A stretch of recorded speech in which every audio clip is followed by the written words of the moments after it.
This book is dedicated to Ms. Johanna von Kaleer, widowed schumpeter. Preface. The following saying makes a lot of sense: to understand is to forgive. Better even, whoever understands sees that there is nothing one has to forgive. And that is also true in the field of knowledge. The layman sees perfection in the body of knowledge at his time. Axioms of former systems he sees as wrong. For example, the wrong Ptolemaic system has to make room for the correct Copernican one, which is accepted now. If he would see that even the most modern theory is nothing but a temporary framework to be replaced sooner or later by new descriptions, because sciences are nothing else than that, he would lose faith in science. The term failure of science describes perfectly the impression that a lot of people have of this insight. In our area, that is not only the standpoint of laymen. While physicists and mathematicians are like well-trained soldiers who stay in their foxhole even when the battle turns ugly, our authors do not display such steadfastness. This might be a sign of the relative young age of the social science that its representatives rather easily change directions and often ignore previous work in the area. It also seems that scientists in our area tend to ignore commonalities and rather stress differences, to the point that reforms are pushed through as radically as possible, or in other words, that one prefers a totally new construction instead of building onto an existing foundation. Therefore, the contrasts in our field seem to be so insurmountable, not only between the various directions but even in the underlying theory which will be discussed in this book. This is not my standpoint, though. Like so many of my colleagues, I agree that each direction and every individual author is right with his claim. Compared to the aim or purpose of each claim, there are few that make no sense and can be dismissed as wrong. We may have reason to prefer a different viewpoint, but that usually does not give us the right to dismiss the one that is opposed to ours. The old idea has fulfilled its function and a new one might not even be possible without the previous one. To think a thought all the way through is important, even if it turns out in the end that it was utterly useless. But most of the times we can gain something out of any theory. We would like to work hard to understand and appreciate each and any of them, especially by spelling out their underpinnings, which are often neglected even by their authors. And then most of the times we find that the ideas are absolutely logical and any controversy would be moot. We want to understand, not fight, learn, not criticize, analyze and find what is correct in each sentence, not just simply accept or dismiss. We not only want to do this with different opinions within the theory but also with the different directions of economics, and we will always stress that there are absolutely no dichotomies, in the sense that one might be worthless and the other one correct. In this way we do not share the partiality of most economists, but are absolutely willing to do justice to everybody, as long as we understand them. And today we are not alone with this viewpoint. But there is a point that makes understanding difficult in our field, and that is the problem that the researcher is at the same time politician and that his research is very often not unbiased, but we believe that theory and practice not only can be separated but they actually do not have anything in common. Even if you do not agree with us in this point, you could not disagree with us when we say that the quarrel between pure theory and history is a thing of the past. In any case, we do not want to be part of it and rather investigate in each separate case, whether the one or the other methods of investigation should be preferred. This way, we will not get to an all-encompassing answer but to separate ones for each individual case. So, this book is not partial. The reader will find absolute composure in this book. We do not follow any type of scientific or political dogma. It would not have been difficult for me to write exactly the opposite of what you read here, if I would have thought it to be correct. And why not? I am far away from any practical politics and only try to find understanding, and there is no reason for me to prefer one specific method or different materials from the ones I used. If they would better lead to my goal, there would not be any reason to stick to my previous ways. On the contrary, it would be a pleasure and I would expect a lot of stimulation and satisfaction to switch to a different method and gain additional knowledge. And I also do not care where an axiom that I support came from, what the origins of theories or directions are. It is the task of the dogma historian to be just. In this case we care about the problems, not the persons. Just in order to be clear, I do talk about Ricardo's systems or the Austrian school etc. because these are common expressions. Everybody knows right away what is meant by them without having to go into long, intricate descriptions, although they might be more correct. On the other hand, in order to fully understand a theorem we must understand its dogma historical background. But we cannot and we will not strive for perfection in this regard. Since this book is not geared towards the beginner or layman, we expect the reader to have a certain background knowledge of our science and will understand my abbreviated outlines. Only with a rather exact previous knowledge base of our science the reading of this book will be fruitful. I have to stress, though, that unfortunately beginners in our field all too often do not have this background of all aspects of our science and its theory due to the fact that they specialize too early. I had to write the way I did in order to prevent this book from becoming too unwieldy. For example, when I talk about the Bohm-Bawerk theory, I do not go into all its details. All the theory's elements will be discussed, but that will not be sufficient for a full understanding if the reader of this book has not also read the original work. But I will pay special attention to my German audience by providing as much background information as possible in an area, which they might not know as well. In general I try to avoid citations and names as much as possible. Here I follow the English tradition, which seems to have a lot of advantages. Completeness in the discussion of the literature is impossible and it is unjust to praise or blame individual writers. The reader has to know which approaches or lines of thought are being discussed when we use the phrases of popular theory, or it is often said individual writers do not play a role here. And the reader will also have to be able to judge what in this book is an original idea and what is just a summary of previous knowledge. If someone finds common knowledge, which I thought to be my own original thought, that would only make me happy. The work of the latter grows organically out of the work of the former, and I happily cling to the old views where it is possible. The less new we have to do, the better. The author of this book seems to be closest to L. Walras and von Wieser.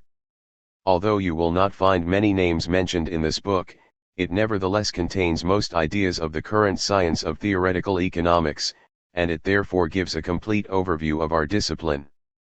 I hope I have included all points of departure for further development. It was always my aspiration not to deconstruct but to develop our field further. Any exact science has to build its rocky path, step by step, and not care that the general public sees our efforts as insignificant.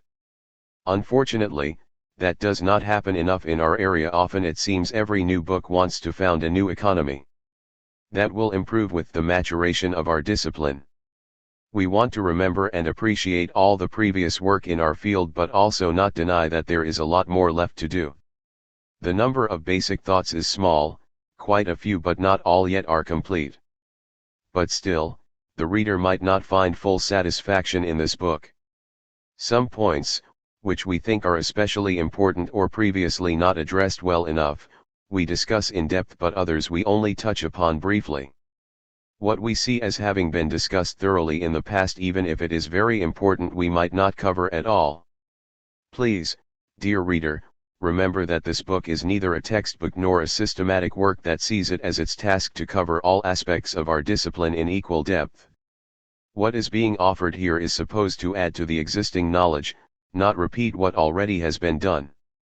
We want to look backwards only when necessary.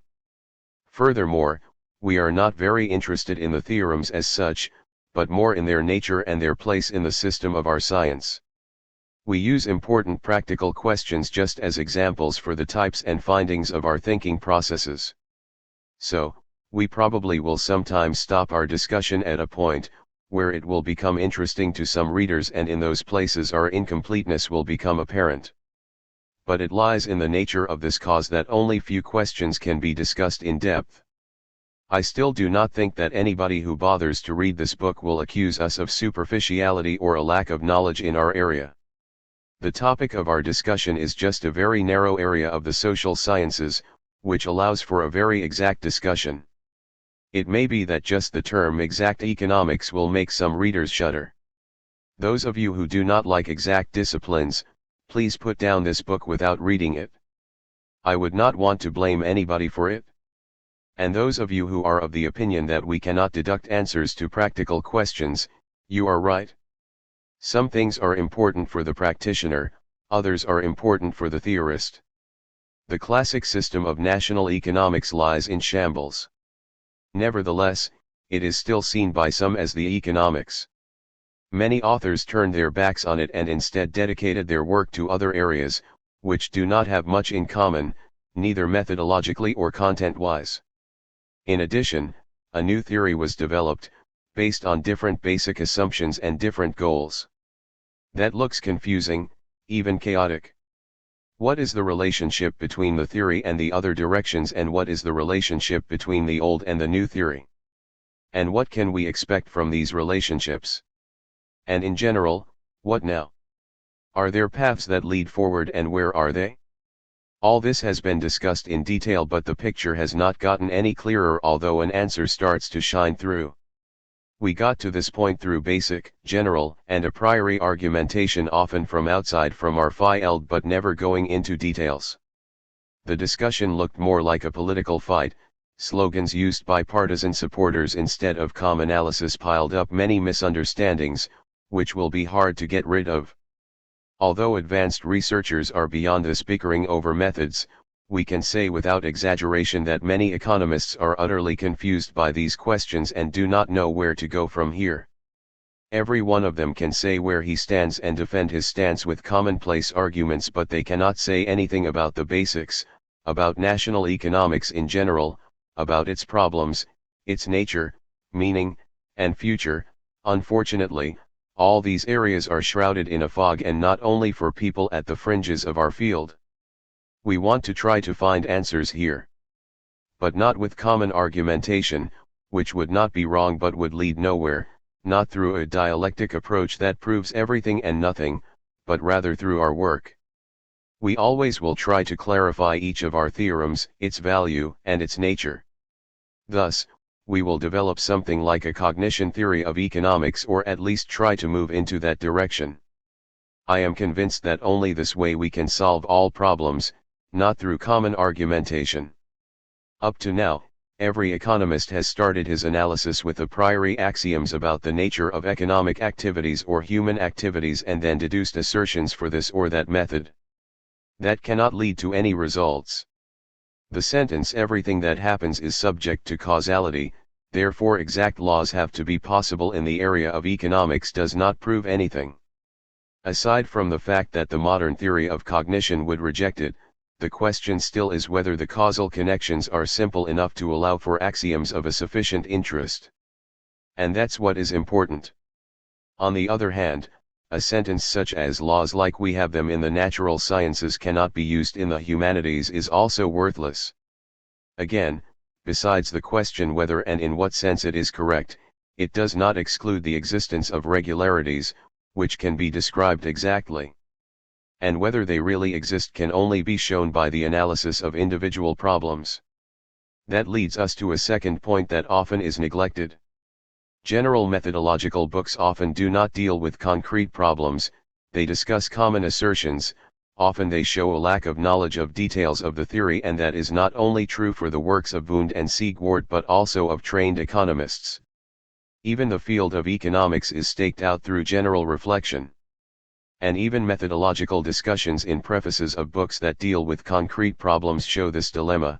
There is no connection between these discussions and other followers, but they rather are nothing more than a mere creed that belies the reality of human actions. They, for example, profess the necessity to include historical materials, or that they do not just want to compile data but rather find laws, but in reality they do not do that. They say that they would not make any practical suggestions, only for the reader to find out that they do exactly that. They talk about the necessity of statistical basics, but in reality they often just mention statistical data in examples, but their conclusions are being reached through reasoning, not through statistical analysis. So, it is no wonder that we can sometimes totally agree with the argumentation of an author, although there is a total bewilderment of his direction. It is our opinion that we should not cobble together methodological concepts in a priori but rather do what takes us the furthest regardless of our expectations. Especially the field of economics should not be staked out in advance. Instead, we should calmly approach the questions that interest us and clarify them. The method that seems to be the most useful to this goal still does not have to be generalizable. Of course, we will continue using the methods, which might or might not work, but the latter does not mean our method is a bad one, nor does it mean the former is good. The tendency to generalize the usefulness of certain assertions, which are good to solve certain problems, leads to the odd situation that they can be defended through general reasoning and through certain examples without really satisfying anybody. It is easy for an opponent to prove exactly the opposite by using a different reasoning and different examples.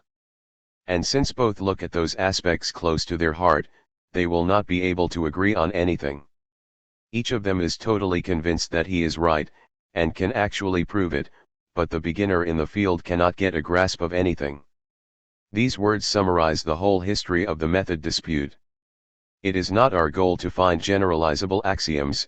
The only actual axiom that is generally applicable is, act rationally. We also do not want to support one side or the other. We want to put those axioms that we deem to be correct in relation to each other, want to show their limits and their range, and apply them to individual cases in order to see whether or not they pass muster. One cannot separate the analysis of methods from concrete problems. Only then do methods make sense. The details are important, great generalities have no substance. Only through our work we can come up with laws, which will then be subject to improvements, changes, and rejection. The description of the method should not be the first chapter but rather the last one. They are of little help to us. Besides, economists still ignore the latest, which in our eyes is the best. Just one example is the discussion about induction and deduction. First, it was conducted in a very general language. The best that was said about it was that both processes were equally important. Who would have expected differently? That was just obvious and does not help us very much. Interesting in this context is only the analysis of the character of each of our axioms, each of the steps we take. That is necessary to evaluate the meaning and value of it. And then it shows that some axioms were arrived at through deductive methods, others through inductive ones.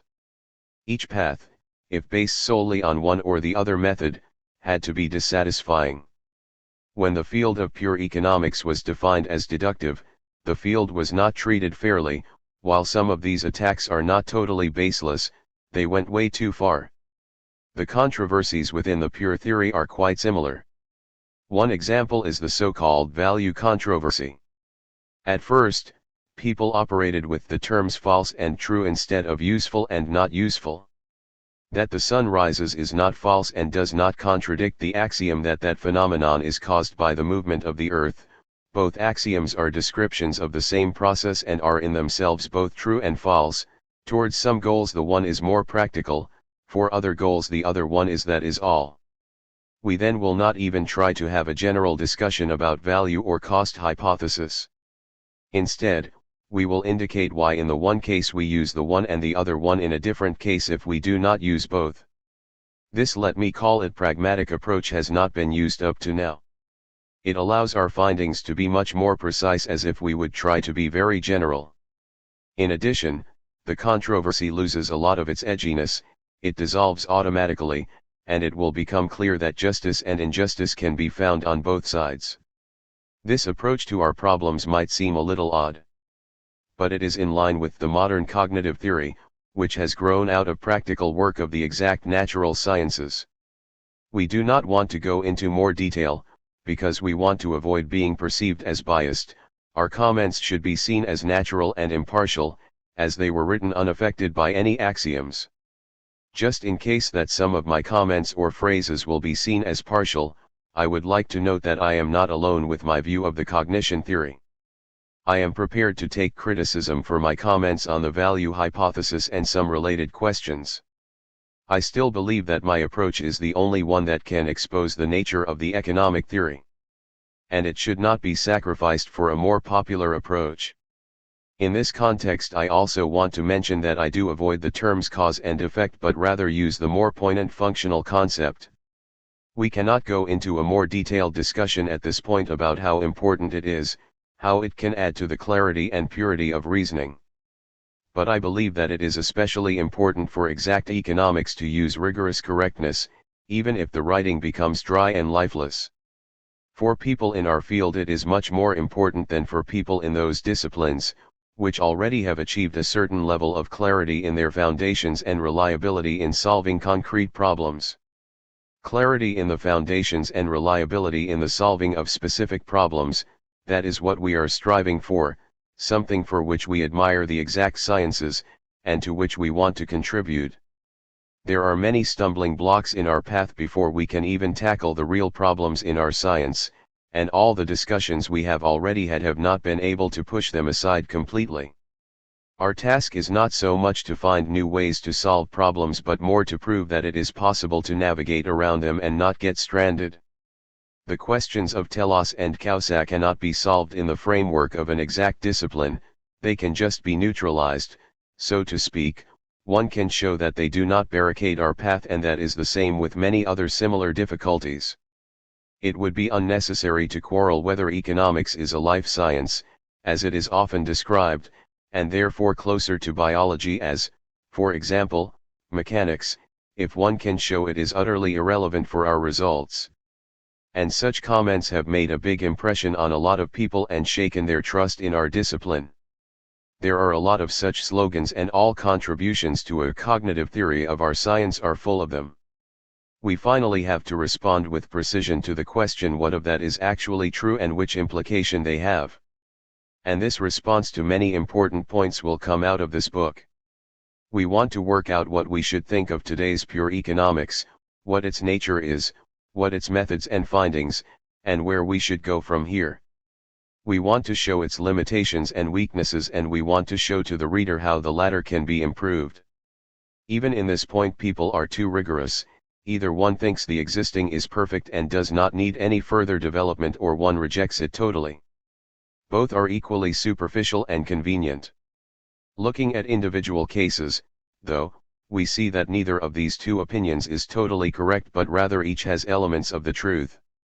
Everybody feels that without being able to say which of the two fits which concrete axiom. This is something we will do here. You will not find here the general arguments, neither about political nor methodological nor other basic questions. What has to be said about them has already been said and is common knowledge. Only in very few areas will we add to this knowledge, but we will not waste our time on generalities which are true and cheap. Our work on concrete problems teaches us our method and gives us our basic stance on the basic questions and in the individual directions of our science. We do not assume beforehand that economic facts show enough regularity that would allow us to come up with exact rules, but some will rather reveal themselves to us, including their nature, their limitations, their weaknesses, and their value. We will see that we will be able to use certain axioms, and that these axioms will form a consistent, self-contained system and will show its value and whether it can be generalized, and also in how far it is based on arbitrary presuppositions and definitions or on observations of facts. The results of this work on details will be quite different from those general a priori discussions. But enough of this. I would almost say that the concrete results are only of secondary significance for my goal. As I said before, I do not strive for systematic completeness. I will bring up only a small number of basic axioms. In the center lies the problem of balance, which from the standpoint of practical application of the theory is of negligible importance, but it is fundamental for the science. In Germany, it has not received the attention it deserves, but it is important to stress that it is the basis of our exact systems. The barter, price, and money theories and their most important application, the distribution, are based on it, and therefore it will be discussed in length. These things form that part of economics, which is ripe to be discussed. My presentation is based on the fundamental differentiation between statics and dynamics of the economy, a point that cannot be stressed enough. The methods of pure economics today are just good enough for the former, and the most important results apply to them. Dynamics is totally different from statics. in their methods and in content. Of course, the differentiation is not new, especially American theorists have stressed it. But in Germany it has been widely ignored and its implications have not been recognized in other countries either. We will see that it actually contains the key to the solutions to many controversies. It is so important that it cannot just be summarized in this preface, but it will come up with almost all concrete problems. We will only deal with statics, the field of dynamics will just be mentioned in passing. In this context, I want to mention a point close to my heart, and that is what you will read here about the problems of capital and interest. I apologize in advance that you will only read negative results of these problems. The most important axiom you will find here is that interest is not a static income, but that it is more closely related to entrepreneur profit than to pay or income from property. I know very well that most theorists are of a different opinion. But I am convinced that that fact explains my dissatisfaction with all interest theories I am familiar with. But I had to stop with this result, so that my own interest theory would not be compromised by a premature discussion. I hope I will have the chance in the future to discuss this matter more completely than I can do it here. I do not like to call the existing theories insufficient, but I have to. To present a new interest theory, probably the 25th or the 39th, is not an enviable task. I did not look for it, it forced itself onto me. I would have more to say in this preface of this book. For example, I could write about the significance of the allocation problem, about something that I have called variation method. These dry topics can only be of interest to the theorists of our field who actually might find them wanting. But it lies in the nature of the thing that in our science it is very difficult to satisfy both the theorist and those practical economists who nevertheless are interested in theoretical problems on the one hand, and on the other hand not to be too abstruse and too incorrect, and at the same time trying to apply the scientific rigor of the exact sciences and not betray the peculiarities of our field. Probably the last part of this book will be of general interest. One of my goals is to familiarize the German audience with a few things: terminology, axioms, and viewpoints. In Germany, the development of the theory has not been followed very closely. The German economist only knows vaguely what the pure theorist actually does. We want to teach to the German scientists the theories of other countries. One of the most important points in this context is the question of the mathematical method. Some readers might have not heard of it at all, others might have just heard general reasons in favor or against it. It would be unnecessary to discuss the general reasons, which tend to become ever more important in the English literature because of the rapid development of this approach. Furthermore, we do not want to present long mathematical deductions, because there is a lack of foundation among the readers and it would only scare them away. But we think if one wants to deal with theory, one has to do it as exactly as possible, and that our way of thinking will totally absorb the thinking of higher order mathematics. But we still are not saying that mathematics is absolutely necessary because our terminology is of quantitative nature, or that complicated problems could only be solved through mathematical correctness. We are content with discussing the nature of exact reasoning in our field and to present a few points when our thinking becomes mathematical, whether we want it or not, and describe what happens in such a situation, what this process means and what can come of it. The reader then has to decide himself whether it is worth his effort to go into more detail and what to think of the criticism against this process. We will never go to a point where mathematical knowledge would be required. That would be detrimental to the goal of this book. And we hope to support tendencies and win people over instead of discussing generalities and criticizing the reader for not having enough background knowledge. I am not a polemicist and I do not feel bitter. I have trust in the future of our discipline and do not regret anything about the past. With equal distance from authoritarianism and clinging to the old dogmas on the one hand and inconsiderate destructiveness on the other, from melancholic or complacent skepticism on the one hand and gushing hopes on the other, I calmly anticipate a new scientific day, which is about to dawn. Cairo, March 2, 1908. J. Schumpeter. Acknowledgements. I would like to thank the Kauffman Foundation and especially Karl Schramm and Robert Strom for the generous financial support and encouragement in my efforts to complete the English translation of this book. I would like to thank Dr. Peter Kastner and Franziska Wilcox for their many efforts in the actual German to English translation.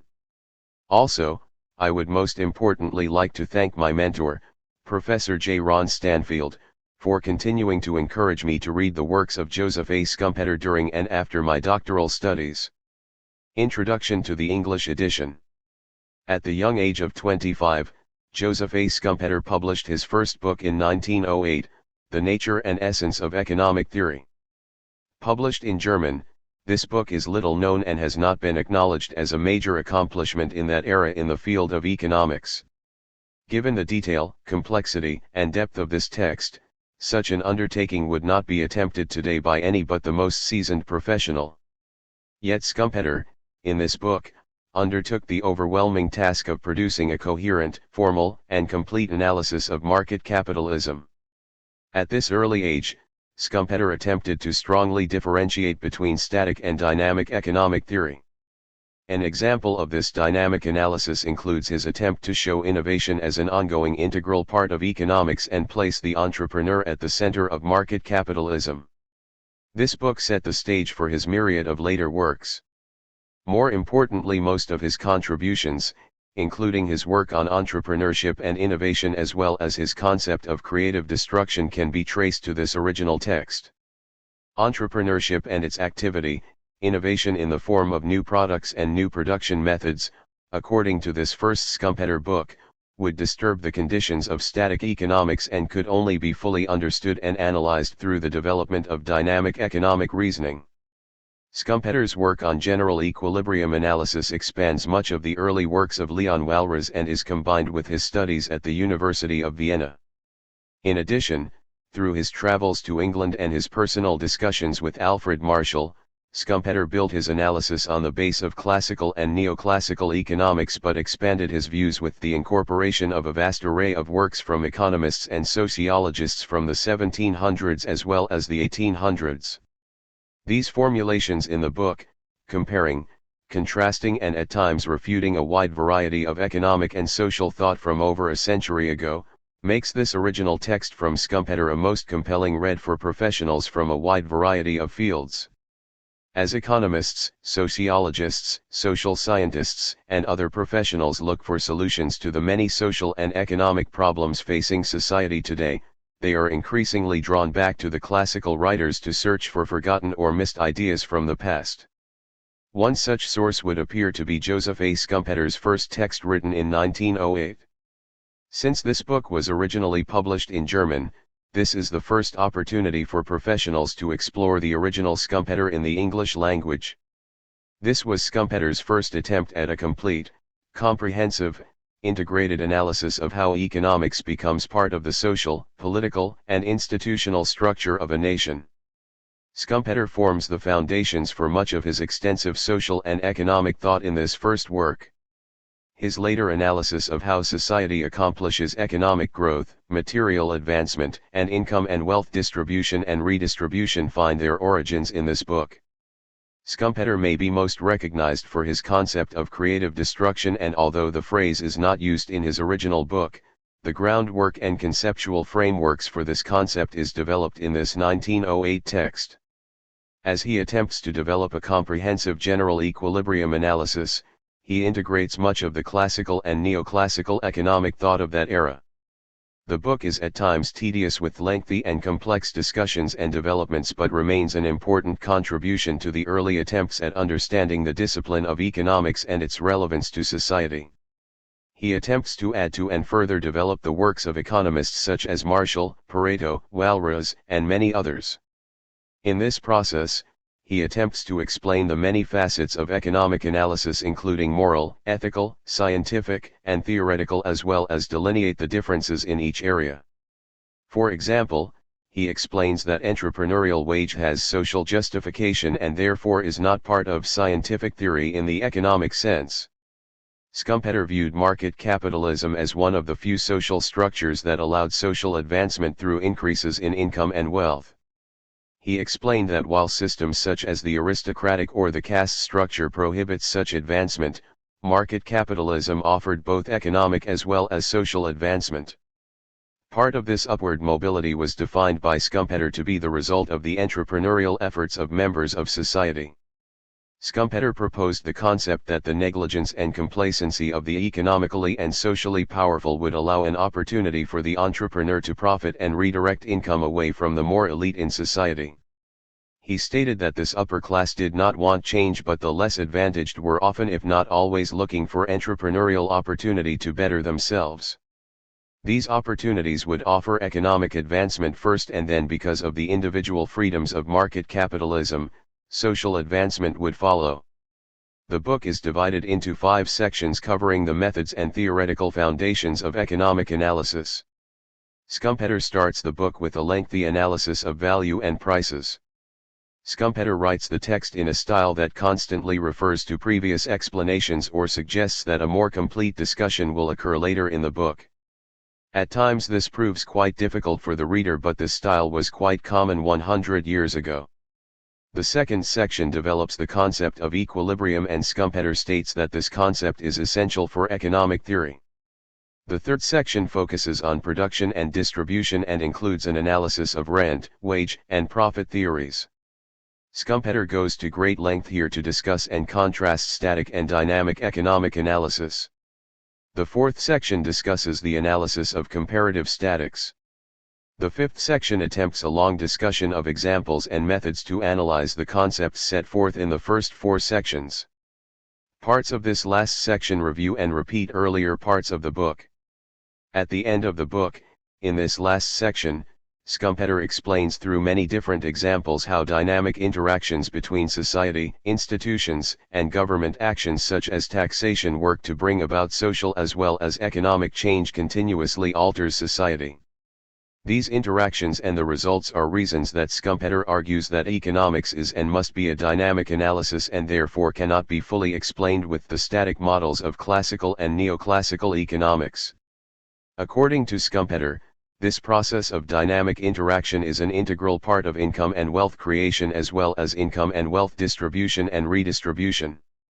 The reader must be aware and recognize that over the past 100 years, many economic concepts and terms have changed meanings. For example, Schumpeter in his original text uses the term redistribution of income to mean a redirection of income streams from the economically elite to the economically less advantaged. Today the term redistribution is usually associated with the government taking income from one group and awarding that income to another group. Schumpeter's use of the term redistribution referred to changes such as entrepreneurial activities to allow a redirection of future income flows away from one group to another group. He did not use the term, as it is used today, to represent a taking of existing incomes from one group and awarding that existing income to another group. Today this change in future income flows that Schumpeter discusses would be referred to as a redirection of future income. This book offers much insight into the thought and economic depth of the young Schumpeter. This text was the academic start to an economic career that spanned over 4 decades, several countries, and many different appointments at both private and public institutions. Now in the English edition, hopefully the book will rekindle the interest in exploring the works of Joseph Schumpeter that are well deserved. Part I. 1. Introduction. Even those people who know our discipline just superficially, know about the multitude of approaches and the quarrels between their disciples. It might confuse, even deter, the beginner or the layman, but it is neither special nor disturbing. Of course it is irritating that one cannot name one book that is widely recognized and that could summarize the position of the science so that one could recommend it to the public as general information about our field. The reason is not that the dichotomies were insurmountable. Actually, I hope to be able to show the opposite in this book. Also, we cannot say that this dichotomy does not exist in other sciences, as we will see shortly. The reason for this unpleasant situation is, thank God, a superficial one. The bitter quarrel is a rather recent phenomenon because each economist, instead of stressing what we have in common, seems to reject all positions that are not his and tries to pull the beginner to his side and make him into a warrior for his own position. So, these beginners are pulled into the controversy too early, way before they understand the problems. They often have an opinion before they have even started to work independently. Political or other tendencies that are outside the field are also to blame. But, as I said before, the field of economics is not in any worse situation than other sciences. It would be wrong to conclude that the field needs useful methods, assured results, or even a clearly delineated field of study, as understandable as it is that some people tired of the constant infighting may think that way. Since this declaration seems paradoxical considering the high noise level of our discussion about methods, we would like to briefly explain. We could name philosophy, political science, and other fields that can hardly be described as exact. In the field of psychology, for example, there are many different directions, and we can safely state that in our field there is no difference bigger than between introspective and experimental psychology. Scientists coming out of totally different disciplines work in these subfields, of which the one tends towards philosophy, the other one towards psychology.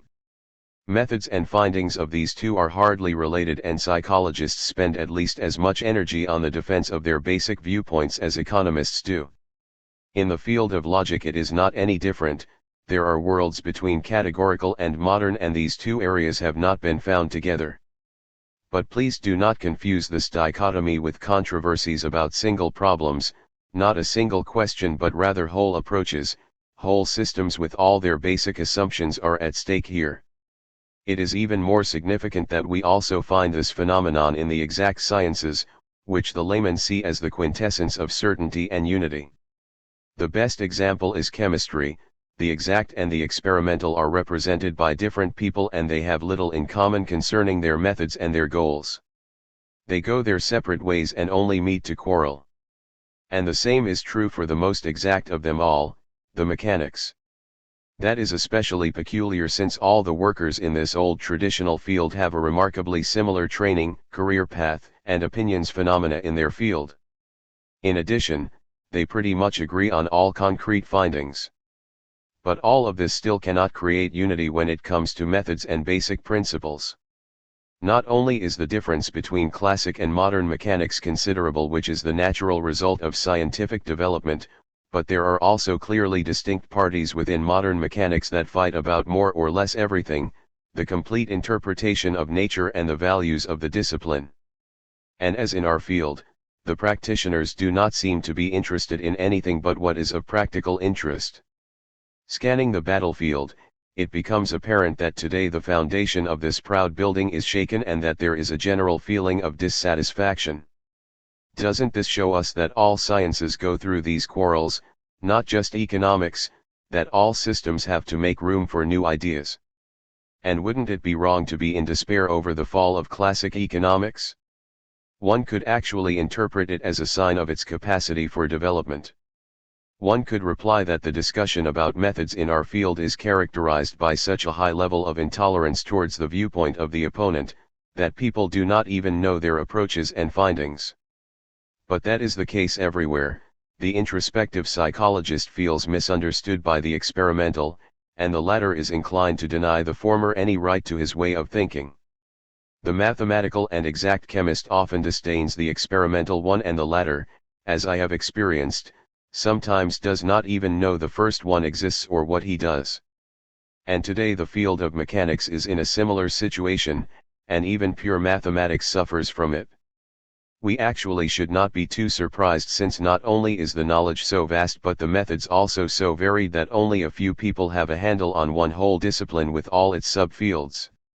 He chooses what is closest to him, and his subfield is often such a large part of his personality that is as hard to shed as the moral character, especially for the best in their fields.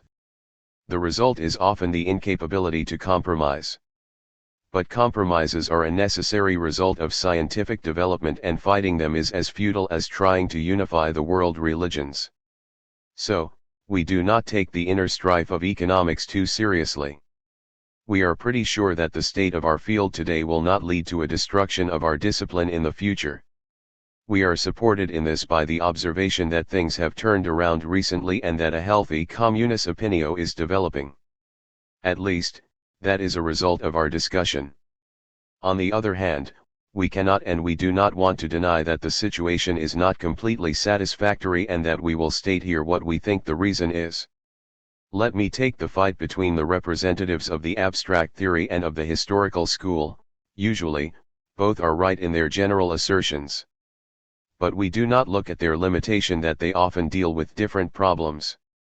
Each method has its own field of application and fighting over generalizability does not get us anywhere. We will always stress that a discussion about methodological questions only makes sense in the framework of practical scientific research. Our viewpoint is that there is no contradiction between the historical and the abstract approach. Their only difference is their interest in different problems. The pure price theory, for example, cannot be dealt with historically. The problem of the organization of an economy cannot be dealt with in an abstract way. And our discussions would not be as controversial, if we would have always kept that in mind, and some other things we will discuss later. People realize that more and more, although not all of them. 2. Here we want to give a short overview over the present important approaches. We follow a long tradition. Almost all economics books, especially the systematic ones, start with such an overview. This way the reader learns about the philosophy of the author and gets an introduction to the literature. We also have to do that, even if in this case the reader is expected to have prior knowledge of the topics we will discuss here. We have an additional reason. We see it as our task to contribute to a deeper appreciation of each approach, to demarcate them better, and hopefully put them into a more precise relationship to each other. To this end, several of them will be named here without going into any type of critiquing at this point but rather discuss them pretty generally. The reader will only be able to develop a yardstick out of the entirety of the discussion. We do not want to come to a judgment at the threshold of our discussion, as it so often happens. In this general information we will stress the points to which we ourselves can contribute. The general historic development of our science as well as what is usually written in this context, all this we expect the reader to already know. The intentions of our discussions are the excuse for their incompleteness and we mention names only in examples and as sparingly as possible, and only when non-mentioning of names could lead to confusion among the readers. We will start out with the systems of classic authors, especially A. Smith, Ricardo, and their immediate successors, without analyzing how much they are dependent on previous authors. We have to do that for two reasons. First, they are the origin of most approaches and we have to discuss them in order to understand these approaches. Secondly, they are still alive and powerful, insofar as some economists still represent them. Let us now look at the first point, which presents a window to the development of our science. Natura non fate saltum. Marshall prefaced his work with this sentence and it really captures its character very well. But I do want to contradict him. The development of human culture, and here especially that of knowledge, happens in spurts. Colossal rushes alternate with periods of stagnation, effusive hope alternates with bitter disappointments, and even if the new is based on the old, development is not a steady one. Our science can tell stories about that. The works of the classic authors seem very fresh, still. That a cornucopia of facts and findings, of points of departure of which even today not all have been utilized, is offered by the wealth of nations. Scientists pushed forward without checking the reliability of the direction and exploited the break with the past. These new ideas broke through into wider circles, often misrepresented and always overgeneralized. Disillusionment followed fast and we had a situation like an economic crisis. Exhaustion followed a period of productivity, exaggerated mistrust followed unconditional trust. What is characteristic in this situation is not the attitude of wider circles towards economics but rather its internal condition. Suddenly we have a standstill in its development. It looked as if the field had been exhausted and nothing could be extracted anymore, and that in spite of obvious flaws that invited further work, no workers could be found. Only half built and already half dilapidated was the building of economics, when powerful opponents appeared. I cannot explain this strange standstill, these Hippocratic elements in our literature between 1830 and 1870. Most people with knowledge of the literature would probably support me if I said, the classic system was not destroyed by outside enemies but rather by internal paralysis, as the demise of societies cannot sufficiently be explained by the existence of outside enemies. The historical school stormed a fortress and only found a bunch of invalids in it. The works of the epigones would be of little value, even if a historic approach had never existed. We do not want to deny that something was achieved during that time, almost every author contributed this or that detail. But the creative power was exhausted. That is especially true for J. St. Mill, as embarrassing as it is to judge an individual this quickly. There are also some beginnings that indicated promise, but it is characteristic for the paralysis of the field of economics that they did not get any attention. The impression I got from the literature at that time cannot be described any better than through the term being stuck. Perhaps even Smith and Ricardo would not have known where to go next. That is definitely true for their successors. Their approach came to the end of its productivity, and there was no replacement. It makes sense that people generalized what was only true for one approach and thought that the whole field of economics would not have a shining future. Some thought the system was perfect and complete, something that is always a dubious symptom. Others had a feeling of uneasiness without having a solution. This situation became very clear during the celebration of the 100-year anniversary of the Wealth of Nations at the Political Economy Club in London. Actually, the year 1876 is already part of the new period. But the works of the new writers were still being ignored and our discipline seemed to be shrouded in the tranquility of death. Mr. Lowe, who opened the debate, expressed it perfectly: I am not sanguine as to any very large or any very startling development of political economy. I observe that the triumphs which have been gained, have been rather in demolishing that which has been found to be undoubtedly bad and erroneous, than in establishing new truth, and imagine that, before we can attain new results, we must be furnished from without with new truths, to which our principles can be applied. The great work has been done. In other words, it means that the field of economics was done, that nothing new and noteworthy could come out of it anymore, and that one had to go beyond its confines to learn anything interesting. The only ones who showed self-confidence and initiative and were forward-looking were the historians, especially Cliff Leslie. And a newspaper expressed the impression of wider circles perfectly when it described the get-together as a wake, not as an anniversary of economics. With the loss of its internal power, our field also lost its external influence, especially since at the time of its upswing the field had gone out on a limb by tackling the area of practical problems and had given short and general answers to questions, which were too complex to solve on the first try. As the scientific building started disintegrating brick by brick, wage fund theory, population theory, etc., one practical finding after the other came apart. And people had heard so much about economics, and the field was so pretentious, and the misuse of the science so evident, that people turned their backs on it. This way the historical approach showed one huge success, the theory with which one could show everything or nothing, that became paralyzed in empty phrases, was thrown overboard, and the field began to concentrate on collecting facts and practical problems of social and economic politics. But it was not a complete success. The discussion of current problems was still based on classical arguments, and the Free Trade Party and the Manchester Party still did not want to let go of their beloved theories. That alone, though, would not have had a big impact on the science. But many scientific economists also stuck with the theory. For a while there was the hope that these would be swept out after a short while. But that never happened. Instead, new activity sprouted in the ruins, and the flock of theorists began to regroup to grow and go on the attack again. The historians were not aware of the fact that they were faced by different opponents. They thought they were the remnants of the successors of the classical authors. But they were new warriors who picked up the same old quarrel about methods. It was a mistake to fight them with the arguments used against the classical authors. But they brought it on themselves by seeing themselves as grandchildren of those authors. The reader knows which group of economists we are talking about: Menger, Jevons, Walras, and their successors. Their situation was difficult in the beginning.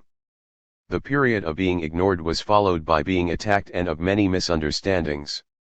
The theory was put aside and people were not ready to accept it again.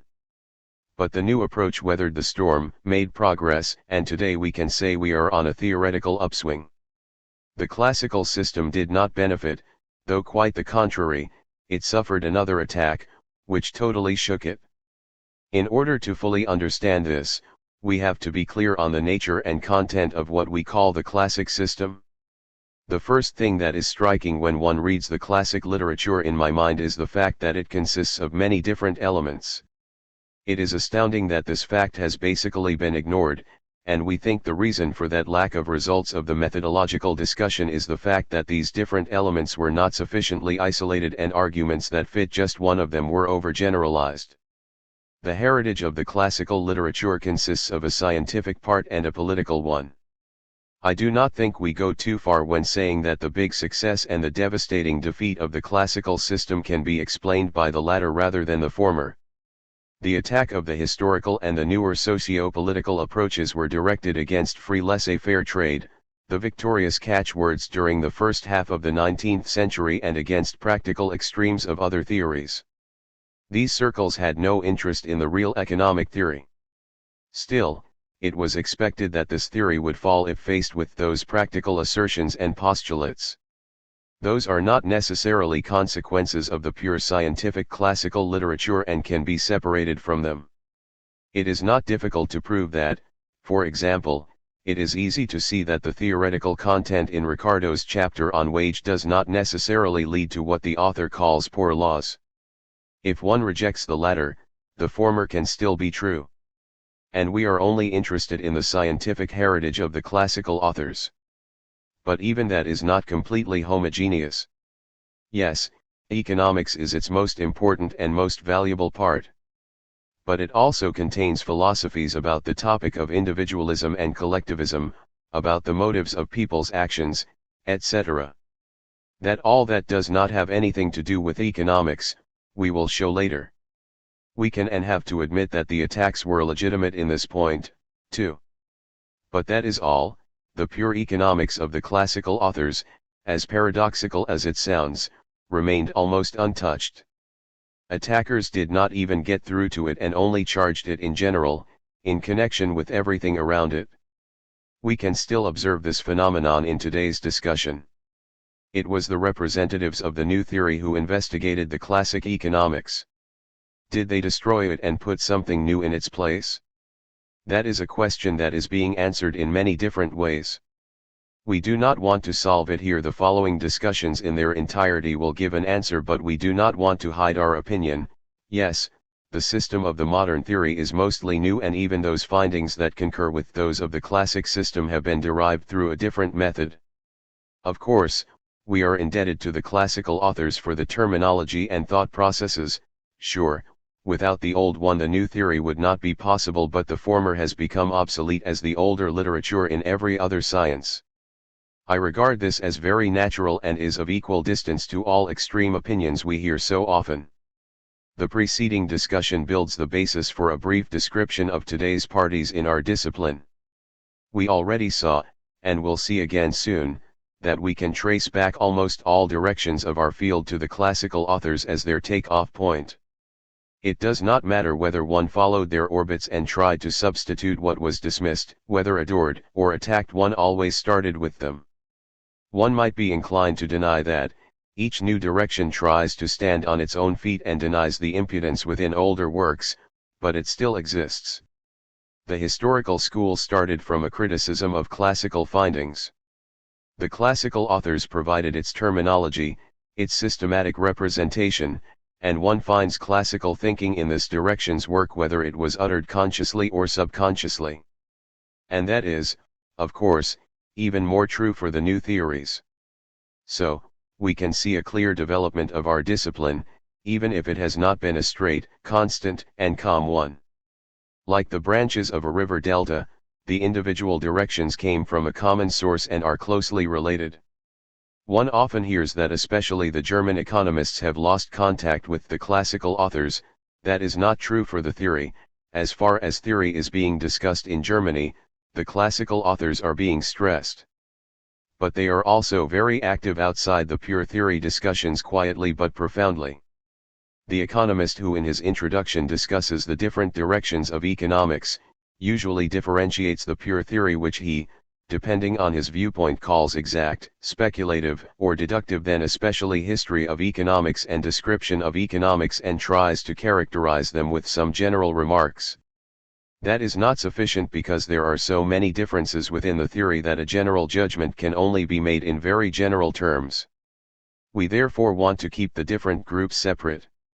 In our opinion, then, the classic systems are the common birthplace of all the approaches of economists, at least when we consider the pure scientific side of it. And with that we do it justice. Not one of its parts can be upheld today, but everybody has contributed to today's state of our science. But the classical authors still are a vivid power today, more so than in any other science. Quite a few mathematicians have not read Newton or Laplace. That is not possible in our area. Many people even today go back to A. Smith and Ricardo. The reason is that people in our field are not sure what our classical authors can teach us today and how they have to be interpreted, while in other sciences the valuable parts of older works do live on in the new ones. But there is another reason. Wider circles who understand theories very well, nevertheless do not understand the modern system of theory because its scientific framework is much more difficult to grasp. On the other hand, these same people do not have any problem following the classical authors and get more satisfaction out of them because they can get brief answers to burning practical questions. So, both the layman and the expert economists turn to the classical authors rather than the modern ones. After we now have shown the significance of the classics for the development of our field and, thus, for the present situation, we have to include them among our modern approaches. They are still alive today. It is a strange phenomenon, the group of researchers that is still based on the classical authors. We do not want to try to judge, not to explain this phenomenon. Of course, the reasons we just discussed are not sufficient because we can find researchers whose main interest is in the pure theory. But we have to say that we cannot think of another science in which a group of scientists finds the development of its field of the last 40 years foreign. The economists we are thinking about here are, for example, Professor Sumner from the US, Professors Nicholson and Cannon in England, Professor Dietzel and others in Germany. In a way, A. Wagner can be included in this list, and there are many lesser-known disciples. According to them, the basics of the pure theory that was laid out by the classical authors, are still of use today and should be preferred over the new systems of theory, which is not fully accepted yet due to its newness and questionable value. On the other side, there is a group of theorists, which we can call modern. The founders of this direction we already have mentioned, St. Jevons, C. Menger, and L. Walras. They claim to have put the exact economics on a new footing, which was not a development of the field but rather meant the destruction of the classic system. Indeed, their work was different in every aspect, in the demarcation of the field, the methodological means, the findings. In all these areas the classical authors stand in total contradiction to the authors of the present. We only want to mention briefly that it in itself is split, the Austrian school with its most prominent representatives Menger, v. Bohm-Bawerk, and von Wieser, and many non-Austrian scientists, Wicksell, Pantaleoni, Smart, Pearson, for example, has a totally different character than the American school J.B. Clark and his successors. In a still different group are V. Pareto and E. Barone for a lot of different reasons. A third group is formed by theorists around A. Marshall. St. Jevons did not have any disciples in England as famous as he was. You can find his ideas in almost every book on theoretical economics, but it does not very often receive praise without a lot of reservations. The theorists of this direction think that his criticism of the classical authors went too far and that his discussions are mere additions to prior knowledge. They think that there is not much of a difference between the two if one interprets the classical authors loyally and does not see brevity as a criminal act. They think that the new value theory is one-sided and in itself insufficient. So, this approach is characterized by a certain eclecticism. One might be of a different opinion, but it has a lot support in our discipline. Marshall is the theorist who gets the most attention today, even from people who usually keep their distance from the theory. And there is really no other book from which one could learn as much as from this great work. We can now contrast these theoretical directions with other directions. We already mentioned the economic historians. Here we have to think of the interesting phenomenon of the development of new theories based on historical materials. Probably the best example is the theory of modern capitalism by W. Sombart. This direction seems to be on a fast upswing and will soon be written about a lot. But we cannot put it next to the exact theory. It actually is totally the opposite, both in its nature and its goals. It does not try to build an exact framework but poses hypotheses about concrete questions, hypotheses similar to the ones in the field of political history. They do not strive to be generally accepted but rather are related to single historical facts. There is almost never a connection between the two. Extended thought processes do not occur. So, there are certain parallels to the hypotheses in biology, which also deal mostly with problems of development. The biggest difference to our static theory is that these new theories are anything but static. But perhaps theirs is the field of dynamics. We will see. Another group of economists deals with the great problems of today, the development tendencies of the world economy, questions of currency politics, modern monopolies, etc. This approach differs from our theory in two areas. First, their work is predominantly practical, and secondly, it is based on concrete phenomena of reality, on collections of statistical facts. That is of course totally different from basing your work on abstract hypotheses and similar instruments of exact thinking. It also deals with the present instead of the past. Of course, we will have to make the connection between our theory and the findings of this type of work, but for us it is more important to stress that those two have to be kept separate. Other economists have turned to social policies, some to a point that they are economists by name only. That is definitely the case in Germany. But of course it is not up to us to judge this direction. I do not want to give the impression that I do not recognize the validity of this direction by my musings from the standpoint of economic theory. The opposite is the case. But it has to be stressed that economic theory and social policies are totally separate fields, both in theory and content, and that the social politician's opinion of the political problems and the theorist's opinion of social policy problems have to be a dichotomy. But we find these encroachments a lot. A good example is the majority of French economists who mix different approaches. This direction, especially the academic economists, is the successor of the practical political inheritance of the classical authors. Theory for them is not an end in itself but a platform for political tendencies. We have to appreciate their contribution to the theory, but we do have to stress that we do not have anything in common with them. Among them are many economists who are interested in economic policies, not in theory, although they do not try to do without it. And finally, we have to mention scientific socialism, which of course has its own theory. Although this theory does not go up or down with its practical postulates, it is still used by many non-socialists. But we have to be careful calling the latter bourgeois. The exact theory as it is represented here is not partial and does not lead to any practical postulates.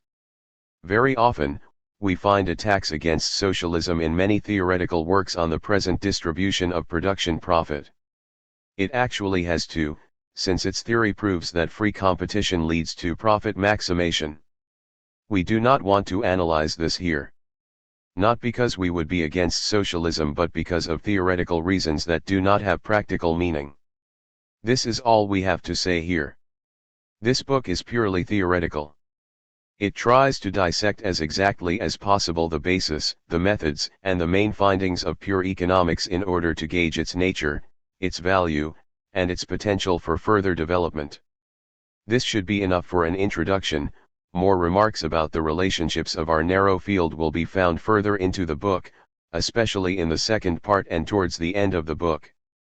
Now we want to start our task and lay out the basics of our pure theory, as dry and plainly as possible in order to be as unassailable as possible. 2. The point of departure of our theory. I. We are faced with some problems at the threshold of our discipline, problems that seem to be based in its nature.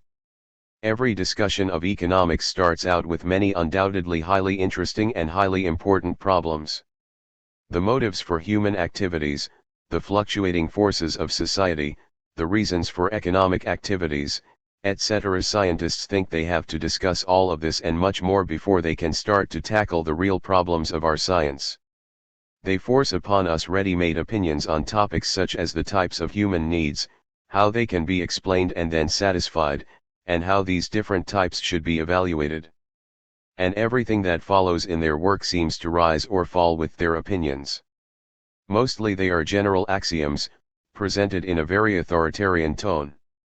And we do not care whether they are uttered overtly or can be read between the lines. Even the author who tries to ignore them, cannot do that if he analyzes what he actually says. A furious and confusing discussion is going on, and some scientists totally concentrate on it, to the point that some of our colleagues neither have the time nor the energy for constructive work. What is the driving force of an economy, the individual or the society? What guides the human being, more egotistic or altruistic motives? And it does not matter whether the one or the other is correct. Are these motives mainly of economic nature, or do others play a large, even decisive role, i.e., ambition, the will to dominate, love of country, etc.? Indeed, what is more natural than that these things are so important for economic questions is that they have to be answered before we can move on. One might even think that in itself is not even enough. Are the actions of humans simple and regular enough to be able to describe them scientifically, or do they originate in a free will, which would not allow for an exact description? Are their motives based on natural laws, on measurable powers, with which the natural sciences deal all the time? So, we are even slipping into the field of free will. But if we really want to tackle these problems, we have to admit that our field is in a grave position. We are forced to include all these things into our field and have to give up any clarity and independence in our discussions.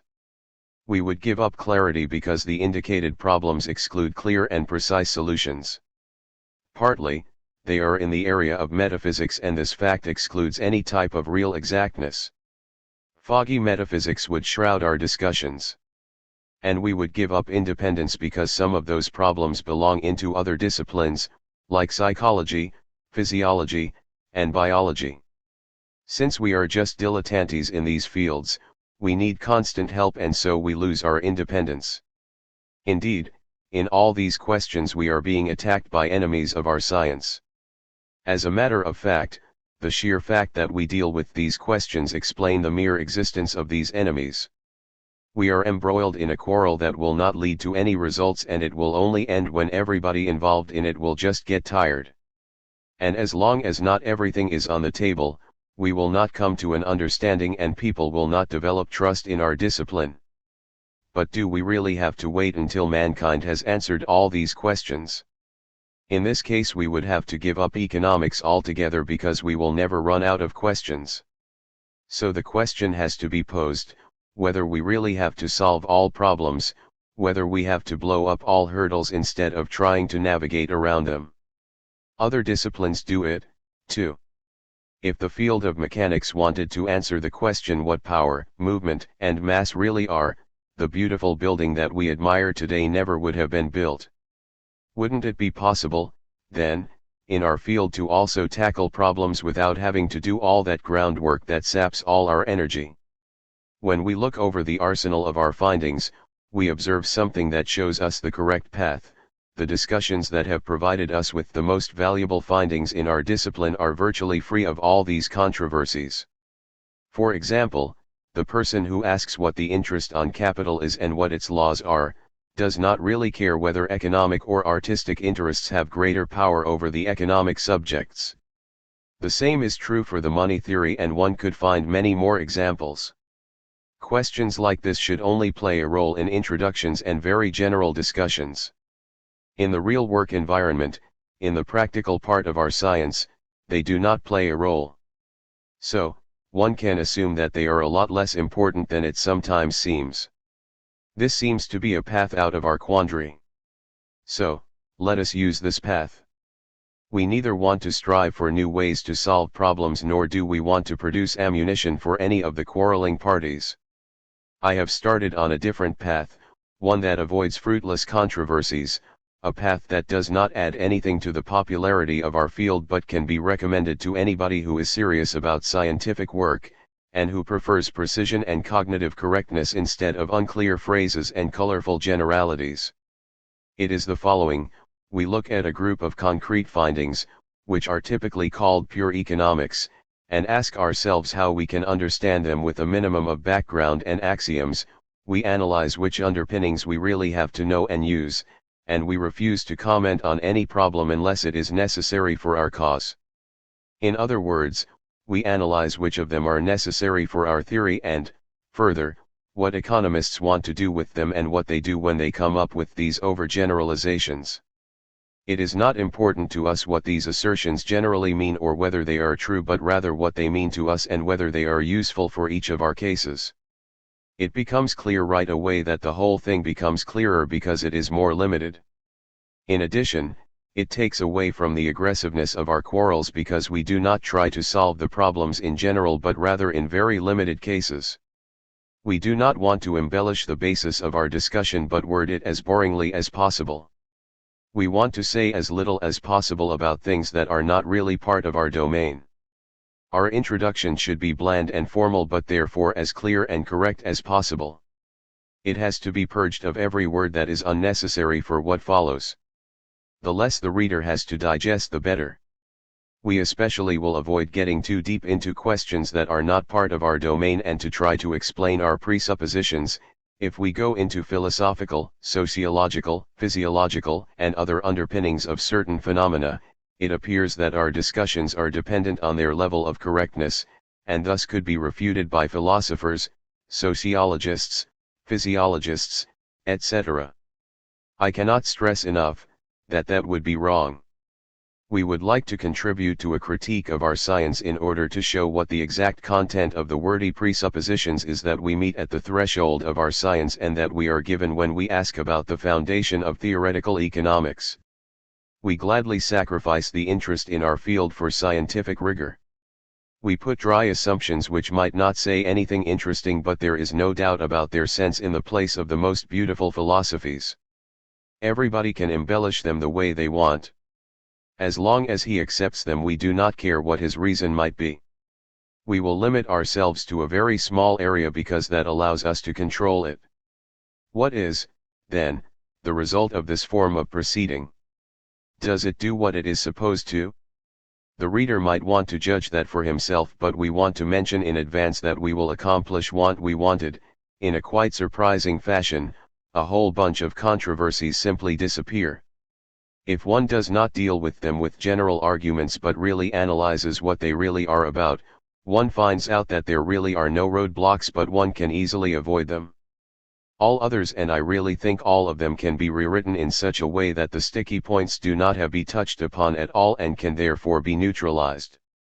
All objections that I know of can be taken into consideration, and anybody who appreciates the meaning of the exact discipline of human actions will be ready for a sacrifice that is necessary in every cleansing process. In our work to purge everything unnecessary or compromising from the main questions of the exact economics, we get to the following statements which seem like bare skeletons but that makes the delineations of our discipline so much clearer. That might seem strange to the economist. That is the reason for the preceding comments and for the fact that our discussion will be interrupted frequently for further commentaries.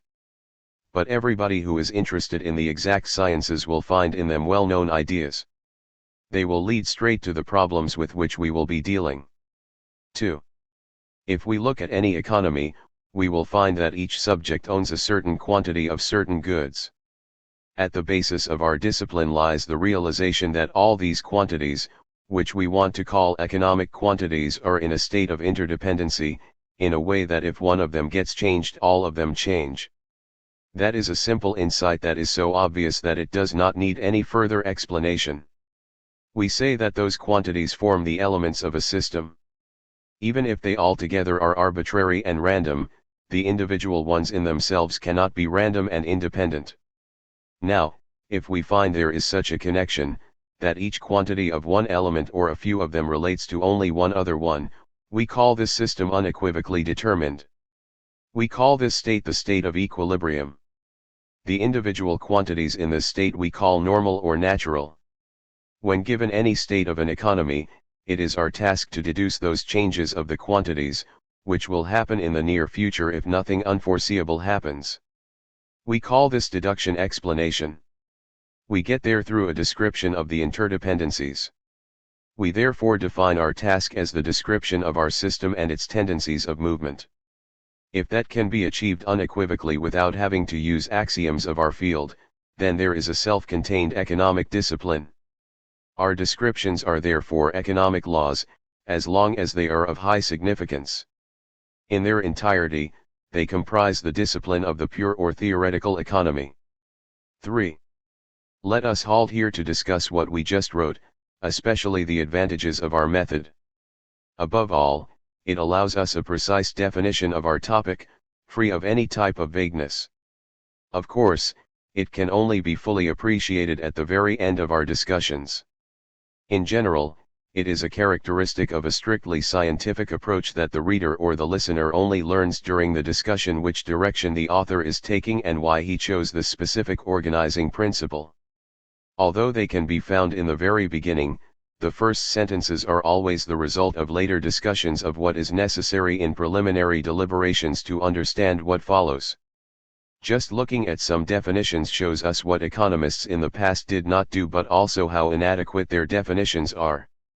We do not want to talk about those who see economics as the science of the best means to reach economic well-being and, thus, strip our science of its scientific character. We are beyond that. But even the more correct approaches are very unsatisfactory. Some have described economics as the science of the satisfaction of needs.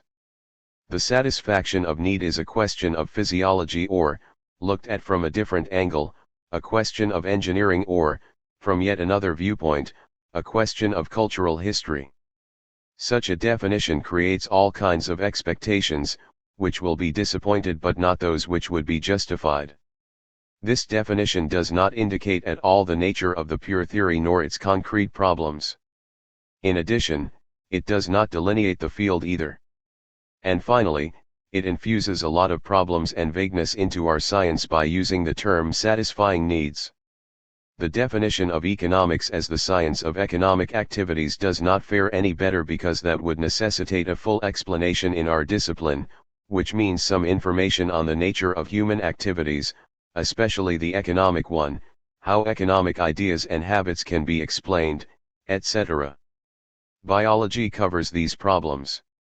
This approach does not do the questions of pure economics justice. It does not fathom economic activities, it actually is not even related to them. Of course, prices are a result of economic activities. But the important point is that we deal with them on the basis of certain formal assumptions but not on what they are based, and therefore we do not have to even deal with human activities. And when we do not have to, we will not do it on the basis of scientific economics. But that will become much clearer later on. Another definition, the one of the economic principle, goes too far, because this principle covers a very wide field and it is about the generalization of a logical rule. While this definition is on the one hand too wide, on the other one it does not contain everything necessary. The economic principle by itself is not enough to solve our problems.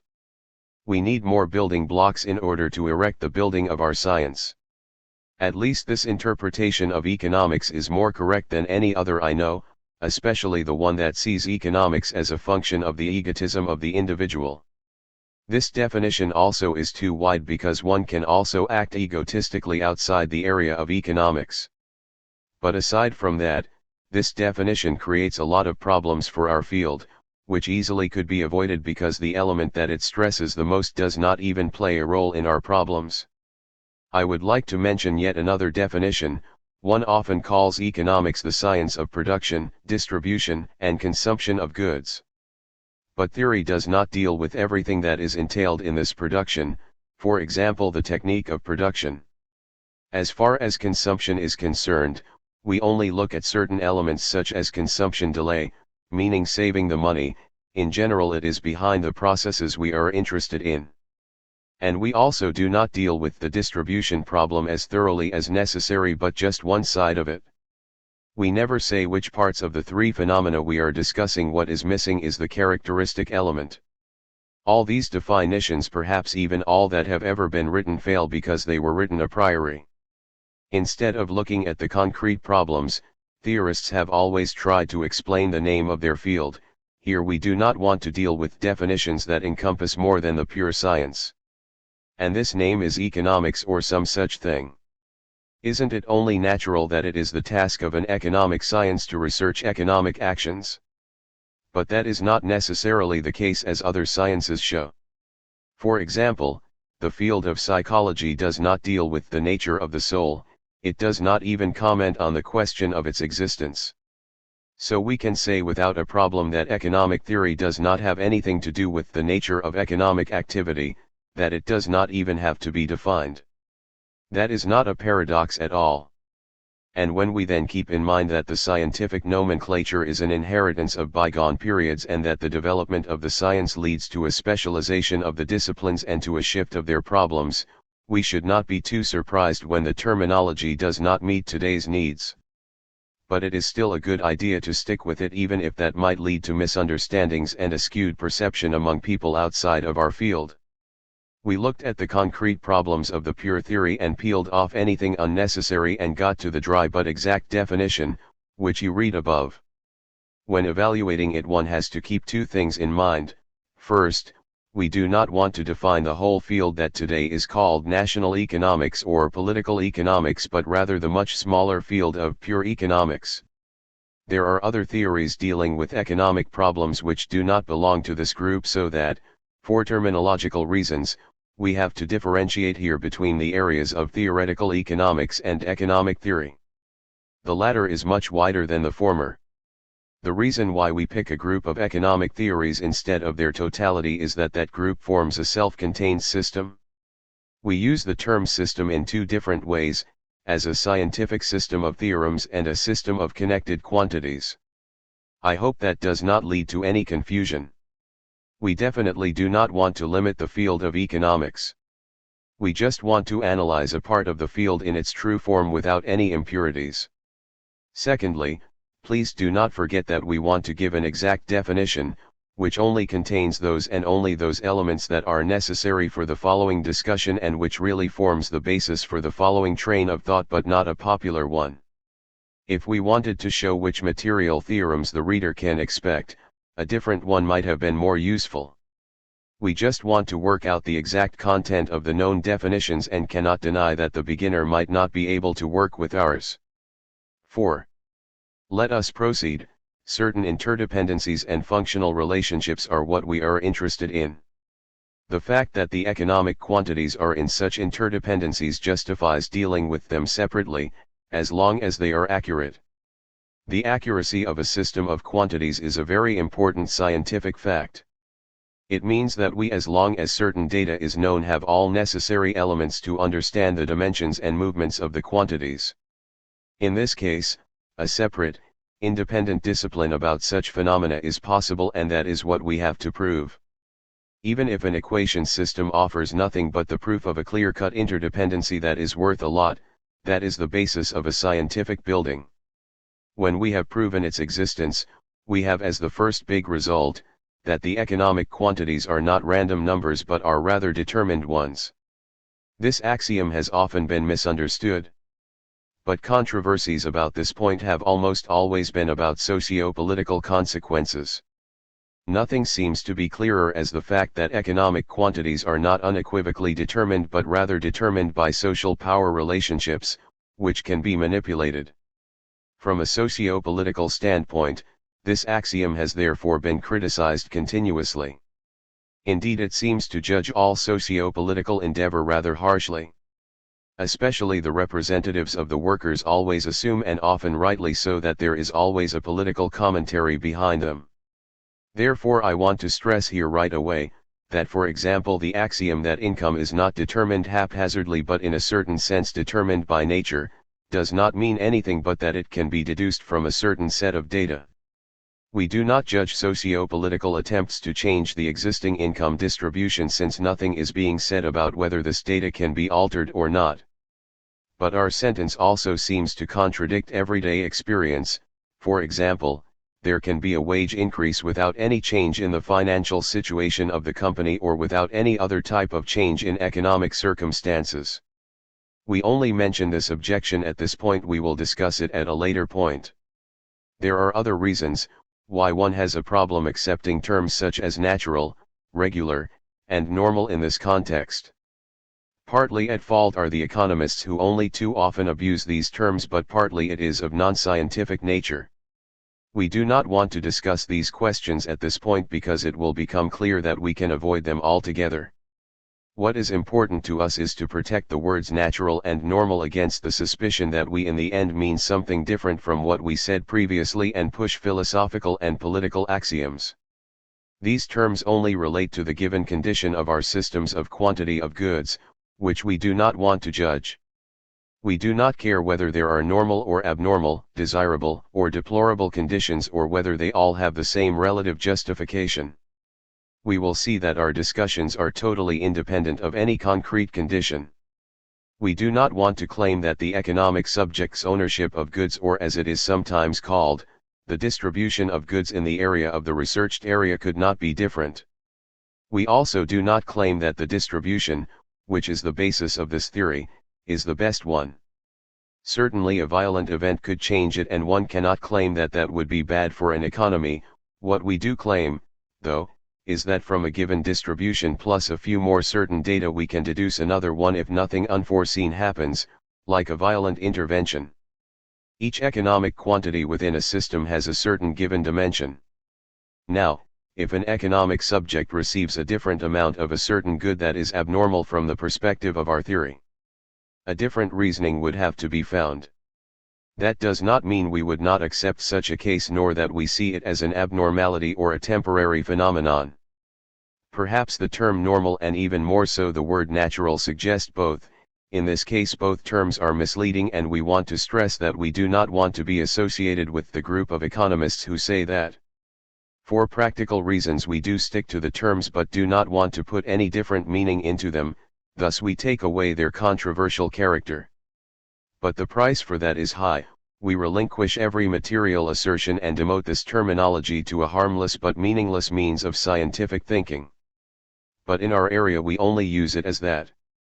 In the following discussions we will see that these controversies, which play such a large role in our literature, therefore are utterly superfluous, that our tight definition pulls the rug from under it. We got them out of our path. Let me comment on the term balance. It actually is not a very good term for the situation in which nothing changes as long as there are no outside interventions. The term reminds us that the field of mechanics and analogies with that field are not very popular and actually do have some problems.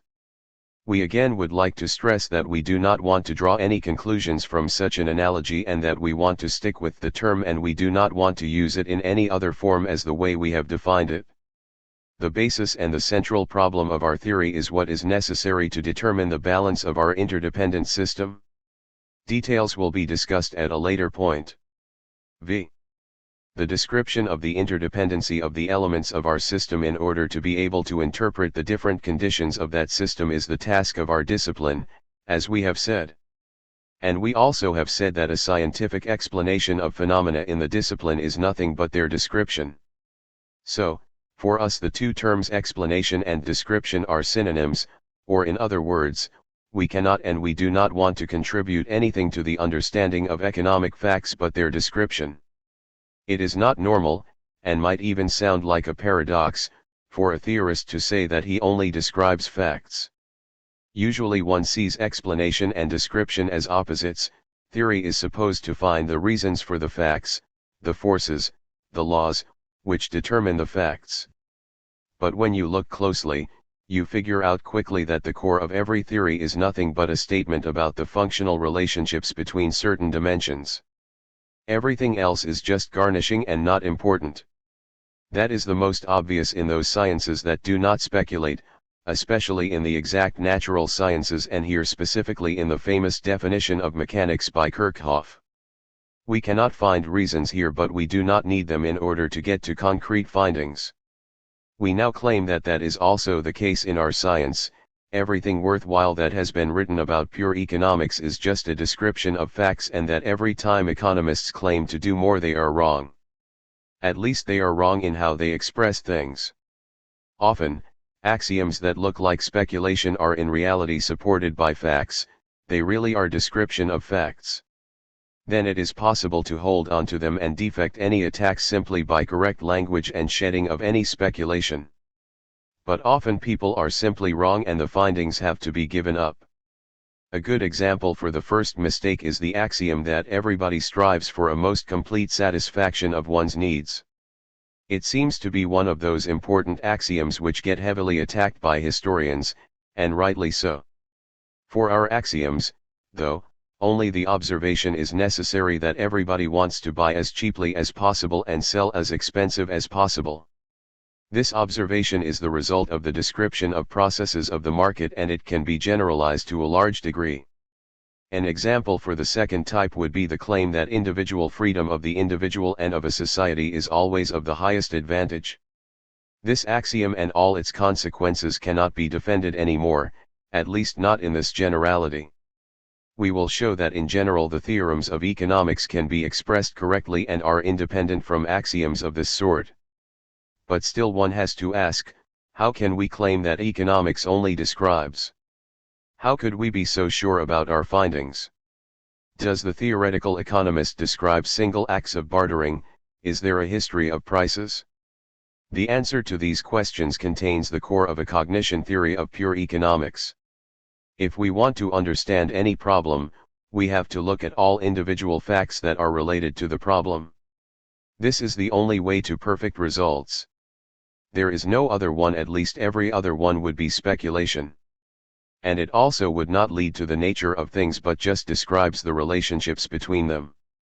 But the attempt to walk this path would teach us two things: first, that it is impossible, and secondly that it is not necessary to have all facts. It is impossible because our materials will always be incomplete, and even if they were complete, nobody could remember them all.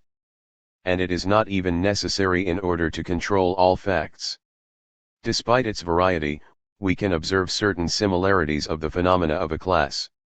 Each leaf of a tree, each human of a race is different from all other leaves and all other humans, but overall number of similarities is much higher than the number of differences. In addition, we notice that we are not interested in all the facts to the same degree. We do not ask for reasons for these differences, but they exist. And it is a fact that we are most interested in the phenomena that show the most similarities. And we see that for these reasons it is only necessary to know a rather small number of facts in order to get a good overview over the field. We soon reach a point at which the addition of new facts does not lead to more knowledge of the field. We can call this a law of diminishing profit. The first facts that we learn about a field teach us the most, but the axioms that we deduce from them can mislead us, so that it is of great advantage to continue with the observations. We do not learn very much new. The profit shrinks. But learning new facts is still advantageous because the picture we get becomes more usable and more exact. But we finally reach the spot where the picture is usable and exact, and more exactness is not possible and would even become irritating. That is also true for our field. There are always surprises in human behavior, but the reason is that the individual only knows very little. And the fact that we are surprised just shows that we expect a certain action. In addition, surprises usually happen in the small area of practical life. But our science is interested in certain big phenomena and only in their most original forms, so there is little room for surprises. Why? One could say because of the existence of great laws, which soon leads to the problem of determinism. We do not say that, we just express the fact that generalizations usually work. We are aware that we can be proven wrong, but it is a fact that we do not want to prove but just state. Thus, we just stick to the facts and therefore we are seldom proven wrong. Human beings have the tendency to generalize facts they have experienced in their lives, and they are successful with this method. If a rational being, meaning somebody equipped with a logical apparatus, came down to earth and would meet a human for the first time, this being would make conclusions from this one for all others. From the perspective of the scholastic logic, that is false reasoning. We, on the other hand, think this is the healthiest method. We have to admit that our being comes to wrong conclusions, but the number of correct conclusions clearly outweighs the wrong ones. The amount of facts differs with the motivations of the observers, but for every motivation and for every observer there is, so to speak, a perfect level of knowledge with a certain amount of phenomena. It is like looking at a piece of art.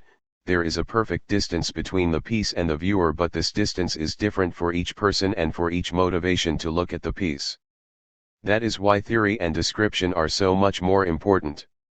The descriptive economist or the historian does not undertake the impossible task of describing every fact, every source in his field, and concedes that not all facts are equally interesting, and also that even unsupported inductions usually prove to be correct, so that even an incomplete description covers more than the facts alone. If that were not his hope, his work would only interest him for artistic reasons. In this case there is no difference between theory and history. Predicting phenomena definitely is the goal of both. And it is not correct to see them as opposites or to claim that they have different ideas about the nature of our science. The difference is the following: the description only catalogues facts, the theory changes them, not out of a specific motivation but just to get a better overview over them. It constructs a schema for them in order to briefly describe the unfathomable amount of facts and to make it possible to get a complete understanding of them in the shortest amount of time and at the same as completely possible. Their findings, of course, are probably not guaranteed, since they are based on just a few of the many available facts.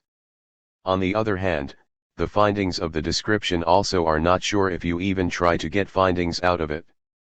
But, of course, that is what you want to do, because facts alone would be boring.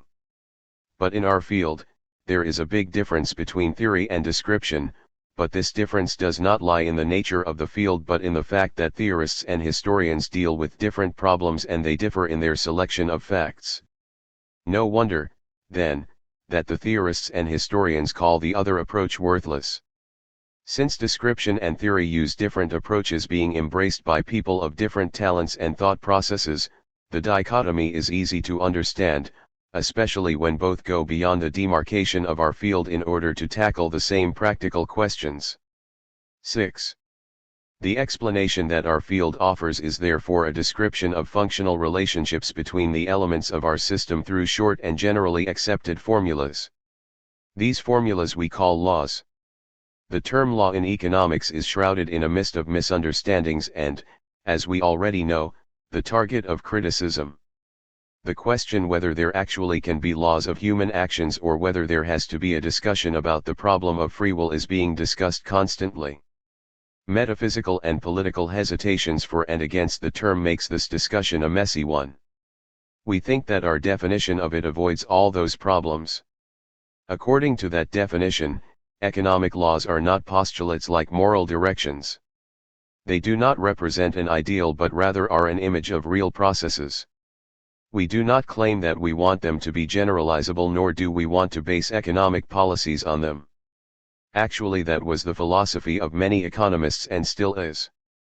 Even when some authors claim to think like us, they often act differently and seem to support the notion of free action of these laws.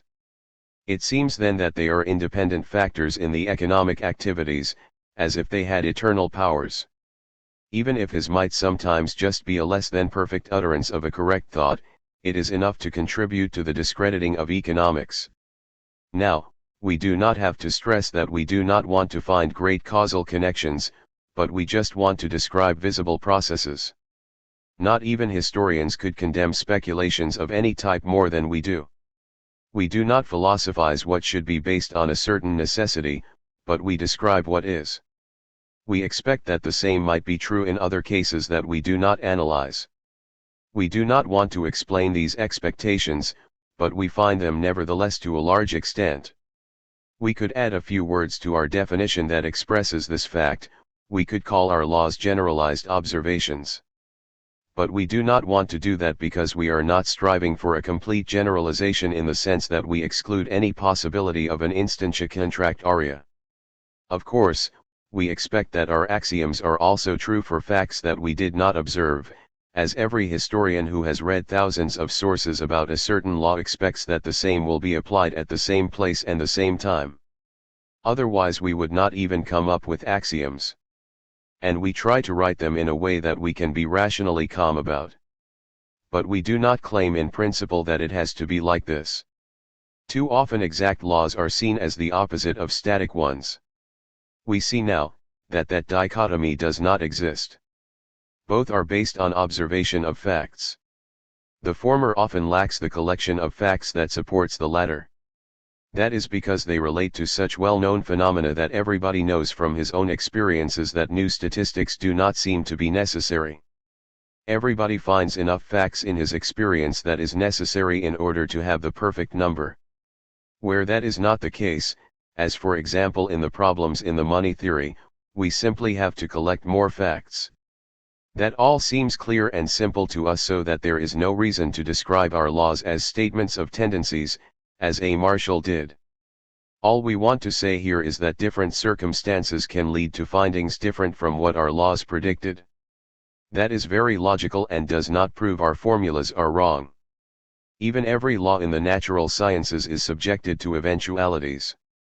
A rock on a table cannot fall to the floor. If somebody would therefore call the law of gravity statement of tendencies, he could do that. There is no feature here that would be specifically applicable to our law. On the other hand, we have not used our laws to their full extent. They are not deduced from facts but from systematizing them. Although that does not change their nature, the opposite seems to be true. We start with facts. But in order to abbreviate the description, to make it clearer, and to cut out elements we are not interested in, we come up with hypotheses that allow us to express them concisely. These hypotheses have been discussed a lot. They often seem to be big, general principles and lack sufficient proof from the facts. It therefore is sometimes seen as pure speculation. The unproven hypothesis, every theorist has heard this phrase and has tried to disprove it. Is the future of economics dependent on the acceptance of unproven theorems, or theorems that cannot be proven? People have tried to prove the necessary hypotheses, or they have just assumed that they are correct and that everything that follows is dependent on its truth. The latter is preferable because the former leads into other disciplines. That is obvious. But if you have to believe in some theorems to agree with yet another one, that is disquieting. One knows how controversial some of these hypotheses are. We do not want to discuss them here but just make our stance clear. Our hypotheses are as arbitrary as definitions. They are based on facts but we create them from our feeling of absolute powers. That is the reason they seem so certain. But we try to claim as little as possible, and where we claim we only do so to help our descriptions and do not pretend it is understanding. These 2 points make our hypotheses different from a priori speculation and therefore should calm down opposition. We will show our approach soon in some examples and will always come back to it. At this point we want to limit our discussion to the most necessary comments in order not to separate cognitive theory from practical work. Therefore we will just make a few more remarks. What you just read does not form a big difference between exact and statistic laws. But even those have certain preconditions, and when they do not stand out clearly it is usually due to a lack of clear language. And the historian also has to use hypotheses. As a matter of fact, each and every theorem makes sense under certain circumstances regardless of the content. We do not want to suppress those but only to select and to express them in a way that it does not diminish the validity of our findings.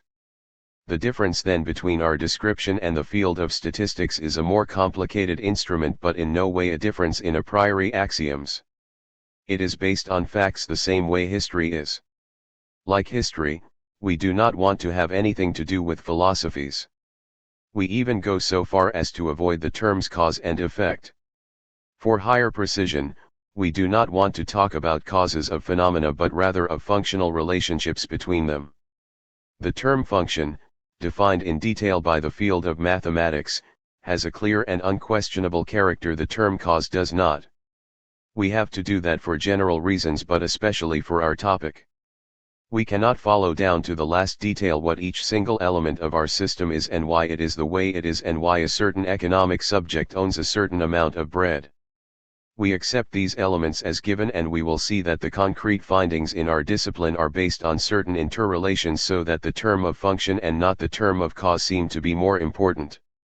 The clarity that it brings into the discussion helps us to overcome some difficulties, and it is logical to use the term function, since this way we make fewer claims than if we would use cause and effect. This way we minimize the room for controversy. So, theory offers us description and only description of certain interrelations. It would be wrong to think that it could do more. Often it would be a harmless mistake that would not affect our concrete results. But it would still confuse us when we think about the foundation of our discipline, and it then could lead to opposition to economics in general. Perhaps the whole quarrel about methods would never have grown to this point if the theorists would not have elevated theory to a religion. The claim that our theorems are more exact than experiences so that they can completely explain economic phenomena and their laws is responsible for so many attacks on our field. On the other hand, we have to admit that it was us who connected the fate of our discipline with that claim without enough scrutiny. 3. Barter relations. If we now tackle the task to describe the interdependencies we talked about, we clearly see an already established relationship between economic quantities, the price or the barter relation. Almost all goods are in this relationship. In a complete economy, each good stands in a fixed barter relationship with any other good at any given time, or to express it differently, they are being bought and sold at a certain price. In this case it is clear that we can, with the assistance of barter relations, deduce all economic qualities from each element involved. For example, if we know the barter relations of labor to all other goods, we can deduce for each given worker the number of goods that he will buy. What is a constant is that the man works with a certain intensity, has a certain level of motivation to work, and has a certain taste, and that these variables do not change all of a sudden. We will get back to these variables later. But there is not always a barter relation, not in an isolated economy and not in those elements of an isolated economy, which actually can also be found in a real economy.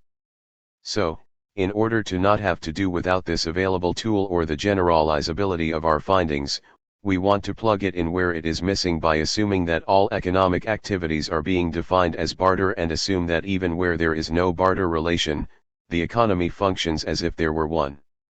That is not as paradoxical as it sounds. Please do not forget that every economic activity for us is nothing but a change of economic quantities. For example, whoever barters labor for bread, changes the amount of both goods he owns, and that is true for the hunter who barters the number of bullets and his labor for a growing amount of venison. In this way, we can use the principle of barter for each economic activity and even go further. We will get to that at a later point. And it is not new. It is an old thought to interpret production as a bartering of productive services. That is the same thought that led Bishop Whately in his introductory lectures to call our science catalactics. His idea is very close to ours when he says that in economics human is a creature that barters, and that he is only interesting for the science in this one point. We find our approach correct when we keep in mind that in describing the barter relations we do not use any assumptions that could not be used in an isolated economy. We furthermore know that these relations happen everywhere, and we are happy when our findings work. So, barter is the clamp that holds together the economic system, or, to use a different metaphor, their wiring. Barter relation is pure economics, which becomes apparent from what we already have said, and it is true for the isolated system as well as the state. If we see any economic action as barter, and furthermore, if we see everything that is happening within our system as nothing but a change of economic quantities we call barter, we do not claim that any other method of treatment would be worse or wrong, and we do not want to base any social consequences on this assumption. That has been done quite a bit. One example is the harmony economists, and to a large degree that is the base of the animosity against this assumption, which definitely exists. It has been seen as an attempt to blur social differences or paint them as innocuous.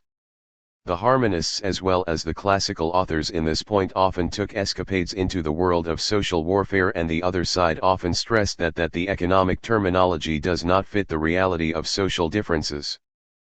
But we do not want to claim anything like that. If we still do not get into these differences, as we will see in the distribution theory, we do not do that for any socio-political goals but only to express our opinion that the pure theory cannot deal with these goals with its means, but they belong in different areas, which have a different character and different methods. We will always have to come back to the differences between our assumption and that of the older national economics. The latter had the hope to be able to understand the real work of social life from the perspective of economics. The final consequence in this regard is the so-called economic historiography and everything in that area. We do not want to do that. Today's economics usually works differently. It does deal with these questions but not based on the pure theory in the way former economics did it, but rather more correctly based on new materials. This path definitely is defensible. But we do not take this path since I believe that a division of labor for fields so diverse is to be preferred. Those of you who are interested in exactly those problems should put down this book. But it would be unjust to call my belief outdated. It is absolutely in line with the modern beliefs about how to deal with social problems, and when dealing with them is being excluded from pure economics, therein lies the same criticism of its one-sided interpretation in the typical fashion: exclude the problems or deal with them on a different basis. Both of them mean the same for pure economics. In any case, the latter case has to make sure not to demand to have the last word, and it also should not demand that from the theoretical side. We should not forget that when evaluating modern theory, one should not forget that it deals with a much smaller area than the older one. And we only want to deal with this smaller one. We see it as our sole task to explain what price is and to deduce certain laws of movement. Of course, this way we ignore everything that most people see as the most interesting, and the price for the correctness of our axioms. It is a large part of their value. What this value is we will try to explain in various parts of this book, but we do not want to deny that people have a different opinion about it. But we do claim that this approach fits the narrowly defined problems better than the others. No big social results will come out of it. Nowhere does the difference in opinion become more apparent than in those maximum problems, where we trade correct language and the general acceptability of our axioms with the interest in the problem of free market, free trade, laissez-faire, of individualism. Another example is the value principle. We do not attach to it consequences as the ones Marx derives from the labor principle. Some theorists have done that, though we will get back to that later. But for us, the value is simply an explanation principle that helps us to prove that our system is clear and unequivocal, and to show more clearly the conditions of the equilibrium than the older theory did. As we said before, we do not deny that one could use social categories to analyze economic processes, and we even admit that in some respect that would result in valuable insights. One could, for example, start with the ideas generated by the term price war and do without what we call pure economics without feeling a void. The German science has been doing this for quite some time. The only support we can bring forth for our opinion is that it leads to a clear, exact system, the only one that exists in the area of human sciences. Our interpretation that each economic activity is a form of barter cannot be objectionable, and, as we have defined it, it does not only entail the so-called traffic trade theory, but all pure economic theory is just an analysis of the barter problem. It has often been criticized that the theory reduces all economic activity to dickering, and the term stock exchange economy was coined, with a side glance at social and ethical doubts objections. This objection is probably based to a large degree on a misunderstanding of methodological means, even if such an objection is justified in some cases, especially where theorists try to tackle practical questions. In our opinion, which introduces barter even when there is no transfer, this term is just a synonym for economic activity or economic deliberation about possible activity, or even better, the element of this barter is the core that lies in their words. 4. The discussion of the question, how the barter relation can be grasped, and some other points. So, the barter relation defines our area. It jettisons from the body of facts everything that is not purely economic. We will see that everything that it does not entail either belongs to a different discipline or cannot be tackled by an exact treatment. We are looking now for a principle that will describe the barter relation. Each phrase that will give us the sought-after elements of our system when certain dimensions were plugged in, does qualify without having to ask whether if it in itself is a valuable finding or not. And since we cannot take into account all barter relations that exist, this principle has the character of an arbitrary hypothesis, which we can use as long as it does not become an inexplicable contradiction with the facts. Of course, we will, if we can, start with the observation of a fact, and, thus, this principle is not totally arbitrary. But we will also use it in the process described above, also in other cases which we cannot observe, example those that will happen in the future. We also will not be able to prove our hypothesis every time, but just build on it for right now. Therein lies the essence of scientific reasoning. When we have found such a principle, out of which we can deduce the barter relation and which allows us to determine dimension and the laws of movement of the economic quantities, our job is finished. The discussion of the laws of movement then is the complete pure economics. The whole nature of our system, the image of our theoretical structure, is dependent on the principle that we chose, and depending on the various principles, the scientific images of one and the same reality can look different. Such a difference does not indicate that there are differences of opinions about the nature of economics or about practical questions, or that there is a principal difference between the authors of the images at all. If somebody takes the value the other one labor as the connecting link, that does not necessarily mean a difference in the interpretation of social events. If, in spite of the fact that the labor theory has a socialist tint, and most champions of the value theory seem to be anti-socialist, the reason for that fact is not the role that labor and value play in their respective systems, but rather that both parts grant their respective elements a status that goes beyond the role of a mere explanation principle. We do not do that because our findings would not be any better, and because it is our principle to only discuss what is important for our findings. A certain explanation could be a circumstance that lies outside of our area and is of no interest for the social discussion. So, if we scan our field to find such a principle, we do not follow Marx's line of questioning, namely, what do all goods have in common? We do not go that deep.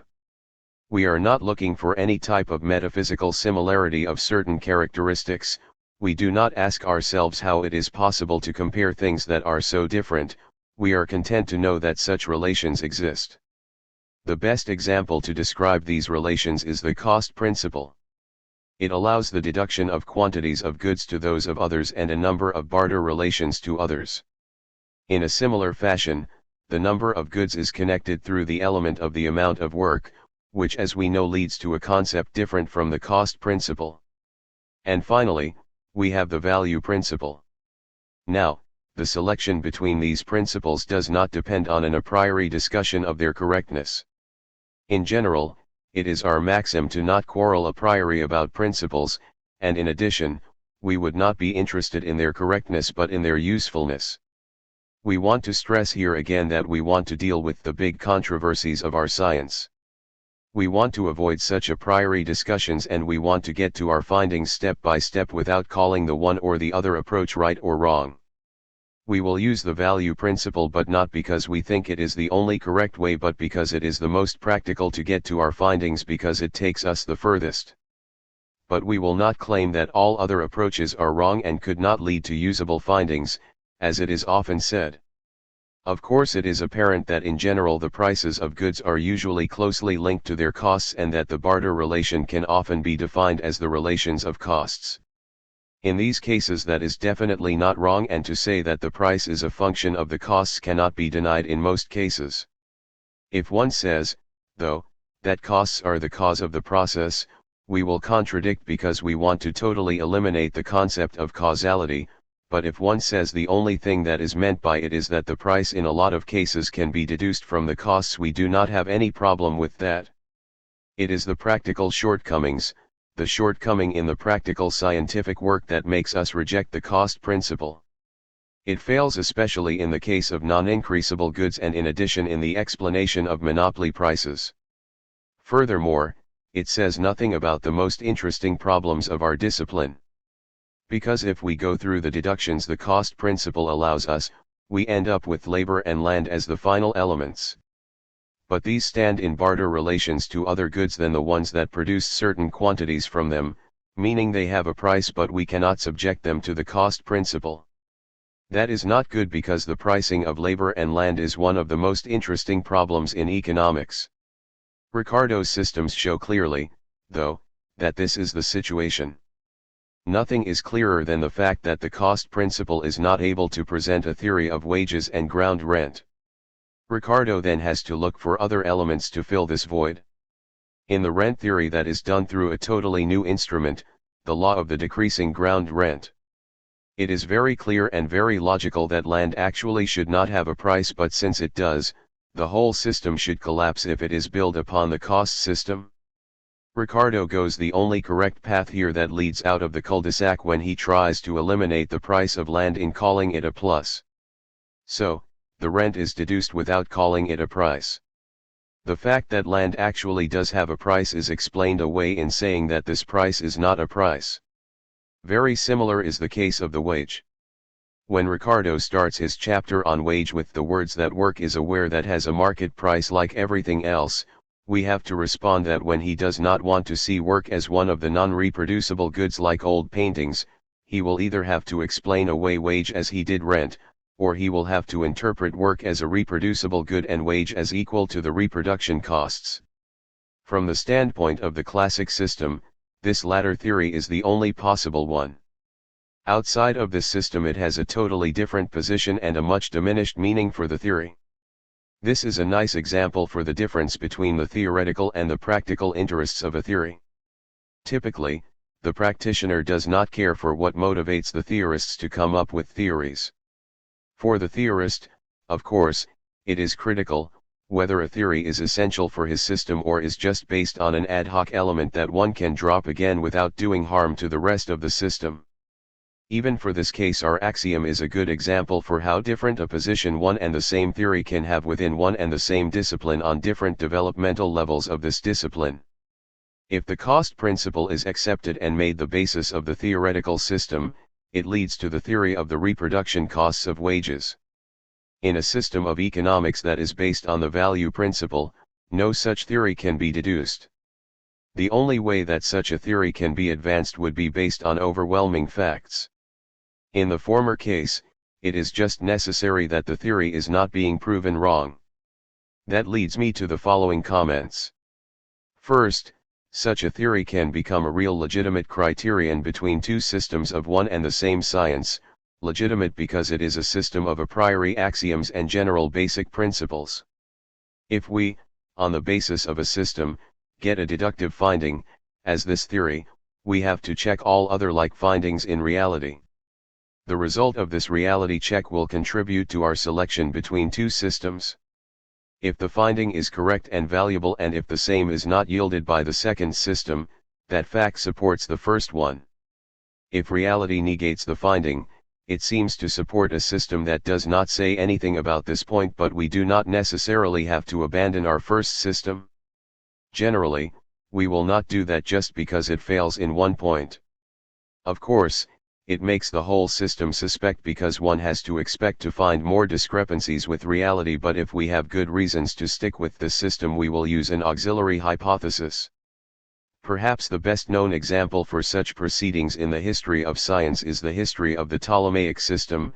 In the end the number of auxiliary hypotheses grows to a point that we turn away from such a patchwork as fast as possible and a new hypothesis takes its place, a more general one, simpler and more vigorous than the old one, which of course will have the same fate as soon as it has run its course.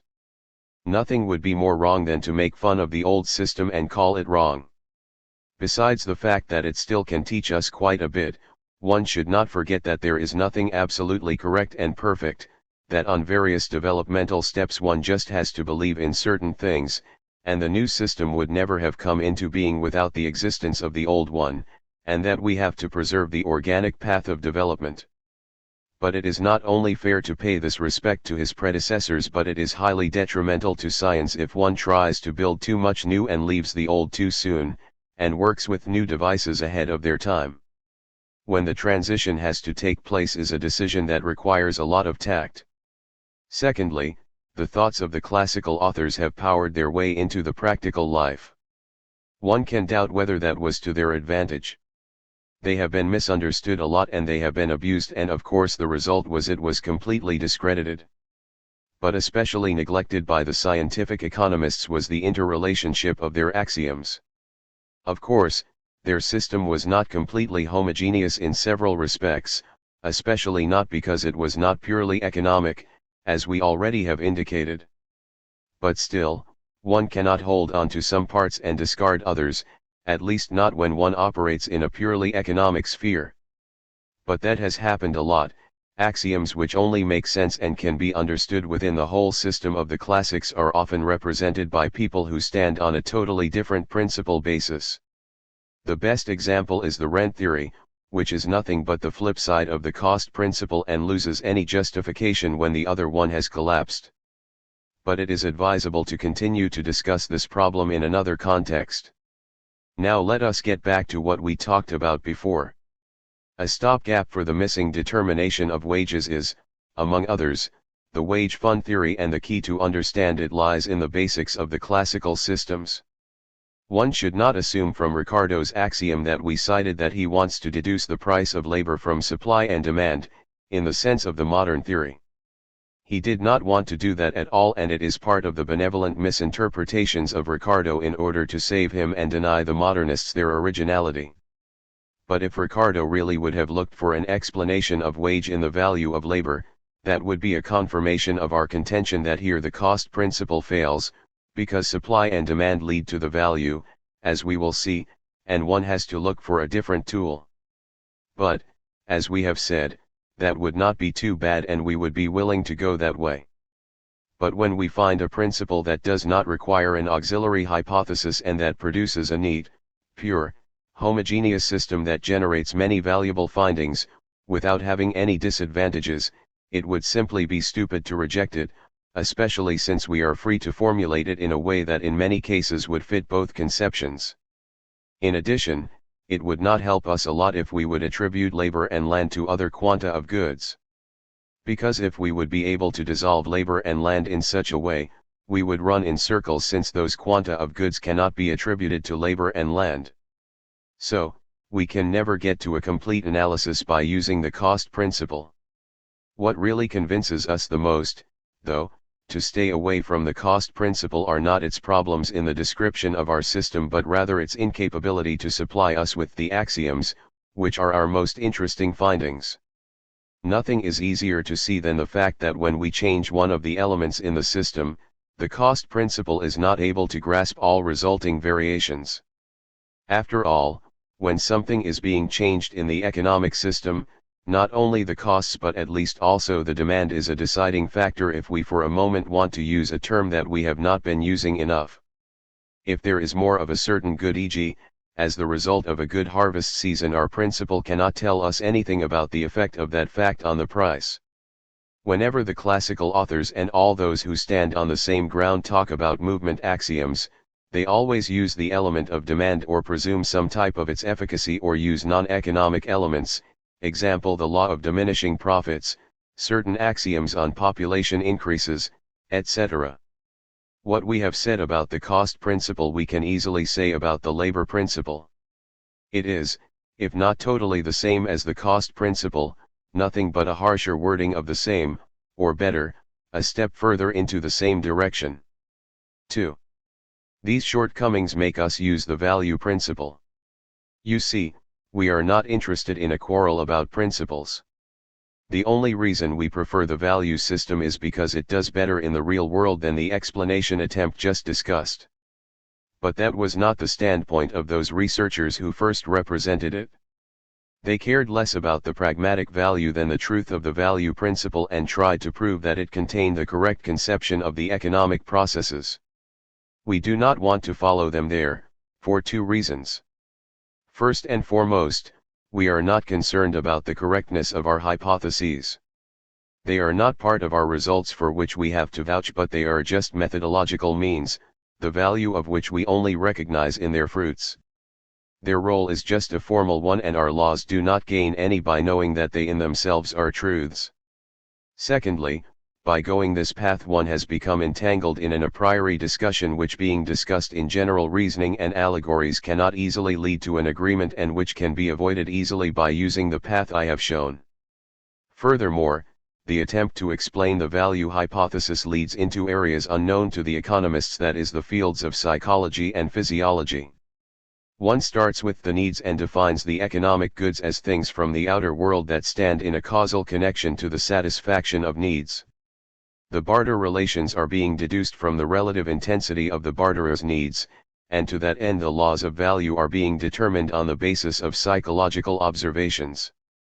One says, for example, that with a continuation of satiation the need for more food decreases, and therefore the satiated individual will pay less and less for more food. We have to say this about such an approach. Why is such an explanation given? The fact that what we see is only that the individual is offering a lower price. Why he does that is initially not of any interest from the perspective of economics, and, besides, we just see that the individual acts that he gets satiated. We are, thus, faced with the following alternative: either we admit that the only fact that allows us to fathom the feelings of the individual is his way of acting, or we have to rely on the results of introspection. Let us look a little closer at both possibilities. In the first case, the psychological deduction is just a tautology. When we say that somebody offers a higher price for something than somebody else because he sees in it a higher value, does not explain anything, because we simply conclude from the feeling for the value that he offers a higher price. So aside from the fact that we try to avoid a causal view, and that furthermore that definition has another objectionable point, that is, the term things of the outer world remind us of metaphysics from the standpoint of the observer who cannot deal with the psyche of the observing individual. Nothing is one when one adds such a psychological axiom to a simple observation of economic activity. That the appearance is different, that one actually thinks one has gained something, can be explained by the inherited trust in causal relations. When one can combine two things by the word because, one thinks to have gained an insight into their relationship. But here we only have, in addition of everything else, one link of a chain. The rest will not be explained through independent observations but rather deduced from the former. When we see that things are getting evaluated, and we see that by the fact that the individual does something to get it or to keep it, and say that happens because the thing stands in a causal relation to the satisfaction of the individual's needs, it does not happen because we could totally understand the act of evaluation. Therefore it is not a statement about facts like the one that the light comes on following certain electrical operations, but rather it is a hypothesis about psychological processes of the individual, which we derive from his observable actions. But even if we could see the evaluation processes or somehow else could become aware of them, it would not help us very much.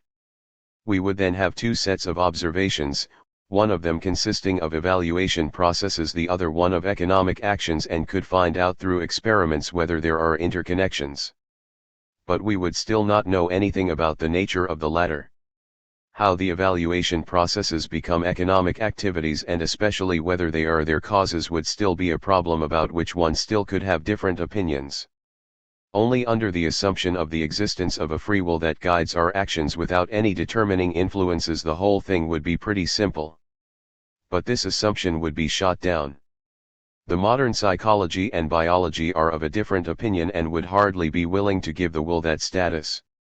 We cannot discuss this problem any further, but we cannot ignore these things if we want to anchor economics in the problem of evaluations and wills.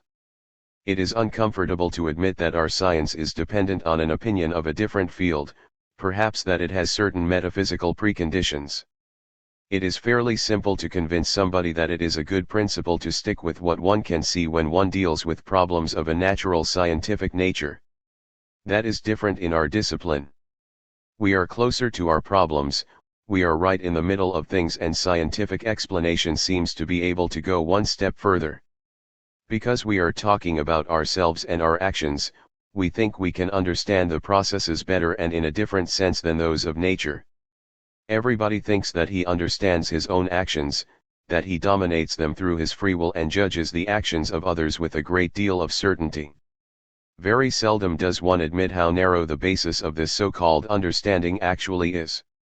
As we do not think about the very complex process of seeing, we just ignore these concerns in real life. But we are not allowed to accept this kind of vagueness in the foundation of a science. We have another alternative, though, and that is inner perception. In the case of the introspection, things are absolutely clear. Here one could, if one wanted to, assume a causal relationship. Here one actually has two phenomena: I can directly observe my needs and my feeling for value. But that would not help me very much, because not only my feeling for value is important but also that of all the other economic subjects. And since I cannot observe their psyche, I am where I was before, when I tried to do without introspection. But even if I wanted to use the findings based on introspection at all, I have to pose the hypothesis that the evaluation processes of all other people are similar to mine. If I would not pose this hypothesis, I would not understand them any better than before. In this case I would have to be willing to accept, for example, that the more food somebody has the more he values it. If I am determined to not accept such a possibility and build a hypothesis, I only continue in a formal, arbitrary way. Whichever words I might use to justify this hypothesis or even try to hide its hypothetical character, all of that is without any meaning for the pure economics, and none of the metaphysical or any other type of explanations of my hypothesis can save it when the findings that are based on it collide with reality. Its only purpose is to come up with a schemata that is a fitting image of economic reality, and therefore it does not matter where it comes from and how it is decorated. It is very important to us to stress this point, because only the highest level of rigorousness in this matter can show the nature and the architectonic forms of the theory clearly and graphically to friend and foe. In order to make our hypothesis plausible and clear, such discussions should be connected to it. Of course, its acceptance was helped by this. But one should not be fooled about its nature, as has happened a lot in the past. 3. So, what is its nature? What is left when we leave out everything dubious?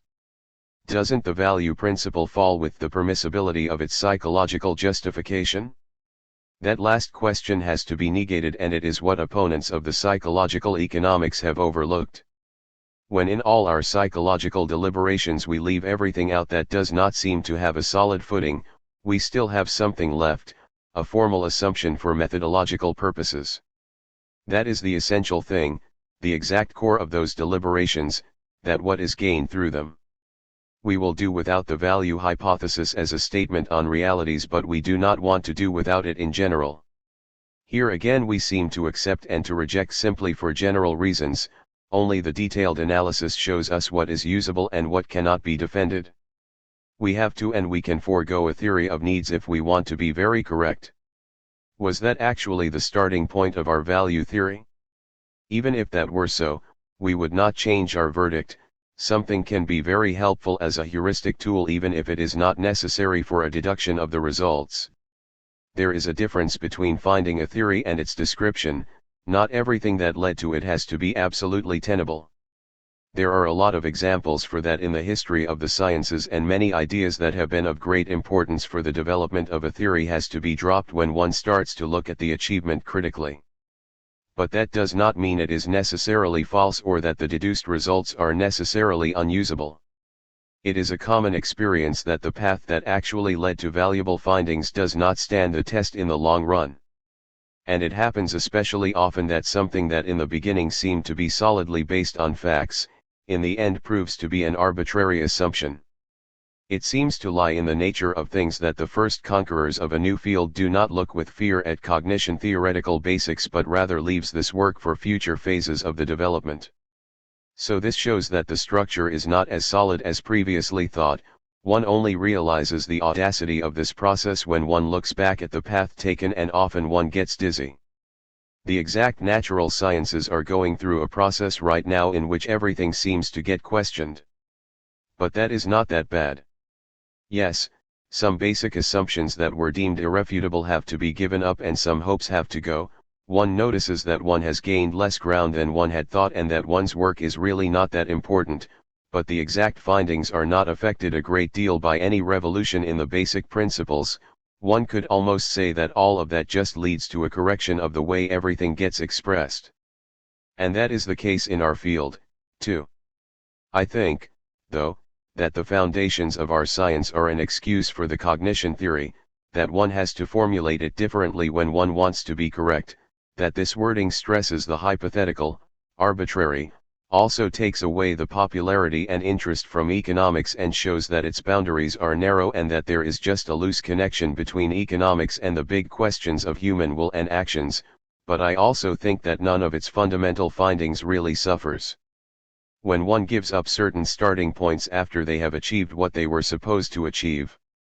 But was the doctrine of the needs really the starting point of the value theory? Such questions are extremely important to us.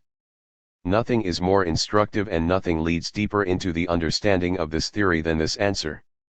But it is a difficult one and one can never be sure of it, but we always want to try to find out what was the source of the guiding ideas and we try to follow the originator's train of thought and at the same time this way we gain all elements necessary for its evaluation.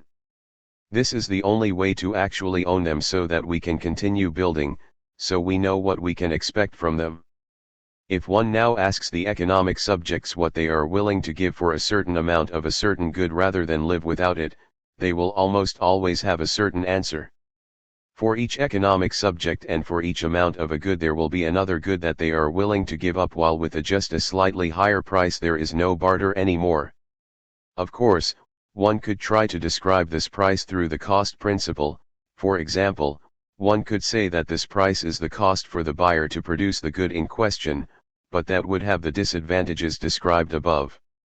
So let us throw out such an explanation attempt and just accept this price. And let us just ask these people at the same point in time what they are willing to give for another certain amount of the same good rather than live without it. We have to make sure, though, that this other amount could not be used for anything else. Let us again note the answer. Let us repeat our question as often as possible. Let us assume that our economic subjects actually would act like this and always act like this under the same or at least similar circumstances, an assumption that probably not always but often enough matches reality. Now we show for every economic subject the different amounts on the x-axis of a right-angled coordinate system and the prices, which he has given us on the y-axis. And finally we connect all the points in the system through interpolation to a continuous curve and simulate that the economic subject would within a certain interval give a certain price for a certain amount if he could not get it cheaper. The latter is simply fiction because in reality not every amount is a possibility because a lot of goods cannot simply be split and even the ones that can be split can sometimes only be traded in certain amounts. The function shown in such a curve now is the only thing we need and at the same time everything economists can do when they do value psychology. Any additional reasoning would not change its nature, it would only cloud it. But why is this function called value function? That is not difficult to explain. The questioned economic subjects will say that to them a certain amount of a good is worth so much and not more than so much.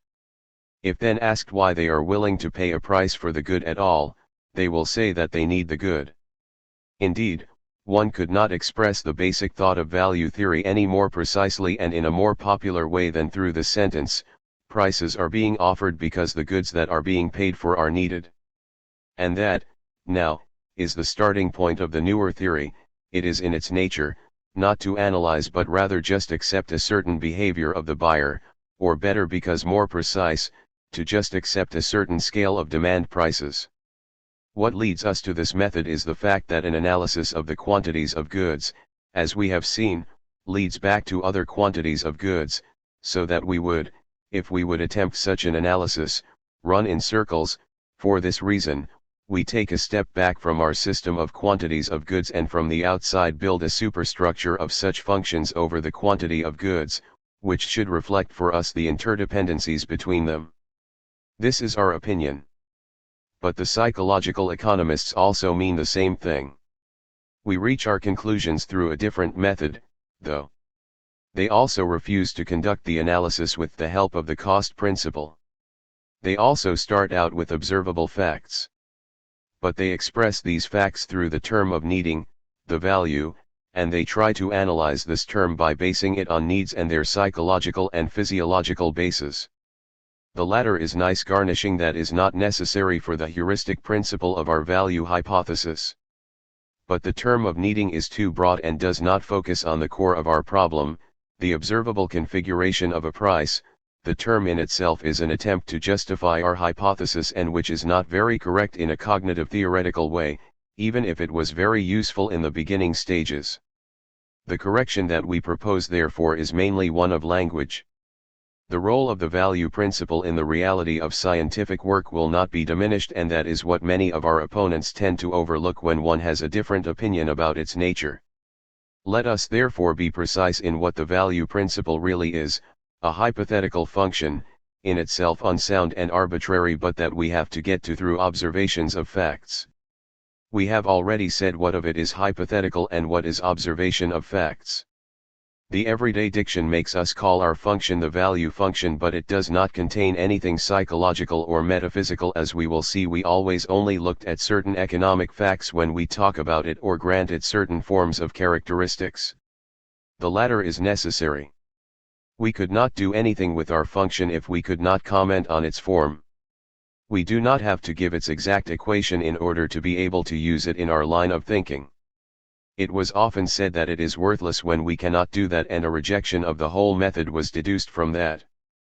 But everybody familiar with higher level analysis knows that it contains the means to get the most theorems out of the given form characteristics of a curve, even if they have not completely determined it. So, we do not have to establish every value function empirically in the way just discussed. That might be necessary at a later time, but it is not necessary now and for the basic problems which we want to discuss. But we have to establish something when we want to work with our value function. But in the interest of scientific correctness, we have to be careful to just concentrate on the necessary and nothing more. It becomes clear now that just one characteristic of our curves is necessary, and that beyond that they can do whatever they want to do, that is that they are negative towards the x-axis in our specific interval. That is the exact form of Gauss's law, the law of satiable wants, which is usually expressed like this: the intensity of the feelings of need diminish with the level of increased saturation. We do not want to discuss this law any further and just point to the well-known discussions of the value theorists. We just wanted to take for us the relevant core out of its psychological and physiological cloak. Thus, the real nature of the principle becomes apparent. For the field of economics it is not a law, although it might be for other sciences, but an assumption based on a generalization of certain scientific facts. As such it is always arbitrary. For example, nothing would stop us from coming up with the opposite assumption without being able to call it wrong. It is a fact that especially under the perspective of development, the increase of demand and the increase of the amount offered go hand in hand, so that over time it happens often that a larger amount of a good might fetch a higher price than a smaller one.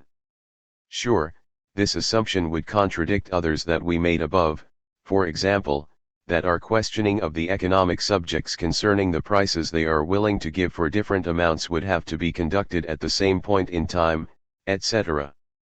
But these latter ones are only made to prevent our main assumption from colliding with reality. And from our perspective, psychological objections to such a method would be irrelevant. But it becomes apparent that our method is more useful for the description of the real observable barter transactions, and therefore we adopt it.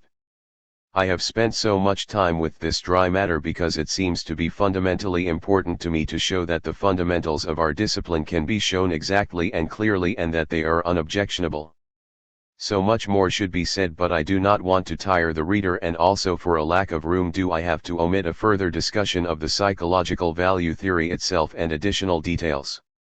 I do want to stress, though, that a rather detailed knowledge of these things is absolutely necessary for the comprehension of what already has been discussed as well as what is going to follow. This method is not just the only correct one and gets rid of some obstacles and vagueness in our path, it also clarifies very nicely the nature of our axioms.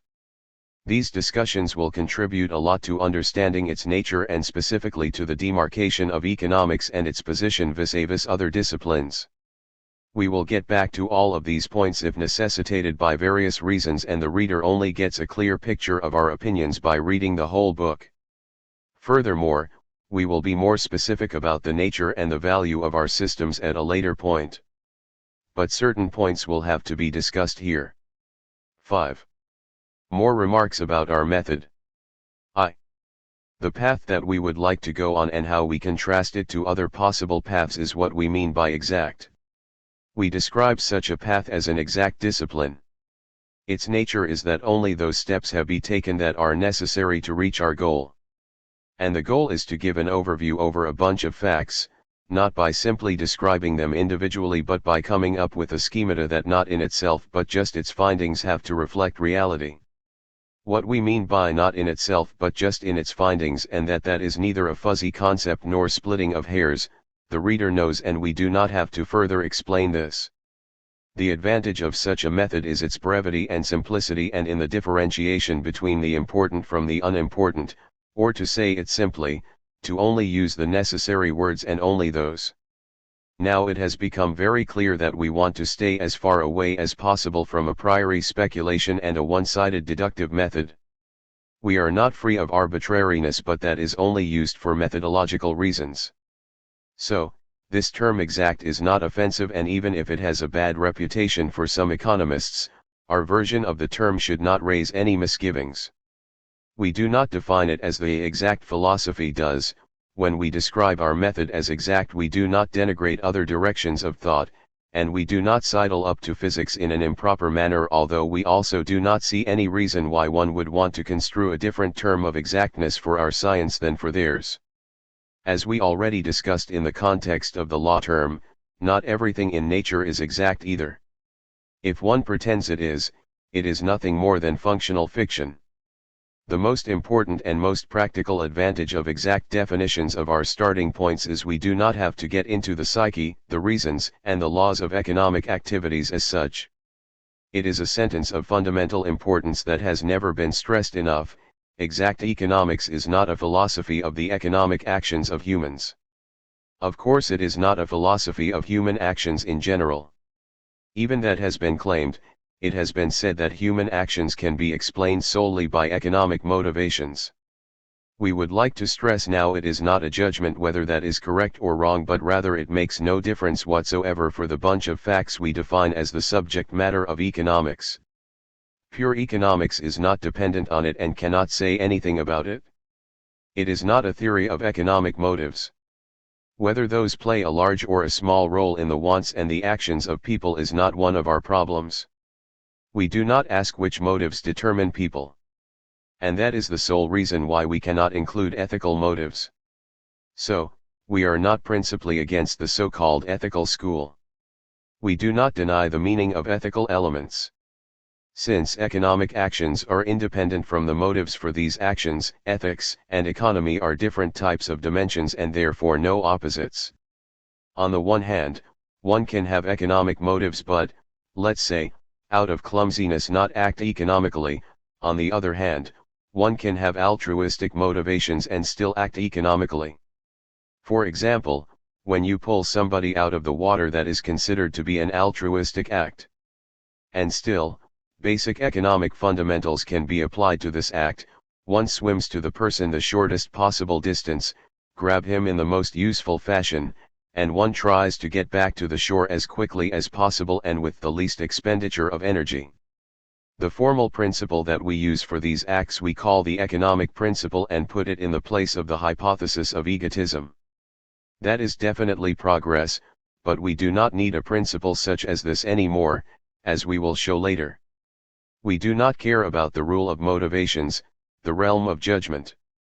One could be tempted to combine all sciences that deal with human actions under one umbrella, under the perspective of value judgment. Then economics could be defined like a science of economic evaluation and ethics, aesthetics, etc., in a similar way. But from the standpoint of economics we cannot allow such a summary because it gets us involved in things we do not want to get involved in. The problems of personality, of consciousness, of wants, etc., have been tackled by others with a lot of success, so that we do not want to get into opposition to the findings of those attempts. It also makes us be very careful in using the term value, as physicists are with the terms energy and mass. We have to point out again that this way we can banish all metaphysical vagueness from our path, but only for the price of a large part of the interest of our discipline. We separate it not only from all other forms of human actions but also from its original soil in which it seems rooted. It is clear that economists balk at this, and of course we have to prove that the small field that is left over is of real value and an independent discipline. In my opinion, an analysis of human actions from the perspective of motivations has little to offer. Of course, this method makes understanding fairly easy, especially in the early phase, but it does not seem to have a great future, and it does not seem useful to put so much emphasis on it, as, for example, Gabriel Tarde did. But even if it would not be this way, our discipline should stay away from it, and it would definitely be possible that there could be another science of economic motives next to it. But it would not be able to contribute more to, let's say, the nature of branches of income and in general to pure economic problems as pure economics can. We got to a point that has not been dealt with clearly enough. Our exact method can contribute quite a bit to its enlightenment. To act economically and to act according to economic motives therefore is not the same. The egotist, both the utilitarian and the voluntary, cut his tree with the minimum amount of energy possible, as would do the altruist. So, when both are planning to cut a tree, they might have different motives but their acting is the same. Even a special awareness of economic motives is not necessary here. The older national economics assumed an individual egotism. In the eyes of its advocates, that was a claim about the actual actions of people and at the same time a demand. In accordance with the philosophy of natural law of that time, one looked for the key to understanding social life in the individual, and the following sentence was promoted to an axiom consciously and subconsciously: the free action of the individual creates state and society and is decisive for the economy.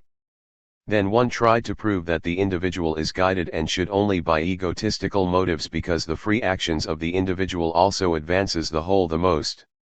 Egotism and its development to its full freedom were propagated as the desirable goal. In the context of this individualism, free competition reached the level of a postulate, which led to some practical demands such as free trade, contract freedom, etc. A proud building was erected on this ground, half science and half practical program. It has often been stressed how the zeitgeist determined this philosophy, which meaning it has in the history of the political ideas, and how and for what reasons a reaction against it followed. An ethical interpretation of the economic phenomena and a whole theory construction of the negation of egotism on the one side and historical fact research on the other were set against it, but the science did not win very much, as little as the exact natural sciences would win when one philosophical system would be substituted by another. But that is not the reaction, which from our standpoint seems necessary even if it was totally justified. We gladly give to our opponents the problems that are rather foreign to us and which cannot be dealt with using exact methods, but it is more important to us to show that an exact discipline of pure economics is possible without endorsement, that such an endorsement actually would be against its nature, and that can keep and develop what the classical authors had recognized as pure economic truths, although its social philosophy lies in shambles. The field of economics still has features that date back to this time and point to these things. I do not mean that each economics textbook discusses collectivism, individualism, egotism, and altruism, etc., that can easily be separated from the economic content and are often included for didactic reasons. What is more dangerous is that terms and thoughts have snuck into the pure theory and especially into their foundations, which might invite the same old criticism that is justified in case of the classical authors, although the whole development of the newer economics tries to get away from that. Therefore it is important to stress that we do not claim, first, that economic activity is guided totally or to a large extent by egotism, and secondly, that it would lead to the best outcome for all involved, or thirdly, that there is a tendency to accentuate individual egotism more and more. What in the new economics reminds us of these things is something totally different than it was before. They are not claims or demands but rather just methodological tools. Right away, This interpretation clarifies our path and gets rid of any metaphysical fogginess. It allows us to hold our position, to connect a clear sense with every word to prevent fights over that sense. The price we pay, we give up a lot of interesting and gutsy claims. Even an opponent of the classical authors remarked that the deepest questions in economics cannot be solved mathematically but only in connection with history and philosophy. But he was probably thinking especially of practical questions, especially in the area of social policy, etc. Here we have to counter that these questions are not questions of the exact economics and that they do not have any scientific character if philosophy of any type starts playing a role. One example is the problems of the tax policies. If one asks what a tax does, this is an economic question and it can be solved economically, and mathematical formulas are very helpful here. But if one asks whether a tax is just, one has to say what one means by just before it can be answered. At this point, any type of scientific work stops. But if one agrees on this point, the scientific discussion can start. But we do not want to have anything to do with philosophies like the one about the justice ideal and turn our backs on the word cascades that under this name drown the economic discussion.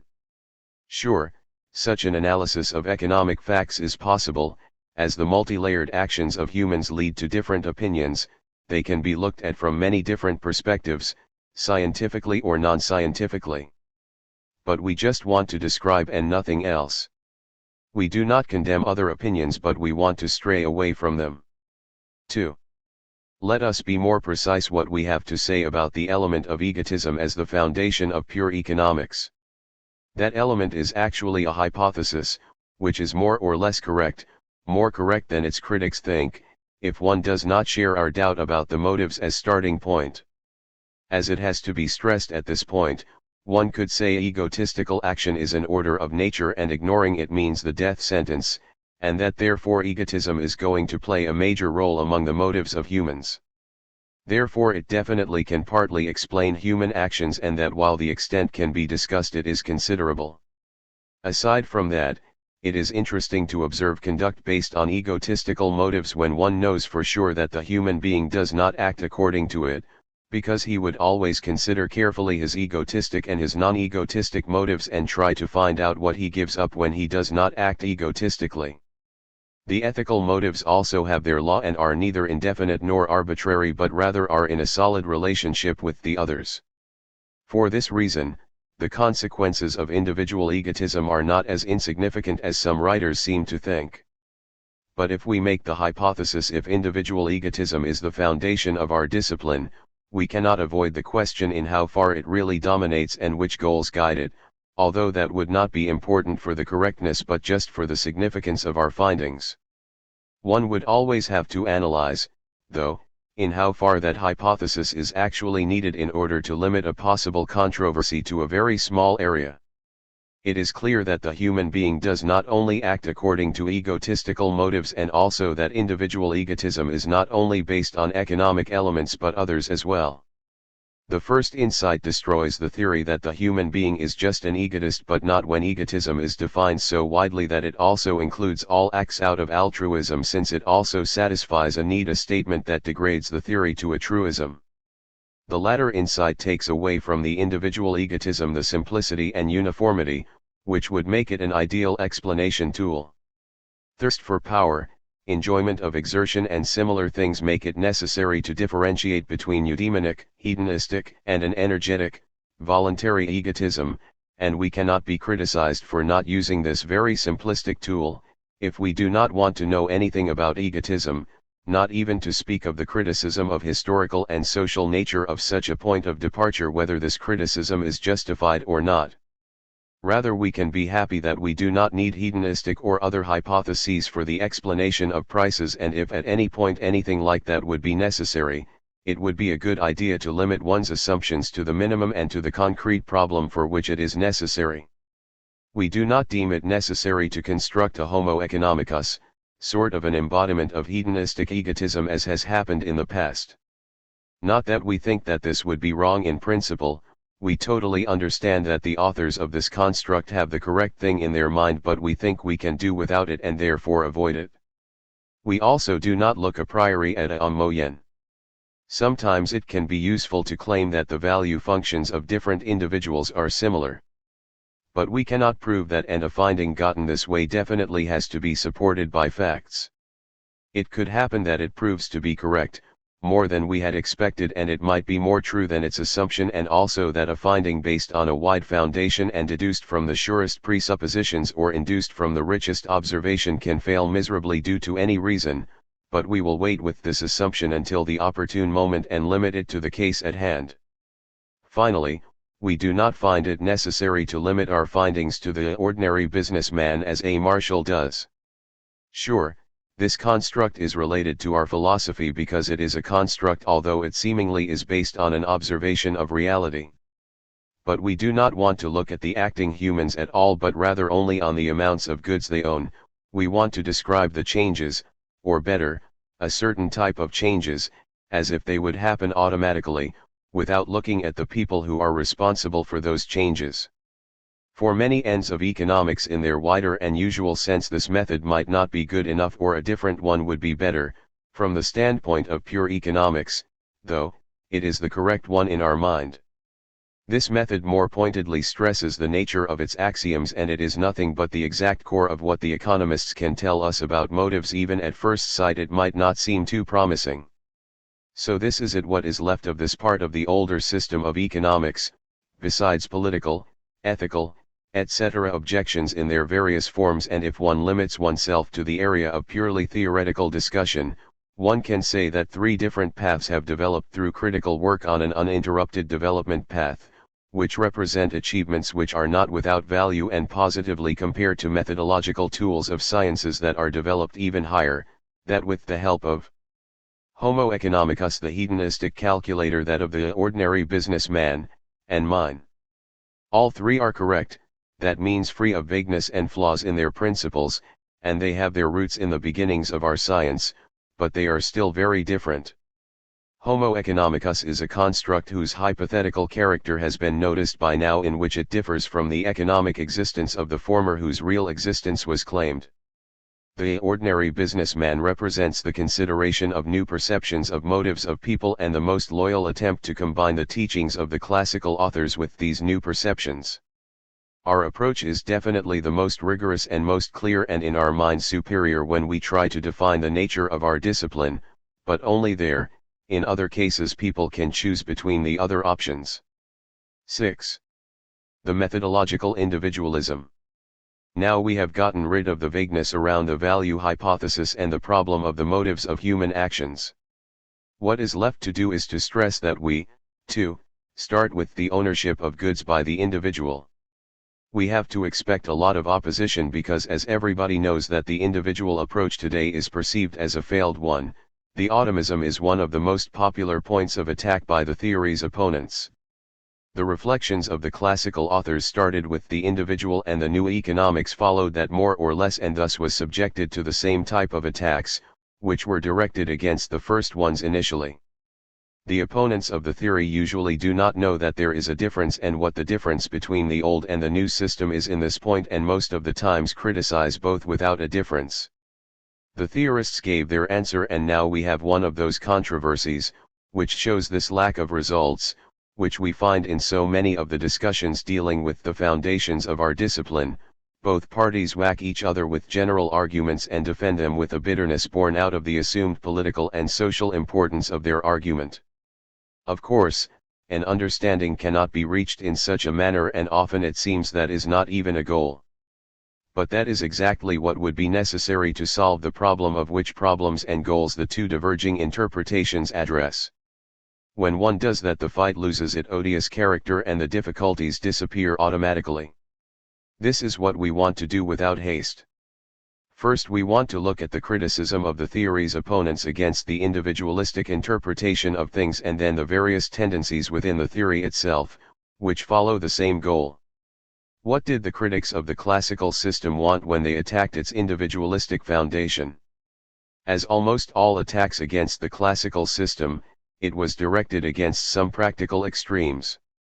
Individualism is juxtaposed more or less to socialism and any type of social policy, The slogan of free reign of the economic force, individual initiative and responsibility was used against other slogans. The political defeat of the individualistic liberalism also damaged the scientific reputation of those works in which individualistic postulates were set in a seeming connection with the foundations of pure economics. Those are all very well-known things. It is also known that the gigantic development of socio-political efforts in which the scientific circles are so interested led to a rejection of individualism for ethical and for political reasons. The individual was told that he owes his existence and his development to the society and that the fruit of his work belongs to not only him. But enough of that. One can safely claim that the animosity against the atomism in the field of economics came out of this direction to a large degree. We, on the other hand, have to say that there is absolutely no connection between individualistic science and political individualism. The attacks by historians and social politicians against individualistic social economists may be justified, some definitely, and when the historian criticizes the political statement of the theorist, he is right. Such a statement would not be possible if the theorists would have paid more attention to history. But we would go too far to blame the field of social economics for that. The theory does talk a lot about of free competition.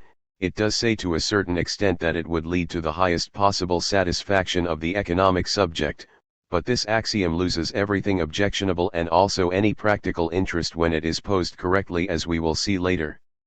Out of the theory we cannot garner any arguments neither for or against political individualism.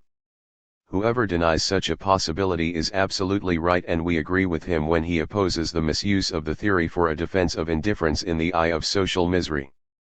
But he is wrong when he therefore wants to throw out the theory because of it.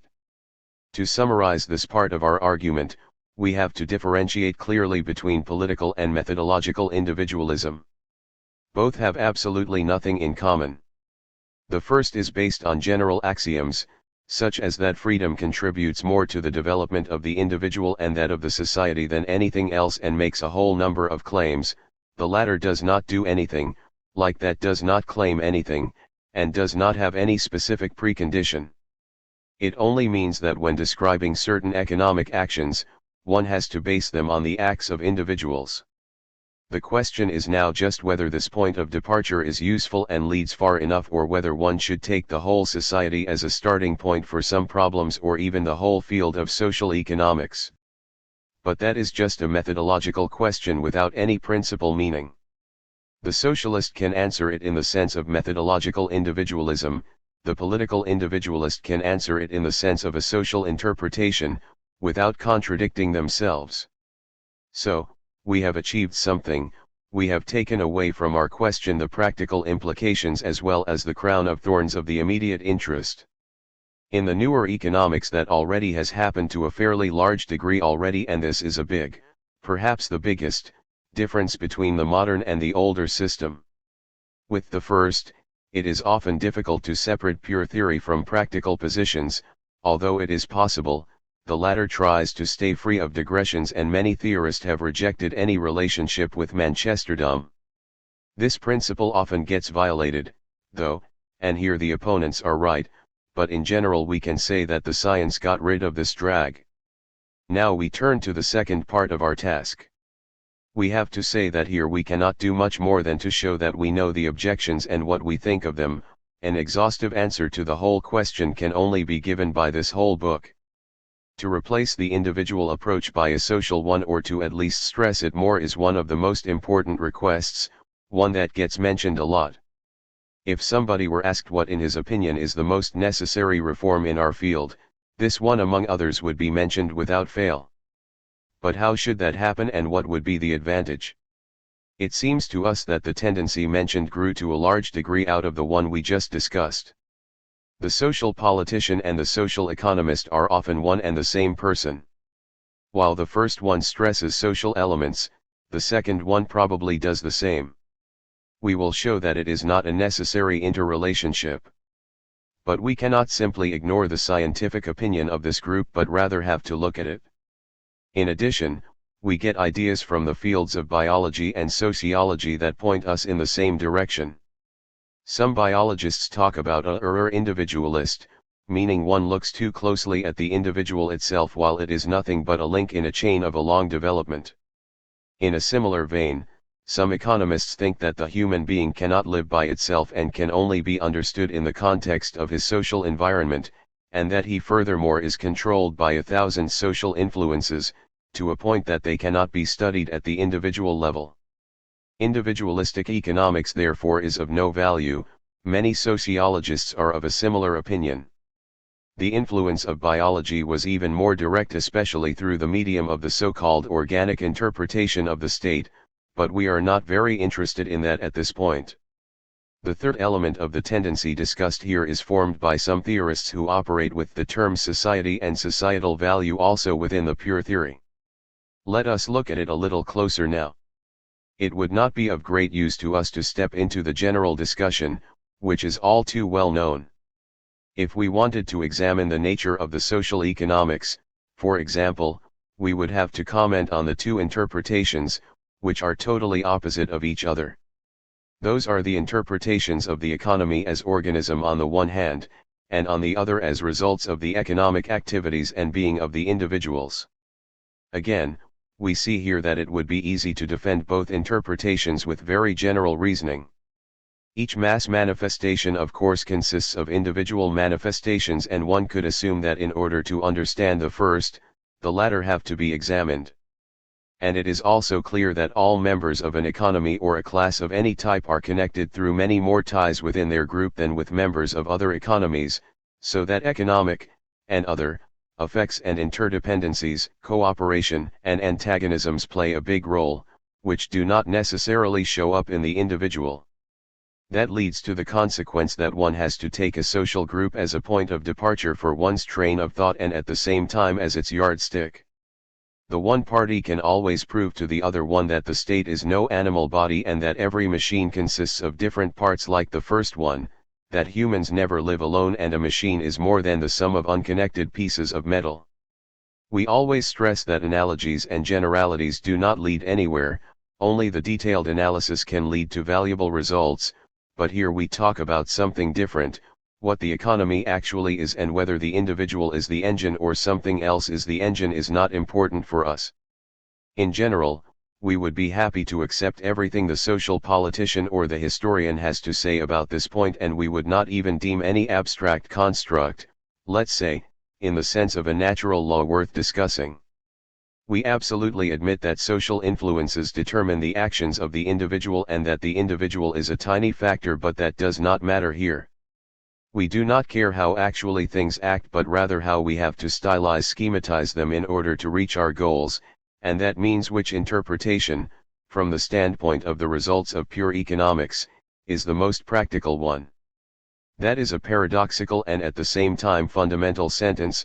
The economist should not care about the nature of an economy. We do not hesitate to answer this question with a yes. We would even go further by saying that we do not even care about the nature of economic activity. We have to look at what we try to accomplish. In this case it is the price, and only mention what is absolutely necessary to get to our goal. Only then the shape of our thinking process and its meaning becomes precise and plastic. And we cannot say a priori what is necessary.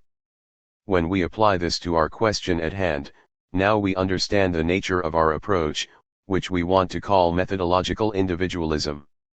We have already seen that it does not contain any demand or any moral or other judgment of various organizational forms of social economics and therefore cannot be hit with opposition in this category.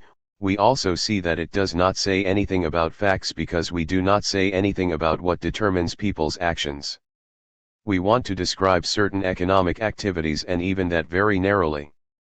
The deeper reasons for them might be interesting, but they do not influence our findings. They belong to the field of sociology, and therefore our results cannot be denied by the argument that one cannot explain what happens in an economy just by looking at the actions of an individual. When the economist cloaks his individualistic method with facts and claims, for example, that the individual is the pivot of all explanation, we cannot agree with them and stand on the side of their critics. But we should not forget that those claims usually do not have to be made without changing the pure economical part of the problem. In this case the criticism can easily go too far and being right or wrong are getting mixed up. Finally, methodological individualism is no speculation of a philosophical nature, no model for the future, or some such thing. All that has been tacked to the theory, half of it has not justified the other half. Every impartial observer can see that our observations cannot be attacked by these slogans that have been repeated ad nauseam. We only want to say that the individualistic approach in a short and useful way produces very usable results, but also that within the pure theory a social approach does not provide any advantage and is therefore superfluous. Sure, as soon as we go beyond the limits of the pure theory, the whole thing looks different. For example, in the organization theory and in the sociology in general, individualism would not get us very far. We do not have to shed tears over this, though, when we think of the limitations of it as just a method. Now, we have taken an additional step and eliminated some difficulties, which are often in our path but at the same time takes away from our question any scientific principle interest. We have not solved a problem but shown that we do not have to solve it. Automatically, it follows that those theoretical discussions, which work with the famous or infamous instrument of Robinson, cannot be hit by the criticism that such could only exist in exceptional situations and not for very long. Here, the misunderstanding that we can find in many of these criticisms becomes especially clear. There are no principal objections against atomism as we represent it. Objections that were brought forth in the past related to things, which seem to be directly related to it but can be separated. Of course, we are not interested in the individual process but they help us describe the mass phenomena in our field. The activities of an individual are so meaningless to us as the color of hair of an individual is to an ethnologist. But he cannot learn about the color of hair of a whole culture by looking at that whole culture but rather by looking at individuals and then construct a theory about the culture by synthesizing individual observations through a typical or representative statistical method. This example does not totally hold but it shows us that the individual method and social results are not always compatible. We believe that even today the old individualistic method is still indispensable but only for pure theory in its most narrow sense. Our method only fits that and has produced useful results just in this area. It is both impossible and superfluous to leave it behind for the group of problems that are being worked on these days. Perhaps that can happen at a later time as it is already happening outside the very small area. But for now and in the near future anything new would only hinder development. We cannot prove it here with general reasoning, though, only the reflection of the details of the pure theory can show that, it has to be analyzed through each of its individual axioms. All we could do here was to react to some objections, to clarify misunderstandings, and to show the reader that we do not want to do anything that would create principal doubts. Only that can be discussed in general terms. So, we will not talk about social categories and show that the individualistic approach in our sense, stripped from any practical interest, has proven to be successful in our area and is sufficient. This second part of our proof is only created out of the entirety of the whole book. Everybody is free to invent economic vocabulary of a sociological category in order to discuss social or political problems, where it seems desirable. We stress over and over again that this is only true for the system of the theory in its purest form. At this point the two most important groups of terminology should be mentioned, which were supposed to introduce a social element and which we want to reject for reasons we already have discussed.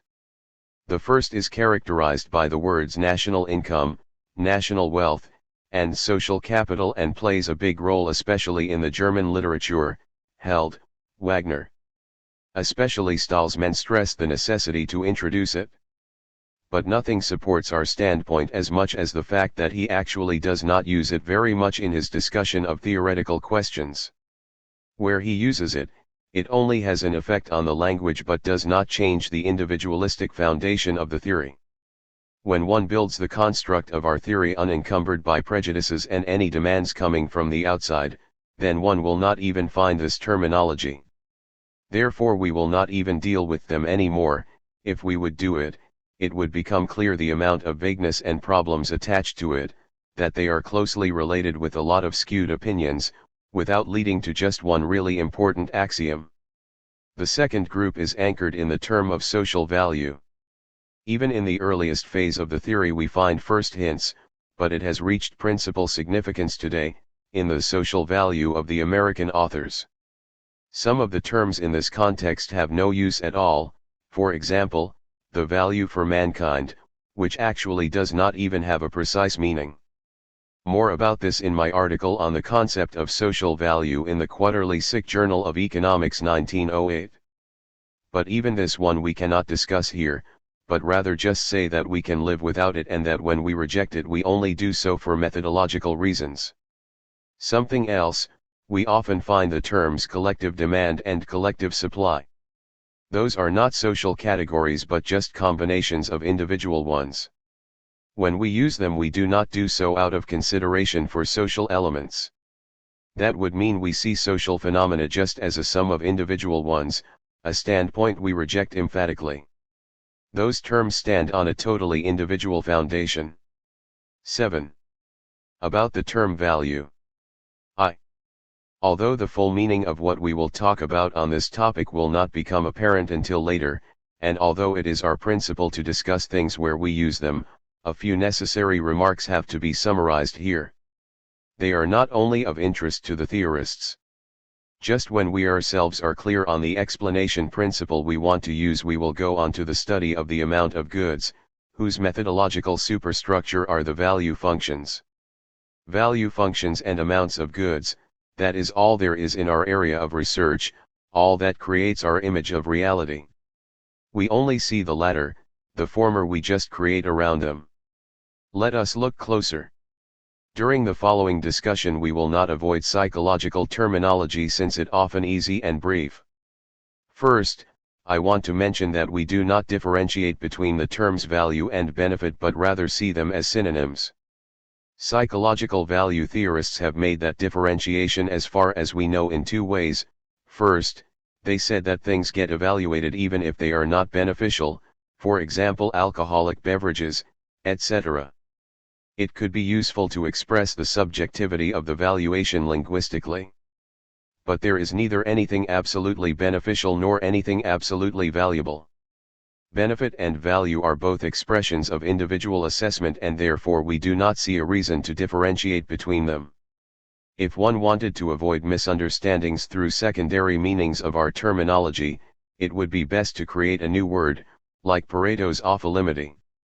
But we do not want to do that. Here, where we assume that all elements are known, we do not expect any problems. We just want to touch upon it briefly and then quickly move on. Furthermore, only those goods, which are fairly scarce were ascribed a value. Here, one followed the linguistic convention, which for example used the term useless under normal circumstances, although it is of course valuable. The benefit becomes value, when its non-existence becomes a possibility, one of those theorists said and thus expressed the beliefs of the whole group. Von Boehm-Bawerk said, benefit and scarcity have to come together to form a value, POS theory p.142. A man is sitting at a bubbling spring with good drinking water. He has filled his cup and enough water to fill another 100 cups flow by him every minute. And now we imagine another man who travels through the desert. He is still another day away from the next oasis. And he is down to his last cup of water. In both cases it is beneficial to satisfy your need. And to the same degree, POS theory, p.140f. But it only has a value in the second case. We do not go overboard by calling this differentiation one of the most fruitful and most fundamental in all of our science. The proprietor does not care too much about goods that are just beneficial. Such goods equal zero for our welfare and only those have a value that provide us with a piece of satisfaction, welfare, quality of life, in other words, which are scarce compared to the demand. We have to say a few things about this. Above all else, the difference between the two does not seem to be such a big one in our eyes. Goods, whose values have been minimized here are those, whose marginal benefit is close to zero. Well, the transition from a small marginal benefit to zero benefit is apparently a smooth one, not a sudden jump. In the same way, the boundary between free and commercial goods is also a fluid one. But even more important is the following: even free goods have value functions. One can see that when one makes it into a commercial one by making it scarce. Even to find out whether a certain good is free for a certain individual, we need the value function, since the 0 point of the marginal benefit is dependent on its form, or to say it in a more popular way, on its demand. So, there is no big difference between free and commercial goods, and for this reason value and benefit are synonyms for us. 2. That brings us to an important point, to the term aggregate value. There is a value function also for free goods, just its marginal benefit is 0. But what is the value of the whole amount of that good for an individual? Sometimes it has been said that this aggregate value also is 0, v. Wieser, recently F.A. Fetter.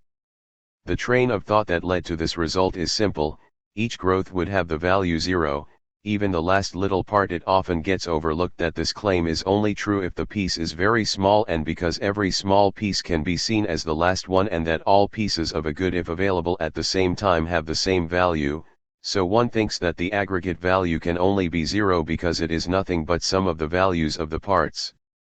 This train of thought is supported by the fact that the complete supply of free goods does not get more attention than the individual parts. But this confirmation is deceptive. It is correct that these things do not get the attention they deserve. But a simple operation convinces us that their aggregate values are not 0. If that were the case, the economic subject would have to be prepared to give up his whole stockpile of this good for a small advantage. But who wanted to live, for example, without water? Just this thought shows that reasoning cannot be correct. But we can really pinpoint where the problem is. Of course, one can see each part of the stockpile as the last one. But that only means that one can put each little part, as long as they are identical, in any order or pattern one wants to. If you add up their values, though, not all of them are the same. Only one has a marginal value, all others' values are higher. As long as all of them are there, each individual one has the value of the loss of the satisfaction of the need caused by its being missing, but only if it's missing under the presumption that the others will still be there. The values now cannot be added up. That is not too surprising.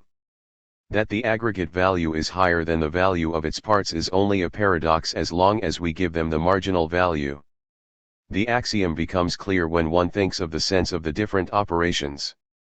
If the value is the expression of the meaning of a good for our welfare, it becomes clear that if one wants to find out the value of a whole stockpile of an individual, we cannot only look at the marginal value but rather at the progressive benefits of the pieces further out, i.e., one cannot multiply the whole amount with the marginal benefit, but rather we have to multiply each part with the degree of the intensity of its position and then come up with the sum of these products, i.e., we have to integrate. Then the paradox disappears that many of those goods we see as indispensable have no value, like example water. Of course they have an accumulated value, just its marginal benefit is 0, meaning it does not have a price. This approach is, first, more general and, secondly, it matches the facts much better. The term accumulated value has some problems, of which we want to discuss only the biggest ones in order to not bore our readers with details of the theory. The accumulated value of a lot of goods is very big, and we should attach the symbol for indefinite. That is the case with all things that are necessary to sustain the life of the economic subject, example food. If we want to get a finite accumulated value with which we actually can work, we cannot take our integration all the way to those amounts whose value for the individual is large, i.e., not to integrate from 0 but from a certain low margin, above which the life interests are not being taken into consideration anymore. We have to leave to the individual an existence minimum, so to speak, and can only find the amount of goods that goes beyond it. That is a very important restriction, but which should not surprise anybody who knows the function systems of other sciences or the functions theory in general. Actually, in the modern functions theory, first the boundaries between those the function exist are analyzed before the function itself is being looked at. It is always just intervals in which we move around. We cannot be interested in anything outside of the boundaries. We based our deliberations on free goods. But it is of course clear that the same is true for the economic ones, that their accumulated value also is not a product but an integral. We want to point to another reason why theorists might have come up with the opinion just discussed. It is the wish to be able to deduce the actions in the economy from the value phenomena, to show that the normal prices are always the expression of the full values of the goods and that the economic actions do not affect the meaning of the goods, which they had in the isolated economy. The marginal benefit is important for the price. If it would not be important for the aggregate value, too, there would be a discrepancy between value sum and the price sum. Such a discrepancy actually does exist. It is wrong to think that the income problem has been solved when one has deduced the value phenomena, which are based on the prices from which incomes are derived, the productive performance. Clark and his successors, for example, do this. We will come back to this later and see that the formation of the price leads to the situation that the person who barters a good usually does not receive the aggregate value. 3. We saw how important it is to differentiate between value and value function. While in the older economics vagueness and ambiguity of the term value created difficulties, which are very well known by the beginners and which have not been overcome, the newer economics is in danger of creating misunderstandings in a different area, which are no less irritating and annoying and which have led to many obscurities. Therefore we want to spend a little more time here. It is the following: when one talks about the value of a certain amount of goods for a certain economic object, one always has to realize whether one means value function, aggregate value, or marginal benefit. The axiom "the value depends on the usefulness" is only correct when interpreted from the standpoint of value function. Of course, this is based on the needs of the individual, how they are expressed in their esteem. That is often called intensity scale of the value. But this sentence refers to the aggregate value. It is clearly incomplete and even wrong. Only when the amount of goods is a constant, so that one can ignore it, is it correct in this sense. But if it varies, the aggregate value is dependent, as is the marginal benefit, on usefulness and on the circumstances, which determine these variations. These circumstances consist in part of value phenomena. If one reduces or buys a good, one has to weigh the benefit of those goods one has to spend on it. But there is one that is not a value phenomenon, and that is what A. Smith describes as toil and trouble. And so in one sense, and we will get back to this later, one can say for sure that the value is determined by the benefit and by the costs. The well-known allegories used by Professor Marshall and Professor Edgeworth used in clarifying these facts are in this sense absolutely on the mark, and one can understand that the proponents of the cost principle cannot grasp how one can deny that. Indeed, the value discussion of the recent past has stressed the value too much, and many times the arguments of the quarreling parties have missed each other. It seems to us that a solution to the controversy lies in that clear differentiation made possible by the mathematical illustration and only by it. This solution is probably not the final one, but we still would like to present it here. On the x-axis of a rectangular coordinate system, let us enter amount of goods owned by an individual, and let us interpret the y-axis as the intensity of the value as the marginal benefits of each amount. If the individual would not own more, we get a curve mn of the intensities, that is of the value function. Its integral, i.e., the plane ACDB, is our aggregate value. The two are totally different. According to our earlier discussions, we exclude the amount OA, its benefits being indefinite, because the life of the individual depends on it. Our illustration also teaches us about the nature of the marginal benefit. This term also could mean two things: first, the value intensity Pg107 original of the last small part, and, secondly, the value of it original Pg108. In the first case, it is shown by the line BD, in the latter by a small plane of the height BD. The usual definition of the marginal benefit as the value of the last part is therefore not very clear and unequivocal. One usually tries to illustrate the term by pointing to the loss an individual would endure in satisfaction of his needs if he would lose this last piece. Here one thinks of the latter meaning. That is old stuff for those who are even vaguely familiar with the literature of the mathematical economists. It seems necessary to me, though, to point this out to wider circle. An agreement in the value controversy seems to become obvious through these differentiations. Where the classical authors talked about value and meant barter value, their analysis was not very clear and not complete, but it was not wrong. The barter value is dependent on the marginal benefit, and this marginal benefit is dependent not only on the value function but also on the amount of goods somebody has, and also on other elements than the value phenomenon. And where the modern proponents of the cost theory think of the value as the aggregate value, the same is true. But the latter are wrong when they think that that refutes the psychological theory. The other way around, the psychological value theorists are right with their general reasons for the supremacy of the value, but that is only correct as long as they mean the value function. Where they mean the aggregate value, their discussions are only partly correct. One now could check the whole cost controversy and all arguments accordingly and find out their real meaning. Both would go too far for us. Only the role of the value as we see it should be dealt with later more precisely. That will show the exact implications of the claims that both parties make. It is especially apparent that even those authors who usually show a high level of carefulness and clarity and who stress this differentiation, are very careless in the cost controversy, as, for example, A. Marshall. Also, in another context, we cannot any longer talk about value in general terms. Each value is dependent on a judging subject. After the introduction of the value functions, there cannot be an objective value anymore but only a value for anybody, and it is misleading to call price an objective value. It only seems to be objective on a large market and looked at from the standpoint of the individual who for practical purposes neglects his own influence on it. But even there it is not totally correct, and it becomes wrong when the number of the dealers is small or if the influence of one individual for one reason or another becomes significant. The newer theory deserves praise for having come up with a much better understanding of the fluctuation of prices than the classical authors did. And it is only a simple consequence that the term objective value has become superfluous. So, we are not going to use it and do not want to waste more time on it because the topic has been discussed thoroughly enough by our predecessors.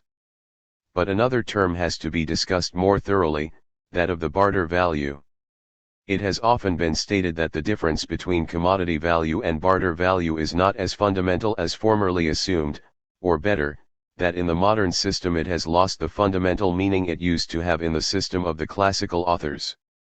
But the term barter value has been kept around. If somebody sees the chance to barter a good, he will evaluate it higher than before when he only looked at the commodity value. If he even thinks of bartering it, the good has to bring a higher benefit than the direct consumption of productive usage. But this value of this good is nothing original. It is nothing but the value of the goods to be bartered. Of course, this new value function of our good has its meaning. But it is not a new type of value but rather two types of commodity values, the one which the good represents directly and the one of the goods bartered for this good, which have to be weighed against each other. This one has been called subjective barter value, and we do not have anything against this construct. But then one started talking about an objective barter value, which just means the buying power of this good. This expression is definitely skewed and we will avoid it in the interest in the purity of our system. Value here is being used in a different sense, as for example in heating value, etc. But while the heating value of a type of coal, for example, is a fixed dimension based on certain chemical quality, the barter value does not have such clarity. In addition, the term invokes ideas of a long-gone phase of our science, in which indeed it had a more solid meaning, and finally the term has totally lost its basis that is crucial for me. If one claims, for example, that the barter value of a good equals the amount of work contained in it, that is something solid, quantitatively determined. If one furthermore sees it as different from the commodity value, then that is of great significance. But when one leaves these interpretations, this term ought to be criticized. If the amount of a good increases to the point that its marginal value is zero, the value curve starts to go below the x-axis, the value becomes negative. That values can become negative when they are not valued is a well-known phenomenon. Water during floods, wood in the jungle, etc. are known examples. The psychological national economist feels uncomfortable with the goods in the situation just discussed. There are two things we have to say. First, if one has a lot of a good, it does not mean it becomes worthless. As a good with a marginal value of 0 still can have a substantial aggregate value, so it is with a good with a negative marginal benefit. We just have to subtract the plane below the x-axis from the positive aggregate value to get to the real aggregate value.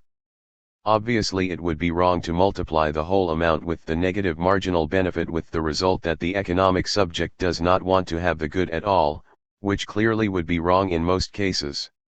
Secondly, we only see this loss, this feeling of aversion that sets in when we have too much of something as a negative value in the economic sense. Other things have been put into this category. We do not deal with this aversion. We only care whether one longs for things or not. Everything else does not matter to us, and the hedonistic or utilitarian philosophies of some economists are irrelevant to us. We only have to talk about a certain type of aversion, the one triggered by work and consumption postponement. Some people even saw work as a negative value. Whether that is correct or not we will discuss later. At this point we only want to say that we reject that. 4. We just want to touch upon the problem of measuring the value. It creates some of the most important objections to the psychological direction and the new system of economics in general. Right after it started to receive a lot of attention, a lively discussion started if measuring a psychological dimension, if an intensity dimension is at all possible. One was leaning to deny that and rather claimed that nobody could say what a certain delight would be worth. Furthermore, one doubted the existence of a unit for expressing that value. Finally, it was said that a precise value system is an achievement of the modern economy and that it did not exist in primitive circumstances. The primitive person does not know the value of the possession of a good, he does not understand the barter possibilities. The first objection is obviously wrong in light of the fact of psychological measurements and should not have been brought forth if one would have known the probability theory and just a little bit about modern psychology. It is not difficult to measure the expectation, something the probability theory does. The field of psychophysics provides us with methods, which show us the possibilities of measuring. It is correct that nobody could say how much something is worth to this person, but that person could say whether something is worth to him more or less than something else. Furthermore, that we always look at marginal values, all that the reader will find being discussed in the works of proponents of this direction. It is beside the fact that one cannot notice a certain number of dimensions of the value. Everybody who deals with these things knows that the non-existence of a unit also would not be a big problem. The example of the probability theory shows us that we do not have to have one where we are just dealing with relationships. Or, more correctly, where we need a unit, we can just make one up. Therefore, the criticism hurled by von Kassel against the Austrian school measurements that do not relate to a specific unit are useless is null and void. Where we deal with comparisons of values, one of them can be taken as a unit and all the others can be described through it. And since we do not deal here with a certain unit but just the existence of any unit, one can just add this number to other numbers by other authors. This makes a lot of sense even if the authors do not always give this explanation. We find the same process in the field of mechanics. The mass of bodies are only relative numbers and can be expressed arbitrarily, but when one of them gets fixed, all others are automatically fixed, too. Of course, I do not think that I have totally covered this very interesting cognitive theoretic topic. But I limit myself to what I already have said. The only thing that we have to say in the fight about the psychological value measuring stick, is that it is superfluous and that from our standpoint of value hypothesis we do not have anything to do with the problems of measuring of psychological dimensions. It belongs to those that we do not have to solve but rather to weed out, to those economists who fight about without any reason. We see here that often things that seem to be stumbling blocks on our path, actually are not even on that path when we start to look closely. A tourist would not get very far if he thinks his path is getting lost between some rocks. When he walks on, he sees most of the times that the thing is much easier than he thought, that some rocks, which he thought he had to climb, are actually not even on the path. But he can only see it there. From afar he could not see whether the path leads anywhere. We have to work the same way, and when we do so, we see, perhaps not without astonishment, that we can float between philosophical rocks without stranding. Our path is the same as the one in the field of mechanics concerning the mass of bodies. I would like to add just briefly one more thought. In the theoretical construction of our unit lies the one foundation of our money theory. As far as money is a measurement of value, its nature can be understood through our method. The third objection, which we have mentioned, is based on a misunderstanding. Everybody who acts at all has a certain value measuring stick, because otherwise he could never choose between several eventualities. But we will talk about it in more detail later. Part 2. The problem of the static equilibrium. Section I. 1. Introduction to the following exposition. I. In the following part, we attempted to set aside or circle around some difficulties, which concern the foundation of our discipline. It is about showing that an exact discipline of the human economy is nothing absurd, that the demurs, which gave reason to these large circles, also turn away from it, but by taking a closer look are to be taken less seriously than one would like to believe at first glance. We cleared our path, insofar as us being able to now take a step further. We want to now describe our exact system, which, according to our standpoint, does not mean anything of the lesser than to expose the entire, pure economy. Although, in doing so, we cannot bring all the details of the theory, and especially not let ourselves get into all discussions that were ever held, but rather limit ourselves to the main characteristics of the structure, and to relatively few questions of vital meaning. For the epistemology, as for the material content of our science, as well as for the foundations, as for the concrete problems, we believe to be able to achieve quite a bit, and it lies in the interest of the exposition to not go too far into detail. In the center of this part, stands the problem of the equilibrium. It would be beneficial to immediately say a few things about this for now, as an introduction. From our perspective, the mutual reliance of the elements of our system has fundamental meaning. The state of their equilibrium can be said to be the problem of the static economy. The foundation of all our results is methodological, as well as material. However, to the reader, the arguments that will come out of this will be more important, and we will only briefly outline these. When we look at the elements of our system, the question especially arises of which of these should be chosen as points of departure and viewed as data of the problem. We will answer the question by stating that all elements are given simultaneously and only their variations can be found and don't surpass the fact of their state. However, usually one attempts that. Every national economist brings forth certain arguments, which should explain the existence of all goods, so for example, the ones about the geographical and climatic relationships, about human nature, etc.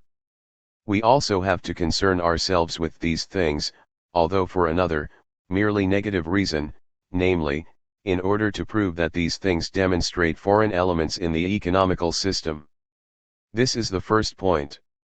From this an introduction of the methodologically important resource of the difference between static and dynamic can be gathered, whose meaning will, of course, only result from the entirety of our executions, and a further remark about the cost principle, which will reveal itself within this context. Then we get closer to the price theory, which forms the core of the pure economy, and which first displays the strict evidence of the distinct determination of the state of equilibrium, and clarifies the nature of the correlation between the elements for us. We will only take a brief look at these, and also more at a few importantly seeming points, rather than emphasizing the systematic completion. However, before doing so we will say a few things about the liability problem, and also discuss the much argued questions of the free competition and the maximum theory. Within the price theory, one furthermore finds two sections of large, practical interest. One is the monetary theory, the other is that of economizing, the latter with a short remark about capital growth. These things do not let themselves be separated from the price theory, but rather come out of it themselves, which, as a side remark, says much about the fertility of the value principle. Herewith, we would like to point out the manner of our further research. The third section carries with it a further use of the pure price theory, the theory of distribution. Here one can also not argue of there being completeness and particularity. We all primarily say that, which we have to contribute ourselves, and generally leave it to the reader to complete the missing information from the expositions of the modern theorists. Here one can also go further, and find the opportunity to make methodological remarks. These and a few negative results about the interest theory expose the essential result. The fourth part concerns itself with what I call the variation method, as its practical usage then briefly glances over the pure tax and protective duty theory. These latter things only have the character of examples, in order to bring forth the previous generally exposed foundations in a livelier manner, and they not only contain nothing new, with disregard to a view stimuli, but also remain far behind that, which can be said about these items nowadays. The only important thing is the method, from which the practical results are brought forth, which seems to pull the pure economy towards this direction, to be one, to be clearly deducted, and to demonstrate that it is the only thing that will lead to this goal. The fifth section exposes a summary of the above-mentioned parts. In some regard, it doesn't put forth any further material results, but rather limits itself to giving a final verdict about the essence and value of the static economy, and a few things about the direction and the views in suggesting further work. 2. Let's take a look at the economy of any individual, or any individuals wherever and whenever. What is of interest to us from this standpoint of these tightly circumscribed reasons that we are focusing on is, like we said, the fact that every economic subject in every given moment finds itself in the ownership of certain types and quantities of goods. This fact exists for every condition of the economy. May it be a priori dubious by the never-ending volume of the economy's forms, if that, which can be generally said has enough content, in order to make it worthy of attention, may every difficult economic emergence serve as those, which are void in the simpler sense. The economic condition of an individual, or a group always lets itself be characterized through their ownership of goods. It is the result of all moments, which can interest the observer in this connection, and the same ones let themselves be read off simultaneously from it. Furthermore, it is the starting point for the exact methods of the pure economy, represents its operation, in order to realize the problems of the economy. Which goods, according to type and quantity, do the individual economic subjects have? How can exactly this ownership of goods and this behavior of the economic individuals be explained by this? In order to answer these questions, we should add something, according to some people's perspective, even everything. No two economic subjects have the same ownership of goods, no two would behave in the same manner, even if this case were to occur. Within their economic trade, all their relationships in life, personal and social, their entire history and that of their ancestors, no less the fiats of the surrounding nature, mirror themselves. From the ground, which they control, from the climate, in which they live, in short, from the geographical milieu, each mental and physical habitat is more or less, but either way in a very high degree dependent upon the expression that one explains by the term race character. Ethnology and, from the other perspective, biology also teaches us that like flora and fauna, as well as at the least many things about the human race and his trade and sorrows are to be understood from those influences, within themselves, in as far as they cannot be contrasted as being independent of each other. However, because once acquired characteristics can also sustain themselves under other conditions, they do gain certain autonomy, and are able to be placed for many purposes next to those mentioned, as special declaration moments. Furthermore, since an impact on the geographical milieu on the part of the human race within certain boundaries is possible, one can speak of an interaction between the same and the nature of the human race, so that the milieu forms its human races, but also the races their milieu. One can think about the question, to what extent one can explain the social organization from this perspective in different ways, and if the moments present which of these must be understood differently. But certainly it belongs to the part, under the influence of nature and race. Then again, it is in a position, once available, to sustain even then for a period of time, if the forces that created it have ceased to have an effect. It gains an independent existence, a life of its own, and must be taken into consideration as a new factor, where it can be valid to explain concrete conditions. Herewith, even an impact on the development and the characteristics of race, and even on the external nature can be verified, so that one can even speak of an interaction here. We would have to reach back far, if we would delve ourselves deeper into these things. But for us, it only deals with one point. It should be emphasized how difficult it would be, to want to present a clear causal chain in detail. In fact, one would have to be violent with reality, if one were to insist on it. A general, mutual dependence exists in all these things, and it would be just as false or incomplete to speak of the causation of one through the other, as from the other through one, at least from the standpoint of the sciences of the human trade. On the other hand, the result of all these relationships is then entirely, or partially the personality. It may more or less have that on its own characteristics, which cannot arise out of it, from itself, offhand. It can be better or worse, assessed in this way or the other way, an egoist or a friend of man, of strong or weak will, etc. Its position in social life, its destiny, experience, and relationships to others may arise from one or the other group of moments, and be interpreted and assessed in a very different manner. In any case, a strong impact from this perspective cannot be denied from anyone. Likewise, it retroacts on these moments, and must, be it, because it has unexplainable, idiosyncratic characteristics at its disposal, be it, because it also is a continuous type, and, once formed, becomes an independent factor to a certain degree, in the abstract, regarded as an independent moment. Therefore, the nature of the case does not offer us a comfortable operation, in order to describe all these things. Moreover, we have an infinite, complicated entanglement of effects and counter-effects ahead of us. The economic condition and the behavior of the individual towards it arise from all of this. Both must be realized out of the totality of these conditions, but as they follow out of them, they also retroact on these things. Actually, it is nothing more than a universally known, banal truth that has to be different from not only the economic trades of various people, according to the available ownership of goods, but rather also that the economic trade and the economic condition themselves influences personality and, finally, racial characteristics.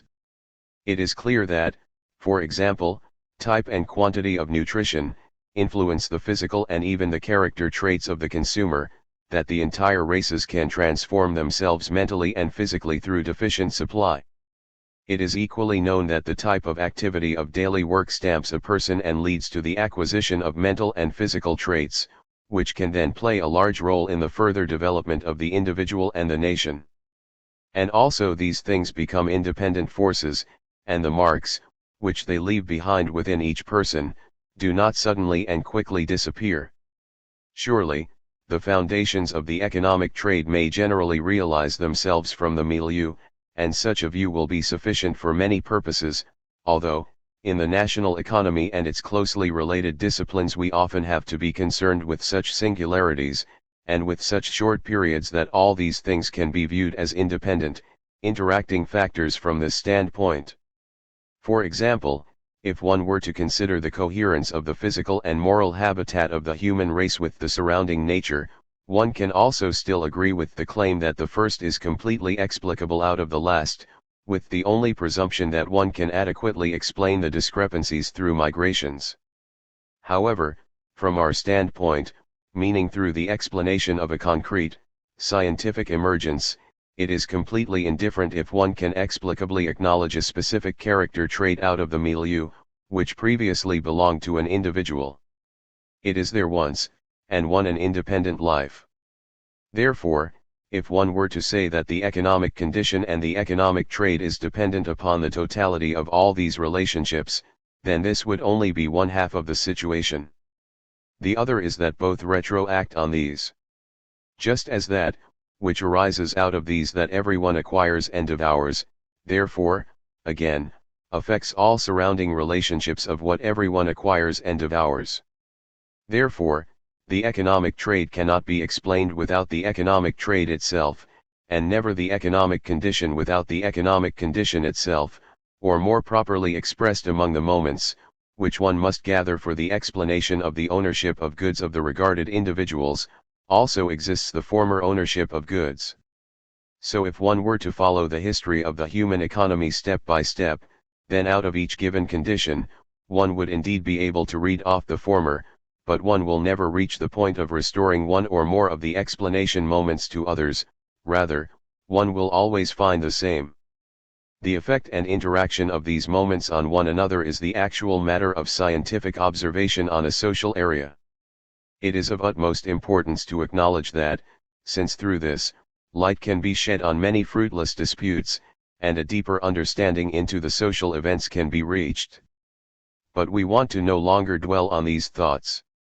Mainly, we only wanted to mention an example of a large system of interdependent moments before. We will now demonstrate that something similar exists in regards to the pure economy. Within these large movements, lies the small area, to which our attention counts. Of course, all its emergents are dependent upon the large things, which we just mentioned, but we would like to see if the movements upon it cannot let themselves be described in general sentences that are shorter and simpler, as it would be possible if one would want to take all of this into consideration. Evidently, it is a vast field that one would have to govern, in order to thoroughly understand each concrete condition of an economy, and it carries this with it, that one can only say few things in general about it, moreover, that such general sentences would only have little content. The problem therefore is to see whether one could not, without elaborating on all these things that can be described in our field as observant regularities, quasi on themselves, and without searching for deeper reason. For this purpose, counted our exact fundamentals, which we presented in the first part, and this is also why we have attempted to eliminate the term of the economic trade that immediately pulls us into those things. If we would not or could not do this, then our discipline would be in a grave situation.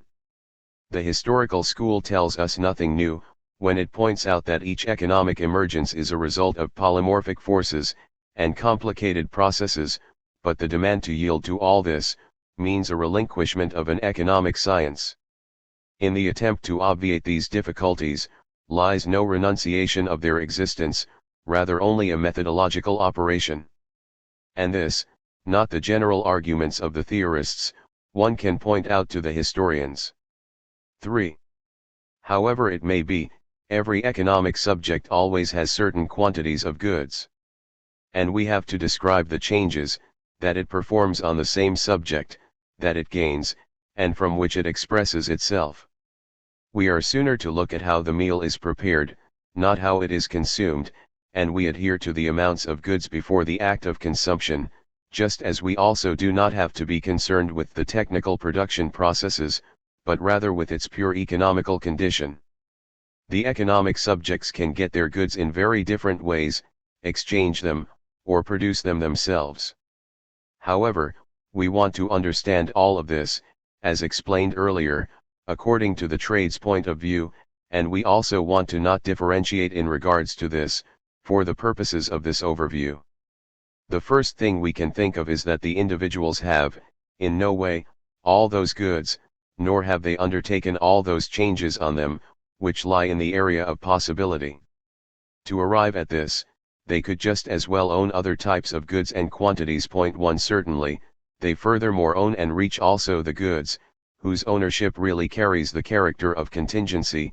They like to receive something unprovided as a present, to capture it, to find it, but in general, we see that the changes of the individual types of goods and quantities do not planlessly occur, but rather firstly acquire a type of good, and then at a certain point it is passed to the acquisition of another, and so forth. And in any case, we can so to say capture a type of ideal condition, onto which the truth more or less attaches itself. The regarded economic subjects cultivate a certain floor space, work with a certain energy in a certain direction for a certain amount of time, and use the remainder too of their types of goods in a certain manner. All those relationships that we mentioned earlier, express themselves within these things. In order to explain each individual case, we had to depict that broad area in particular. In every cultural condition, in every place, in every race, all of this shapes itself differently. However, especially important is the circumstance that we can, by no means, contrast the individual as such with the remaining things, meaning to perhaps regard the human race and nature as the data of our problem. Since, firstly, neither of both things is independent, and secondly, their spheres of influence are not to be separated. When we view the amounts of goods that an individual owns, it follows that nothing whatsoever is merely dependent on nature, and nothing whatsoever is merely dependent on human trade. This even applies from the ground. But we just do not want to exhaustively explain each individual case, but rather we suffice ourselves with the observation that those changes within the available types of goods and quantities regularly occur. It is of fundamental meaning to us that, generally, within consecutive economic periods the same types of goods are firstly produced and consumed. Surely this changes in the course of the development, although, only slowly and gradually, and if one only regards short periods, one will see that the outstanding, vast majority of the types of goods continually surfaces, and it only occurs relatively rarely that one of the same disappears, or that a new one occurs. The large mass is very constant. And secondly, it is fundamental to us that also the quantities, which the individual economic subjects acquire in consecutive periods from these goods, also under the equal assumption, are constant in a remarkable way, and changes in the same partially strive to balance themselves. These are two facts that we will still discuss in the fifth part of this work. However, in order to be able to utilize them as the foundation of our system, we have to, so to speak, hew them/trim them through both of the following assumptions. The first is that the types and qualities as well as the application types of the goods do not at all change, and the second that those most common quantities of the same, as a matter of fact always and exactly expose themselves in a way that no tendency for change exists. These are assumptions, or better yet fictions. Surely, they do not exactly agree with the truth. In as far as they do this, and what the significance of the results that are built on these is, we will also have to carefully examine in the fifth part of this work. This is now nothing different than a new deduction of that, which we earlier named the condition of equilibrium. One could name both of those facts themselves the empirical facts, and name both of them bound together with the two mentioned assumptions the exact condition of equilibrium. 4.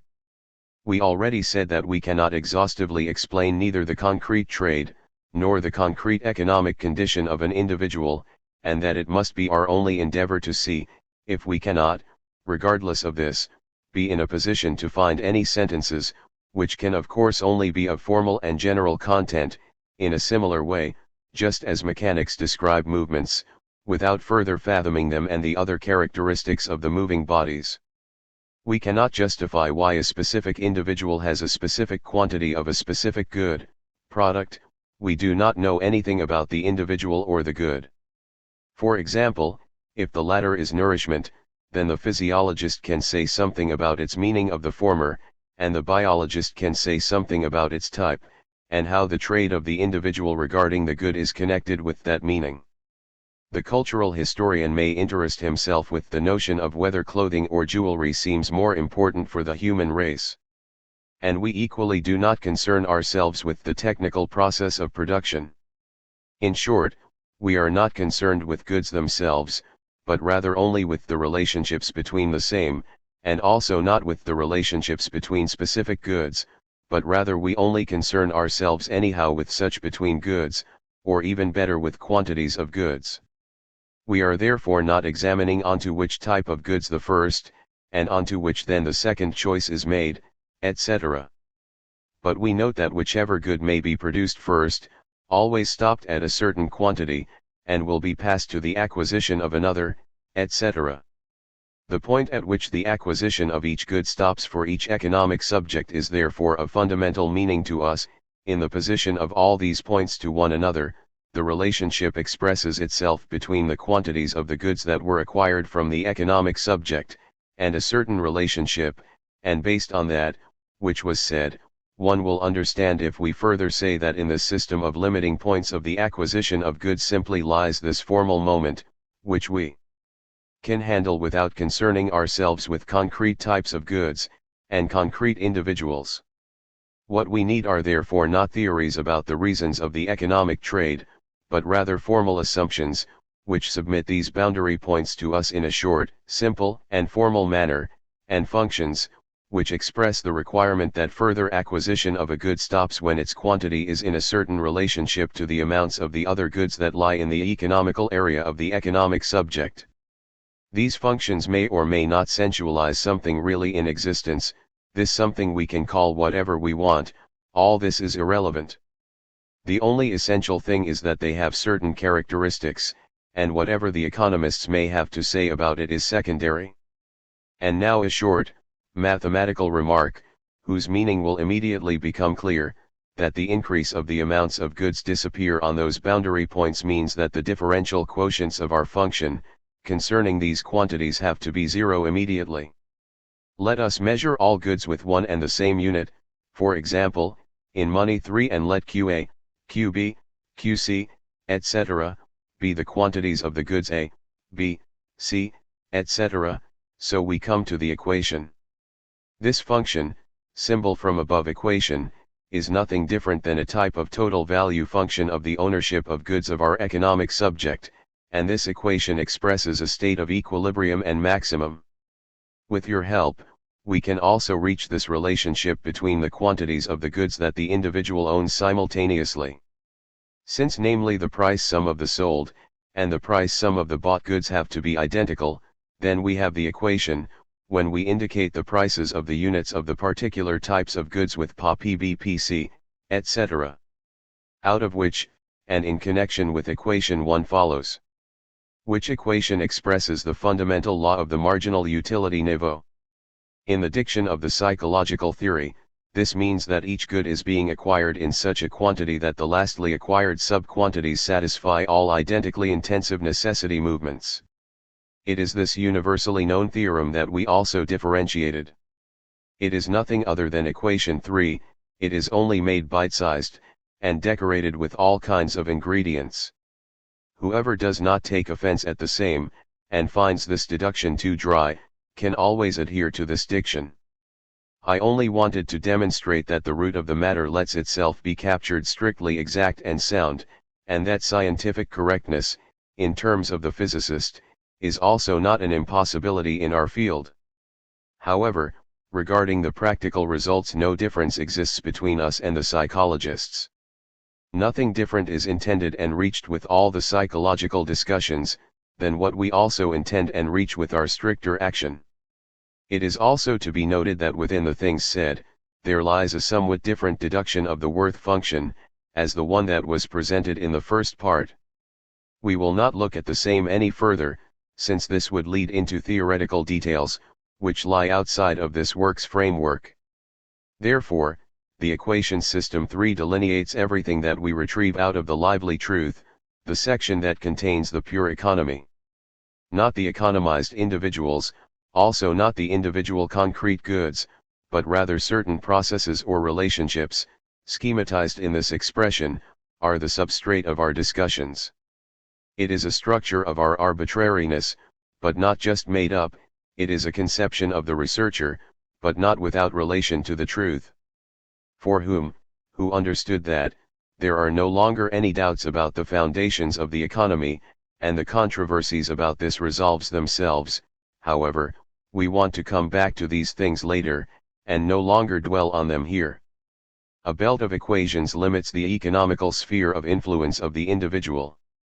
One can image the same as a circle, within whose center stands the latter part, and on whose peripheral lie the marginal points of the acquisition of goods.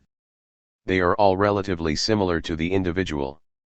Psychologically speaking, all limiting quantities are, when expressed in the same unit, worth the same to it, so that none of the same would tend to quit for a commensurate increase on another good, however else its economic trade may shape itself.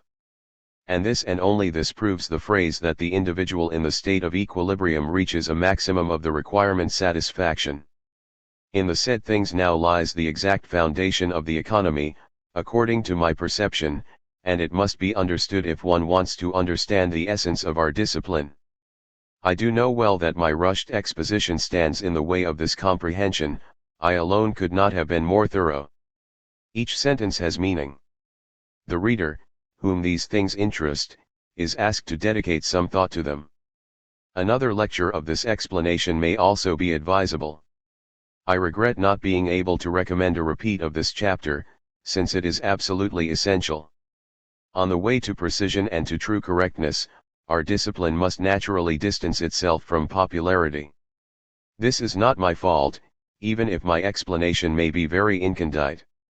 Even the most popular debate contains the same thoughts, only, it deceives so that the difficulties cannot be seen. If one wants true satisfaction, then one cannot avoid them. I would like to mention something else.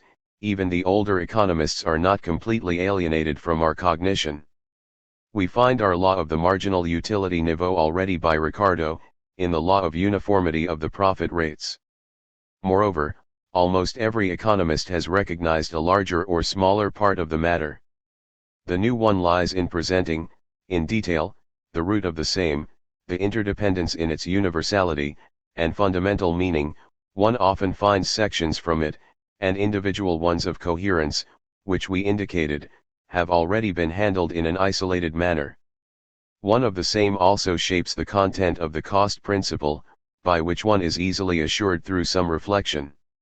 However, let us move on and discuss some more things that may contribute to a closer explanation of the said things.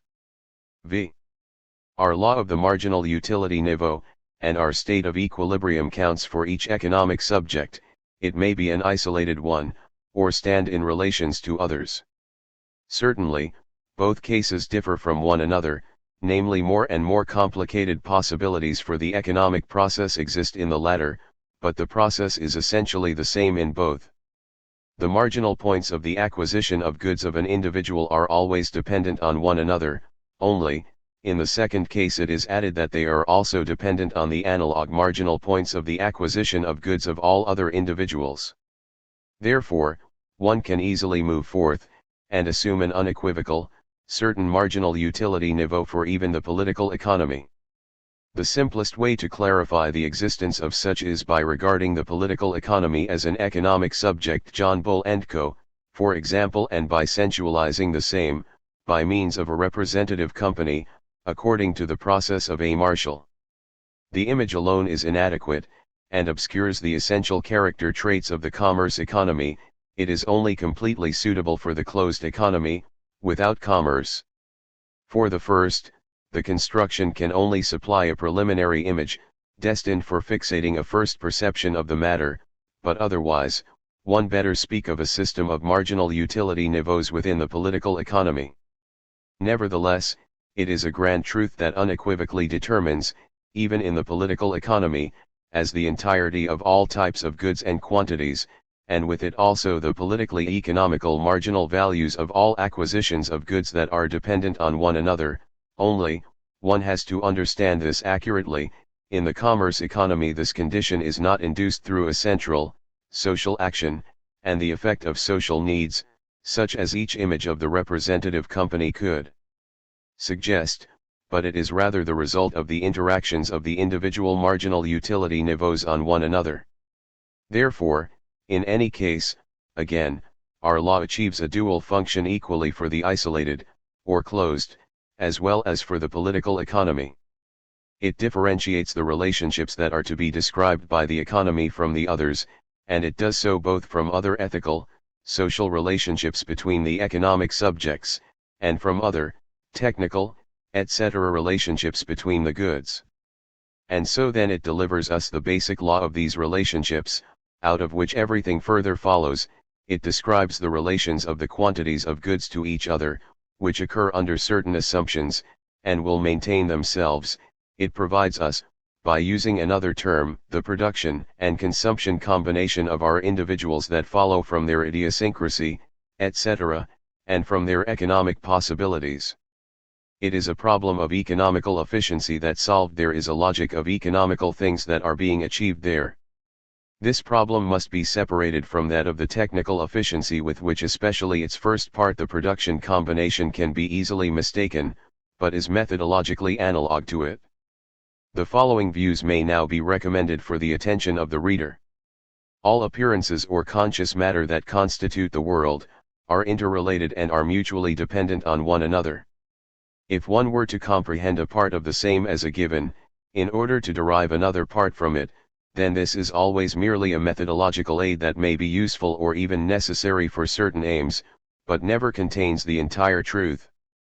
The scientific worldview that offers us the exact sciences is nothing other than a great system of magnitudes, which determine each other, and whose relationships are to be indicated by, and is the task of, science. In a smaller degree, each individual discipline also represents such a system, and describes the dependency relations between any data, but into which being it is not in a position to penetrate, and, also in this manner the pure economy. All quantities of goods in the areas under investigation are given to us, and the question with which we have to occupy ourselves is always, how do the same change, if one of them is changed? Or, in what relation must they be to one another, so that no change occurs? This is all that we can examine by our method. Then again, this is not a theory of the economy, but it is all that is of real value in the works of the theorists. We can't describe all changes that go on within the quantities of goods, but rather only a group of the same, namely that, which is characterized by the exchange relation. It is not any more astonishing that the chemical, etc. effects are inaccessible by us. But there are also others that are caused by the economic trade, and that we still cannot explain. An intervention of the lawmaking brutality among others may lead to vast changes in our system, without us having to say much about it. We have to comfort ourselves by explaining certain economical effects of the same, which is at least something. Any quantity of goods undergoes an increase. How does that affect all others? All other goods and prices are affected by this. It may be that some of these effects, namely if the increase is not great, or occurs in a less important good, are so scarce that one may not be in a position to recognize them, and can neglect them, and they will often only exist in tendencies. Then it appears as if the interrelations between the quantities of goods would not be complete, and would not span the entire area under investigation. As a matter of fact, only one or few of the interrelations will almost always be important and noticeable. And this, as a rule, also leads the economists to only place emphasis on these, and to establish certain, simple chains of causation. But even if this is sufficient for many purposes, it must not be forgotten that one neglects other effects by doing so, which not only exist in principle, but are also occasionally of practical meaning. In order to put forth an example, if for any reason the quantity of granary at hand increases, then it is clear that, in general, the monetary income of those economic subjects, which now have more granary to sell, increases. But is not necessary. It may be that the price, as a result of the greater offer, sinks to such a degree that the proceeds can be even lesser than before. Assuming that the first would be the case, then the sellers of the granary will develop a greater demand for other goods. This will affect their prices, and also their production, in general. However, then the prices of their productive goods will increase, for example, the wages of the workers that are occupied in their production, which, on one hand, has the consequence that an increased demand of various goods follows from this perspective, and on the other hand, that other workers will turn towards those branches of industry, which will increase the wage in general, etc. However, if the price of granary sinks considerably, then its consumers will benefit, so that, based on this perspective, effects of the same kind, as the ones mentioned will then fall out. A truly obvious entanglement of effects and counter-effects across the entire political economy follow from this one change, and if some of the same are hardly recognizable, then one could still say that it would rather be the task of theory to locate the more concealed ones, than those which everyone can easily see. Our conception is now much more equitable to these relationships, than the usual, and this is the practical moment that recommends the same to us, next to the theoretical, which infers that it is also more accurate scientifically. Through examining, for example, the effects of a toll or a tax on a certain good, one is easily led the wrong way, if one overlooks the general interdependencies of the economic quantities. The popular claim that, for example, a tax would have to fall onto the consumer, is rooted here. One finds that the costs of production of the unit are simply increased around the amount of tax, and assumes this and everything else offer and demand as certain. The fact that the offered and demanded quantity of the good can change themselves as a result of tax, which means nothing else than that costs and distribution are variables that are dependent on one another, leads to a somewhat deeper cognition of our system.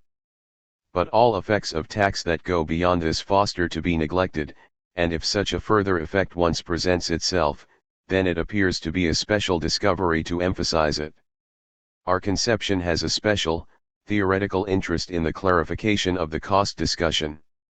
We have already emphasized this in the first part of this work. However, from the psychologist's standpoint, the value is the dominant principle of the economy, and, even for the purposes of the economy, it will be shown that no autonomous principle lies in the costs.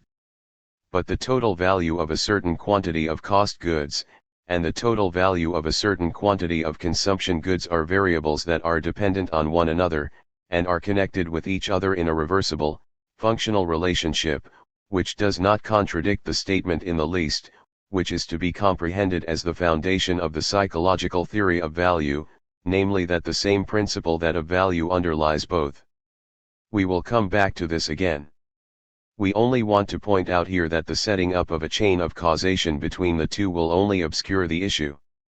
The statement, the value of the consumption goods is the cause of the value of cost goods, is in itself not more accurate, if it should mean something other than that the production of consumption goods is the goal of the economy, than the opposite, the value of the cost goods is the cause of the value of the consumption goods. Both statements, in a particular case, may be suitable for explaining the change of one of both magnitudes. If the value and price of a cost good increases, then the general consequence will be that the value and price of those consumption goods increases, and the same is necessary for its production.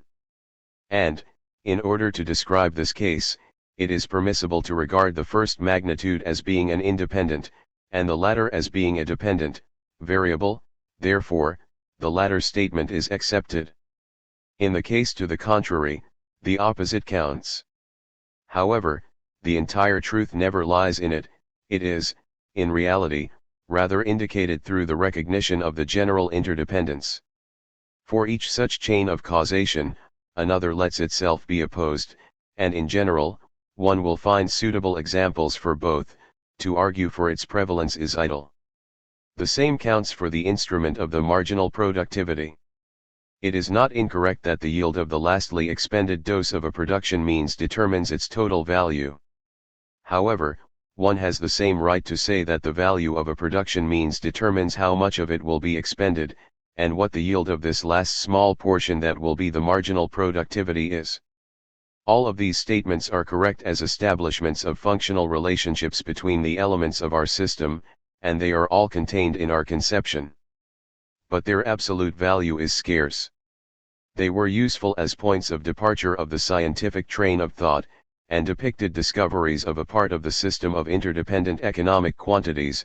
They may further be sufficient in describing special cases.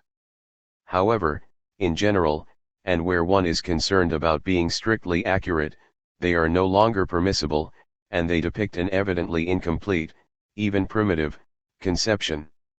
It is to be regarded as vanquished through the recognition of the complete generality of the effects and counter-effects within our system, or better, through the recognition of the existence of such a system of elements that are determined by one another.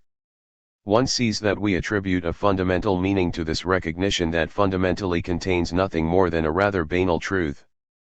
We are not hesitating to say that it is the largest progress of the newer economy, and it exposes its most essential difference from the older economy.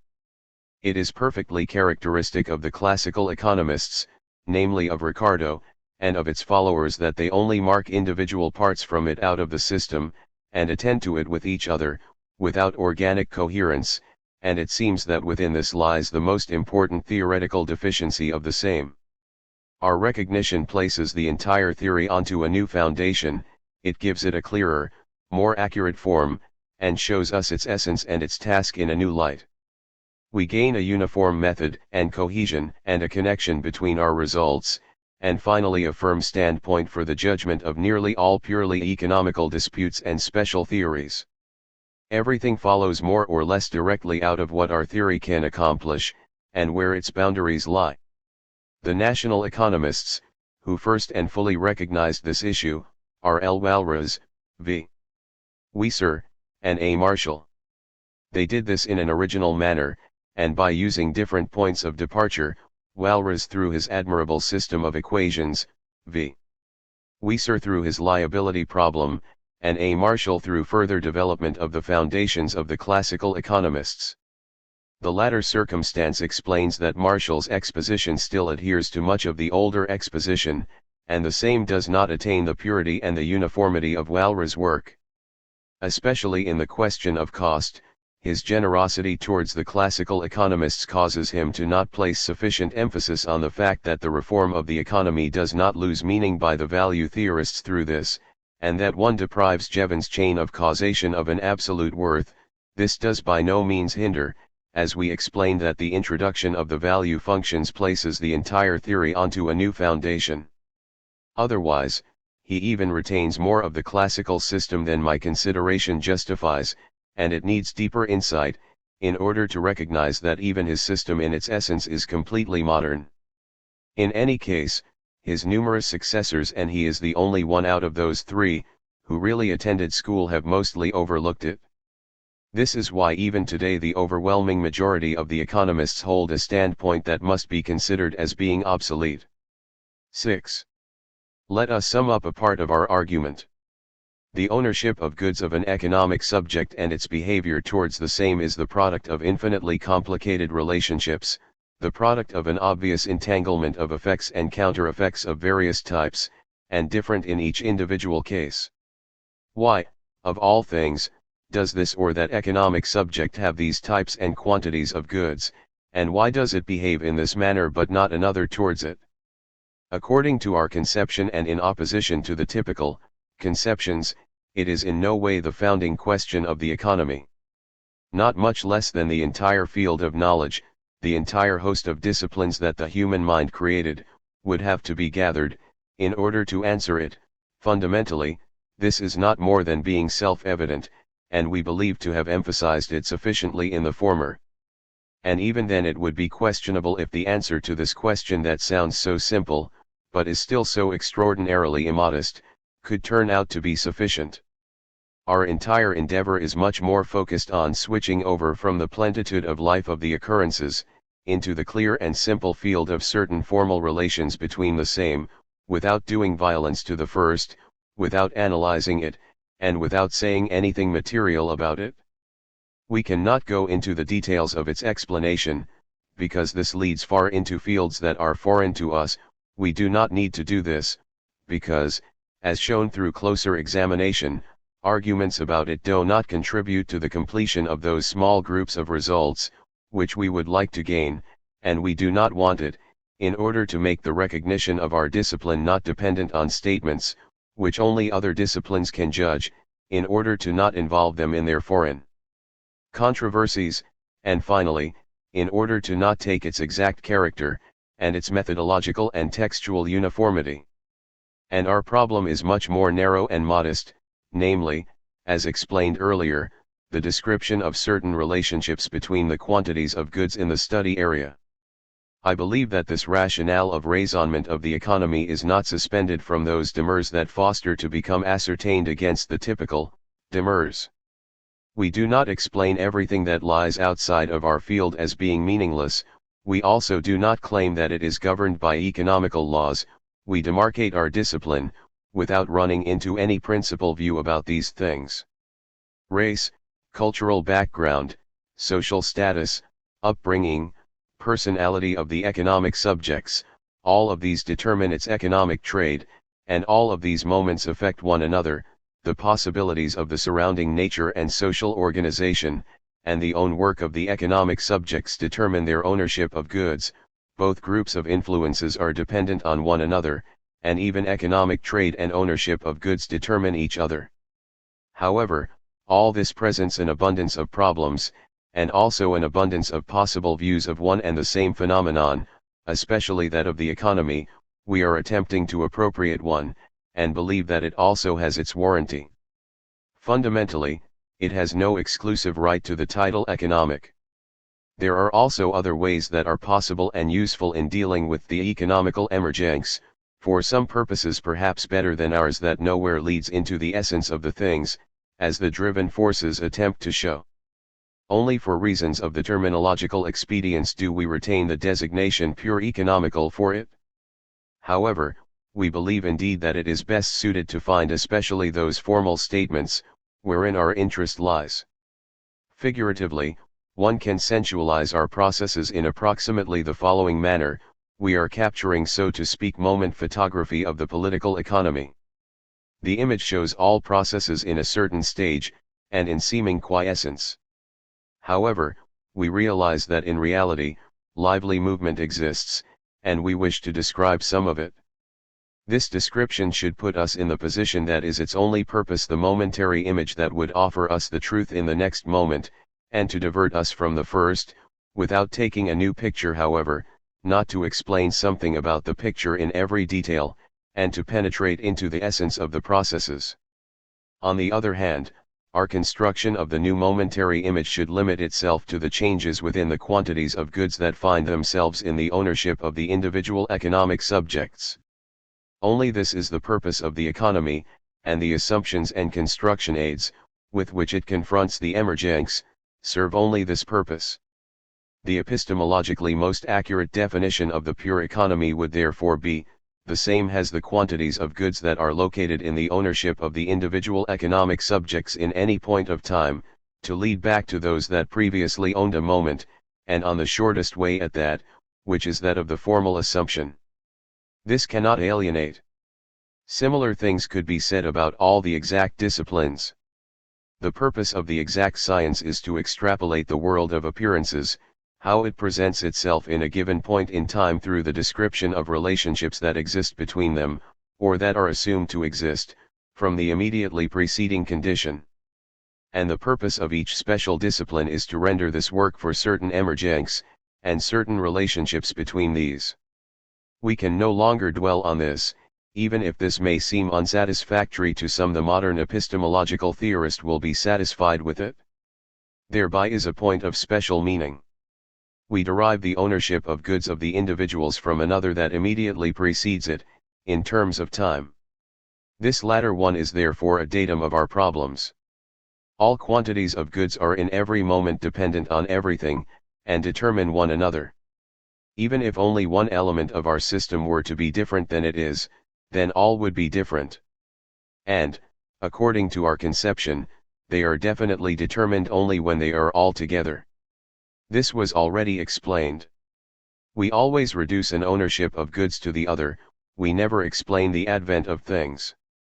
We even find the same categories, generally speaking. One can always, with practically irrelevant exceptions, group the ownership of goods of an economic subject into land, work, tools, raw materials, and consumption goods. And we find in the ownership of goods, which we derive from this with the help of our assumptions, then again the same categories of goods. We even find similar, only few different quantities, and in any case, the same types of goods. According to our conception, we can therefore not derive the one category of goods from the other, but rather only all from all of them. For example, we cannot gain the types and quantities of the consumption goods alone from the types and quantities of the productive goods. We will return to this again later. However, it is already very apparent here that the economic process and its results are not only dependent on the ownership of the productive goods, but rather that both can still shape themselves very differently from one and the same ration of such, depending on the type and quantity of consumption goods that the economic subjects own at its beginning. Only the entire ownership of goods of an economic subject characterizes its economic sphere of influence, and allows the derivation of another. All quantities and types of goods must be given simultaneously, if our raisonnement should even be possible. And we therefore did not place any emphasis in our basis on the difference between the consumption and productive goods, but rather only spoke of quantities of goods, in general. 2. Critique of the common exposition and its relation to ours. Our process is not common. Namely, its last mentioned consequences seem to be essentially different from the common ones, and surely also less satisfactory than these. We must therefore stop, and will argue in this chapter what economists really do by introducing their raisonnement, and what its purpose is. We want to examine and learn more profoundly everything that typically occurs in its methodological and contextual meaning. Through this, two things will show. Firstly, one will clearly and precisely see which value will approach on the arguments in question, and secondly, wherein the difference towards our exposition lies. We are less concerned about the general statements themselves that one maintains to say for the sake of the argument for and against. It should rather be indicated what the typical point of departure actually achieves for us. Already here, it may be noted that it will arise that our exposition is nothing other than a refinement of that which all economists do, only cleansed of all coefficients. Nevertheless, a new exposition of some parts of the economic teaching edifice follows out of it, which, in my opinion, is suitable to set aside quite a number of controversies, and to place seemingly conflicting theories into the right relationship to one another. I herewith hope to show that, and why my exposition is the more accurate one, and to brush our discipline clean of many things that do not belong in it, and to demarcate them against some matters of a different essence, which do not seem to find complete expression in their framework after all, and to further contribute to the understanding and to the better judgment of a part of our science. As a rule, one really does raise this immense problem of which we spoke, namely to explain the economic trade of the human race and its supply of goods. But how does one redeem the promise that lies in it? By doing this, one runs above all into the problems of the humanly trade. One wishes to gain certain statements about it, from which one can originate. The same can be regarded as familiar and indisputable, that they do not need a further rationale, or one can attempt one of such. The lesson of demand, mediations about a never-changing scientific nature of the human race and the like, serves the latter more. Even if one were of one or the other conception, it remains entirely the same for the pure theory, and these statements, as shown earlier, are always only assumptions for it, in whichever form they shape themselves, even then when they display themselves as assertions about facts. The questions of the human nature and the humanly trade with its motivations and its development can never be understood in a purely economical sense, however much one may have to say about it. They can only be eliminated, and so to speak summarized in a bundle, and put aside. The construction of the Homo economicus and all philosophies of the economists about it serve this purpose, that the human race, on each cultural level, and in all conditions trades according to essentially the same principles. Here one can see the methodological function of these discussions, and the reason why they are being so energetically interlaced. The humanly trade should be explained, or that, which one cannot be explained should be proven as a constant datum of our problems, in order to secure our actual field from disturbances, coming from this side. However, a real theory of the humanly trade will never be reached this way. But we already spoke about this. The human race, or better, a certain behavior of the same is and must be accepted as a given, which, as stated, amounts to our procedure of the formal assumptions, if one wants to accurately express it.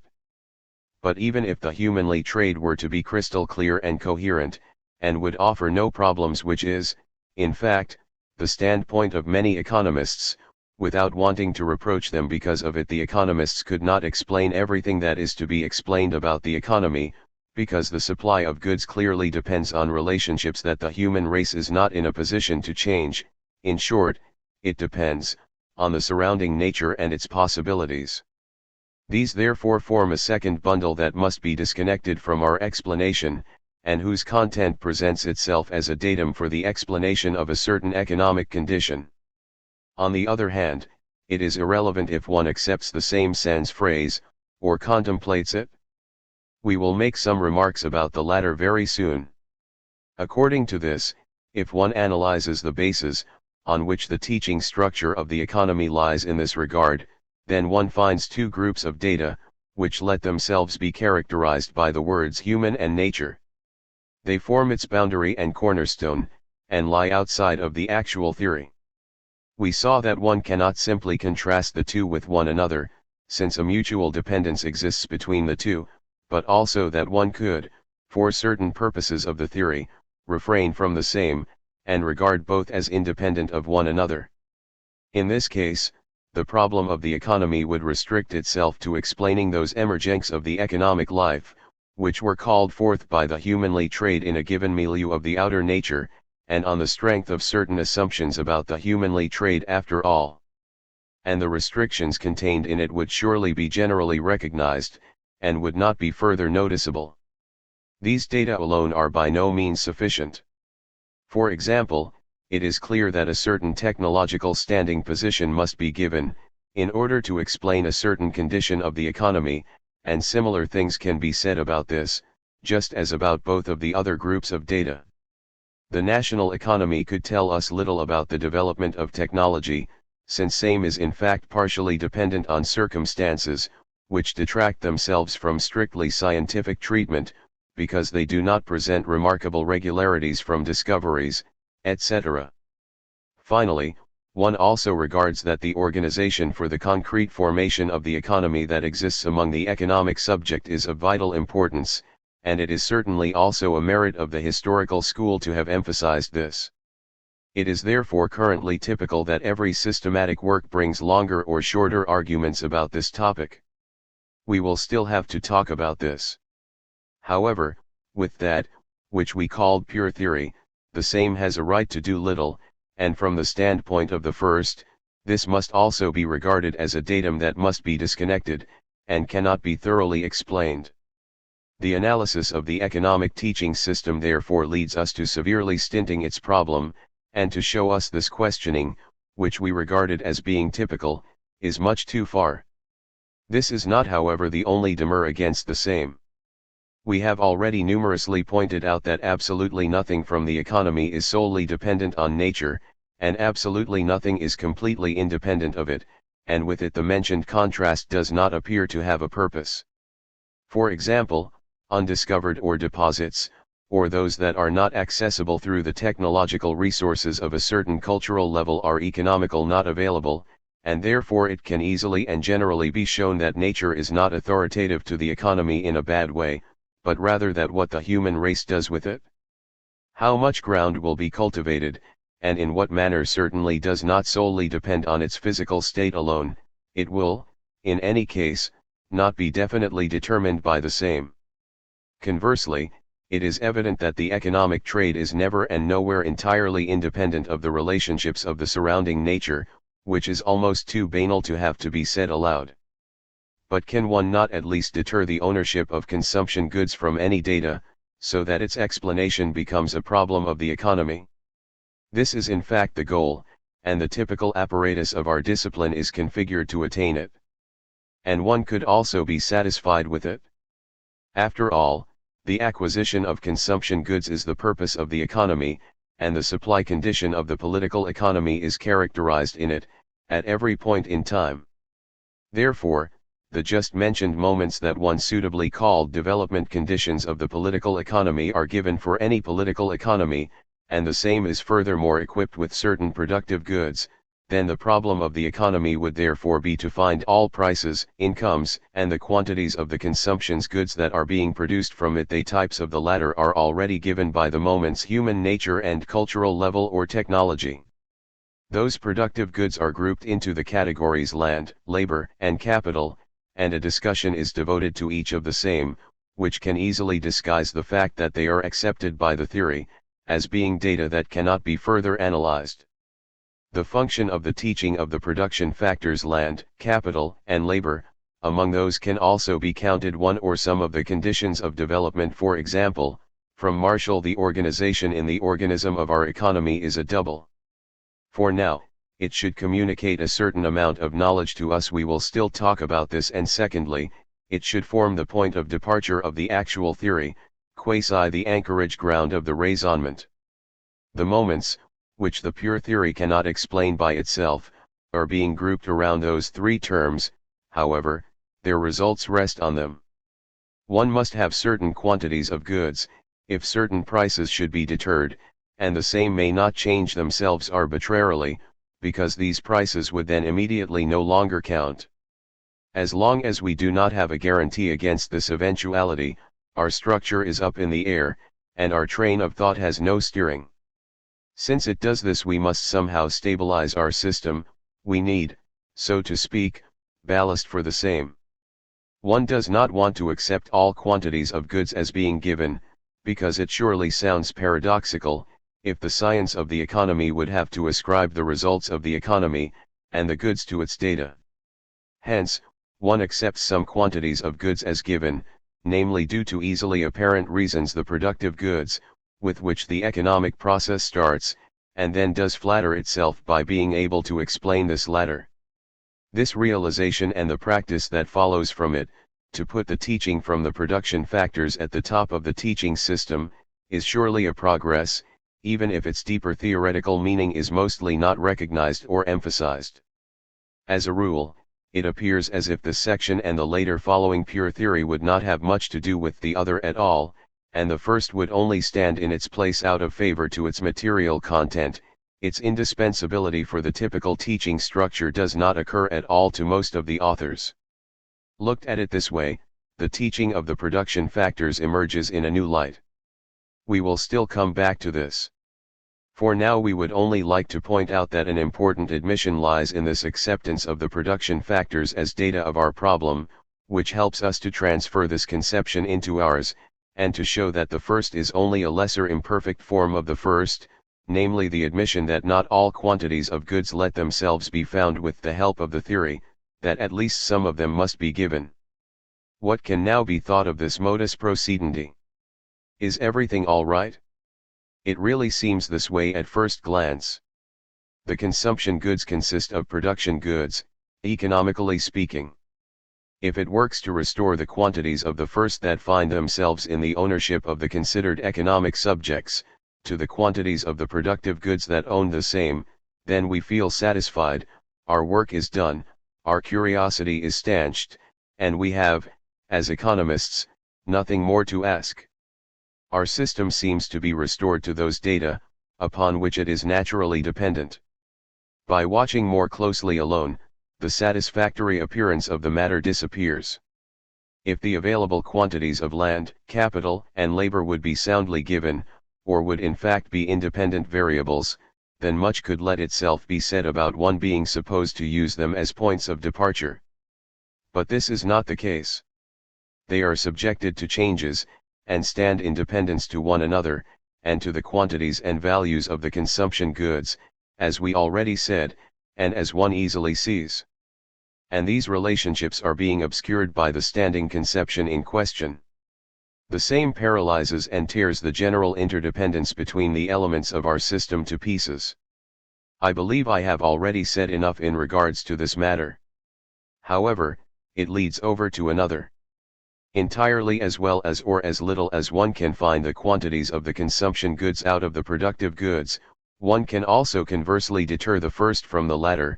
It must be possible to gain those productive goods that one must have had, from the quantities of the consumption goods that someone acquired, and it is not understood why the one process should have more warranty than the other. Just as the quantities of the productive goods, one could accept those of the consumption goods as being soundly given, it is a fiction, as we saw, that the one is like the other.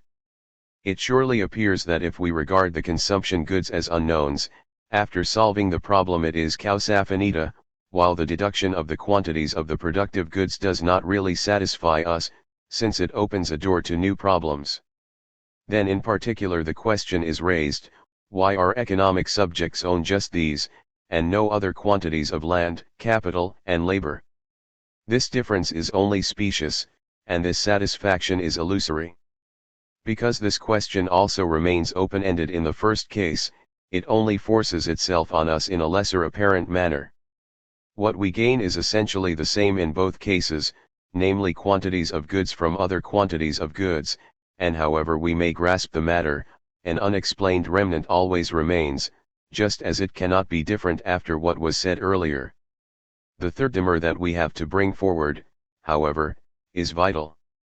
Certain quantities of land, capital, and labor are not sufficient at all, in order to find the quantities of the remaining goods, even not in the association with the remaining data, of which we spoke. It is clear, as also explained earlier, that the supply of productive goods is not solely vital for the formation of the economic process and its results, but also for the quantities of the already available consumption goods. And therefore one must still have to add a fourth to those three production factors, namely the always available consumption goods. In fact, this is not worse than the assumption of a certain quantity of capital. Because, however one may define this term, it always encompasses produced goods of any type, and its rank among the necessary data therefore excludes any economic processes from the explanation. That, and why this is the way it is, will later be explained even closer. But we can respond to all arguments that one may make for us against our fourth production factor. Other authors, for example Jevons, have already recognized it through the action, even though they have not explicitly done so, that it is just as necessary as the capital, which then again cannot be conceitedly done without at least the majority of the economists admit this.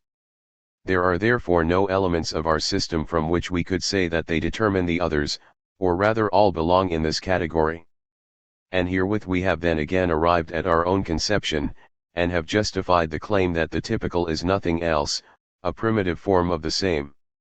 One only needs to congruously think further, starting from the usual foundations, in order to arrive at that, which was previously explained. In the introduction of this fourth production factor, in the foregoing of accepting certain elements of our system as given, in the further foregoing of a thorough discussion of the things that do not belong in our system, therein lie the main differences. And I believe to be able to say that this small reform, whose statements then again also showed us the meaning of our system of interdependent quantities, would be germane to the purity and accuracy of our theory. 2.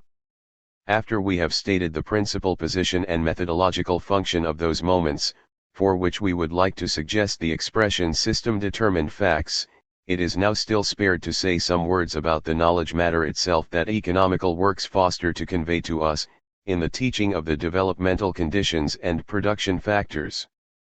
It is the chapters about land, labor, and capital, and then therefore the generally recognized additions of today in regards to organization and human nature, which we mean. A not very pleasant image presents itself.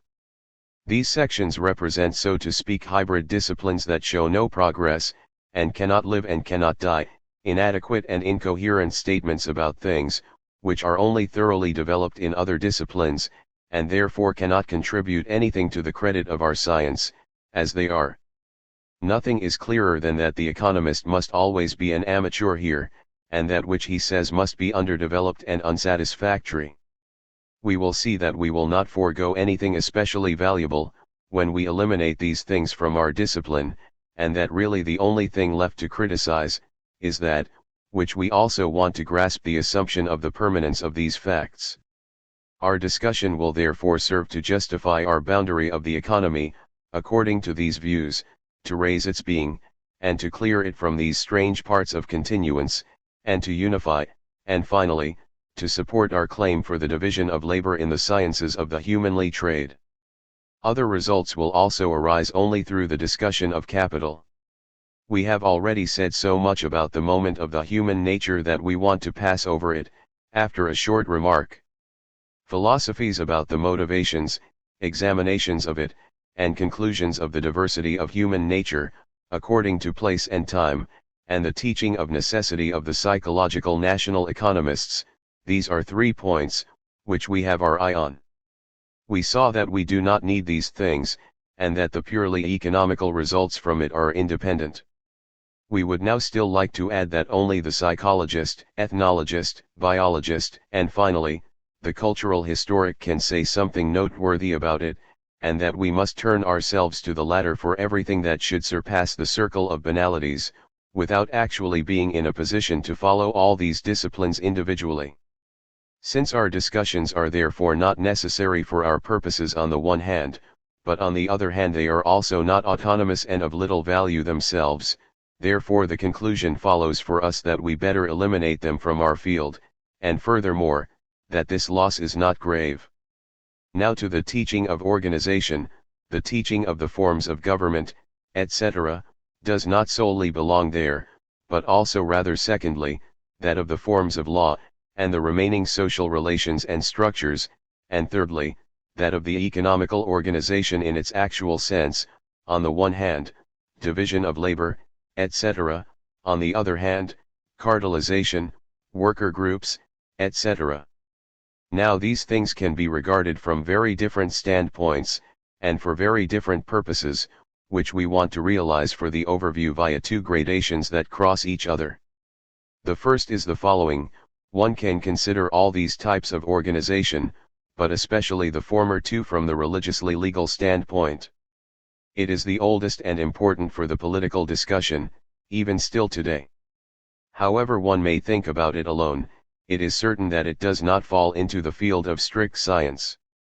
The latter can entirely describe its existing views and follow its development, but never give judgments of another type about it. This is very evident and should hardly run into opposition. However, less generally accepted is that the same counts for the teleological standpoint. In reality, most systematic works of the national economy bring discussions about the expediency of the law of succession, of ownership, or even of individual forms of government. And still it is not hard to see that the concepts of the desirability, the way things should be, however they may be defined, gravitate toward metaphysics, and are inaccessible to the exact acquisition, that the latter can only confine itself to a reporting history of development of the affected ideas, if it wants to avoid controversies that are only silenced by humanity. Anyhow, teleology and science are oppositions, and will always be. And something further, how infinitely banal these discussions mostly are. What sense does it make to carefully explain that division of labor enables a larger technical readiness, but is not beneficial to the personal development? Can one hold it against someone, if he or she does not value a science that conveys such things to him or her, and namely as a valuable result in itself, not as a cornerstone of far-reaching thoughts? What do we gain by discussing the pros and cons of the republic form of government? Even if we would want to evaluate, we would have to now say that each form of government can be good or bad. This does not depend on general arguments, but rather on concrete relationships. Did not even this realization become common property? The third standpoint, and we cannot but consider it the scientific one, is that of simple description, as well as of the facts of the organization forms, as those legal and teleological ideas of the human race about the same.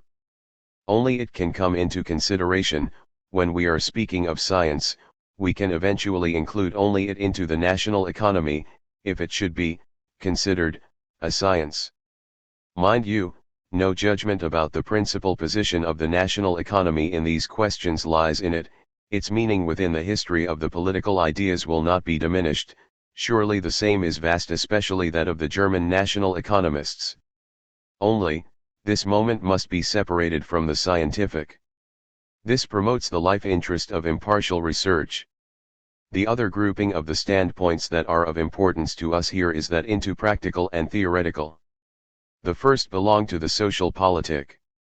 However one may think about the relationships between science and politics, and which conception of the social politics may arise from it, the essential difference between practical suggestions and theoretical interest of arising description is unmistakable. If both should be able to find complete expression, and if misunderstandings should be avoided, then one must separate them. With the social politics then again, whose meaning we certainly do not want to diminish, we are not dealing with, but rather only with the description, with which we revert to the just mentioned third standpoint. This now belongs to two disciplines, to history and to sociology. But is this not merely a question of words? What hinders us from accepting it into the national economy? Principally nothing at all. In the beginning of the social sciences, it was absolutely sound and practical to work on all these things together. Each one by itself would have offered too little content, and would not have filled out its character. Furthermore, it would certainly not be a logical mistake to combine chemistry and biology, for example. All we claim is that both pure economy and the teaching of organization can be separated, that they are independent of one another, and mutually contribute nothing to their concrete results, that it is a mistake to believe that everything that influences the economizing would have to necessarily also belong to the economy. Geology would then be able to belong to it as well, or the entire field of technology. Furthermore, that it is recommendable to separate them if it depends on the day that one man can no longer contain the field of both, which now appears to us to be the case here. Finally, that it damages the clarity and the development of both disciplines, if they are not regarded as being clearly parted and separated. This obscures the views about its essence, and deprives them of the advantage to gain a specialized, for their purposes educated and goal-oriented, staff of workers. This now leads us to concede this field to it, since there is once a form of sociology and also a teaching of management whose primary task is a theory of the organization forms, and which mandates its own methods, its own workers, and its own audience. That does not mean that any national economist should relinquish the same, only the national economy should do this, but each one may regard himself as a sociologist, and be careful in his judgment about the questions of the theoretical economy. This also does not mean that the practice to work on both fields together, in textbooks and councils, should immediately stop. This would didactically not be easily possible, but one should not obscure, but rather emphasize the diversity of the fields, and make oneself understood with other pretenders, for the field of the teaching of organization, teachings of constitutional law, etc., instead of tearing it to pieces. That is all. It is only of importance to us to grasp that our theory forms a self-contained, individual system that stands methodically, as well as contextually opposite of the teaching of organization.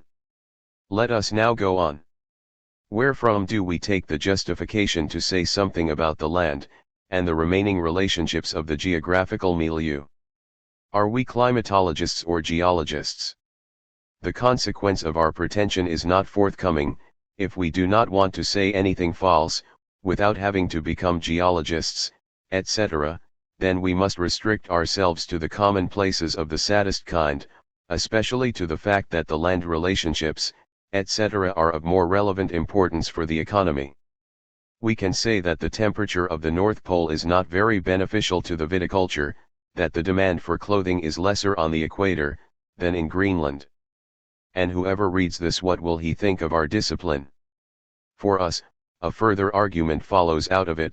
For eliminating these discussions, the first and most important was that we do not need these things to attain our results. Only when it is not of concern to explain concrete economic conditions will they become important for their general laws, but if they are voiced in a meaningless and general manner, they lose all interest as well. The matter is not quite the same in the chapter of the production factor labor force. Namely, because there we find a theory that seems to have gained a civil right within the national economy, and one will not easily forego it. It is the one that carries the name Malthus. Should it also be eliminated? Now, it is obvious that it lies outside of our pure system. The interaction between the margin of nourishments and the population number is not economical at all, or rather not purely economical. It surely partially belongs into the field of biology. We can conceitedly ask ourselves a question, which lies in this direction and is purely economical, namely, how does an increase of the labor supply affect the remaining quantities of our system? Here, the increase in population is one of those interference causes, whose effect we can examine to a certain degree, with the appropriation of the theory, and so far, this topic belongs to us. But apart from the fact that this question cannot find an answer that somehow leads deep into the social happenings, but rather leads to a very particular result regarding the facts of the wage indexation, it is not one that is first and foremost taken into account. This is much more the opposite question, namely the one of how a certain supply condition affects the increase in population. And as economists, we cannot say anything about this, even then when we want to agree with the assumption that the measurement of the latter lets itself be comprehended by economic moments. Only then could we bring them into our schema, if we want to go as far as treating people according to analogies of machines, and letting supply and demand be deciding factors in their reproduction. Even if one is only of the opinion that this cannot be done, then one must forego an economic theory of the reproduction of population. On the other hand, it must be emphasized that by far not everything that is somehow connected to economic moments is accessible to the acquisition by means of the exact economy. But wherever this is not the case, the economic moments become mere banalities, since we are then robbed of the possibility of building longer trains of thought on it. These reasons that are also supported by the fact that the other aspect of the Malthusian theory, namely the for it necessary hypotheses about the future development of the margin of nourishments, have nothing to do with the economic theory, and therefore dispose us to eliminate that theoretical construction from the economy, or at least to emphasize that both are independent of one another, and do not form an organic whole. If our standpoint is correct, then one cannot promise oneself a brilliant success from the population theory. It now appears to us to very much speak on our behalf, when stating that it actually finds itself in a sad state. Not the slightest progress is noticeable. In reality, one limits oneself to continually discussing the pros and cons of the one Malthusian thought with always the same arguments. Nothing of a continuance in construction, a development is seen, and only half scientific controversy is being led about this unscientific theory, and if something came out of it, then it is the realization of the small load capacity of the construction.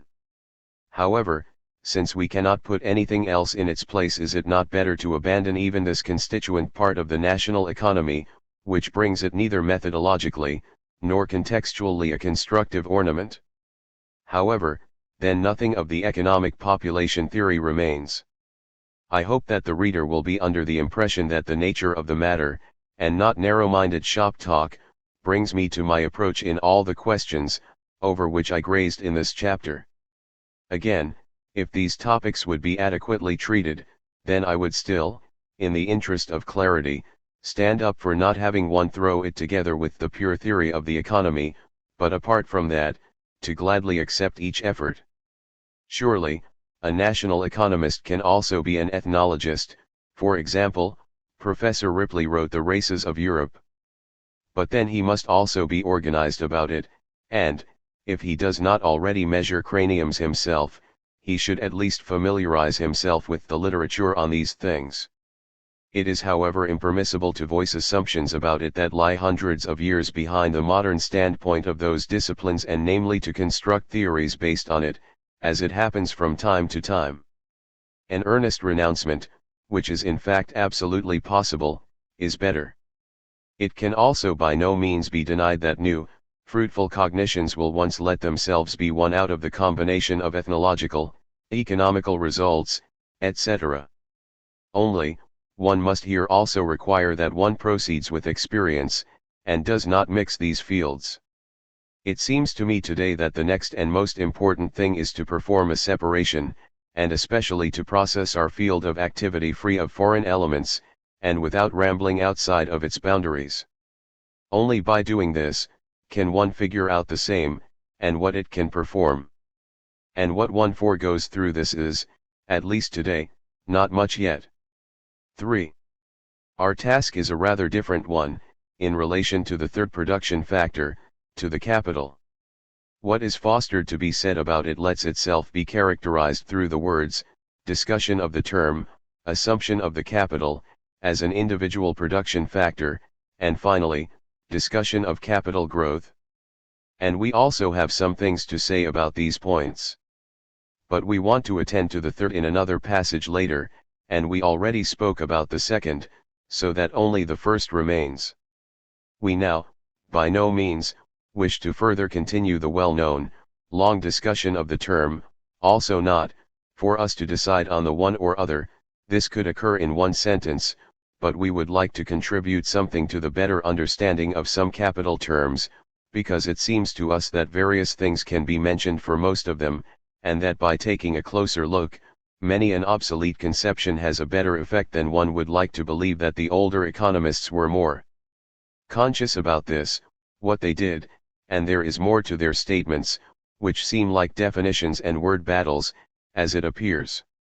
Surely we cannot present the entire, long row of capital terms, we must rather assume them as being well known in their essence. Only a few points that we will contribute to the discussion should be mentioned here.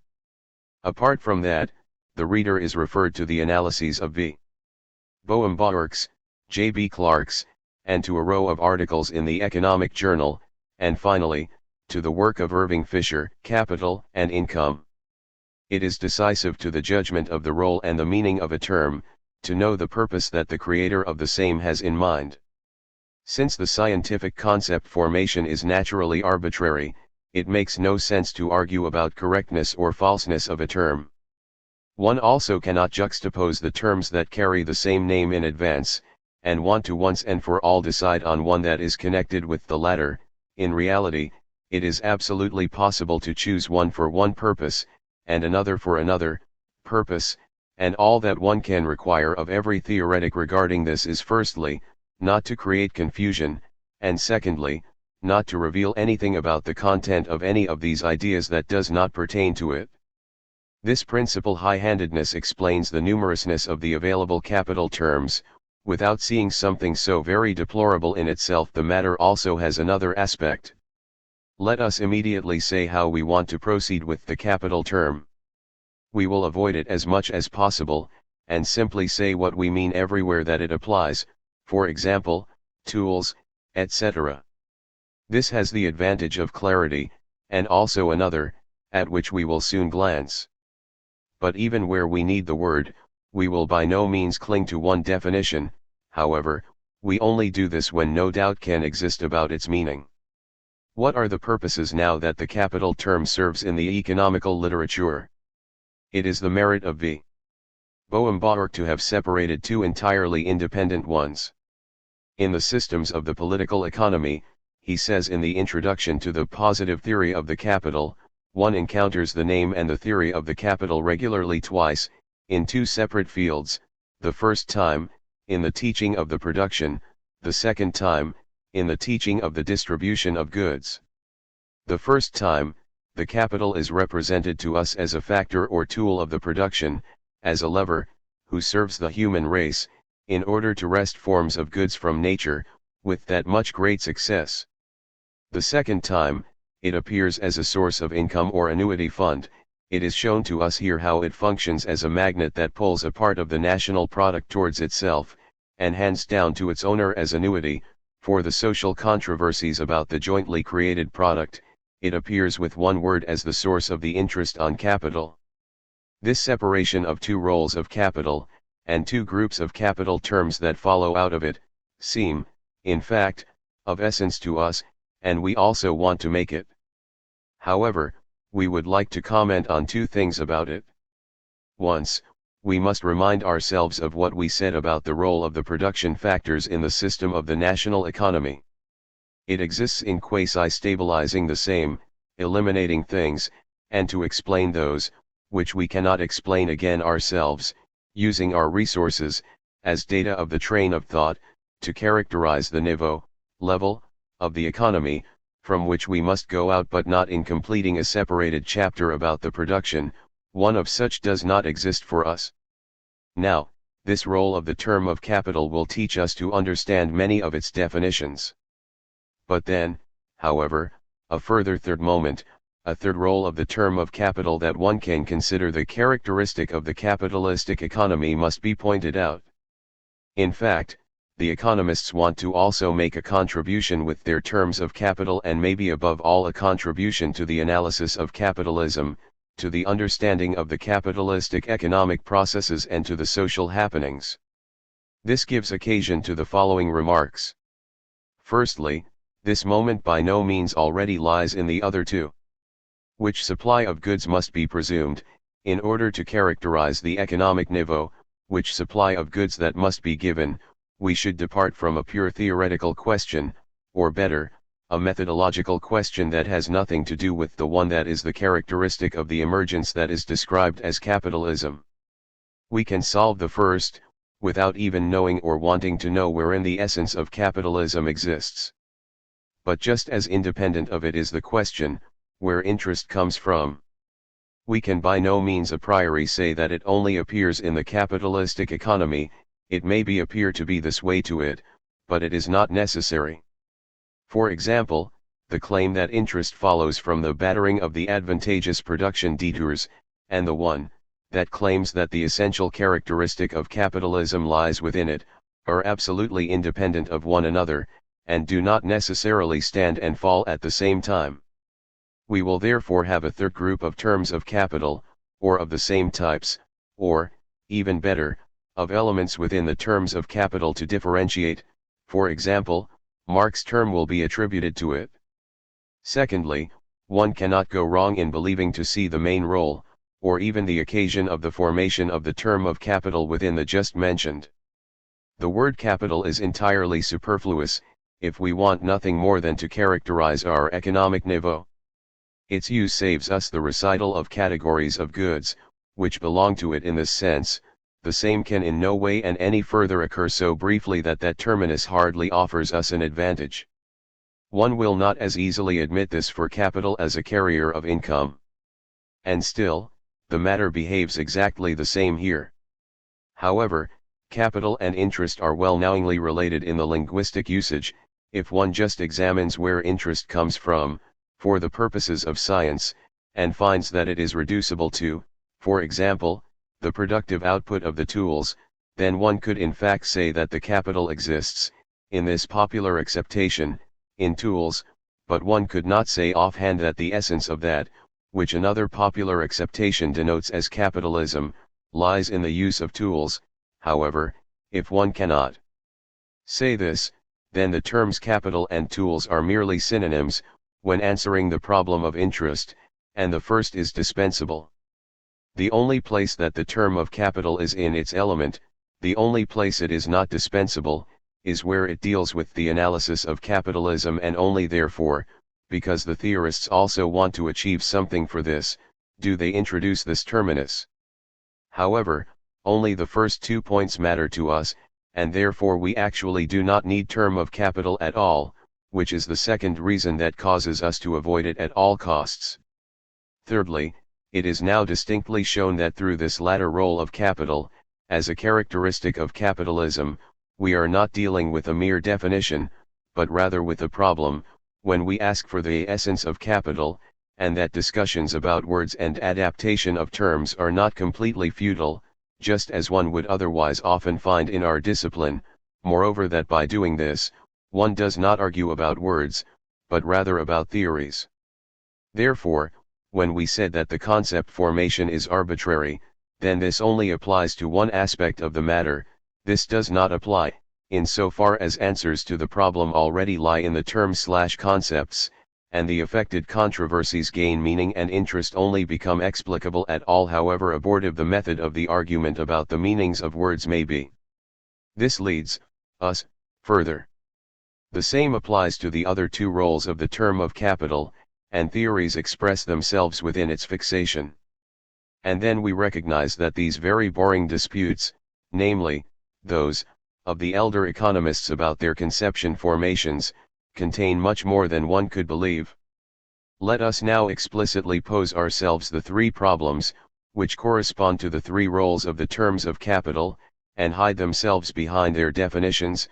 Which types of goods, aside from land and labor, must be presumed as given, in order to make the development of our theories possible? From which source does interest flow? What is the characteristic of the capitalistic economy? All three questions can be answered by the term capital. This alone would not speak for itself. The actual answer appears in the form of the definition of capital. We do not agree with this method, and also want to eliminate the term of capital from the first two problems, but here, where we are only concerned with contributing to the understanding of the common teaching system of economy and the capital controversy, we can appropriate this view. Above all, it must be emphasized that only the first two questions surely belong to the domain of the theoretical economy, in our case.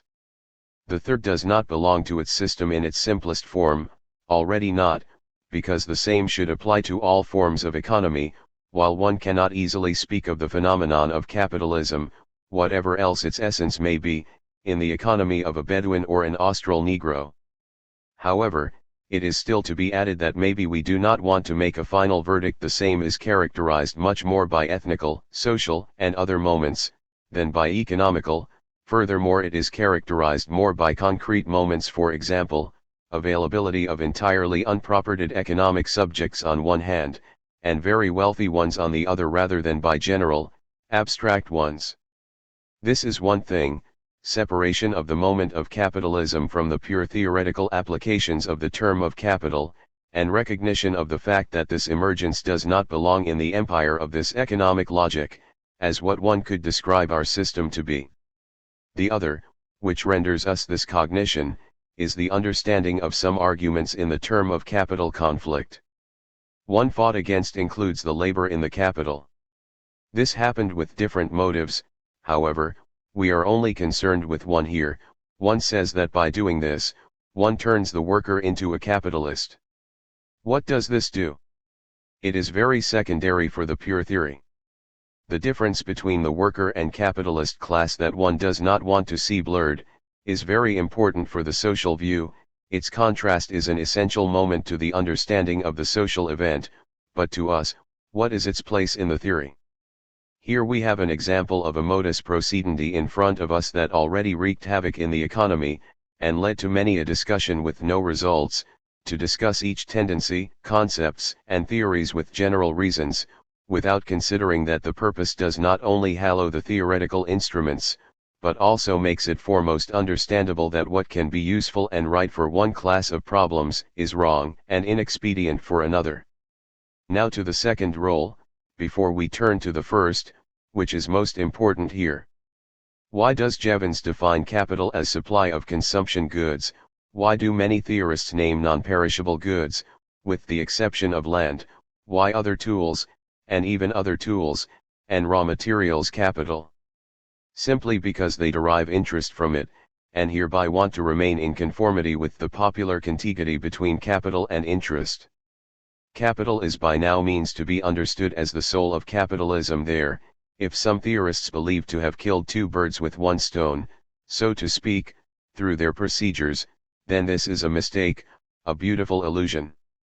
But there, the term of capital is also no mere, entirely arbitrary definition. Rather, an interest theory will be set up to begin with, and then the interest stock will be called capital, and this is the moment that is crucial to the judgment of these terms. Of course, we considered it better to simply speak of an interest stock, only, this illusion hinders it, otherwise there would be no given reason against it. But if one already used the terminus capital, then one may not condemn it in itself and in general, but rather only based on the interest theory itself that the terminus serves. Otherwise, it is impossible that something will come out of this. That there finally must almost not entirely one be as many terms of capital, as interest theories is thereafter no longer self-evident, and the effort of some theorists to aim at one convention about the content of the term of capital, without taking the interest problem into consideration, must necessarily remain without a result, as long as and in so far as capital and interest are independently associated. After all, based on our previous constructions, we also see that even in those definitions of capital that were neither constructed with regard to interest, nor with regard to the phenomenon of capitalism, lies a healthy, methodological core, and more than a mere definition. The relation to the acquisition and to the production, which, according to V. Boehm-Bawerk's happy expression, characterizes so many definitions of capital, almost all, what purpose does it have? The theorist knows that he cannot derive all produced types of goods and quantities by means of the theory, from the data of the nature relations. Therefore, he wants to at least derive the consumption goods of the economic subjects, whose acquisition is indeed also the goal of the economizing, and places the production supply of goods as a datum, as another production factor, next to this. A much healthier understanding lies in this, than in the implicitness that this supply is not given by nature, but must rather be produced itself. This does little to help us, if we must acknowledge its production as lying outside of our system. Furthermore, some economists saw that the differentiation of production goods that must exist, and consumption goods that are supposed to be produced by them, are not completely suitable and sufficient. In the period that we are regarding and whose processes we can derive, production goods are also manufactured, and consumption goods out of the previous, which substantially influences the course of the economy. In addition, not only its ownership of production and consumption goods is vital to that, which each individual can and will consume, but rather also that, which it can exchange for it. For some economic subjects, even consumption goods only also come into consideration in this regard, and the supply of goods, by means of which they provide their livelihood, can also consist of consumption goods. This explains the term of acquisition capital as a production factor to us, and the inclusion of consumption goods into the term of capital. In a sense, we ourselves stand up for the latter measure, as the reader saw. And finally, something can also be said from this standpoint, for those exorbitantly far-seeming terms of capital that can presently be regarded as being obsolete, for those, which, for example, also include the nation, etc. The organization relations, etc., must certainly be given and grasped in an unaltered way. It is non-essential if one now considers them as developmental requirements or as production factors, and if one, in the latter case then again, sees them as individual production factors or sees them together with other data, meaning therefore with capital. This may be unpractical, but this drawback disappears next to the considerable merit, the healthy, methodological understanding that lies in the production of these things among the data of the economic thought process. Let us content ourselves with these insinuations that let themselves be easily explained and demonstrated on all the individual terms of capital of this group, a task that would go too far here, and that I would like to leave up to the reader. Perhaps the few things that we said, together with that, which we noticed about the other types of terms of capital, are suitable to let the discussion of capital appear in a new light, and to introduce a new moment into it, which can contribute to a better understanding of this chapter of our theory. Let us summarize the last part of our argument once again. What caused the national economists to array this third production factor perhaps better, the factor of the economic process, was the realization or the feeling that the system of the pure theory does not manage with the other two, in fact, yet another group of data existing in given supplies of produced goods is necessary for the description of the economic process. And this realization or this feeling was very accurate.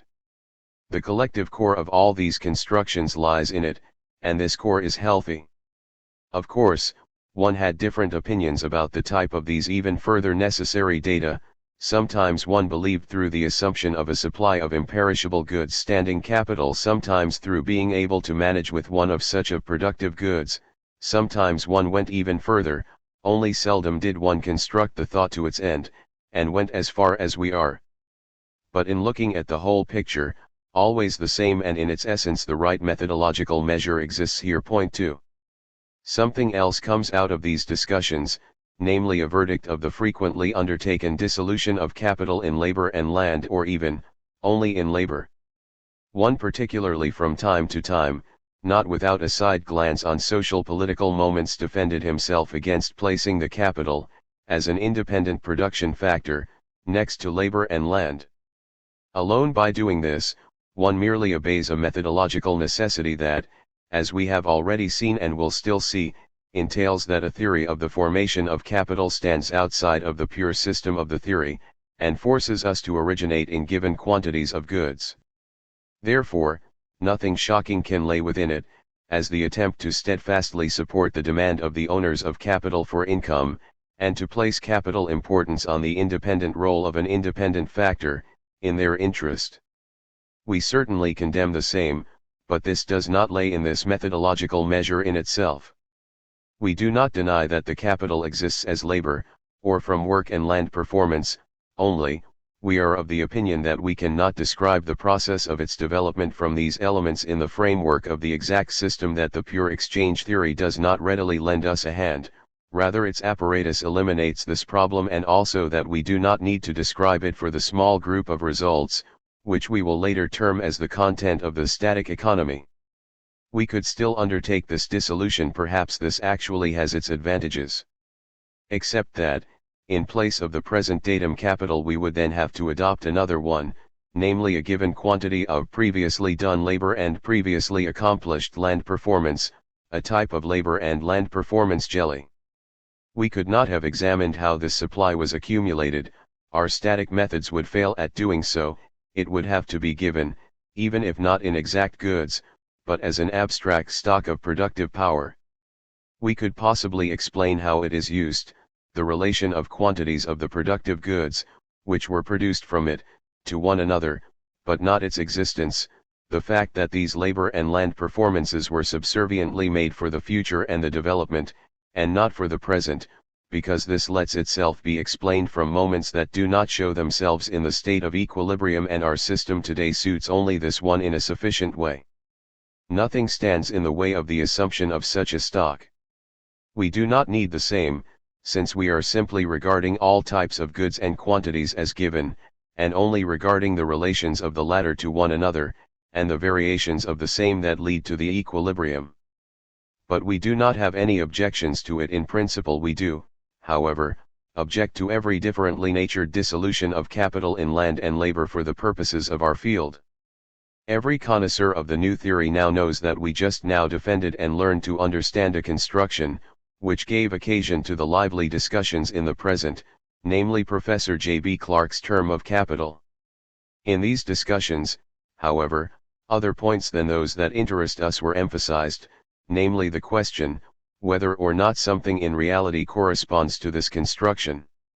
For this reason, let it be allowed that I briefly note several things in this matter. The reader is referred to Clark's and V. Boehm-Baruch's articles for this controversy. The matter should not be exhausted here, the arguments of both authors should also not be elaborated. To us, the following is involved. Professor Clark differentiates between capital and capital goods.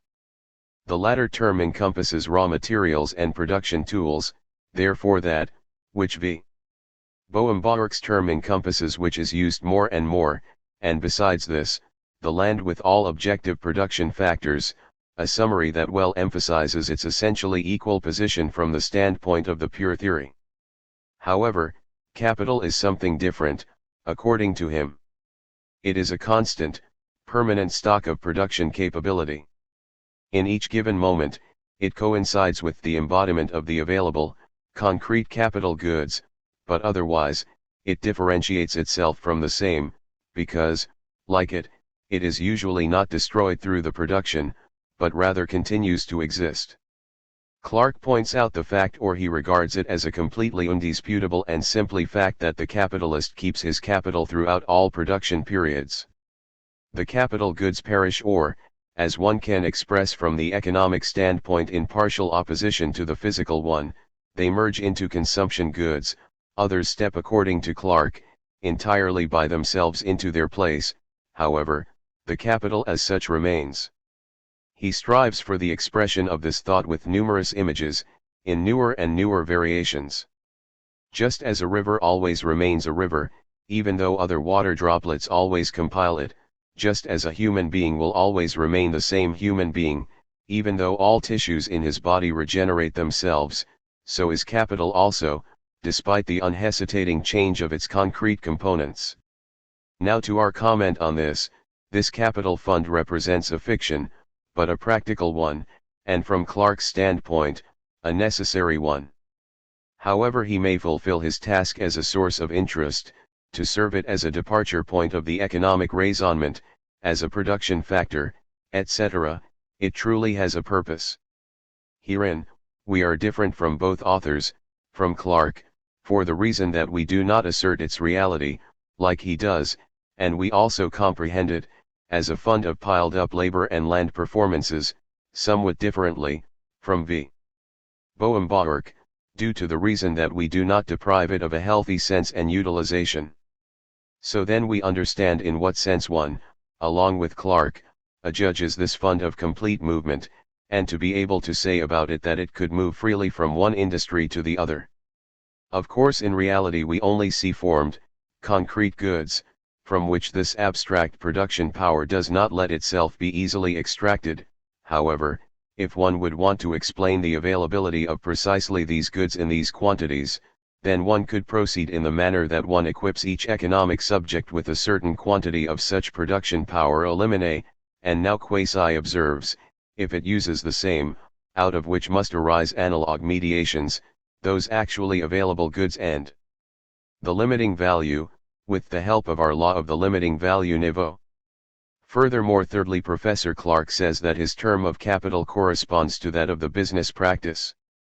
I do not believe that this is correct, moreover that an illusion of certain external similarities exists here. However, this is not of interest to us here, and we want to content ourselves by stating that this point is irrelevant to the theoretical usefulness of the Clarkean fiction. Finally, fourthly, Clarke assumes that this capital fund will always be maintained, and will not perish in the production. Certainly this is the most alarming fiction of all. But which economist is completely unfettered by the idea that the reserve of the consumed capital goes on quasi-self-evidently, more or less automatically? Almost no one, and then one is not far from stepping into the Clarkean conception. The same will hardly let itself be avoided, if one wants to stay within the framework of our system. There would be many other points to still be discussed here, we would only be able to offer a small contribution to the resolution of the questions here at hand. We must be content, when our discussions justify our previously developed standpoint, and in addition, show the reader how much there is still to do in this field. 3. Static and dynamic. We now come to the topic that is of great methodological meaning, and that the majority of the German national economists did not pay adequate attention to. Our most well-known methodological works ignore it, and indeed, its importance only becomes clear to us from concrete work and not from general discussions about the principal questions. However, it touches virtually every economical work, and one can say that clarity about it is necessary to actual understanding. As we saw, our train of thought originates in a certain ownership of goods of the economic subject. By doing this, we emphasized that these quantities of goods exist in a certain point in time, and said that our results, if our theory were to ever come so far as to supply concrete, numerical results, will only count for this point in time, or for a neighboring one. Conceitedly, our theories are universally valid in themselves, therefore, independent of certain regional or temporal relations, but, they are also just formal, and do not reveal anything about its concrete state, and even then, when we therefore do not refer to such, we thought it necessary to state that our arbitrary although somehow obtained data do not change beneath our hands, so to speak. Why have we done this? Likewise, as we retrieved the value function, the economic subjects, so to speak, or better, as we determined or accepted them, we emphasized that all their parts should refer to one and the same point in time, and one and the same geographical, social, cultural, etc., milieu. We took the same care, when we spoke of the exchange relation. The assumption especially played a role in the discussion of the teaching of the production factors, that our system should be stable in essential points, and should only present very specific changes. And therefore, we also carried out such restrictions in other places. This is best illustrated by the allegory of our moment photography, whose purpose it just is to show us a state of quiescence. Even if we then lift the span, and revive a portion of the image, we still adhere the state of quiescence to another and by far greater one. it is immediately noted that our adherence to one and the same point in time or to very short time periods only has this purpose. By doing so, we aim at retaining certain portions of our image of reality unchanged. If we would observe longer periods, then this ascertainment would conflict too much with the facts, since, as one easily sees, unpreventable events would arise in the same, which would change our entire system, and compared with those, the processes, with which we concern ourselves, would entirely disappear. We will come back to this in a later part of this book.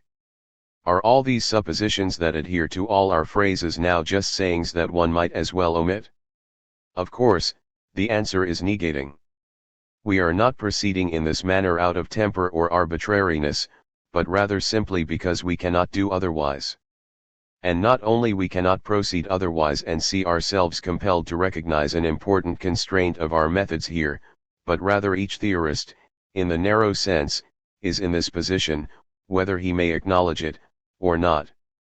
If Ricardo speaks of the influence of the introduction of machines, then his statements originate in a given condition of the political economy, a specific capital, a specific extent of employment of the workers. Malthus' population theoretical results assume a specific technique, or even a specific developmental process of the same, a specific organization of the political government, and a specific population increase as given and probably other circumstances as well. And these suppositions are essential for the understanding of his theory, and for the assessment of its results. One moment, v. Thenon's raisonnement has given quantities of labor, the next, such ones of capital, etc., for assumption. It is hardly necessary, especially after the previously said things, to cite more examples. No one, who deals with a purely theoretical topic can evade these ascertainments, which are of course, only rarely formulated in an explicit manner. But they already exist then, when someone speaks offhand, in the course of his train of thought, of the available land, capital, etc., or eliminates any moments by means of the caeteris paribus. This latter resource, I would like to call it the motto of the isolation method, is certainly indispensable, not only for us, but also for each discipline, as well as for the isolation method itself. It is surely clear that one can never put an emergence in the proper perspective and understand it completely, if one does not describe them for himself, and eliminate moments, which would tarnish the image. Therefore, we often make use of it. Even in our field, if I want to describe the cost movement of a commodity, then it would be mostly recommendable, at least for a first approach, to abstain from the accompanying changes in the value of money. But I do not mean this here. In the mentioned case, I am at liberty, and this actually forms a portion of my task, to later introduce those variations of the value of money into the problem, or to regard them on their part, so that only a temporary restriction of our results lies in this procedure. Here the matter is a definitive one, at least for the pure economy, and in addition, a very serious one. We already saw that there are many things that, even though they are of vital importance to the economizing, still lie outside the field of the economy. Then again, we do not want to enumerate them again. That we cannot say anything about the same ones in themselves is neither astonishing, nor regrettable. But we must also assume them as being unchangeable, and this is more serious, since such an assumption, as I said, does not, only for very brief periods, destroy the usability of our results. However, this being so, one readily sees that those things are actually not allowed to change themselves. A change in human nature, in the geographical milieu, in technology, the social organization changes our entire system. Our given supply of goods, from which we go out, loses its current meaning, even if it was not materially affected by this. If, for example, the value functions change themselves, then the production process will be different than it was up to this point, and therefore, changes in the quantities of goods and types of goods will eventuate, which we powerlessly face and, which we cannot say anything about. Certainly, our formal laws are also valid then, but they lose all interest, in regards to those changes in the foundation of the political economy. Our equilibrium system is interrupted, a new equilibrium will presumably manufacture itself, but we cannot say what it looks like, and by which processes it is caused. Eventually, we can make only a few, small contributions towards it.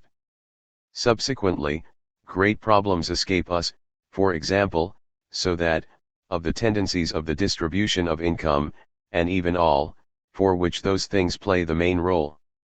But this is not all. Indeed, the economists also go by certain, given quantities of goods. However, we do not, as explained, assume any quantities of goods as unchangeable, but rather allow all variations. However, all must be therefore given to us, even if just for that moment, which serves as the point of departure for us. However, its existence is certainly a problem, and one cannot avoid regarding the same as an economical one. Nevertheless, we cannot solve it. Even if we wanted to comprehend land, as simply given by nature, we would not be able to do the same regarding the accomplished labor, and the available capital. We could presumably construct for both special theories, but from the standpoint of the exact theory, in the proper meaning of the word, nothing is won by this. It remains true that these things cannot be explained by and of themselves, but must rather be accepted as data. The matter appears to be especially unfavorable, if one completely accepts our conception, since, according to it, all goods figure under the data after all. However, we demonstrated that the common conception merges into ours by itself, and is not sustainable by itself. Since this is a point of fundamental importance, we want to once again make clear why such an explanation of the creation of capital and even the existence of all produced goods in the framework of our system can actually not be found, and the same data, and not problems, must be for the latter. This standpoint differs so much from the common one, and is so essential to the true understanding of our field that I can hardly emphasize it enough. We can certainly, and this is our only task, extrapolate a condition of our system from another, and it will then appear as if we could trace the sequence of consecutive conditions back to the most primitive conditions of the economy. But this is not possible, especially due to the mentioned reason, namely because during the course of our derivations, we would very soon run into circumstances that destroy the continuity of the same ones, and shock our system by its foundation. But if this were also to not be the case, we could have never gone back farther, when we found the same types of goods. We could never lead the modern house back to the pile dwelling, the Armstrong revolver cannon back to a shillelagh, etc., because if the human being completely dismisses the acquisition of a type of goods, in order to merge into another, then our systems of equations immediately fail, in order to make entirely different room, and we are able to say nothing about why the transition succeeds, and what its at least very complicated effects are. Yes, we will see, when we later return to this matter, that not even all changes in the quantities of goods, but rather only not too great ones, can fall into the circle of our views. And basically, this is only self-evident. Wherever the entire value system of an economic subject, wherever really everything regarding its economy changes, or wherever even the same one becomes considerably different, just as little about exact things can be said there, as about the effects of the eruption of a volcano. The same also applies to capital. May one also dissolve the consumption goods into their production factors, then there will always be goods among the same ones that are produced, and may one continue the dissolution until then one will still always run into other elements of capital. But one cannot infinitely continue this dissolution within the system from the stated reasons, and even if one could do this, and the construction of an economy without capital that has been attempted by quite some authors is in a position to introduce itself in our system, a bridge to the capitalistic economy would not be available, since all concrete magnitudes that are irrespective of the consubstantiality of the processes, behave differently here. One cannot consider an economy free of capital, and then introduce a specific quantity into the same, in order to see what happens. By doing this, everything would be changed, the values of all goods, some would receive a new role, others would be devalued their quantities, all value functions, even the human being would change and mature, as far as it can come into consideration economically. All that we can do, even for capital, is to describe the variations of its quantities under the influence of the data and elements of the system, and the effect of independent not too great variations of its own quantity, onto the other elements. Now, these restrictions are important enough. Therefore, there are also, without a doubt, economical problems that the pure theory, which is contained in itself and independent from other disciplines, is not able to solve. So then the field of the study of economy molders into two parts, into our exact system, and into those problems that are strictly economical without being able to be discussed in the first one. This is not a bauble of a logician, who is addicted to classification, but rather arises naturally from the essence of the matter. If our statements perhaps partially appear to be strange, then it is due to the fact that we strive to be precise, clear, and distinct. There is just as little new about the differentiation, and even the essence of the stated things, as our conception of the study of the production factors. We only said what more or less everyone acknowledges, at least through the act. In more modern times, one is also principally mindful of the matter, and gave the names static and dynamic to those two groups of problems, into which our science molders, a terminology that we want to retain out of comfort, even though it is quite unfortunate in my opinion. This differentiation is fundamental. Static and dynamic are completely separate fields. They not only have to deal with different problems, but also with different methods and different material. They are not two chapters of one and the same theoretical structure, but rather two completely independent structures. Only static has been dealt with somewhat sufficiently up to now, and in this book, we will only concern ourselves with it in essence. Dynamic is still in its beginnings, it is a land of the future. Not only were both fields not always sufficiently limited, and even their diversity was not always accurately comprehended and appreciated in their meaning, one also often overlooked them. And this often became very noticeable, especially through controversies. One can say that the main cause for some resultless controversies lies in the circumstance that the arguing parties reproached each other indiscriminatingly with static and dynamic arguments, or better, did not recognize the static or dynamic character of the same. We have already mentioned examples of this, and will still get to know others later on. Among them is the practical, and most important by far, free trade controversy. Our differentiation is therefore by no means merely a matter of principal importance, but is rather also very essential to the character and the value of concrete results. Really, the first question that one must ask oneself, in order to be able to thoroughly understand and analyze a theory, is whether or not it is meant statically. And our judgment of it will often depend on this question. For a theory to be static means to be one with this apparatus of conditions and data that characterizes static. Such a theory can only be understood through the foundation of our system, and only has sense and meaning in the same. It then stands in unsolvable connection with all other theorems of the same, and cannot be accepted or rejected for itself alone. And one forgets this time and again, wedges different claims into our system, or judges a statement of the same without any regard for the coherences, in which it must be understood, and furthermore forgets, among others, that only he can judge a statement of our system, who himself knows this exactly, that if this requirement is not applied, then something can very easily appear to be quite plainly false, or even ludicrous, which serves a good purpose in this milieu.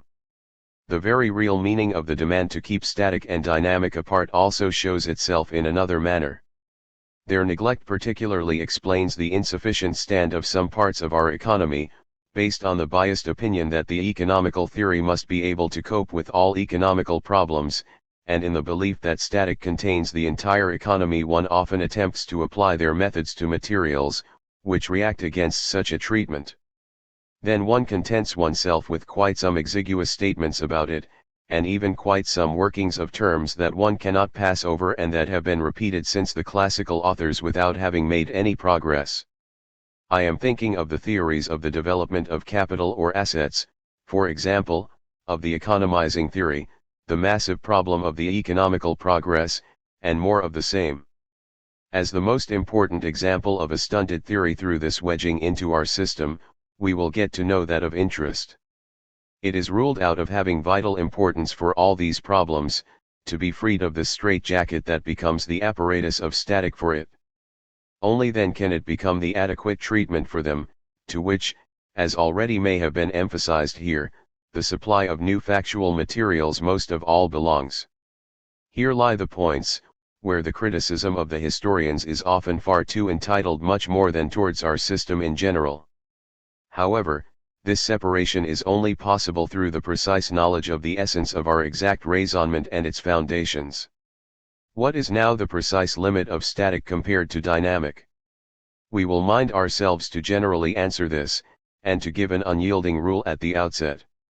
This would go entirely against our principles. If we want to stay true to the same, then we can only proceed in the following manner: we will develop our exact system, and consider all its parts, and continue to use our method as long as it can be unforcedly done so, and we believe that the results, which will come out of this will be worth the effort, and will become at least just as complete as those that we could also win in another manner. A group of uses will arise from this, which we can be sensibly calm about, but unfortunately we will run into problems too soon that we cannot say enough about.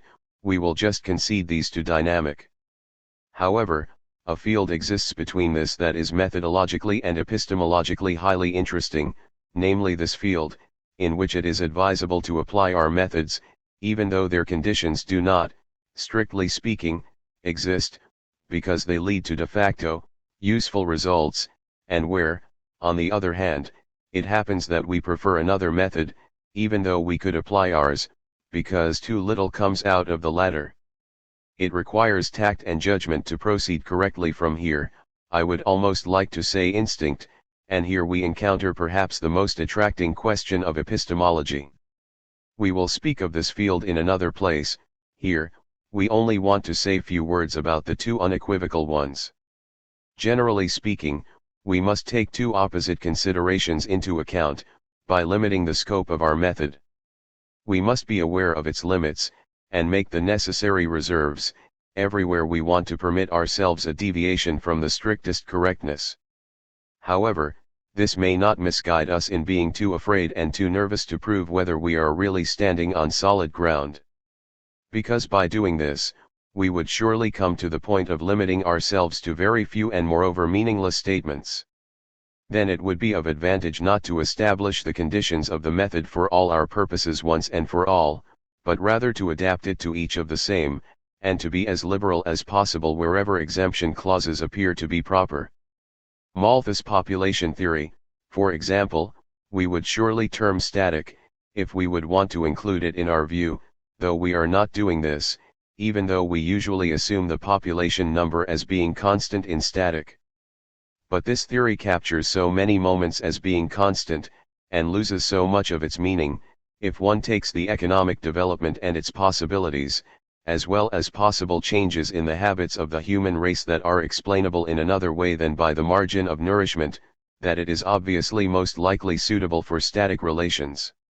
And we would also usually be ready to make such concessions, even if no further occasion to do so will arise here. The cost theory and its most important applications, namely the monetary theory, distribution theory, etc., are secured. The methods of static are sufficient for this, and these problems form its actual domain. And not everything is accessible to it that is connected with the phenomenon of development. Yes, the development and everything that belongs to it evades our view. The pure economical system is essentially without development.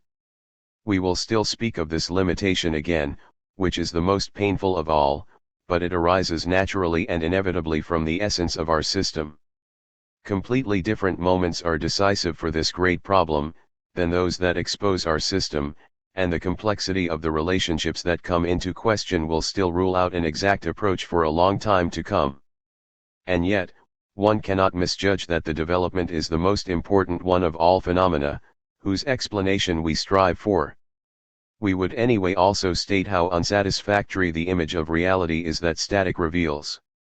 However, its scientific meaning is in fact great, and therefore it surely earns careful processing. Part 2.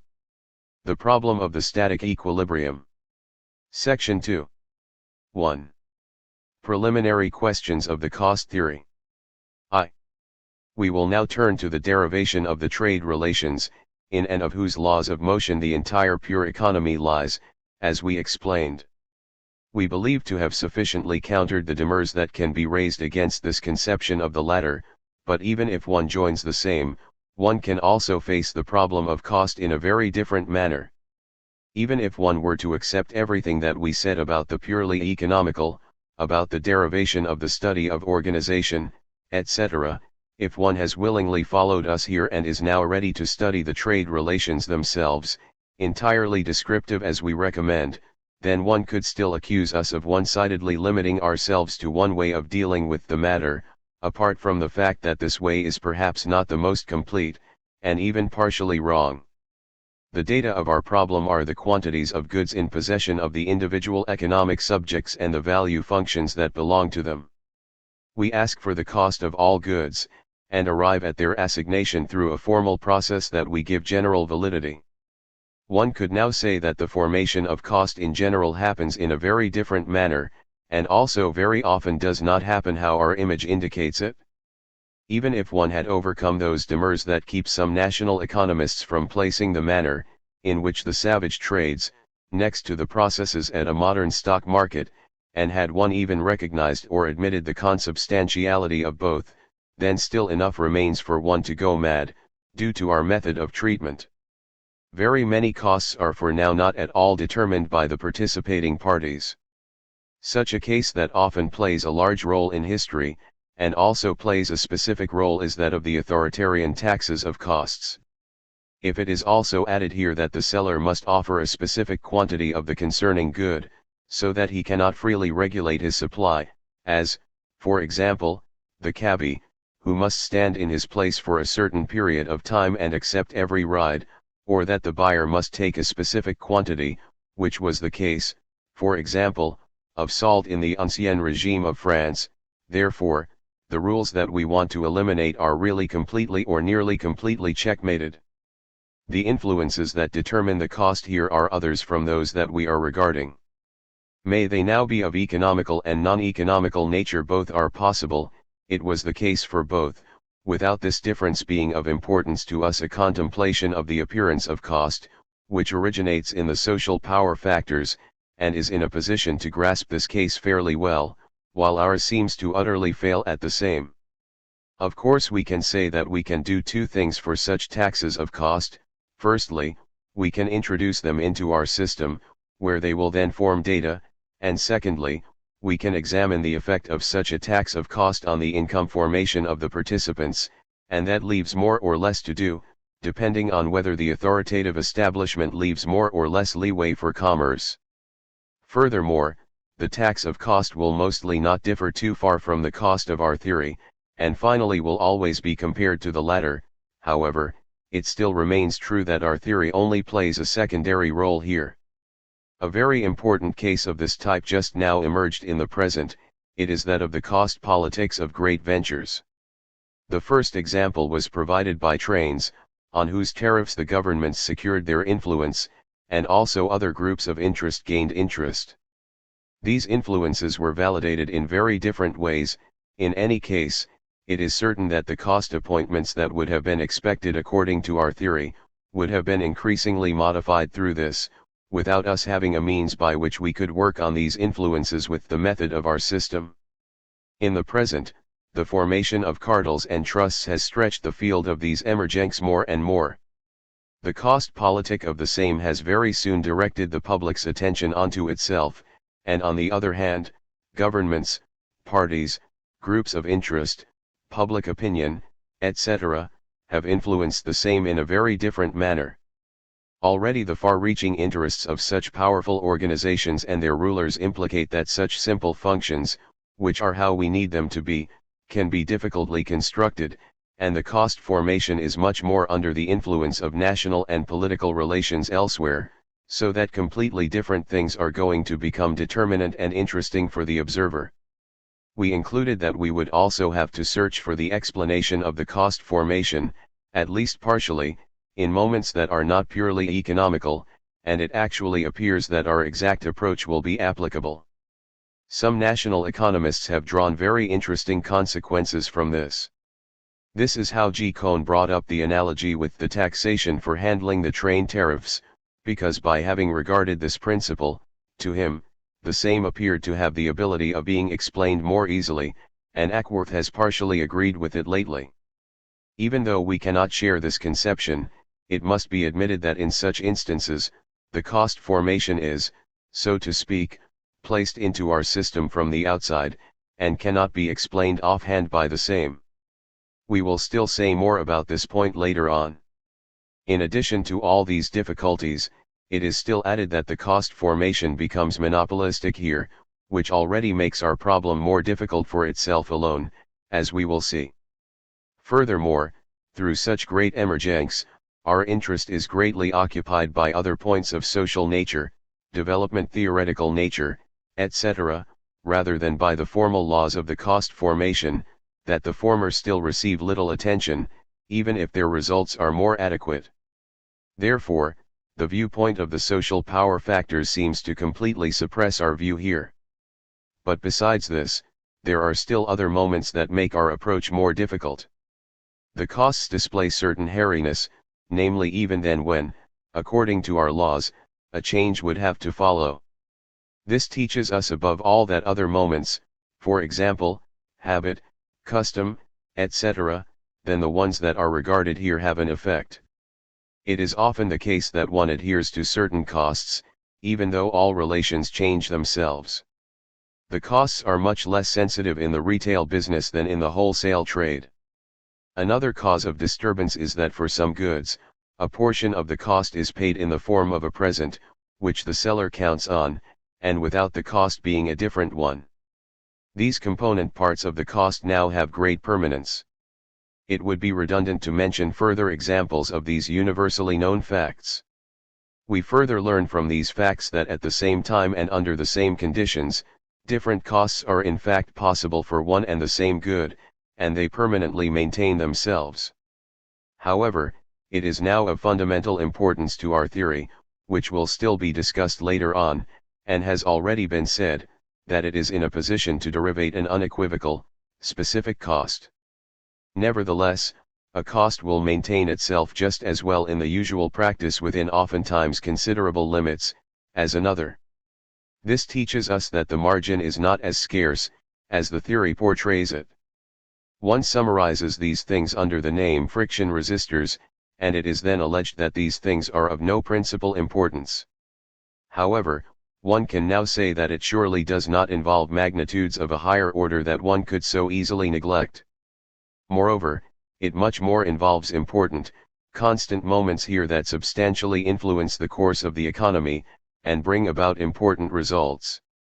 However, we finally observe that the cost formation, if all of this were to be correct, does not simply happen in the manner in which the theory indicates.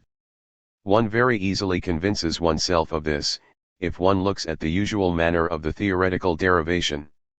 One says, for example, that an increase in cost happens in the manner that the weakest sellers are omitted, the supply is thereby decreased, and the competition among the buyers therefore becomes sharper, whereupon an eventual increase in cost emerges. In reality, we almost always see that the costs increase, because the sellers simply raise them if a reason to do so exists, and often more so than this reason warrants. This is the conception of everyday life, whose weaknesses are too obvious to require special explanation, but we do not want to deny that a very small grain of truth lies in it. It is the moment of the cost battle, on which adversaries of the theory place emphasis here, and it cannot be denied that the same element contains those that escape the instruments of our theory, and that these elements are suitable for explaining many emergents that apply to the cost, yes, that could deliver the basis for a substantially different cost theory. If one asks us, what use is it to derive rules that always suffer exceptions, and namely those that are constant and important, and in themselves interesting, occasionally more interesting than those rules themselves? Therefore, we cannot but award a right to this question. Some theorists that have answered responded to it by stating that the theory contrasts an ideal state with reality, and also that the economical development strives for such a state. If this were the case, then it would be fine indeed. But it should not be this way. We are not regarding the image that the theory conceptualizes as an ideal one. It would surely be difficult to prove that it is one of such, and we also do not risk to claim that it represents the goal of the development. We have already explained to a great degree that such questions are better to be eliminated entirely. Wherefore are we then replacing the view of reality with such an unsatisfactory theory? All that we can say to this is only that we, despite all this, believe that its results have sufficiently great importance, that they cover a considerable, even very considerable portion of the depicted field, and prove themselves, within limits that one must never lose sight of, quite well. And this cannot, in my opinion, be denied. 2. All the demurs that we just discussed, express themselves in so far that the free competition that is assumed by the theorists, is almost always lacking in reality. We are hereby touching on a point that played a significant role in the history of the national economy, and from which the difference between our exact system and that of the classical authors clearly emerges. Certainly, we also usually assume free competition. We will still determine the closer context of this assumption more exact. However, for now we only mean by it that we want and can determine the cost only there, where it is not fixated by other influences than the ones regarded here. For now, we are not concerned with the matter as to what extent this is the case. However, the matter appears to be in a completely different light for the classical authors. The main emphasis is placed on an entirely different emergence, namely on the free game of the economical powers. Mutual undercutting competition, the loss of others as economical motives, responsibility for oneself, etc., is set as the normal state that the development strives for. That implies a specific state of the political economy, a specific mental habitus of the economizing people. And one now takes a step further, and considers this as being desirable. The thought process that leads to the demand of the laissez-faire, to the free trade, etc., from there is clear. Then free competition becomes a postulate that a party crowds around, and then the economy is brought to the socialism of every slant, in a contrast to every type of regulating encroachments. It is claimed that competition leads to the best satisfaction of all needs, to an ideal state. At the maximal problem, we will get onto a point, which we are skipping here. However, the reader must be explicitly told here that we are not following in these footsteps. The laws of nature of the economy by no means require free competition, and have no tendency to induce it. One may discuss the pros and cons of economical freedom by using other arguments. For example, one could say that it forces the same to give its best, and one may respond to it by using other, just as well-known arguments. But the pure economy has no part in it. It does not require anything. It does not give a criterion for the evaluation of the usefulness of any organization form. One cannot any better contrast our hypothesis with this requirement, than if one were to call on the pronouncement of an outstanding representative of this group of national economists, who stayed true to the science, as well as the politics of this old standpoint, the economists of the Institute, le monde économique est gouverne, par de lois immuables qui y maintiennent l'ordre et en assurant l'existence et le progrès, les obstacles, il faut les lever, détruire les monopoles naturels, en procure d'artificiels et laissez-faire. An entire program of social and economical politics lies in these words. We do not have anything to do with it. We are aware that one could respond to those arguments that, furthermore, the development seems to run in the opposite direction. And we do not wish for or regret this. Our laws do not have the higher blessing that was often given to them. Surely, they are in a sense inalterable, but namely in a different way. The purely economical processes always let themselves indeed be described in always the same formulas, and to explain these is the subject matter of our study, but the concrete results of the same are determined by the circumstances, as well as its value judgment. In view of the fact that most of the modern theorists also cannot refuse to surrender themselves to still adding something to the hypothesis, it is above all important to emphasize that one can separate it in the form, which is how it is really necessary for our results, from all the rest that it gets blended with. In fact, the pure theoretical results are not being altered if one simply lets these things away, they disappear entirely by themselves, if we, being true to our practice, ask ourselves what is the core of that, which the theorists do. If we now keep the essential points, then we see that nothing, which would lead to these other problems, lies in them. It would perhaps be better to entirely avoid the term free competition that immediately awakens political and social, ethical and historical perceptions, and instantly makes some suspicious. It unnecessarily carries a difficulty in our way. Nevertheless, one must remain aware that we only want to link this entirely different, limited meaning to it. Do we really forego much when we enforce such a renunciation upon ourselves? Above all, we forego an examination of the development of the organization forms and the driving forces of the political economy. However, this is indeed a field that is closed off to our methods anyway, which we already explained and do not want to repeat. Thereupon we turn to the discussion of the pros and cons of free competition as a social-economical form. Now, is it really so difficult to forego those never-changing pros and cons arguments that do not permit an exact approach at all, whose evaluation as a matter of opinion about the rapprochement is as good as eliminated, because surely every man adheres to that, which corresponds to his conception, his social and economical position? It seems that this belongs to those things that one can let go of, due to their worthlessness, even though their practical meaning may be great. The suppression of the weaker, damage of the social interest through careless filthy competition, etc., on one hand, advantages of unrestricted operation on the other certainly, all of this is obvious. A general discussion about this can hardly convey more than banalities. That, which is of importance to us, what we alone need is solely this assumption as a methodological aid. Only this is the role of the free competition in the pure economical system of the future. If this point of view would gain ground, then very many judgments about our science would be to the contrary, and many adversaries, who are currently still absolutely in the right with their opposition, would become silent. We would like to make one more remark. The hypothesis of free competition by no means covers only processes in a developing commerce economy. Of course, it is also never fully realized here.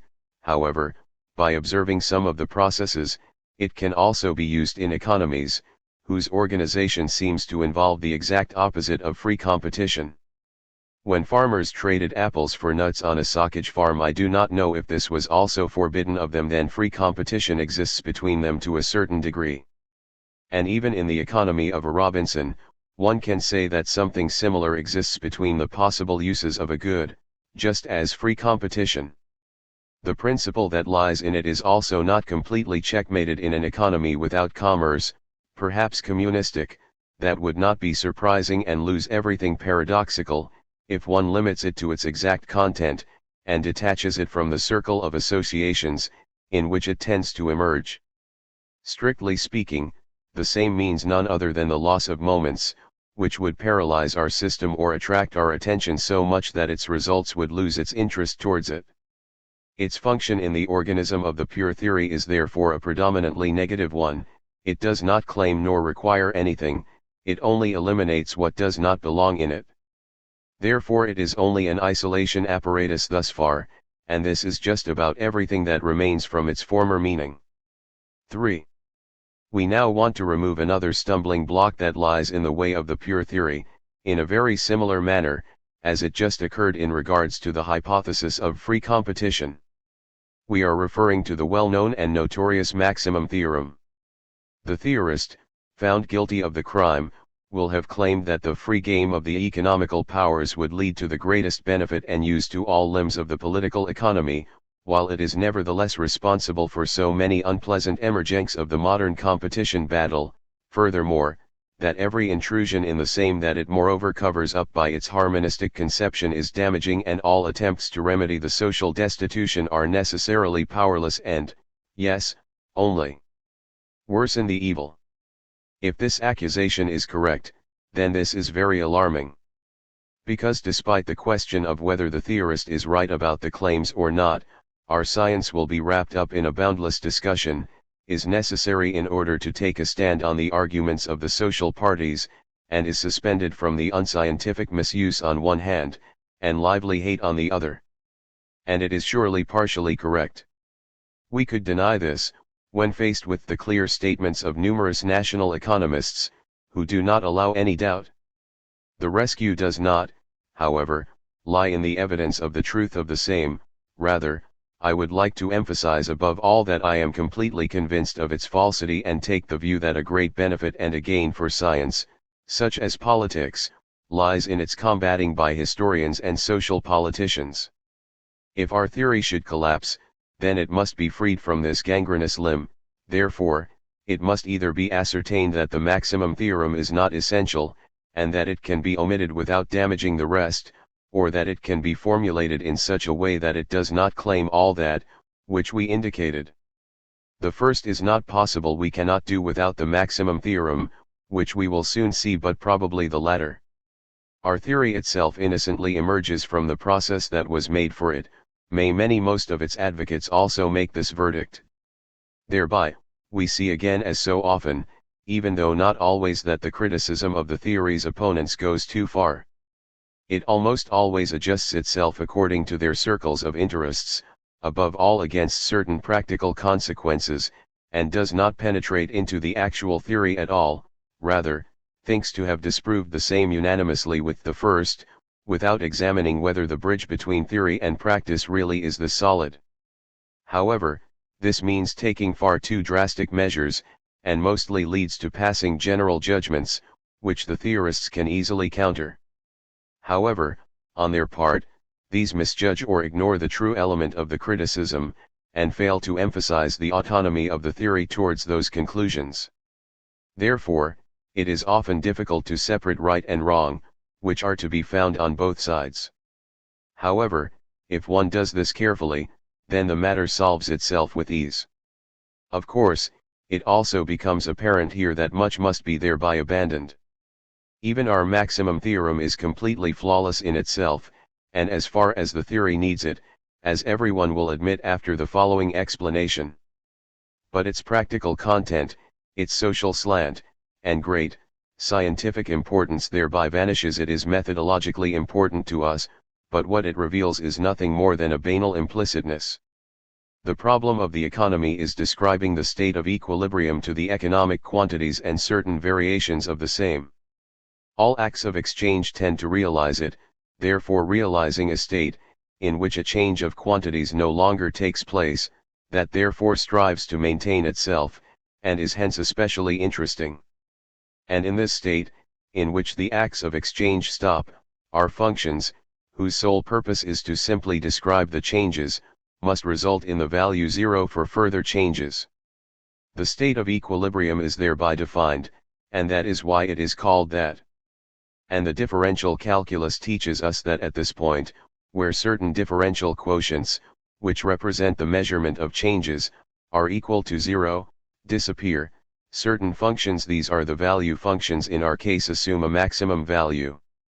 This is the fact that is dependent on every interpretation of these functions, the cessation of further acts of exchange, therefore changes in the economic quantities, and the functions becoming the maximum is synonymic, and the state of equilibrium can be characterized by the first, as well as by the latter moment.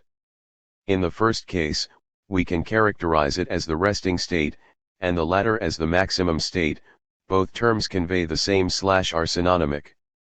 This is our principle, everything else only serves its exemplification.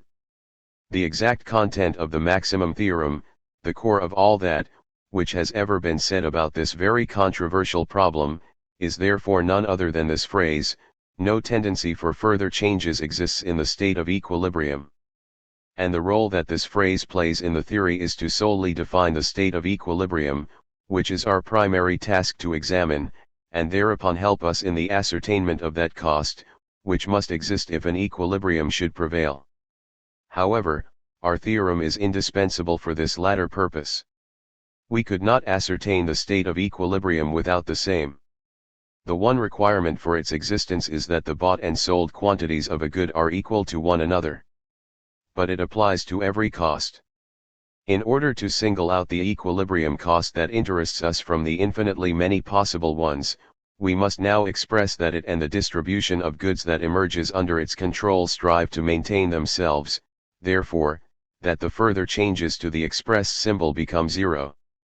Under which requirements the latter occurs, and whether one or more of such equilibrium costs can exist in a given point in time and for a given good are then further questions that do not concern us here.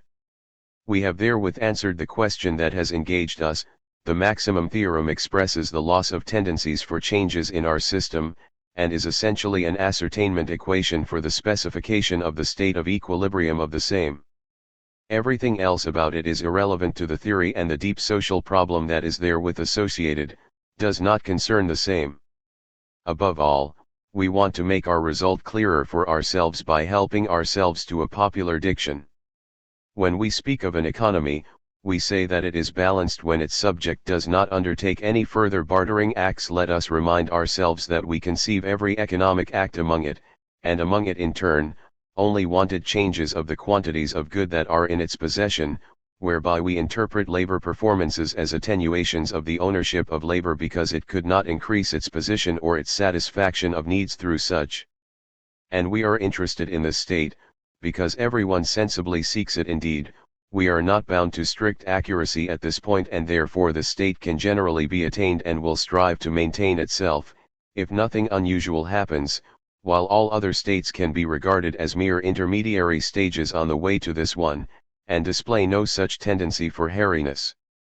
The economic subjects therefore barter, because they need the goods that they barter more than those, which they have to give away for this, and they therefore have an advantage from this barter. But everyone knows that sooner or later the point is reached where one no longer demands new purchases, finds it painful as a further deficit, consequently, the barter no longer offers an advantage, perhaps even a disadvantage, and one therefore ceases to barter, meaning this equilibrium is attained. By observing the bartering individuals, then we can ask ourselves two questions. If the cost that someone barters with is somehow fixed, then we will ask how much the individual will barter. The same will answer, I will buy such a quantity, as my money suits me. Our further task lies in determining which quantity this is, but we now do this by continually singling out more and more quantities, and confronting the individual every time, does this quantity still suit your money? And as soon as the answer we receive is no, our curiosity will be satisfied, and it is only still spared if we can construct a general rule, when the individuals care to state that they are satisfied always, at this given cost. The refusal of the individuals to make a further purchase, which signifies the attainment of the state of equilibrium, therefore helps us to unanimously determine this state and the requirements of its eventuation. If the cost, however, is not fixed, but rather produces itself only on the market, then our interest will naturally first serve the question, what cost this will be. If we have answered it, then this cases lead back to the first. Now, if this cost should be worthy of interest, then it must display some hairiness, and it can only do this if no one can underbid or overbid it under the given circumstances, without harming himself at least directly. The further causes may certainly be advantageous to him, but do not concern us here. Therefore, without either paying more for a good than it is worth to him, or receiving less than it is worth to him. Furthermore, it is that this cost, at which also no one can refrain from the barter solely for the disadvantage of another, without oneself again, directly suffering a disadvantage. This is the equilibrium cost. But which one of all the costs, at those one would even trade, is it? Again, we cannot proceed in any other manner than to see at which cost this is the case, and which one allows to barter such quantities with an advantage, that no one is inclined to increase it through further demand or suppress it through further supply. One has said that this is the one, at which the demand equals the supply, more precisely the demanded and the offered quantity of a good are equal to one another. But this would suffice only if we would already know something about these two values, otherwise this is an equation between two unknowns. Only the available quantity of the goods is given to us, and it must be found how much of it, and of economic subjects, who possess nothing or not enough of it, will be demanded. The mere equality of both quantities does not suffice for this purpose. And the missing ascertainment now gives the maximum theorem: firstly, those quantities must be equal, and secondly, no further demand and no further supply are allowed to emerge, if they are bartered at this cost. The equilibrium cost must make just as much turnover appear to be advantageous that buyers and sellers stand by it. It precisely differentiates itself from the other costs thereby, and this is the content of our theorem. In order to prevent misunderstandings, we want to explicitly say that we in no way believe to have added an essential correction to the formula supply equals demand with it. Surely, J. St. Mill meant exactly the same as we do, when he constructed it, and only did not explicitly separate the two requirements that are necessary for the equilibrium. This probably appeared to be redundant to him, but he meant both with this formula. Also, this diction is absolutely adequate in general, but it has the disadvantage to not highlighting the connection of the equilibrium problem with the maximum theorem, and thereby barricades the way that leads to a clear understanding of both. One can acquire another explanation of the maximum theory's essence and role, if its essence and its role are viewed in other disciplines. Of course, this only carries weight in its formal nature, and does not have anything to do with a material dependence on the same. This also does not mean that the maximum theorem is an instrument that is lugged in from foreign fields of knowledge that could possibly not fit into our field. We want to solely raise an explanatory example. We are choosing that of mechanics for it, but not because the same is related to the economy in any way, but rather because it is elaborated the most. Even if a biological equilibrium were to have more to do with our science, a question that we neither discuss nor predetermine here, then we could permit this for ourselves, just as one can demonstrate a logical rule in general, in a desired field. Now, a body is in equilibrium when it does not move itself in any direction or not in relation to any other. This phrase, as little of value and as self-evident it appears to be, is of substantial significance, and its mathematical expression not only defines, but also determines the state of equilibrium. Translated from the language of symbols, this expression says that the sum of all gains of movements, or of all accelerations in the state of equilibrium equals 0. And this in turn means that at this point, all these movements assume a maximum value for the describing functions, popularly called forces. If this is the case, then nothing happens to the field or in the system of point masses that one observes, they are in a state of rest. As long as a new acceleration is not somehow administered to them, they remain in a state of rest. No tendency for any type of interruption of this state, of a change in state, lies within themselves. Every system of point masses strives towards such a state, and its examination and the specification of requirements of its emergence is therefore of special interest. Yes, the entire world of emergence has such a striving for a specific state, and therefore one can place all processes under an all-embracing formula that expresses the existence of such. I think of Mach's expression f, x, y, z, equals 0. The position and the essential meaning of the maximum theory is the same everywhere, and its mathematical expression is identical. It is always an ascertainment equation, whose content is an implicitness and lacks interest in itself, although it is indispensable as a link in the chain of the scientific thought process. However, we are not finished with that, which we have to say. We did certainly say that we do not want to have anything to do with the maximum theory in the sense of the individualists and harmonists, and displayed wherein the exact content and that, which is essential to the theory exists, also, that this is surely irreproachable. However, does a bridge between the two really not exist? One of such certainly seems to exist, and the reader may have probably noticed it in the course of what was said. However, we do not make improper use of our theorem, do not pass a value judgment about the state of equilibrium, above all, do not think of characterizing it as desirable or demand its bringing about. We also avoid going into the psyche of man, his needs and motives, etc., the reader can indeed rest assured that a transgression on our part is not to be feared in this direction. But are we not in fact speaking of maximum? When we emphasized that the essence of it is the loss of change's characterization of the state of rest, then this still changes nothing that, as we, ourselves emphasized, this state of rest with a maximum value of our functions causes.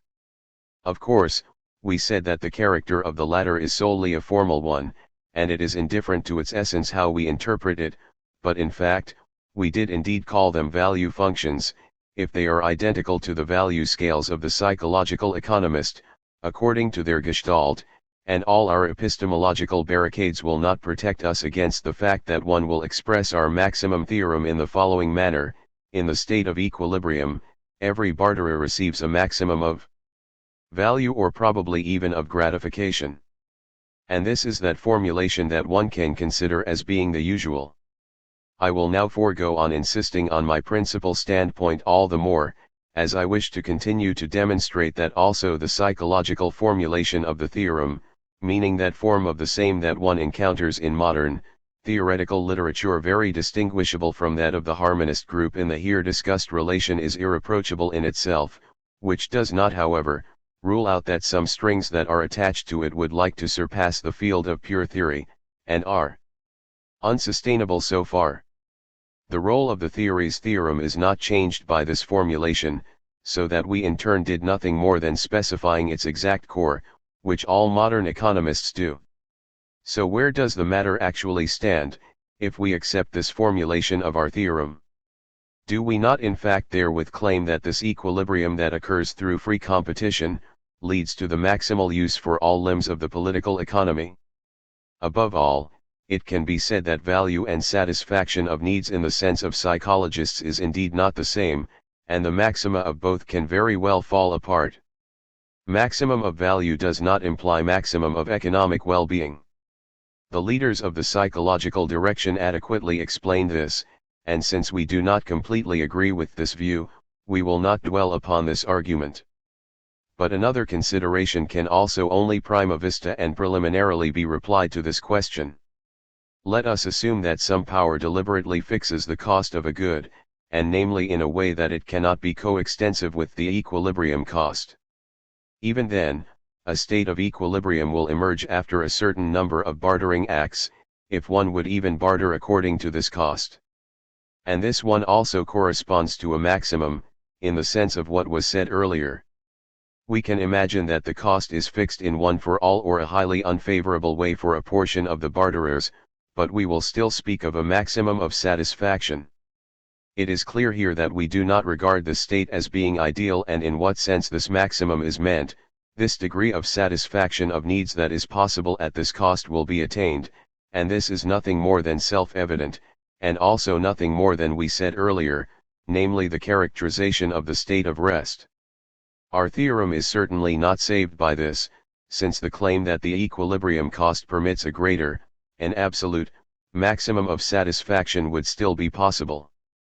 But we only see the point that matters for everything, namely the conditions, under which the coming about of this maximum state is alleged. And now, the main point. Let us first regard an isolated economic subject. Its economy will strive for a state of equilibrium, in which the limiting quantities of its goods will be in strong relation to one another, which we can call costs in our sense. And since no tendency for a change exists in this state, we will say that a maximum of value exists.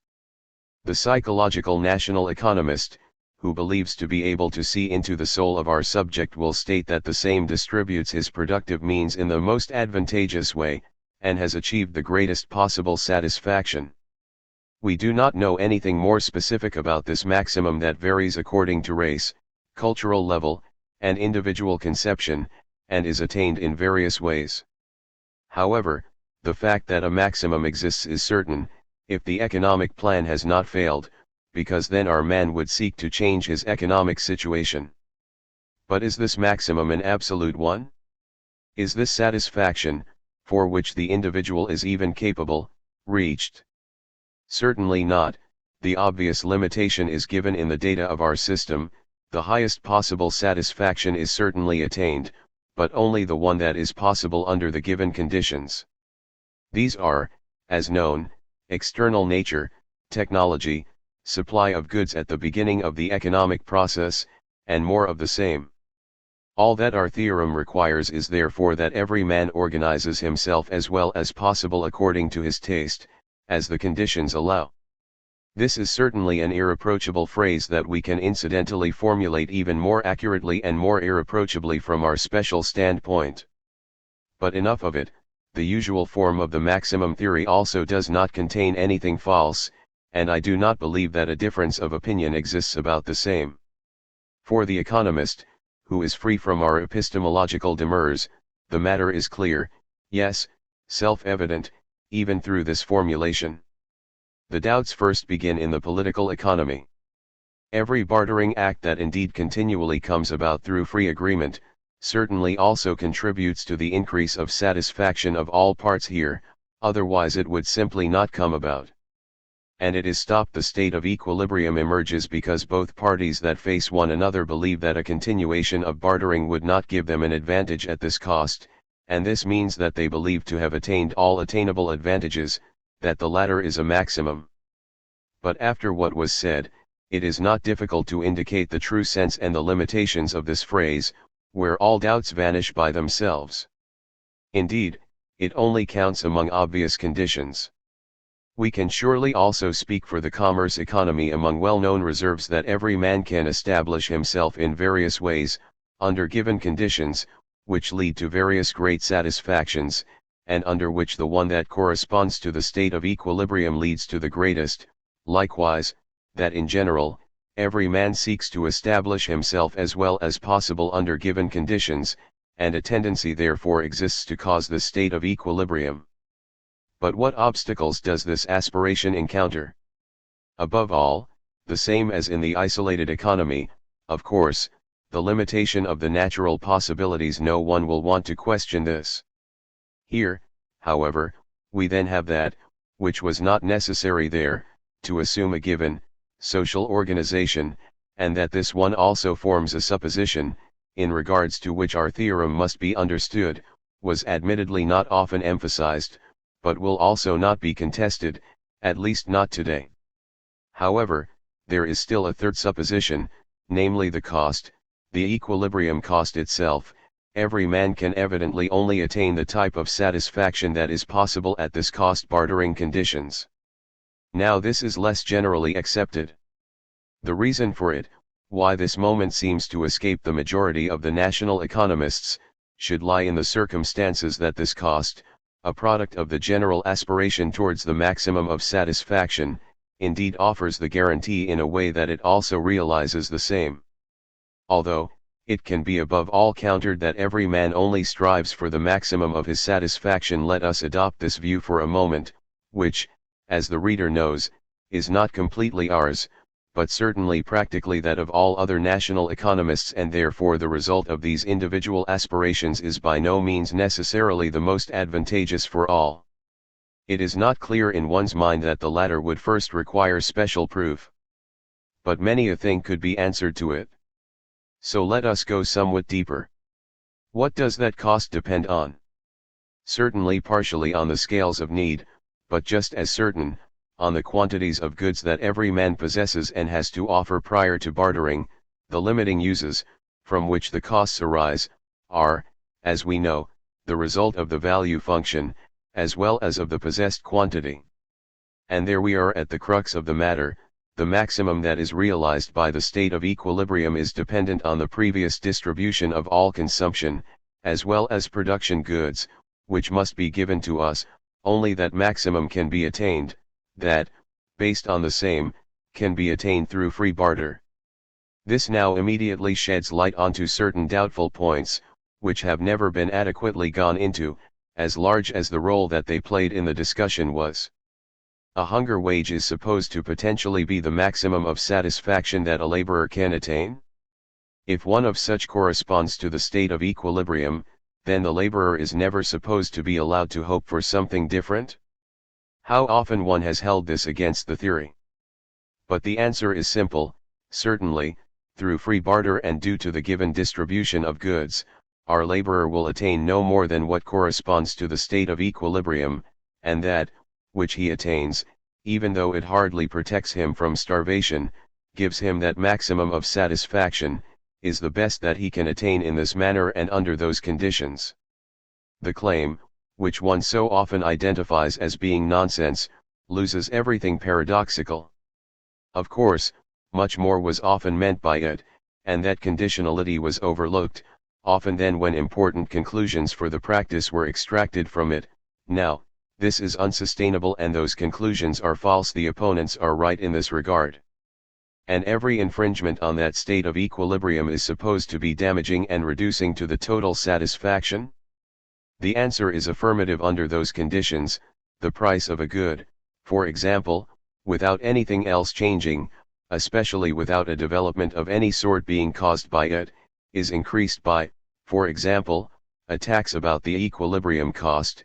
It is therefore certain that the only actual, economical consequence is that a row of bartering acts is prevented, which could be advantageously negotiated, and it can be shown exactly that this disadvantage and that, which the buyers, who also buy at a higher cost, suffer from is greater than the profit that the sellers make from the sold quantity at a higher profit. In this sense, for example, the specification of a maximal workday is damaging. But the same may be a necessity for the development of race. It may lead to technological advances, it may effectuate that just as much and more is accomplished in the shortest amount of time than in the longer one. All of this does not contradict the maximum theorem at all, if one would only comprehend it correctly. It refrains from the external economical moments, and it does not regard the developmental possibilities. One can say that these are exactly the determining factors, and our theorem therefore loses that practical meaning, but we are already saying this, and above, we have grappled with wherein its theoretical meaning exists. One can probably also justify it another way, for example, with the hypothesis that free operation leads to the highest performance, etc., and then it gains higher meaning, but it then falls out of the field of the theory that is neither in a position to justify such claims, nor to further realize its own results. Therefore, our theorem is also right for the commerce economy, even basically self-evident. One can say that it is right in so far as it is self-evident. And this is then also the result that we have to state. One trusts the maximum theory so far as it is plainly true and does not say anything particularly interesting, but one mistrusts it where it claims more, where it wants to be more than an ascertainment equation. We are gaining something by this realization. As melancholy as it may sound, it teaches us that the structure of the economy is free of deficiency, which many consider to be deadly. And with it, we are by no means foregoing much. What would it benefit to continue economizing with an imaginary abundance? All the social philosophy that was built on the maximum theorem is certainly worth little, after all. We are at the end of our effectuations. We only want to make two more remarks. To begin with, we are now more in a position to specify the difference between those two conceptions of the maximum theorem very poignantly. Despite other conditions, the same is based on the assumption of a specific, primordial state of distribution of all goods, also that of consumption goods, since, as one was easily convinced and as was already explained, the results of the economic process itself can still be very different for given quantities and a given state of distribution, according to type, quantity, and distribution of the consumption goods that are available at its beginning and during its process. However, whether this distribution, which forms a datum of our problem, then again, materialized itself under the control of any maximum requirement is an entirely different question, and then, a further question is of what nature the same is, when available. While one formerly believed to have now thrown together and solved these two different maximum theorems, when one had solved the first, we now strictly separate them and refrain from an examination of the latter, which leads into sociology and history. We believe that this separation solves our controversy and suffices for a clear judgment of the arguments of both parties. It puts an end to the partially, downright ridiculous misunderstandings that the theory encounters, and to the partially just as downright ridiculous pretensions of some theorists, and lets the demarcation line between right and wrong clearly stand out on both sides. Finally, one last point must be pointed out, it is the strictly static character of our theorem. We have seen all that it requires, in order to be right, and especially emphasized that it fails at emergence of the development, as we mentioned the example of the maximal workday. It only makes sense in the static system and on the basis of a constant economic state that is static in all essential points. But understand me correctly. I do not claim that a dynamic equilibrium is impossible. In reality, one of such is perhaps also given by the facts, what we meanwhile do not want to pursue here. Only, its requirements will be different ones. The maximum theorem that was really elaborated alone so far, and that is necessary for the pure theory alone, insofar as it currently has claim to general acceptance, is essentially static. One may say that a biological equilibrium, as well as a version of the maximum theorem that is considerate of the development, is more suitable for the economic truth, maybe, but we currently have little use for one of such scientifically, and for the purposes that concern us here. In fact, the rudiments that find themselves by some economists in regards to this also do not go beyond the demand itself and some universalities. Since it is our policy to no sooner forge scientific instruments than until we need them, and to abide by that, which we can satisfyingly work out, without making phrases, which could reveal unavoidable deficiencies of our methods without improving them, we therefore limit ourselves to what has been said. At a later point, we want to emphasize how important a more would be here and at other points. 2. The liability problem and the questions that are attached to it. Before we present the derivation of the cost relations, we must take care of some principal questions that we have not yet clarified enough. We said that a belt of equations limits the economical sphere of influence of every economic subject, and it is the exact expression of the same. These equations say that the equilibrium prevails in the system if the barter relation of each good to every other one equals the reciprocal value of its marginal utility relation. If this is the case, then no tendency will exist to change the barter relations and that state of the quantities of goods which exposes itself under their control. Each of these equations approximately looks like this. Let the cost of good A therefore be expressed in units of good B, for example, equal to 3, let someone therefore be inclined to buy units of good A per 3 units of good B on the market, but not for more, or let an isolated landlord be inclined to spend 3 units of good B for the attainment, meaning production, of 1 unit of good A, but not more, then the above marginal utility relation equals 3. Popularly expressed, these equations only prove that every man will produce as long as, or barter as much of one good, as it seems advantageous to him. And since all of his economizing expresses itself in it, we therefore said that those systems of equations characterize the same, and represent its exact scientific mirror image. They are the core and the foundation of the pure economy, its alpha and omega, and contain the entire pure theory in a nutshell. Let us now make a simple transformation to our equation, let us multiply both sides of the same with the denominator of the left one. Then we have. Let us assume the equilibrium cost for the time being, let it again be 3 units of B for 1 unit of A as being given, which, of course, it usually is not. Then it would yield that the marginal utility of good B is equal to 1/3 of the marginal utility of good A. The economical trading of the individual, or, more accurately, the changes that we notice in the quantities of both goods are therefore described by an equation between the marginal utilities of the same. Again, popularly speaking, our economic subject will behave in a way that he will make such bartering acts, so that he is ultimately indifferent to whether he acquires another unit of A with the expenditure of 3 units of B, or keeps these latter ones. Morally, it costs him the same to forego another unit of A, just as another 3 units of B, and he therefore calls it quits with the bartering acts. If one barters, one abandons one value for another, namely the same for production, as well as for the commerce economical barter.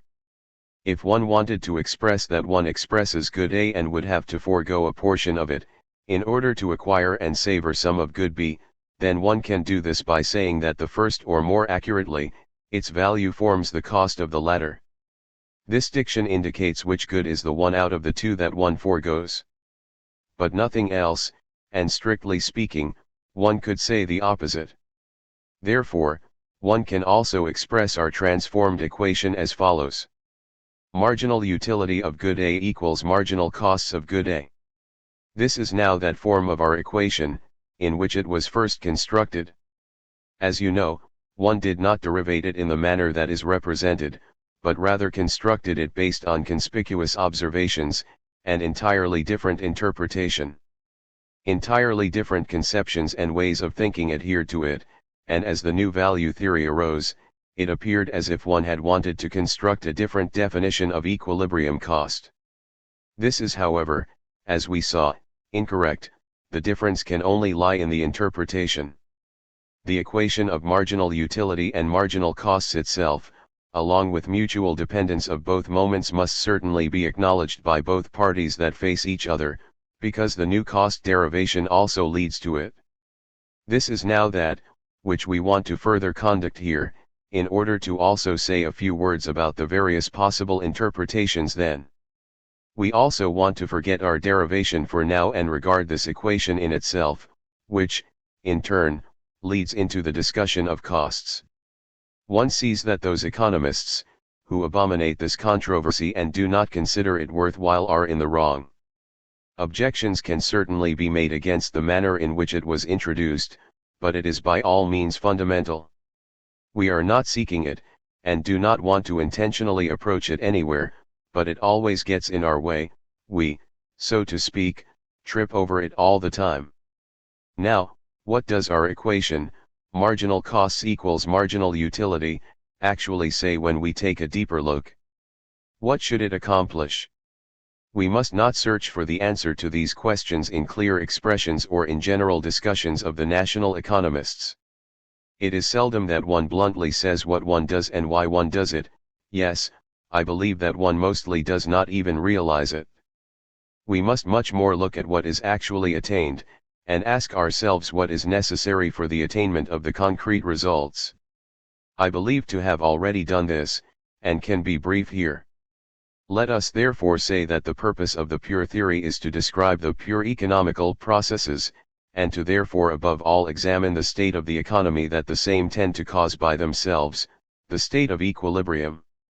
This one is, as we know, defined and characterized by the following: when it exists, then there is no tendency toward a further change. Now, let us consider a manufacturer in a commerce economy, and let us adhere to the observations and the expression of the daily routine. When will no tendency be present for the man to make changes, meaning to continue to produce?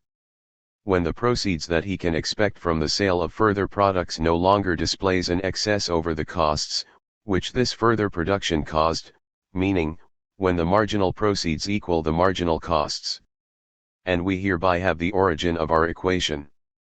But one can comprehend the matter even more generally.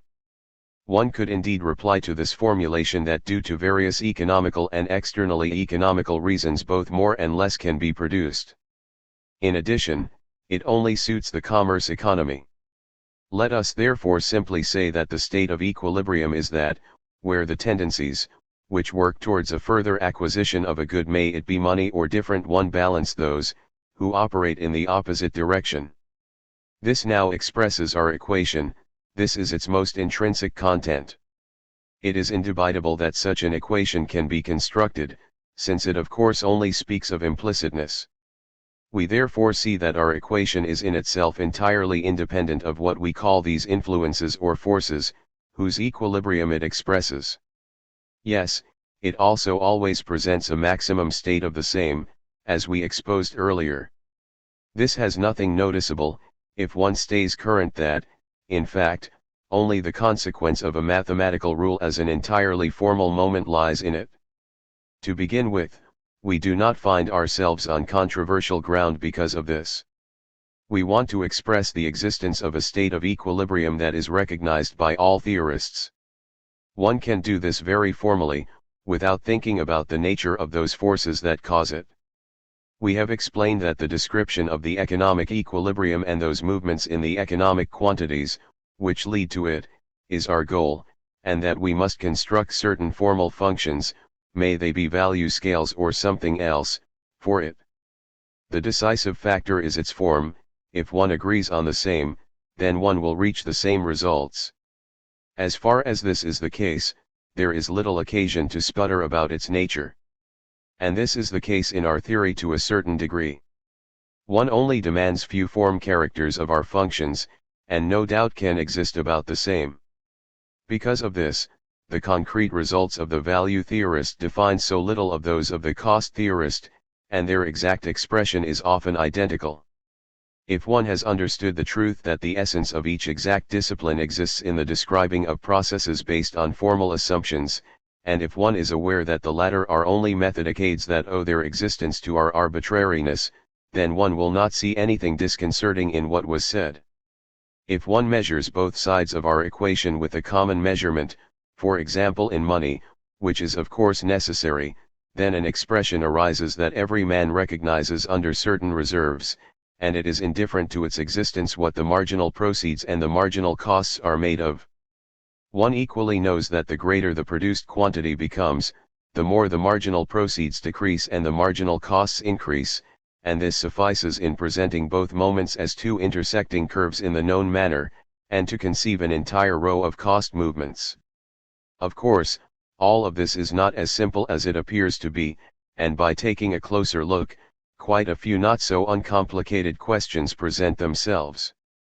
Yet, an important truth does lie in it, which not only expresses many innumerable experiences in everyday life, but is also sufficient for many theoretical results.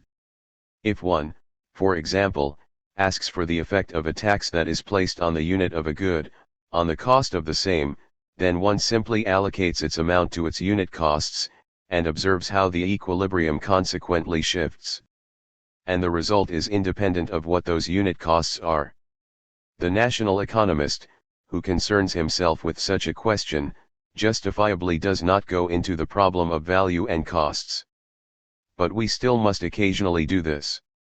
This is above all offered with regards to the future of our economy, if one later needs more form characters of our curves, in order to arrive at complicated and concrete results, and especially if one will proceed with processes that actually count on the basis of our theory, then the question of whether we can manage with those that we called value functions, or must also construct others, is very decisive.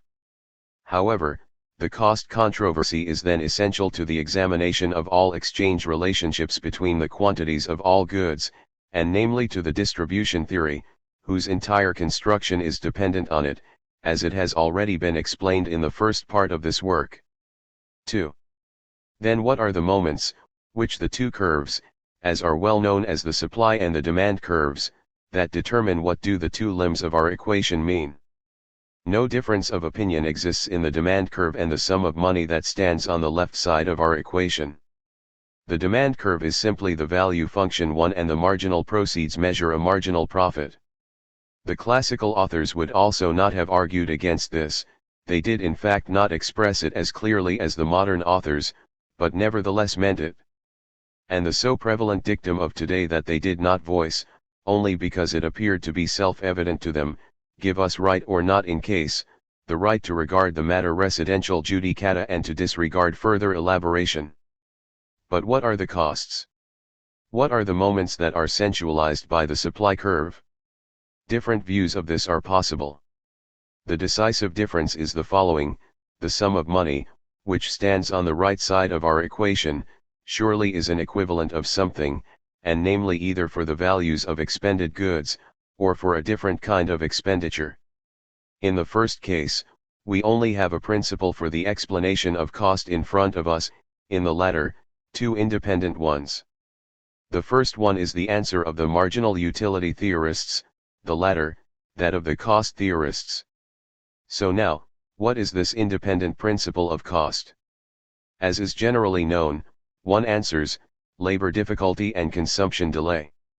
The prices, which the sum of costs consists of, are supposed to be equivalents, not for values of goods, but rather for the trouble that the production of these goods causes. For us, the question of which view of the two we are supposed to choose now exists. We are standing here in front of crux of the value controversy. Our earlier discussions about it have hopefully cleared up a portion of the same, and shown what is to be thought of a group of the arguments that were brought forth. Its essential progeny is that we now, after we can differentiate between total value and value function, and understand the sense, point of departure, and methodological meaning of the controversy, proceed from a precise questioning and the entire situation, on which salient points have focused, in our opinion. We have thereby also shown our readiness to let the meaning of our cost theory of the price in the development of our science, and its relative justification befall justice, and to make some concessions to the standpoint of the cost theorists anyway. But the main point is still spared. However, in the course of the discussion, that, which we declare to be the main point is not always stated, namely that decision about the theory of the labor efforts and the consumption delay in the center of interest, above all, not in the earlier stages of the controversy. But this is indeed the case today. We are aware and we completely agree with V. Boehm-Bachwerk here that the cost theory formerly had a different purpose, and the modern form of the same, let us call the same the theory of disutility, was not the form of the classical authors, even if the representatives of the disutility theory are inclined to smudge the differences and to impute the classical others their new conception. It is in fact a success of the discussion that the disposition of the cost theorists had to be concentrated around the theory of disutility, and tapered off with the mentioned question. Of course, only its most advanced representatives did this, and there are still followers of the classical conception. We have also made concessions towards them, but also explained that we consider the marginal profit theory to be more complete. Although, one could altogether say that the disutility theory represents the modern form of the cost theory, and the latter only plays a role in this form today. This role is significant. The greatest portion of the English-American theory takes this view. Its most important representatives in England are Professor Marshall and Edgeworth, and in America M.C. Vane. His most important opponent is V. Boehm-Bachwerk. The articles of the latter that represent a sample of well thought-out criticism are suited the best as information about the matter. We must assume them to be well known, and cannot reproduce their content here, if the framework of this work should not be transcended. One only finds my own conception of the matter, and a briefing of the problem that is uncommon otherwise, and a derivation of the results. But I would not have presented it, if I did not believe that it suffices for the assessment, and contributes something to the common approach. Avoiding general arguments about the sole correctness of one or the other standpoint again, we want to ask ourselves two questions: firstly, what did those theorists want from the disutility theory? And secondly, what can the latter achieve? What a theorist wants from a theory is a question that is always very determining for the understanding of the same. We are not getting tired of emphasizing that every theory is a creature of arbitrariness artificially produced for some purposes, and it is clear that it can only be completely understood from the standpoint of these purposes. Now, nobody can argue bona fide that the theory of disutility, even though it is fundamentally different from the former cost theory, still emerged from it, and has the purpose to enlarge it and thereby maintain it. And if it can be proved that the fundamental idea became another in the process, then this was certainly not intended, which is clearly seen by that fact that it is being contested. The great traits of the matter's developments are simple, as the marginal profit theorists arose with the claim that both limbs of the formula supply equals demand are controlled by the value principle, therefore to be understood from the demand side, and in the costs, which the classical authors solely attached great importance to, lies no independent explanation principle that the costs are value appearances, so as to repeat a superb word. One contested this in this manner to begin with. This was even more possible as we saw that the marginal profit theorists often did not correctly and never entirely precisely express themselves, yes, occasionally said things that were downright wrong.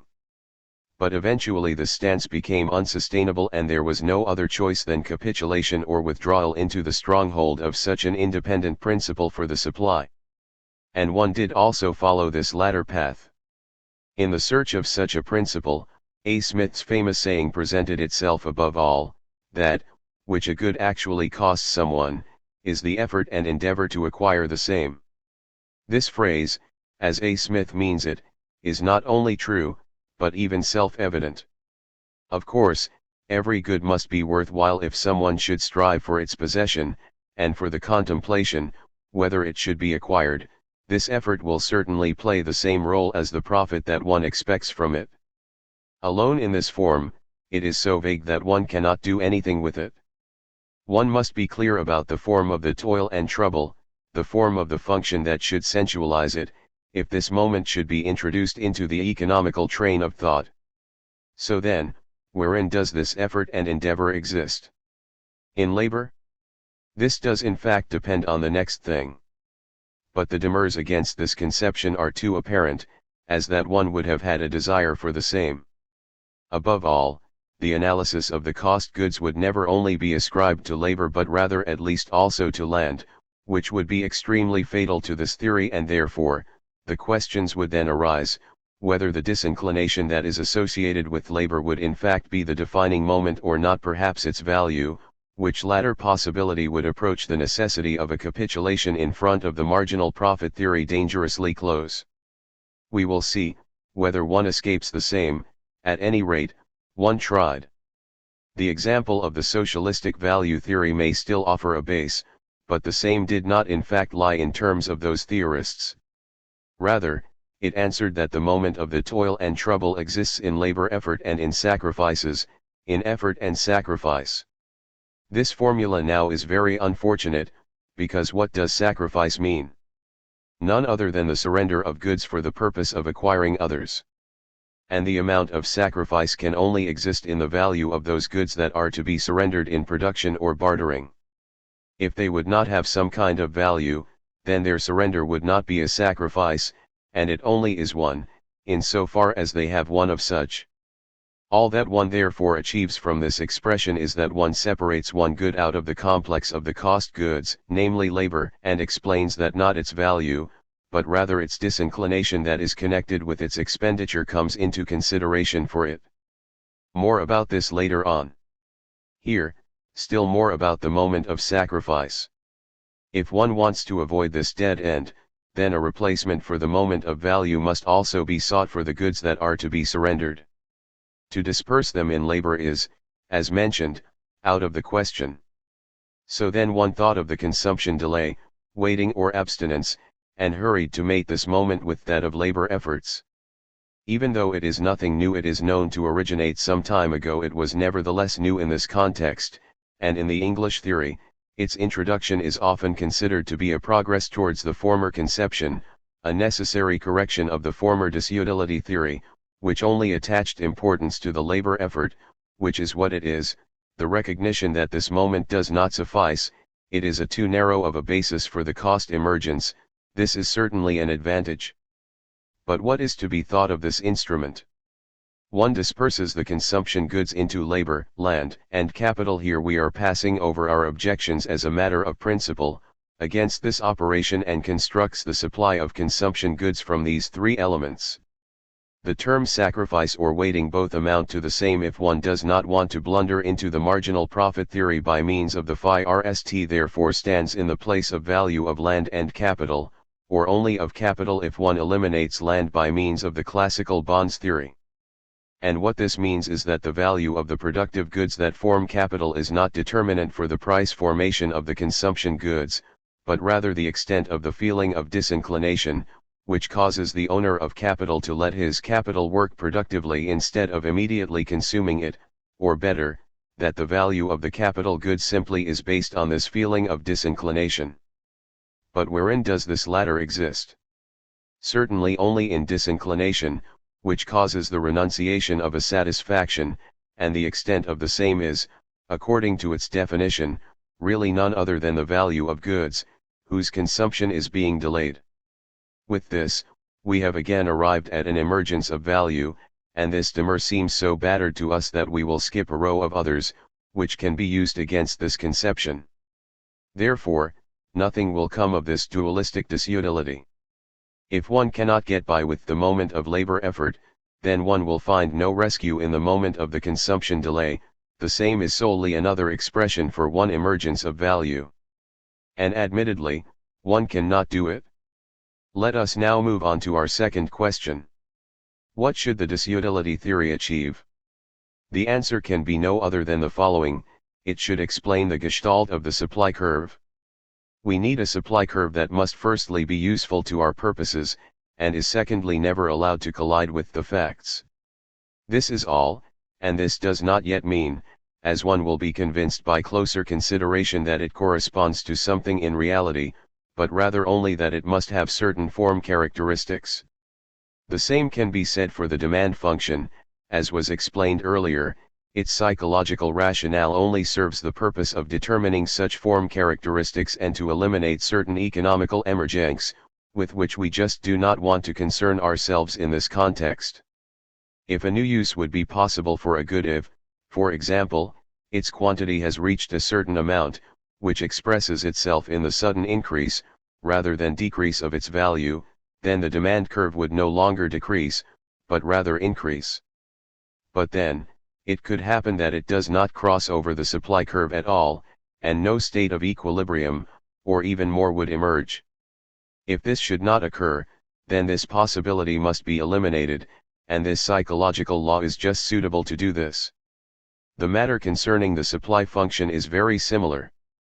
It must show the opposite form characteristics, namely to increase with the price and the available quantity of a good for the dual purpose, because this is necessary in order to assure the intersecting with the demand curve, and therefore the image of the state of equilibrium, and thereupon, in order to express those economical facts of the supply's increase under the stated requirements.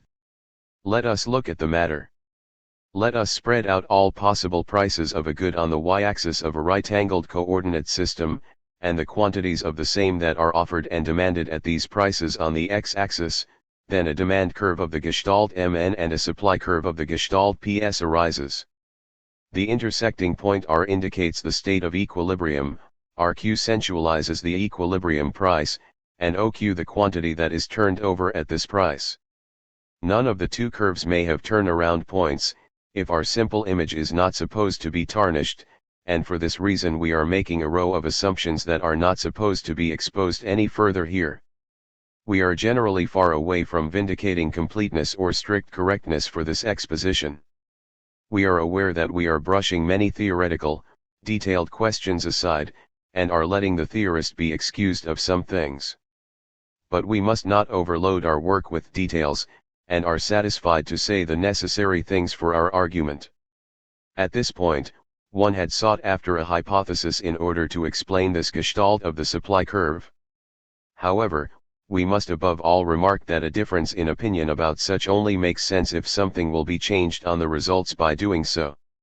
Otherwise, every argument about it is idle and without practical value. It now appears at first glance that the supply curve, formally regarded, is none other than an inverted value curve. What kind of value curve could this be? Well, simply one of those goods, which must be relinquished to the acquisition of that, which is being talked about, so either that of a cost good or that of the production goods that are to be expended by the production of the first. Not only does this view simultaneously encompass the cases of bartering, as well as of production, it also has another advantage. That is to say, if it is successful to relate the supply curve that is conceived as a value function to the value functions of the consumption goods, so that one can derivate them from the latter, then the possibility arises to significantly limit the number of our underlying assumptions. One then only needs to inquire the individuals of the value of the consumption goods, and consequentially gains all others. This would put us in a position to describe the interaction of the values of the consumption and production goods in the abstract and by means of our system, without referring back to further factual observations, whereas such a relationship does not exist at all, if the supply curve is based on an independent principle. As already mentioned, this is especially important to the distribution theory.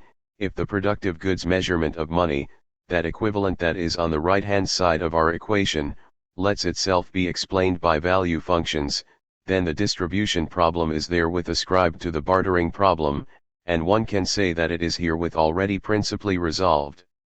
And this is possible. The supply curve can in fact be understood as a value curve, as we saw. Then the psychologist does not want to further justify it after all, we want to thereby leave it at that. The matter is all right to such an extent that there is hardly anything left to wish for, and the reason as to why we derivate an ulterior cost theory, is simply because no reason exists for seeking one of such. Surely one can also explain the gestalt of the supply curve in a different manner. This is no further surprising, since we indeed only know and need so few general characteristics. But it is redundant to bring up other hypotheses. This is our own argument, and we only put emphasis on it. For all the others that are introduced in this context, we refer to other expositions, and mention some of them only on occasion. The matter of fact, which the supply curve sensualizes, can be expressed in two different ways. If the offered price of a good increases, then the offered quantity increases under otherwise the same circumstances. Or, if the offered quantity increases, then the offered price increases. Both sentences say the same thing, even then, when one replaces the if with a because in both. A because probably seems to say more than an if. However, if it is clear in one's mind that a phrase that is expressed in the language of causal relation also only basically describes facts, then one knows that this is an illusion, and will never think of wanting to prove that one of the two phrases is more right than the other. Both can be explained just as easily by means of our conception of the matter, and this also counts for the formulation, because the offered quantity of a good increases, its offered price increases just the same.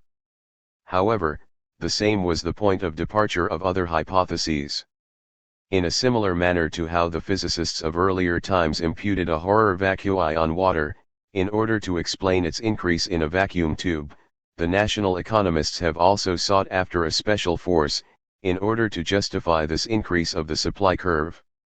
And it would not be our purpose to consider the method of both as being false. The Hauer vacui is certainly suitable to describe that occurrence, and the progress that lies in the contemporary conception solely exists in the fact that one can describe the same with means that can also be used for other purposes, that one does not need to refer back to a special explanation, but rather subsume the occurrence under a large category, and can be conceived in one and the same formula with many other things. Therefore, those hypotheses of the economists are not false. They are those, which one calls law of the diminishing returns and disutility. They can be covered with facts, and overall achieve what they are supposed to. But if one can replace them with our value functions, then we will regard this as progress, and will be happy about the great unity and purity that our system gains from it. This is our main argument, as we said. But other deficiencies adhere to those aids as well. They are very plausible in themselves, the wants of the human being that aspire after the satisfaction of needs as one of the determining forces to conceive economizing, and the limitation of nature's physical possibilities. The law of diminishing returns thereupon comes to light, or the physical possibilities of labor effort. This is the core of the disutility theory, as the other is certainly logically permissible. The wants of the human being and the ability of nature, satisfaction of needs and burden of effort, are those not just as bounteous, as well as justifiable points of departure? By taking a closer look alone, it appears that one cannot go as far with them, as one is supposed to believe. The law of diminishing returns was initially constructed for the agricultural production, and then expanded to every type of production. It can certainly be considered as a purely static state if carefully formulated. One can certainly say that every economical production cannot exceed a certain product quantity without the costs of the unit of output increasing, if one does not make improvements to the productive apparatus, a stipulation, which the law of rising returns is supposed to eliminate. In this form, the law of diminishing returns certainly plays an important role in English-American literature. While one formerly divided all productions into three groups, as is generally known, into such that follow a law of diminishing returns, such that follow a law of rising returns, and such that follow a law of steady returns, it has currently become common for static to acknowledge solely the first mentioned, and we do not want to deny that significant progress lies therein. No great interest will be placed on the case of the steady returns that can be conceived as a marginal case of each of the two other laws. But the acknowledgement that a rising return is impossible within the assumptions of static is certainly not without importance. If one now acknowledges the universality of the law of diminishing returns in static, then the same is suitable to explain the constant rise of the supply curve. But we do not need it, or better, we already have such a law of diminishing returns.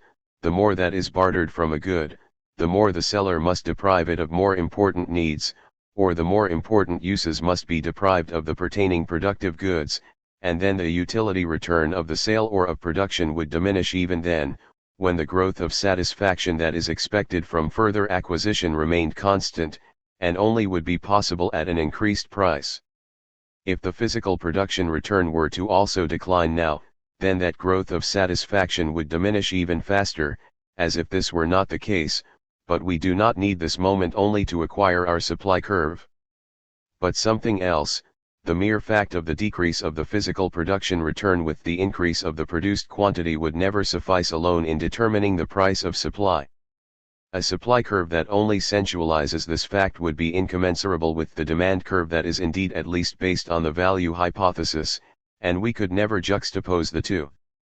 The value of the quantities of goods that are sensualized in the supply curve would still have to be known if this is supposed to be possible, and an explicit determining point of intersection is supposed to be found. We will still come to speak of this moment when we talk about the pension theory. So while the value theoretical law of the diminishing returns is in a position to completely replace the physical one, it would be an easy thing to consider the latter in the gestalt of the value curve, which forms our supply function. It is not the case for the opposite, and one could never get by with the physical diminishing law alone. Since we also do not need the same for our pension theory, as we will see, we therefore simply have no use for it. Its role in the modern system of the national economy has ended. It does not interest us more than other production technological facts, which indeed also have an influence on the type and quantity of the goods that are to be produced, without being components of the pure economy as a result. We place great emphasis on this division of the physical and the value theoretical law of the diminishing returns. It is not always clearly recognized, but it is very important to the evaluation of the newer American literature, among others. Not quite the same can be said of the disutility theory. Certainly, the labor effort, it is the only thing that we still concern ourselves with here, after we have already covered the other element of disutility generally rises with the progression of labor time disproportional to the latter, and finally till the intolerable, so that this moment can also explain the gestalt of the supply curve. And here we will say above all that we do not need it, and therefore have to disregard it, according to the principle of the thought economy. But here, we cannot utilize our second objection that we raised against the explanation of the supply curve's gestalt through the law of diminishing returns, namely that the latter does not replace the law of value, at least not quite in the same sense. However, something similar will arise here also. So what does the disutility theory tell us? This is expressed in the equation. Marginal utility equals marginal affliction. Which means that equilibrium eventuates there, where the demand curve that is to be explained through the value function intersects the supply curve that is to be explained through a disinclination curve, so simply by that quantity of goods where the utility of further growth balances the damage of further labor efforts and consumption delays. Although, we saw that we can simply conceive the consumption delays as being the surrender of values of goods, so that our equation can be expressed in the following manner. Marginal utility equals marginal labor effort plus marginal utility of the goods that are to be expended, in order to bring out the moment of the labor effort that will from now on be the only one to come into consideration. Marginal utility of the product, marginal utility of the goods that are to be expended equals marginal labor effort. In order to be frank, let us call the expression that is located on the left side of this equation marginal utility of the labor product. The disutility theory would boil down to interpreting the supply curve of labor differently than that of all other goods, or more correct, that of the other productive goods, and simply to call a limb of an equation of the system that describes the state of equilibrium of the economy. But what for? The exact expression of this one limb differentiates itself through nothing from those of the others. The curve that sensualizes the same is the same or a similar one as that, which sensualize the others. So why not also have an integrative interpretation? What do our results gain from it? One could say that the disutility is simply a determining force, may or may not be. It would not be anything conspicuous, if the situation would arise that it does not show itself in our exact image of the economy.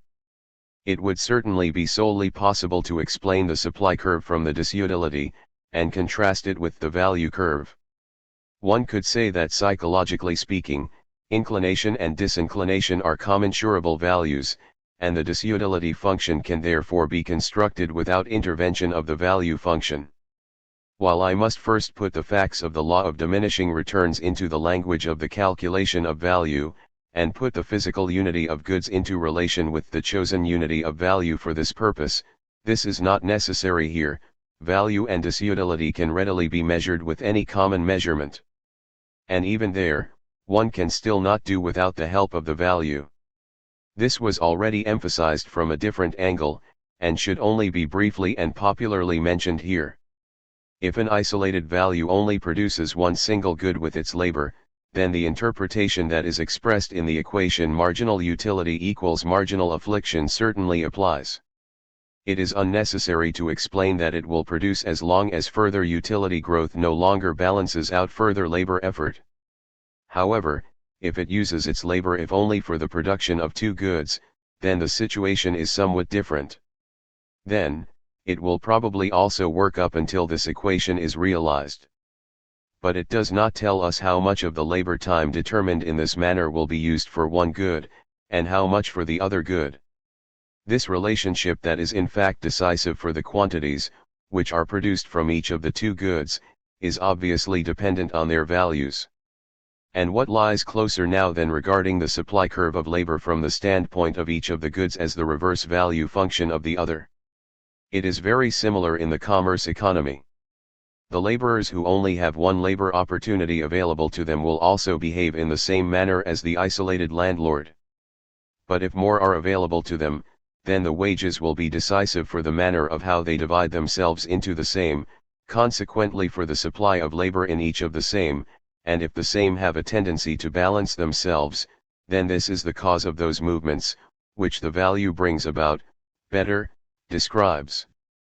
Therefore the equation, marginal costs equals marginal proceeds certainly holds true in general, and it sparsely comes down to the interpretation of both values in principle, if one agrees on their laws of movement. But the interpretation of the costs as disinclination would only find independent meaning in labor, and would also only lead to the same laws of movement in certain special cases, as it fails in others as value, and so we therefore dismiss it. But does it give us something anyway, which the value cannot give us, namely a determination for the entire labor quantity that is actually accomplished, an independent moment for the available quantity of the good labor? Yes, certainly more labor can never be accomplished, at least not by free laborers, as is balanced out by the result of the same. But this moment is absolutely analog the technological characteristics of the other production factors. That labor quantity is a given in every given state of the economy, and one economizes with it, as well as one economizes with the given land that can of course be utilized very differently. It is dependent on population number, race, climate, the entire social order, etc. One could certainly attempt to justify it further. The delimitations that we are making do not in fact lie in the things themselves, they are moreover arbitrary.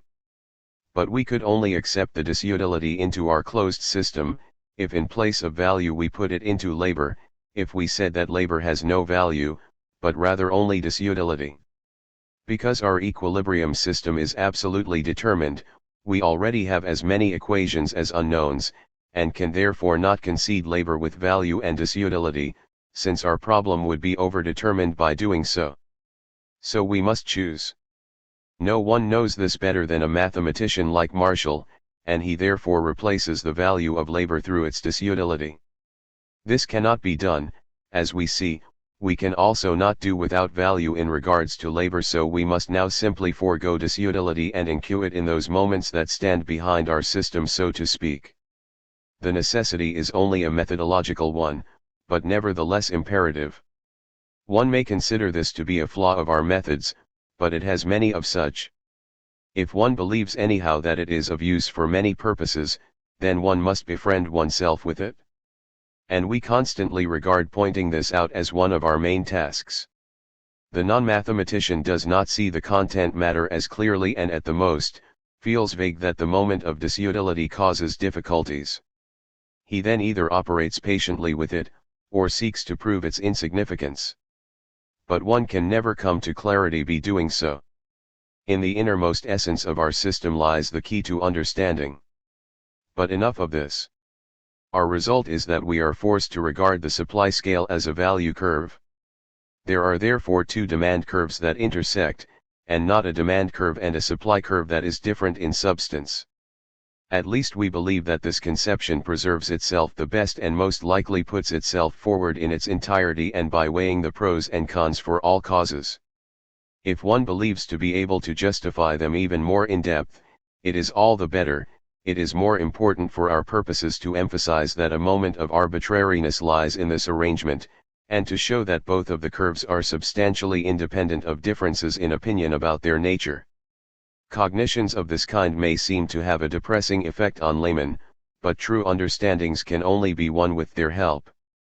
Conceptions that touch on ours are not entirely foreign to theorists who stand outside the circle of the marginal utility theory.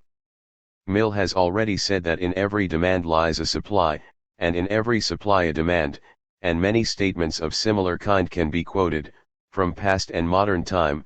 This may please those, who even still today strive to stand up for the classical authors, and something gratifying does indeed lie in it. Such isolated statements alone only have limited meaning, the essence is what one does with them. A remark, an aperçu is soon made, but the decisive action is only taken if it becomes a foundation of a greater whole. This also applies here.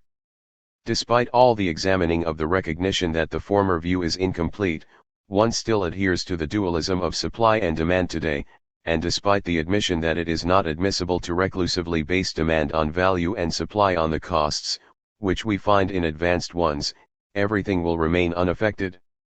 The dictum that supply and demand influences one another in all regards and are contingent upon one another also does not change anything, even though such a profound truth lies in it.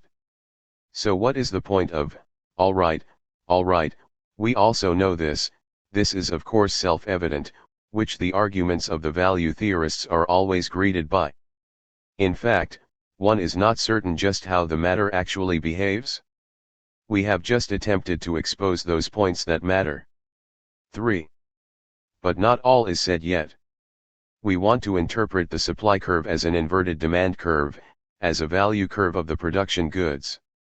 As we said, we could be satisfied by inquiring the economic subjects about the marginal price scales of the latter in a similar manner as we did with the value curve of the consumption goods, and then we could leave it as that, which would lead the economic subjects to their answers. Namely, we could interpret the same in the sense of the marginal utility theory, as well as the disutility theory.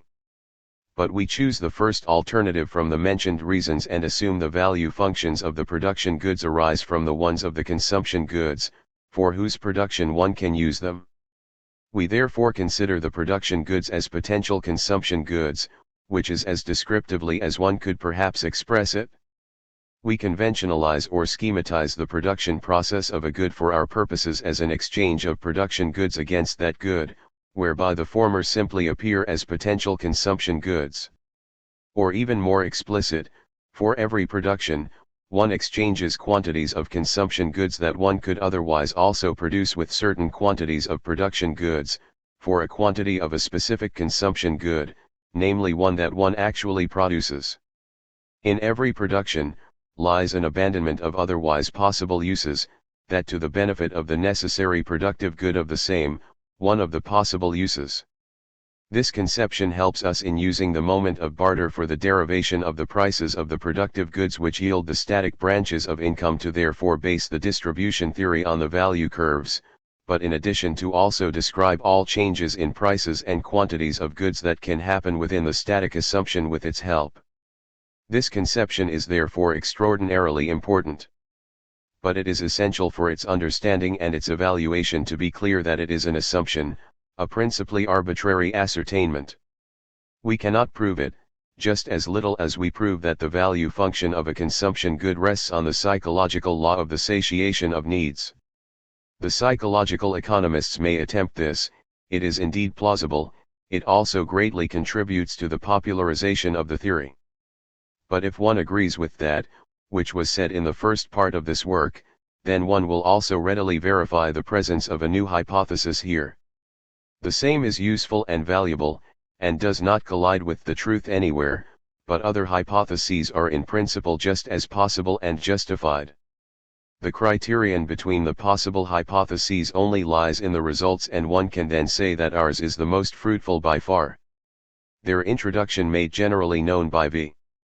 Wieser is therefore a scientific deed of great importance. Yes, it would not be wrong to first date the existence of a uniform, satisfactory system of the pure economy back to it. This changes nothing on its character alone. But now the question is raised of how our assumption of the closer one is to be carried into effect. The supply curve a good gives us, is the value function of the production goods, and this one is the value function of those consumption goods, which could otherwise be produced with the latter. But there are usually a large number of these consumption goods. If we let it be enough with the functions of such and want to derivate the ones of the productive goods from this, then a new problem arises. Only if solely one other use of the production goods of the regarded consumption good would be possible, the matter would be very simple. In this case, the supply curve would be the inverted value curve simply of that other way of use. But in general, this is not the case. Especially if one categorizes all production goods into the three categories labor, capital, and land performances, as it is typical and necessary in regards to certain purposes, one must acknowledge that these three production goods are simply used in all productions, so that in the supply curve, one of every good of the value curves of all other goods must somehow be expressed. In fact, this is not more than self-evident.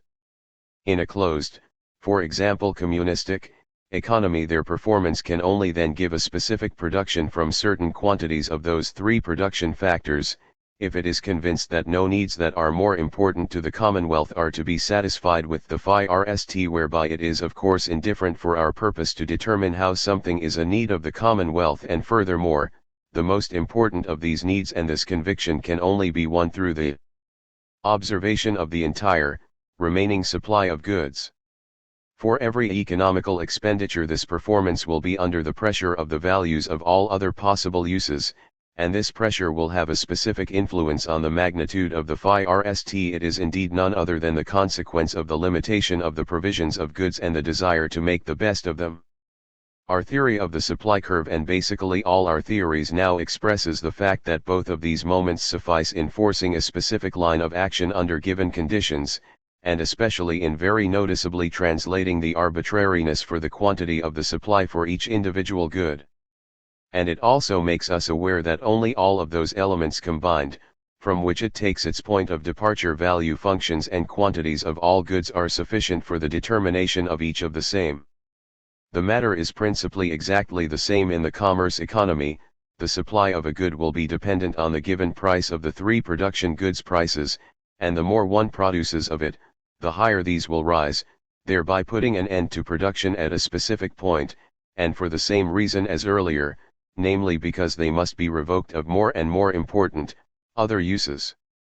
So then the values and prices of the production goods in all other uses will also have a say in the supply of each individual consumption good here, and so then the influence of all consumption good values and prices will also make itself noticeable for each individual one here. If one wanted to ignore the same, then it would continuously amount to a specific quantity of money or another measurement of value, which would then measure the damage that was made, and namely in the commerce less, as well as in the commerce economy. If one wanted to popularly express oneself and look past the fact that this diction has epistemological, as well as other deficiencies, then one could say that the main problem of the economy lies in describing certain necessities that force the limitation of the quantities of goods onto the economical trade. The concrete forms and other relationships of the economy may always exist and be everywhere, and to derivate their consequences are proceeding from the quantities of goods therefore appears in a deeper meaning here, in a somewhat different light than earlier. This now has an important consequence for our supply curve. It explains to us why the best theorists never speak of a supply of a product, but rather always of the supply of productive goods. In principle, nothing would withhold us from bringing the demand of a good face to face with its supply. If we were to do only this, then we would only have an excerpt of the truth in front of us that only suffices in bringing useful results for some, not for all cases. If I look at the supply of a good by itself, as if it were only dependent on the value and the other ratios of this one good and without regard for the values of the others, then this may be sufficient in demonstrating certain truths. It is also not correct there, but it is certainly incomplete, since this supply is indeed under the influence of the quantities and values of all other goods. And these latter simply function through the values of the productive goods. So if I do not want to disregard this effect that is in fact the primary lever for the adjustment of all values and quantities, and to capture the supply of every good in its interaction with all other supplies, then I may not construct an individual supply curve for every good, but would rather do better by speaking of a supply of production means, which is of course assembled differently for every good. Within the value curve that is interpreted this way, the total value of all goods and the mutual dependency of the same are expressed. In every given state of the economy there are, in regards to all productions that happen within the same, distinct determining supplies of production means for each of the same, which contain all decisive moments. The latter would however not let themselves be read off from the supply curves of the individual products. If this remark is enough to show the reader that there is a row of theoretical detail questions here, whose careful answer is absolutely necessary for a representation of the theory that suffices for higher demands. The actual, practical interest of the same is scarce, and this explains why most of the national economists and also theorists do not pay attention to them, and rather ad infinitum accept certain ambiguities and falsities. However, we want to no longer dwell on the discussion of such questions, whose comprehension and interest requires a long engagement with theory. Point 2. We must therefore derivate the supply curves from countless value curves. But when we have done this, we have still not reached everything yet. Though we then have the value curves of combinations of the production means, but not yet the ones of the latter themselves. If the same combination of production factors, proportional quantities of labor, land, and capital were necessary for all productions, then one could derivate those of this combination of production goods from the value curves of all products. But then, one would still have to win the value curves of the three productive goods from the latter. However, those combinations are in fact not equal, and this path is therefore impassable anyway. Our problem is therefore direct. We must derivate the value functions of the individual productive goods from those of the individual products. And if we still need another term, we say that we attribute the values of the production goods to those of the products, and have to find the rules of this attribution. We have thus reached V. Wieser's problem. One can popularly express its content in approximately the following manner: it assumes that the productive goods have value, because one needs them, that wage, pension, and interest get paid, and land and capital things are also economical welfare and economical considerations in the closed economy, because they lead to the acquisition of consumption goods. And the value of the latter is simply assumed as the measurement of this need, the magnitude of the satisfaction of needs that is dependent on the latter.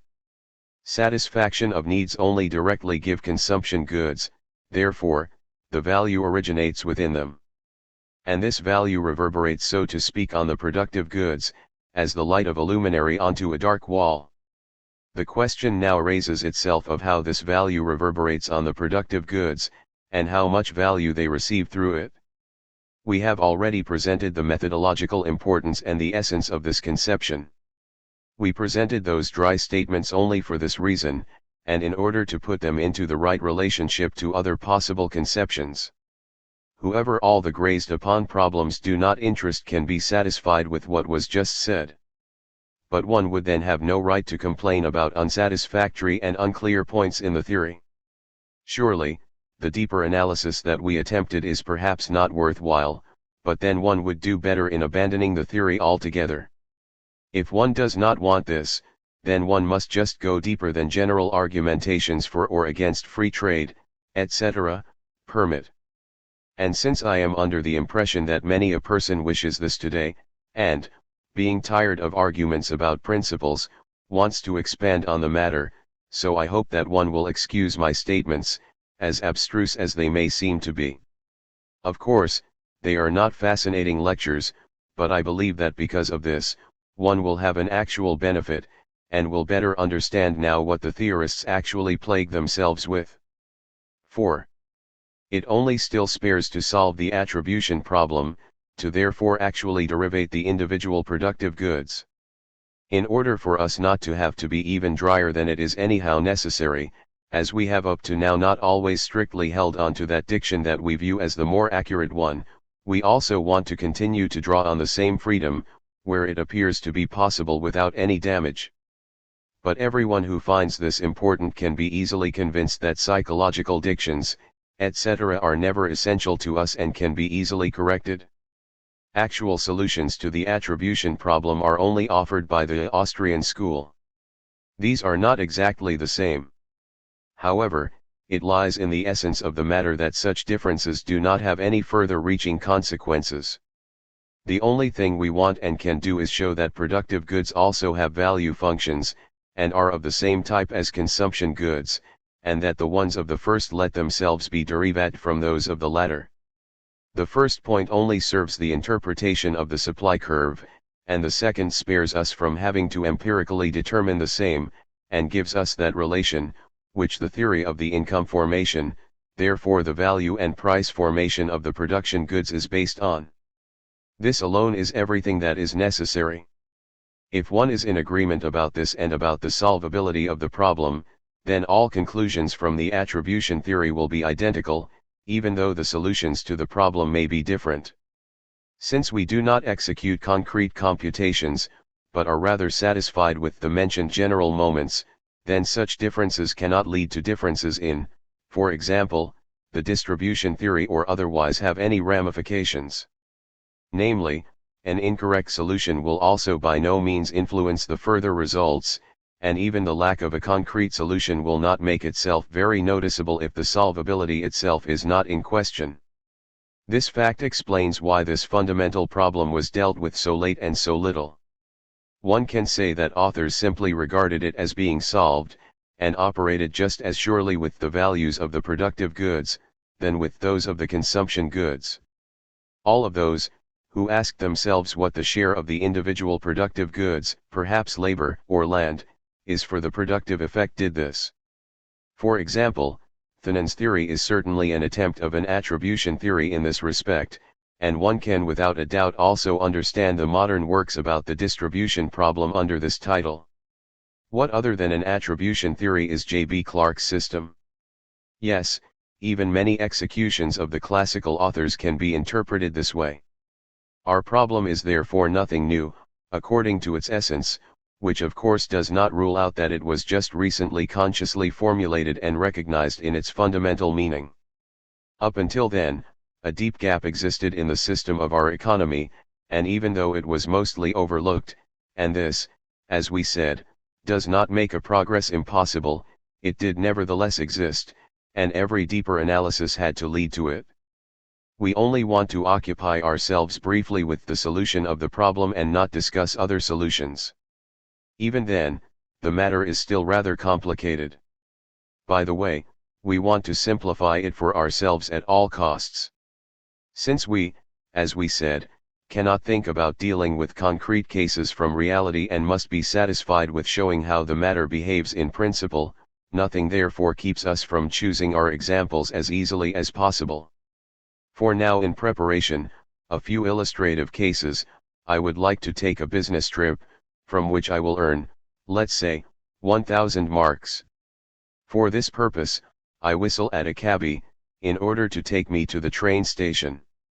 If I cannot get to the train station in another way, namely another cabby is also not available, so that my business is absolutely dependent on him and his willingness to take me to the train station, what would I be ready to pay him in the most extreme case? That, which I am left with must certainly not only compensate me for my other costs in money, train ticket, etc., but also for my labor, to namely generate as much for me, as my occupation would have otherwise generated for me in this amount of time and through this use of energy. Let this be 500 marks. But I will possibly be inclined to give away the other 500 marks if really only purely economical motives guide me up to a minimum that must stay with me, in order to even still motivate me in making the decision of this action. Nothing paradoxical lies in this. If the 500 marks do not really sufficiently compensate for costs, labor, and discomfort of the trip and the business, and the other 500 represent a type of pure win, then this ride is actually worth 500 marks to me. But in reality, I will only give the man his tax and a more or less generous tip, and he will generally also be satisfied with a very small portion, approximately 1/100th of that sum. Did I therefore exploit him? Our example shows us the pointlessness of this question within the economy. However, we will talk about the fact that our attribution theory is not in a position to say anything about the justice or injustice of the distribution of an economical success on the contributing factors, at a later point. It should already be remarked here that despite the fact that a moral value judgment does not belong to the domain of an exact, describing discipline, entirely different moments than those of the productive performance would have to prevail for one of such if it should make sense practically. One must not lose sight that the productive performance of a production factor does not yet justify the allocation of its entire return to its owner, that furthermore, actual suffering of a portion of the economic subjects must be avoided above all others, with complete disregard to the value of the production means that they command, and that the moral judgment reacts much more to this moment than to any other. But other questions interest us here. Especially is our example perhaps senseless? What is the purpose of saying that the cabby is performing a service for me that is worth 500 marks, if he neither gets that much, nor should he get that much, nor a tendency also exists to allocate him that much? As a matter of fact, no joy would come cheaper than to ridicule our representation of the case. Exactly the same can be said indeed of all other cost elements of my business trip. Would it not follow that all of them together are worth much more than their success itself? And yet, nothing senseless lies in it. If the cabby would be aware of his advantages, then he could actually get more than his tax, namely 500 marks in the extreme case. One can of course say the same of all other people whose assistance I need for my business, and all of them together cannot get more than that sum. But from the start, everyone measured the same candidature for it from them, and everyone's highest gain and the value of everyone's performance was measured, in my eyes, by the 500 marks. Our example is nevertheless unfortunate. Such simple cases are always a double-edged sword, and we would like to advise all theorists to resist the attempt of constructing such cases. They are meant well and are absolutely irreproachable in themselves, but they often run into misunderstandings, and make a downright strange impression on the non-theorist who does not grasp their deeper meaning. Examples from a great framework have a much better effect and are much more conducive to the character of the theory, as attractive as it may appear to demonstrate the great laws of economic life with small examples of everyday experience, and therefore proving that the same formulas are adequate for all processes. So let us choose another. Various groups of interest participate in a venture, for example the construction of a railway. Everyone's contribution is indispensable so that the success, measured in money of the pure win, is dependent on each of the same. Each one must get so much that its costs will be replaced, therefore, as much as it could get for its expenditure elsewhere, otherwise it will generally not make a contribution. Other reasons may probably cause it to do this regardless. It may, for example, put emphasis on this undertaking gaining influence and also be ready to sacrifice for this purpose, but moments of this nature will not smudge the lines of the processes, as essential as they may be to the understanding of a concrete case. But then a surplus remains whose attainment is the actual economic reason of the undertaking, and this surplus can be monopolized by each of the contributing groups. They will have greater or lesser success, depending on their energy, organization, and the representation of publicists and parliaments, but each of the same can hope for the entire success from the start. At any rate, the entire success is dependent on their contribution, consequently attributing it to it. If it involves foregoing their contribution, then as an example, another opportunity for acquisition opens itself to it, which eliminates its assistance in the construction of the railway. The other participants thus seek to prevent the transition to the same, possibly with the sacrifice of almost the entire surplus. Thus, nothing counterproductive lies in striking the value of the contribution of all individual ones with the total value that the undertaking realizes. But on the other hand, the groups must share in the earnings. Not everyone can get everything. This is now the big crux of the distribution theory. Laborers, capitalists, and landowners, all of them, or really the productive goods that they own, are indispensable to every production. It is easy to show that the productive success of all three categories is dependent in the same manner, and that there is no criterion that would be suitable in singling out the one production factor from the other in this relation. Of course, one occasionally went this far only with labor, by attributing it the entire value of the products that are produced with its help. But the same can be proved just as easily from a pure economical standpoint for the other production factors. This view therefore does not seem to lead very far. At any rate, it does not give us a distribution scale for each surplus of value that we measure here with money and consider to be net income, or for that surplus about the value of the individual production means in other usages. It certainly has a meaning for reality and is no figment of the imagination without backing of the facts, because one of the three production means can actually have the potential of carrying the entire surplus away. But it is nevertheless insufficient. One has sought to withdraw himself from these difficulties in a different manner. We want to pursue the following path. In principle, the values of all of those products should be attributed to each production good whose production it takes an active part in, or rather, the value functions of all of those products should appear in the value functions of the production good. However, this has the consequence that the value scales of the first ones are not summable. But what does this do? What purpose would such a summation be necessary for? If one always stays aware of what our value curves actually signify, then one will find nothing conspicuous in it. And these value curves will give us actual laws of exchange. Always when an element that is necessary for a specific production combination should be given away, the owner will simply glance at the entire success that becomes impossible through this, and not on a portion of the same. The exchange relation will then give us the scale for the distribution of that surplus, which the value attribution cannot give us by itself. We also find a similar thing for the value functions of the consumption goods. If several consumption goods collaborate for a specific advantage, so that all are necessary for its attainment, then this advantage must appear in the value functions of all. Otherwise it could happen that, apart from everything else, one or all of the same would have no value functions at all, depending on whether or not it also allows other uses.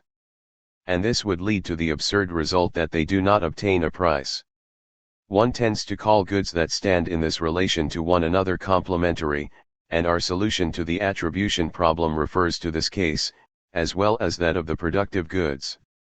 One can therefore define it a bit further as the problem of the derivation of value functions of goods, which only cause an advantage from the value function of this latter. It could also appear in the case of the complementary consumption goods that we are making a double calculation, that we appoint one and the same value several times. We are in fact doing this, and one must exercise caution when using our approach.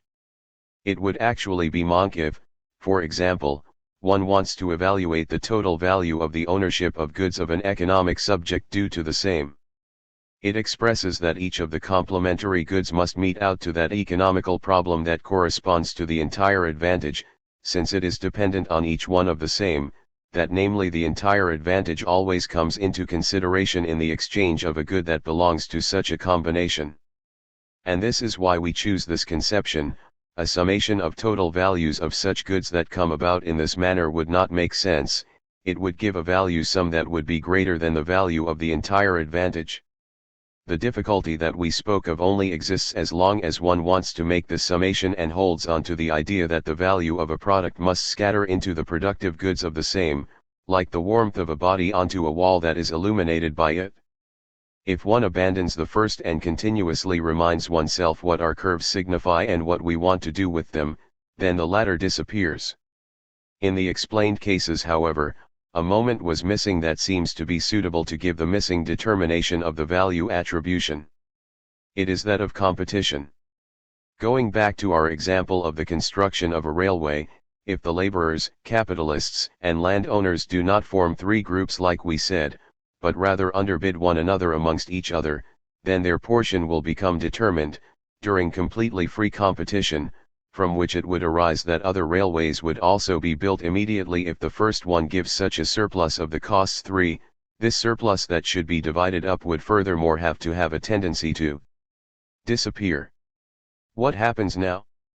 Certainly, the shares of the productive goods for the proceeds from one production are only absolutely determined in the case of free competition, as we have yet to see in the price theory. If this one does not exist, then our conception also does not suffice for an absolute determination of this share.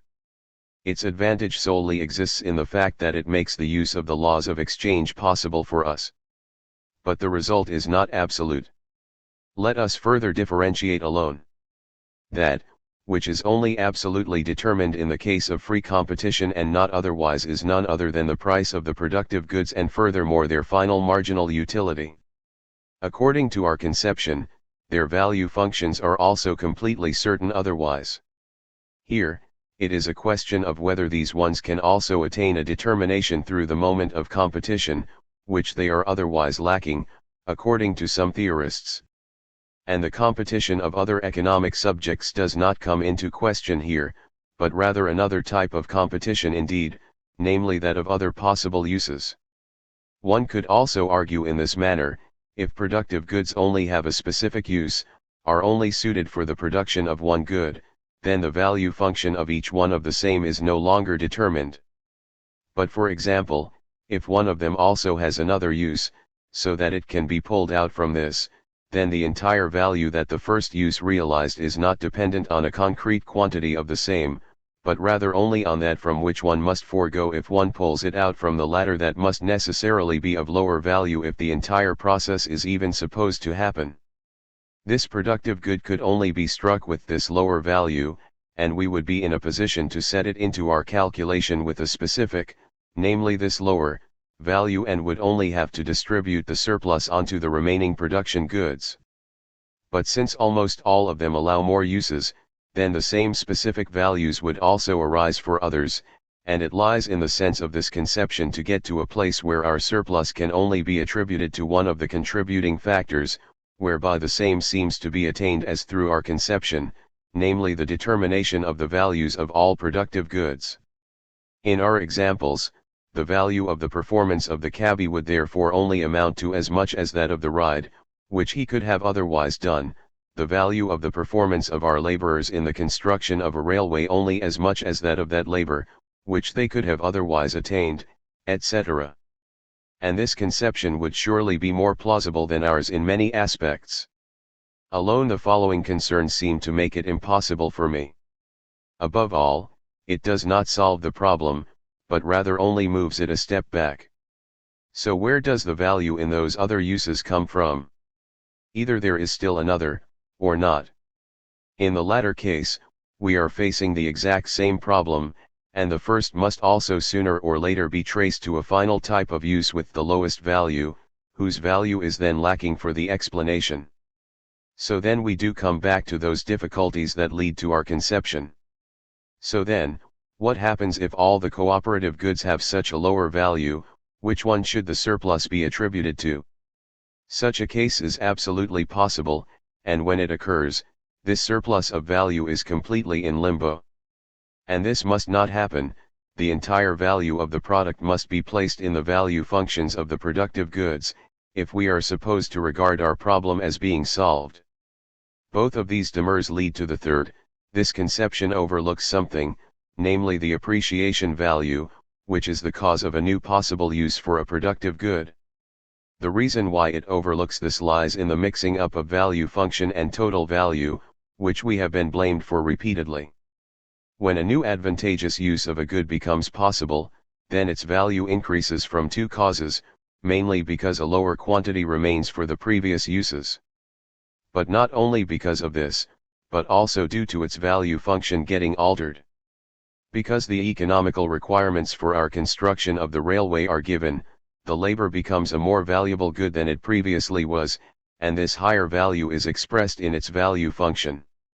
So if one says that replaceable goods retain that value function, which befits them in their lower value uses, and we also previously drew on a similar manner of expression, so that we did not have to make reserves, which would have not been understood yet in those parts, then this is not entirely true. We will immediately discuss the elements of truth that nevertheless lie in it.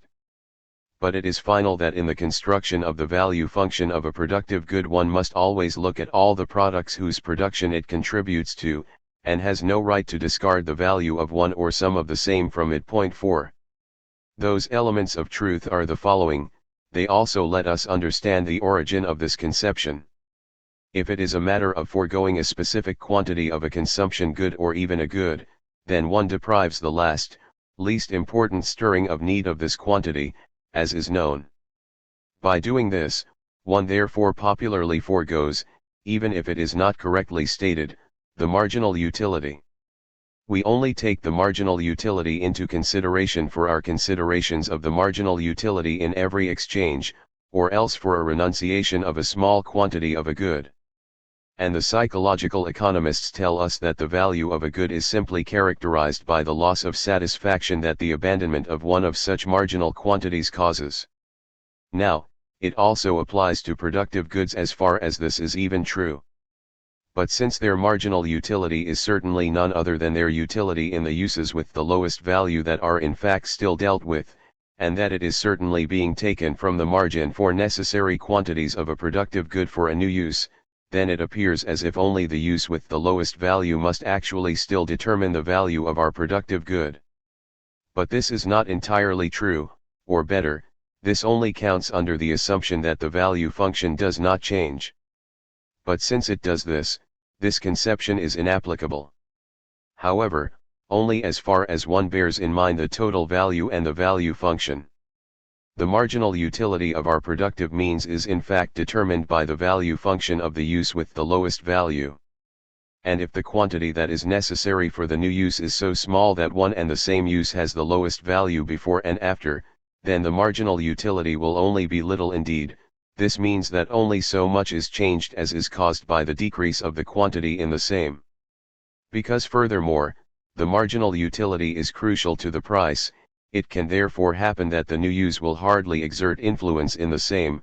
For example, our construction of the railway no longer increases the wages of the laborers, which can be explained by the decrease of the labor supply in the lowest paying occupation. But this does not generally apply, even though it does as a rule in praxis and not in principle. And it never applies to all parts of the value scale of the productive good and its total value. Then again, we see how important it is to separate the value function from the marginal utility. The first one is that, which we want to derivate. Point 5. The other element of truth in the conception in question is the following. When a good's new type of use that was not previously possible suddenly becomes possible, then one can, however, if one wants to decide whether and in how far it is supposed to be made, only proceed by contrasting the value that is realized through it with the one that was previously realized in the other uses.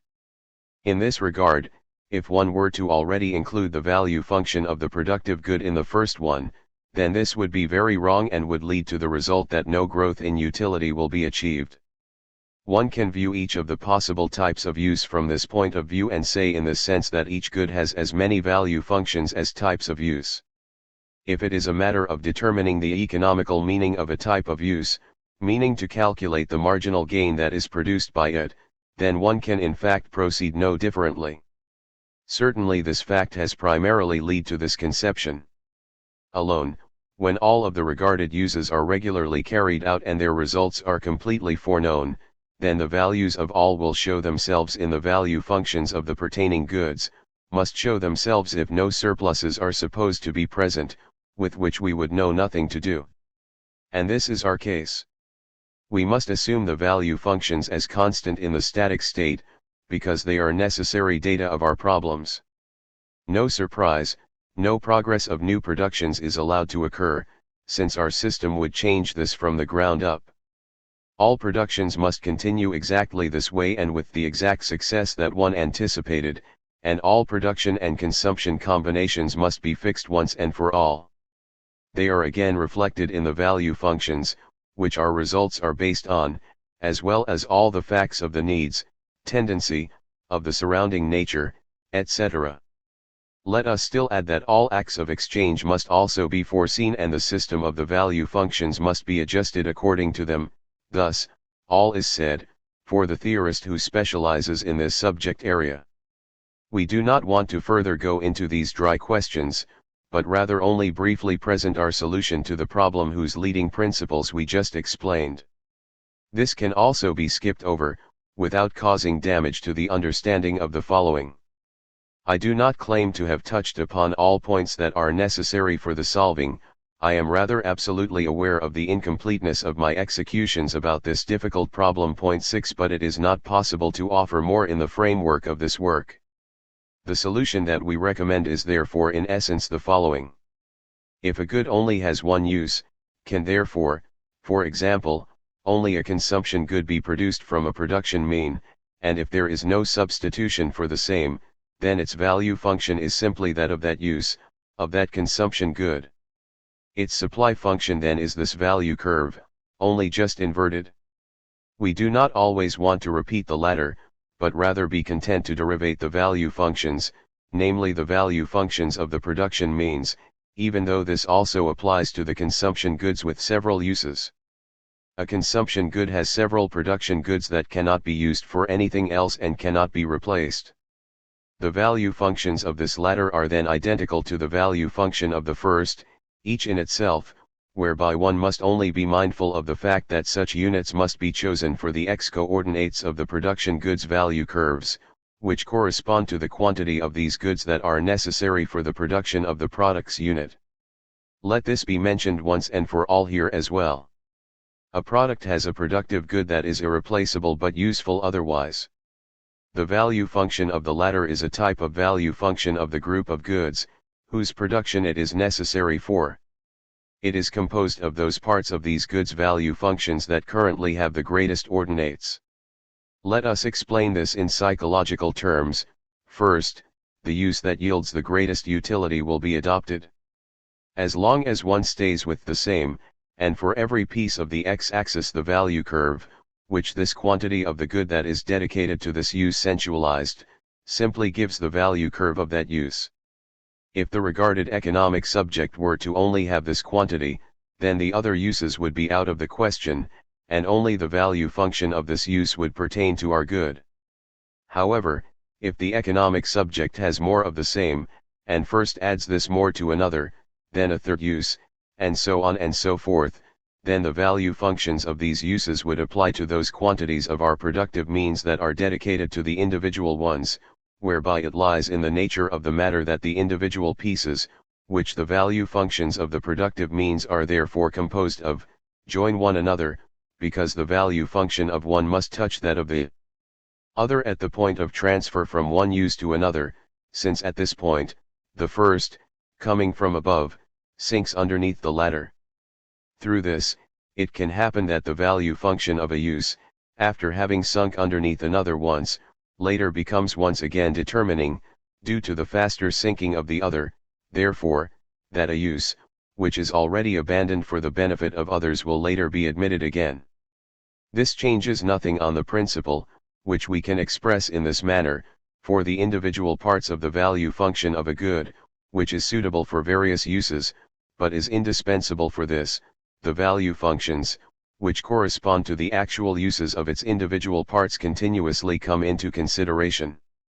Furthermore, if a productive good is now suitable for several uses and is substitutable in all of them, then it has a value function that is based on a similar principle, only that the functions of its substitutes in those uses come into consideration for their pieces, which would have to be foregone in the case calling upon them. The second fundamental principle of our problem solving lies in it.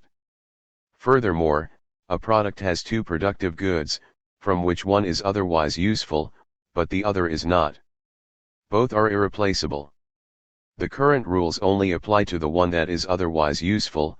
One must be mindful of the fact that for the other one, if one wants to realize its value, one must forego another that of the other uses of the productive means that is also useful otherwise. The value function of the latter can therefore not be that of the product, rather, their ordinates must be shortened for an amount that is suitable to this circumstance. But let it be emphasized again that the value function of the otherwise useful factor is not only composed of the ones of these other uses, but rather also contains those of our product. When a product has several productive goods, which are irreplaceable but otherwise useful, then each of the same has the value function that arises from its uses in the manner that was explained, but its ordinates are to be shortened according to the values of the other productive goods in their other uses. But if these productive goods are in addition also substitutable, then a new principle is not necessary and one can take care of the case in which such productive goods concur with irreplaceable and otherwise not useful ones. These problems can only interest the specialist, and we are hurrying to end these statements, which are so dry.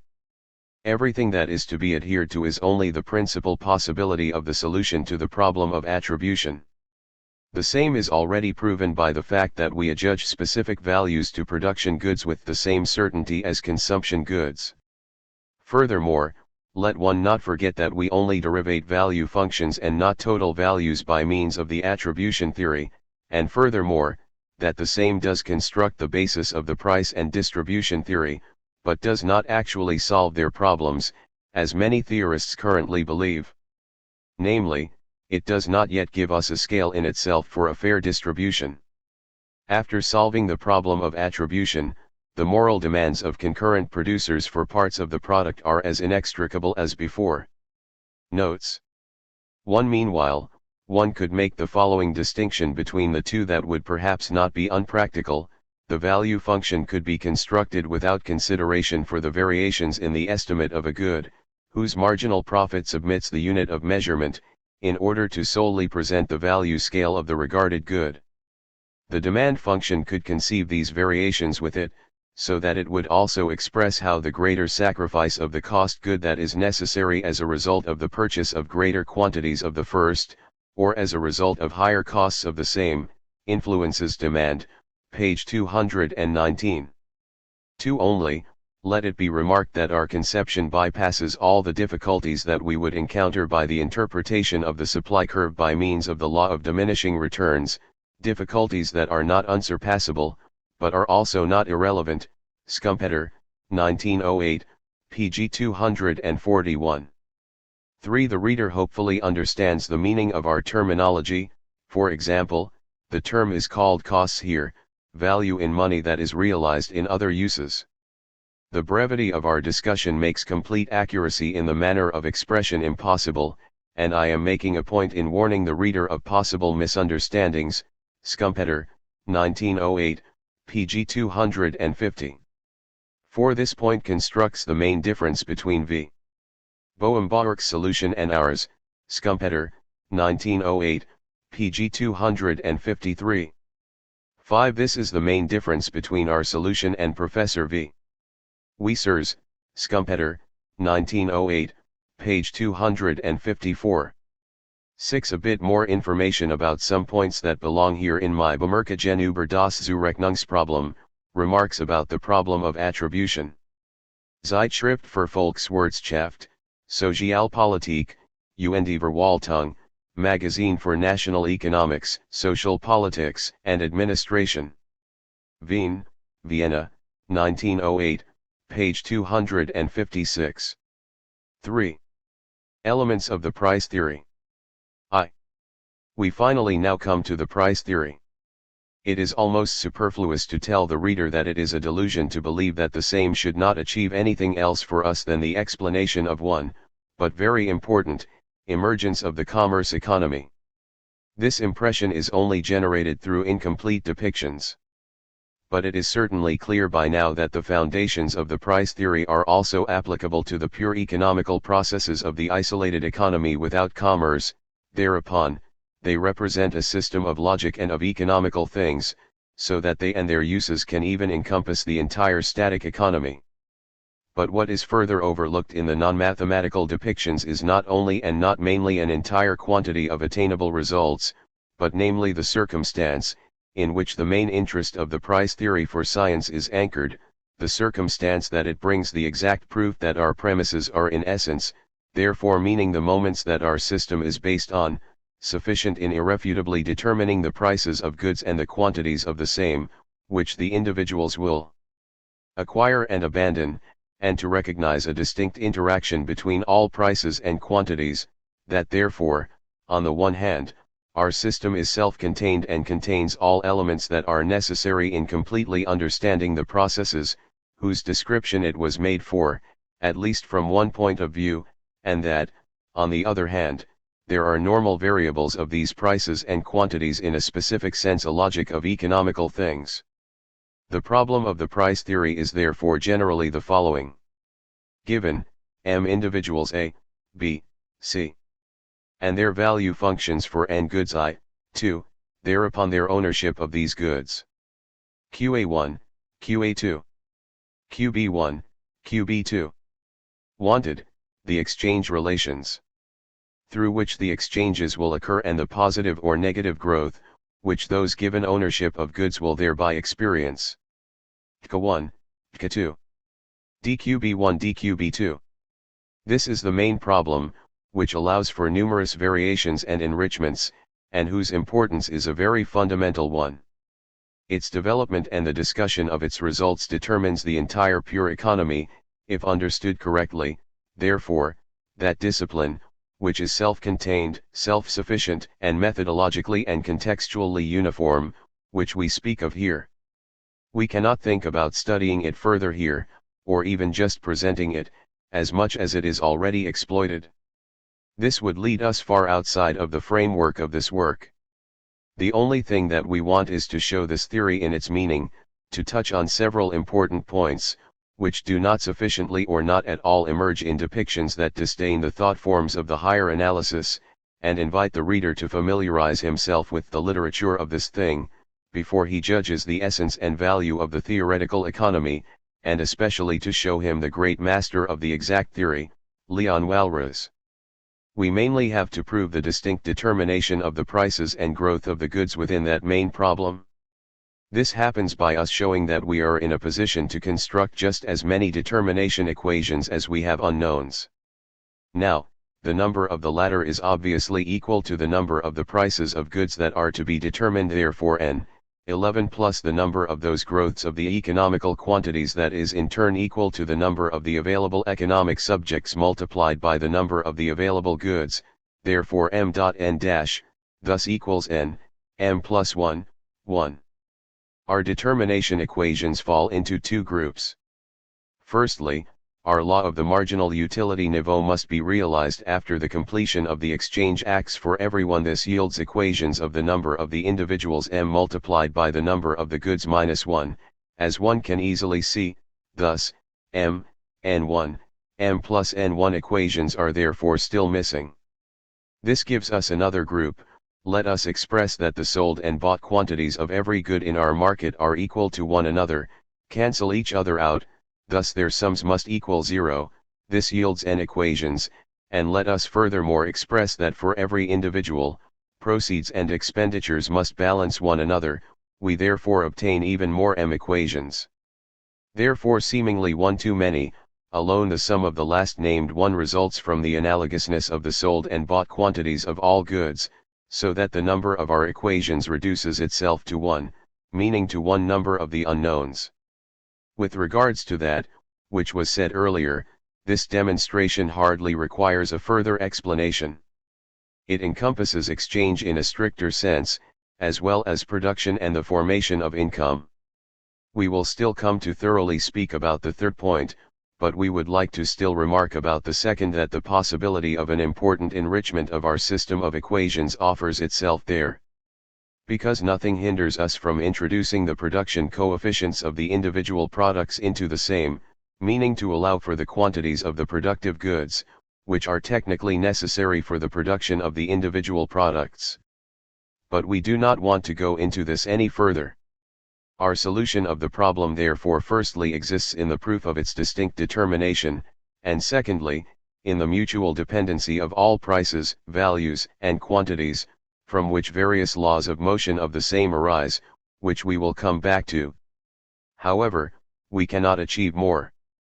But we could indeed, if the value functions and quantities of goods were to be given to us concretely, derivate the prices and the changes of these quantities that will result from it, but as long as this is not the case, the proof of the distinct determination and the existence of a state of equilibrium, furthermore the clear and correct depiction of the economical exchange relations between the elements of the goods is all that the theory has to offer us. 2. The next thing that offers us the same is a depiction of the formation of prices in the event of a monopoly. What we understand by this is the complete control of either the demand of one or of the supply of one good through an individual or a combination of such, if the latter entails a mutual pricing policy and eliminates every competition between its members. This case differentiates itself from the one that was presented in an essential point. Those equations that we summarized as our second group also apply here, as is easily seen, that, which is bought of the monopolized good must be equal to that, which is sold of it, and the proceeds of everyone, including the monopolist, must likewise be equal to the expenditures expressed in any mutual measurement. But the equations of the first group do not apply here in quite the same manner. The law of the marginal utility niveau must indeed eventually be realized for the monopolist, as well as for his competing opponent.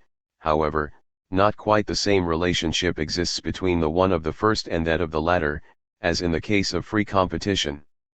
Why should the monopolist agree to a price that only corresponds to its reciprocal marginal utility relation for monopoly and price goods if it can receive more? We already saw earlier that competing individuals only do this because they would otherwise be undercut. But the monopolist cannot be undercut, and therefore that price that corresponds to free competition only forms one lower limit for it, which it will not sink below, but by no means also simultaneously the maximum limit, which it cannot exceed. Is the monopoly price thus not distinctly determined? In reality, our system of equations as it is fails. One could easily give a maximum limit of our monopoly price.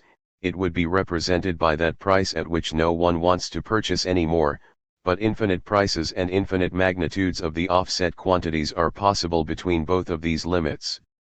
Fortunately, we can however call on a moment that enables us a distinct determination of the monopoly price, and with its help, an exact theory of the monopolistic formation of prices has developed itself even in spite of this circumstance. Yes, it showed itself to be especially fruitful and allows for the application of exact methods and the gain of exact results, even to a greater extent than the theory of the competition price. It was even correctly depicted much earlier than this one. The reader is to be directed especially to A. Marshall's depiction. Let us grasp the matter in the following manner. It is very clear that if the monopoly price, the price that the monopolist actually wants to demand, would be given to us, derivate the quantities of the monopoly good that would be offset at this price with the help of our system of equations, could respectively prove its distinct determination. So if we have it, then everything is all right. In the worst case, we could therefore still then say something about these processes. If we had to regard the monopoly price as a datum, the performance of our system of equations reduces itself to this something, but it does not completely fail. how much every individual will acquire at that price of the monopoly good, and how the marginal utility niveaus of all individuals, including that of the monopolist, would form themselves, could still be said, and I make it a point to emphasize that this is by no means nothing. However, as we said, we can also, with the help of a hypothesis, derivate a monopoly price itself that distinguishes itself among all possible monopoly prices that are, strictly speaking, for the purpose of our system of equations, in that it actually will frequently exist, and even more frequently will be sought after, and that it, even if the monopolist were to decide on another for some reason, will always be the one that one compares every other one to, and that one regards as the monopoly price. X alpha tau xi chi nu. This hypothesis is that the monopolist seeks to turn his proceeds into a maximum. One must be mindful that we by no means claim that this striving is natural or the rule.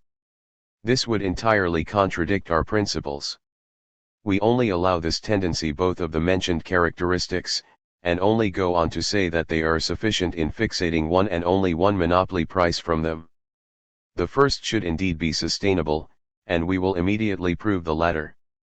One therefore sees that we in no way misjudge the fact that ethical moments, encroachments of the authority of the state, and considerations for the future could cause the monopolist to demand another price, but at the same time, that such influences also do not take every meaning from our raisonnement. It must be emphasized after all that a new hypothesis lies here, since this is often overlooked. The parties concerned can only go under the competitive price if they want to conceive to sustain a loss. The monopolist could reduce his monopoly price, if he only wants to make do with a lesser gain, and the fact that he does not do this is a continuing hypothesis, which effectuates that the results are far off from reality and are more difficult to verify than the ones of our first system of equations. The competitive price cannot be exceeded because no one would pay a higher one. The monopolist can exceed that monopoly price, although this causes him damage. However, if one makes this hypothesis, then one can derivate a distinctly determining price. This can easily be shown, even without higher mathematics, although the same becomes indispensable for further conclusions from it. But we do not want to elaborate on this, and want to content ourselves with the evidence in its simplest form. It should hereby, for further simplification, also be assumed that the monopoly good costs the monopolist nothing, is therefore a gift of nature, such as a mineral spring. Incidentally, such a simplification by no means voids our results, but rather only serves to let a principle come forth clearly and simply, wherefore it makes little sense to smile about such constructions of the theorists or to consider them to be practically meaningless.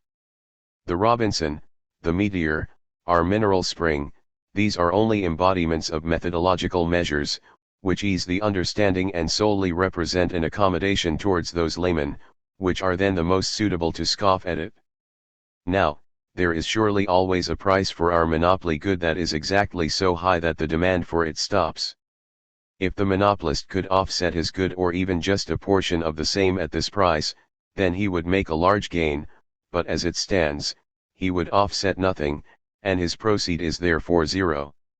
If he would demand no price at all, meaning the price is zero, then he would perhaps become free of his entire inventory, which would be quite good in itself, and if he were to get something for it, but under the given circumstances, it would again lead to the proceed being zero. A continuous line of decreasing prices and another of increasing sales now leads from the first price to the second. The reduction of the gain of the unit and the increase of the number of offset units are two reasons for the determination of the proceeds that counteract one another, which is always given by the price of the product multiplied by the sales. The decreasing of the price from that highest level will initially increase this product, but if one continues with this, then it will eventually sink. And a maximum value of the same therefore lies between it, a maximum of proceeds. If this should not seem convincing, then it can, however, only be proven with the help of Rolles's phrase, but we want to content ourselves with it. This evidence shapes itself entirely analogously for the case that the production of the monopoly good carries a fixed price, not with the quantity of the product varying sum of costs, and similarly, when the costs are a function of the produced quantities of the same. However, we do not want to elaborate on this, and also not examine this interesting case that is present when there are still small competing sellers next to a large monopolist, as for example the Standard Oil Co., a case that has a special, practical meaning lying ahead of it. Finally, let it additionally be remarked that everything that has been said also applies mutatis mutandis for the purchasing monopoly. In this sense, there is therefore also a distinct determining monopoly price. But one cannot forget that this sense is different from the one in which we speak of a distinct determining competitive price. One sees this especially clearly when one considers that we could still make other hypotheses in place of ours, for example, according to Marshall's process, the one that the monopolist wants to make his profits to a maximum and other things more to that of the buyers. All these hypotheses would lead to different and also distinct determining process, without one of the same being able to claim advantages. The force of the facts pulsates stronger in our derivation of the competitive price, something arbitrary undeniably clings to the monopoly price. However, there is much to be said for the hypothesis that was adopted by us. With the same picture, one could say that one feels the pulse of the economic life better in it than in the others, and we certainly believe that one can content oneself in it on the whole. We put so much emphasis on this aspect of the matter only because it is important to us here to go forth entirely certain, and to critically light our path step by step. But of course, one will not be allowed to overestimate that, which our hypothesis can achieve. Since it is still to be added that because of the social meaning that befits many monopolists, encroachments of the political force and also other interrupting moments play a greater role here than for the economy of one of many competing individuals, which is but a drop of water in a sea. It also brings the magnitude, power, and secured position, furthermore, also the far-seeing, more capable administration of many monopolies, especially those of the modern trusts, etc. with it, that the future and conscious maneuvering in its pricing policy stands out much more than in a large quantity of competitors who only do what they must to a higher degree, follow the flow of events to a higher degree, and whose trading is forced more by the circumstances, is pushed more than it pushes. Which of course facilitates its description. All of this is different for large monopolists, although one must be aware of fearing this moment too much. But then the pure, static theory will very often accept the actual monopoly price as a datum, will have to forego its explanation, and it is beneficial for it that even then, as mentioned, we are still in a position to allow an interest, which, even though it is lesser, it is still relevant. 3. But we must unfortunately still go further, also in the case of limited competition, meaning when there is in fact more than one, but only few dominators of an article that are independent of each other, the matter is principally the same or even worse for the theory, as is the case for the monopoly. And this is now something completely new to most economists. Even the mathematicians among them misunderstood this, especially their great pioneer Cournot. Nothing is more typical than one already speaking of free competition if, for example, only two sellers appear on the tarpaulin. And in fact, must they not limit themselves to the compensation of their costs through mutual underbidding? One answers this by stating that this would be handled very clumsily, since they, even if they do not do this and do not arrange to meet, could secure the advantages of the monopolist position, which would however spread onto them. It is therefore not so self-evident that they will so readily underbid each other up until that point. But such a tendency will surely exist, since everyone will seek to rob another of his clientele.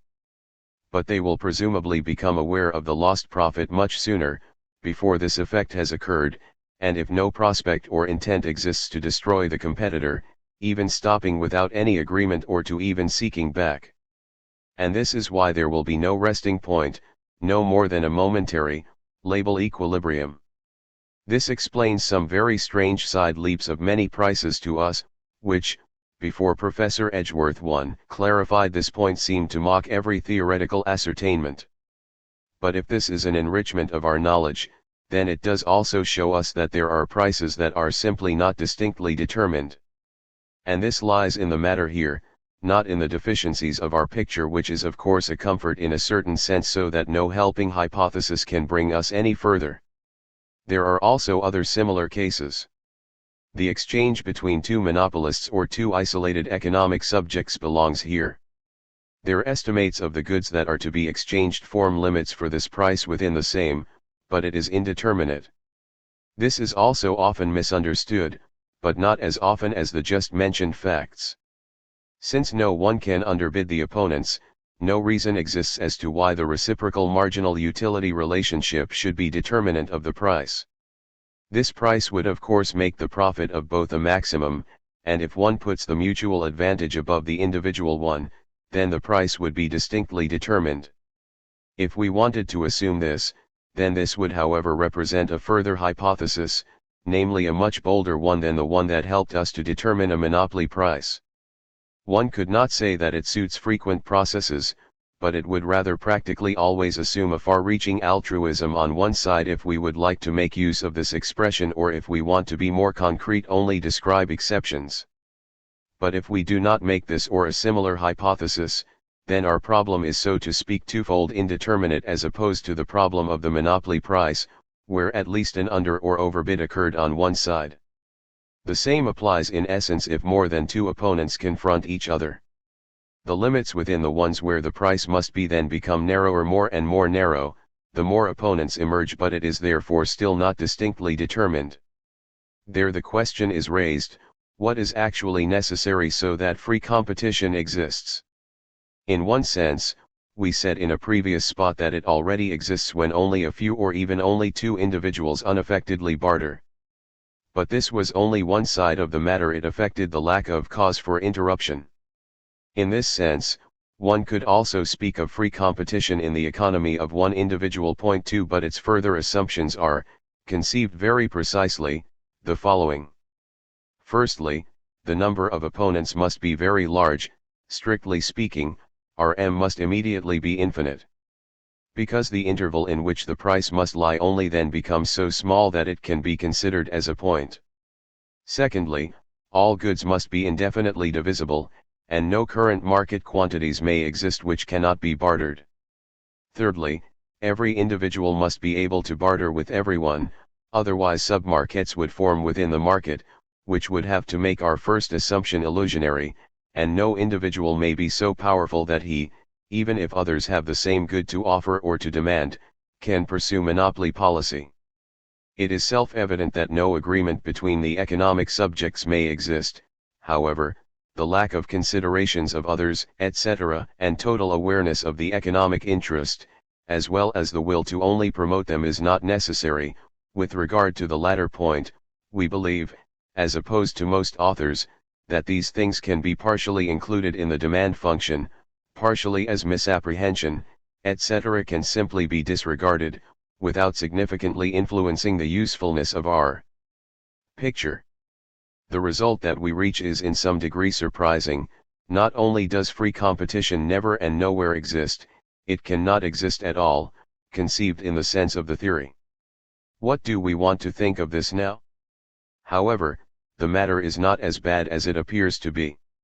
It just also shows itself in our field, which also applies to all exact sciences, that our exact system, correctly depicted and thoroughly thought through, is just an unrealistic entity. This does not hinder that it nevertheless goes well with reality. Our knowledge may estrange further circles and also repel many comrades of our discipline. But whoever loves and knows exact science will hardly wonder about this, nor therefore also doubt the economy.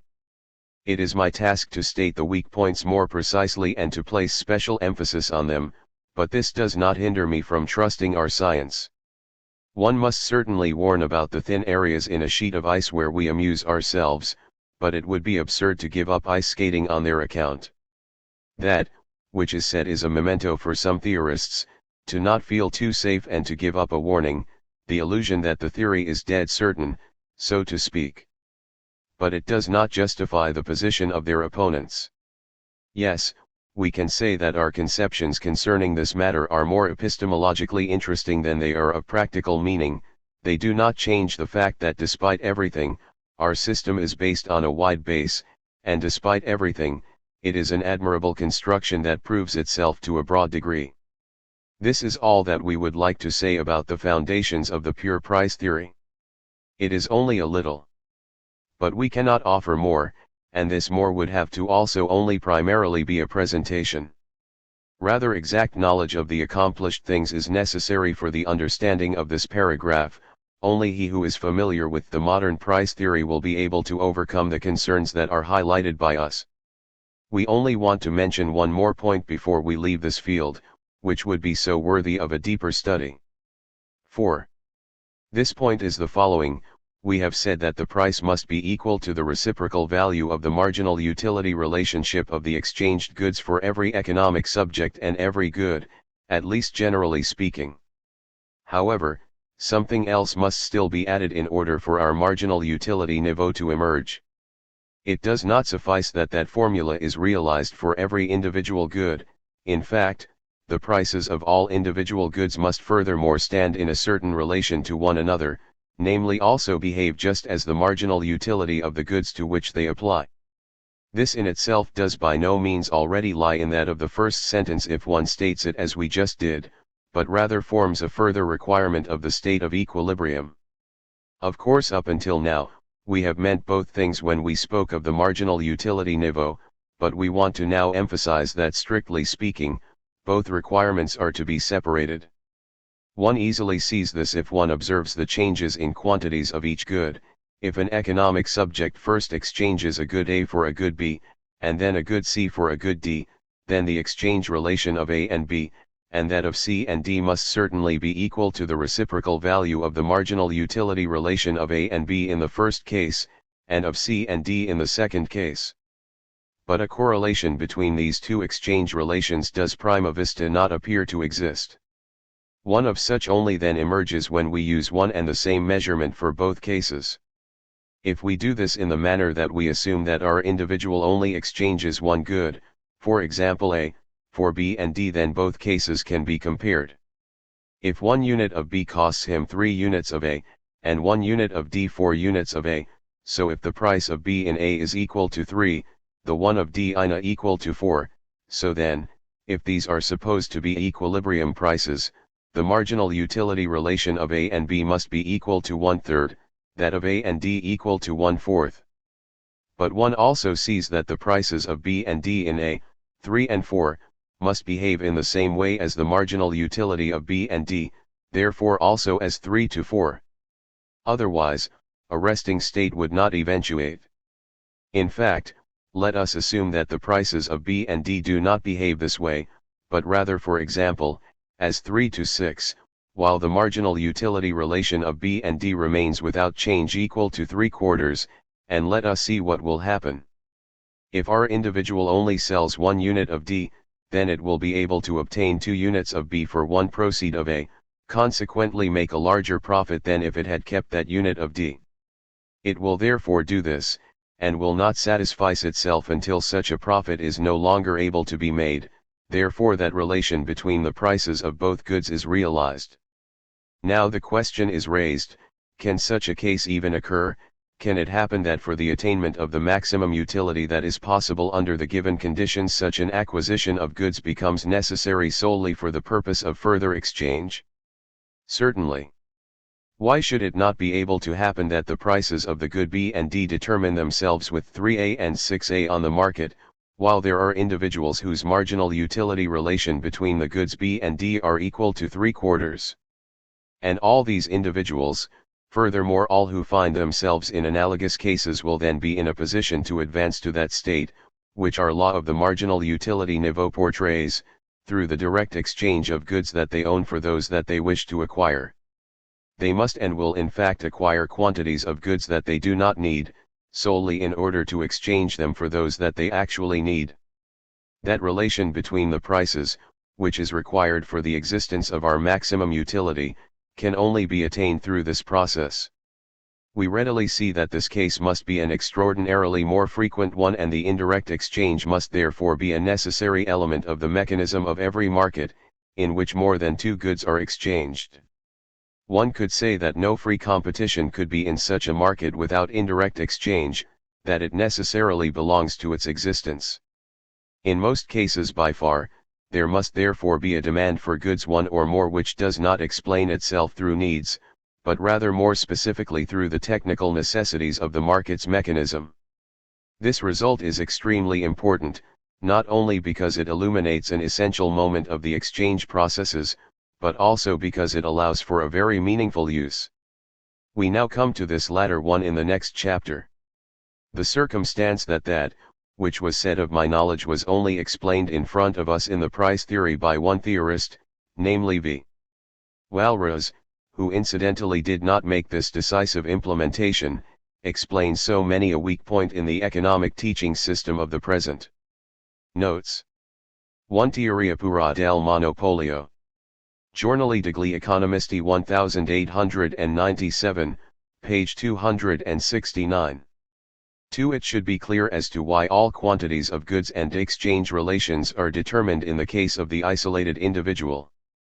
For further clarification, look at that, which is said about the law of the marginal utility niveau, Schumpeter, 1908, pg 271. 4. Foundations of the monetary theory.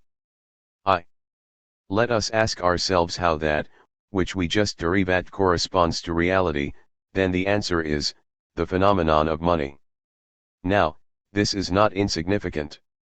The steep paths of the theory have in fact led us to a nice viewpoint there.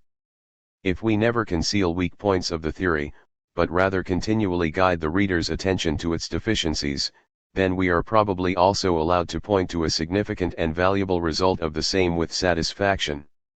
And the matter could really hardly be more satisfying here from the theorist's standpoint. Our system yields entirely by itself, without every gimmick and without attracting new moments, an exhausting and satisfying explanation of an important economic emergence, which is so appropriate and clear that there is hardly anything left to ask about, of an emergence, which was the item of many speculations, yes, is perhaps the oldest component of the economy, without one having been able to come to secured results. It gives us all the same necessary moments for understanding, permits a large number of derivations from it, and spreads a bright light over the controversies that are here. All of this deductively arises from its foundations, and even though observations from reality for the verification, as well as for solving practical problems are of course necessary, the fundaments of the matter do immediately arise from our price theory, even though the latter was by no means constructed with regards to the extraction of a monetary theory. This moment is especially important now. Had we initially contemplated the monetary theory and constructed assumptions for the purpose of observations from the field of finance, then it would have been no special achievement if statements about money would have arisen from it.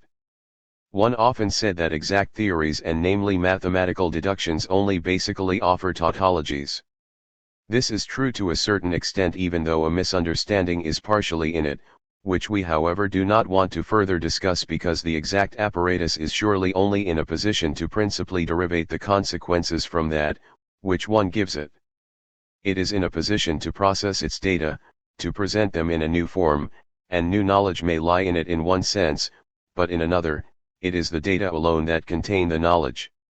One sees this in, for example, the price theory, and we therefore placed emphasis on describing the same solely as the method of the description of facts. It presents an abundance of facts that we must know in order to be able to construe it in a shorter and more correct way than direct description is able to do, but this is all for now. As to the monetary theory, we however see that this method can accomplish even more, can offer results that amount to or still come close to new discoveries, even if they are certainly only a consequence of observing facts in the last place. In fact, the proof that indirect exchange/barter is something necessary, leads to the fact that there must be goods that one does not exchange for their own sake, but rather only to use them for further exchanging, consequently to the phenomenon of money. If we were to know nothing, have never heard that this phenomenon existed, then we could discover it by means of our theory. We could come to the result, solely due to theoretical contemplations, solely through discussing the equations of the exchange theory that something of that nature would have to exist. And we could also find the fundamental laws of the emergence, without glancing at the gearing mechanism of the monetary economy. But since we are de facto very familiar with the fact of money, one could think that our discovery just is not great. But a bit of contemplation would show the superficiality of such a conception. Above all, this circumstance does not touch on the side of the matter in principle. It would still be a great success of the theory, still a nice piece of evidence for the value and the usefulness of the conception of our system, even if only something universally known were to come from it. The meaning of the same would in principle not be affected, and that achievement would always remain a meaningful moment for some opponents of the theory and a confutation of some well-known arguments of the same. Precisely the banality of a result is in the sciences of the trading of humans, whose task is the description and explanation of many things that are accustomed to everyday life, and do not seem to cause the practice problems, are in no way a demur of sweeping importance, but rather often simply an advantage than a criterion of reality for a result. The accent is placed on simply not extracting the same from everyday life, but rather derivating it from deeper, hidden sources.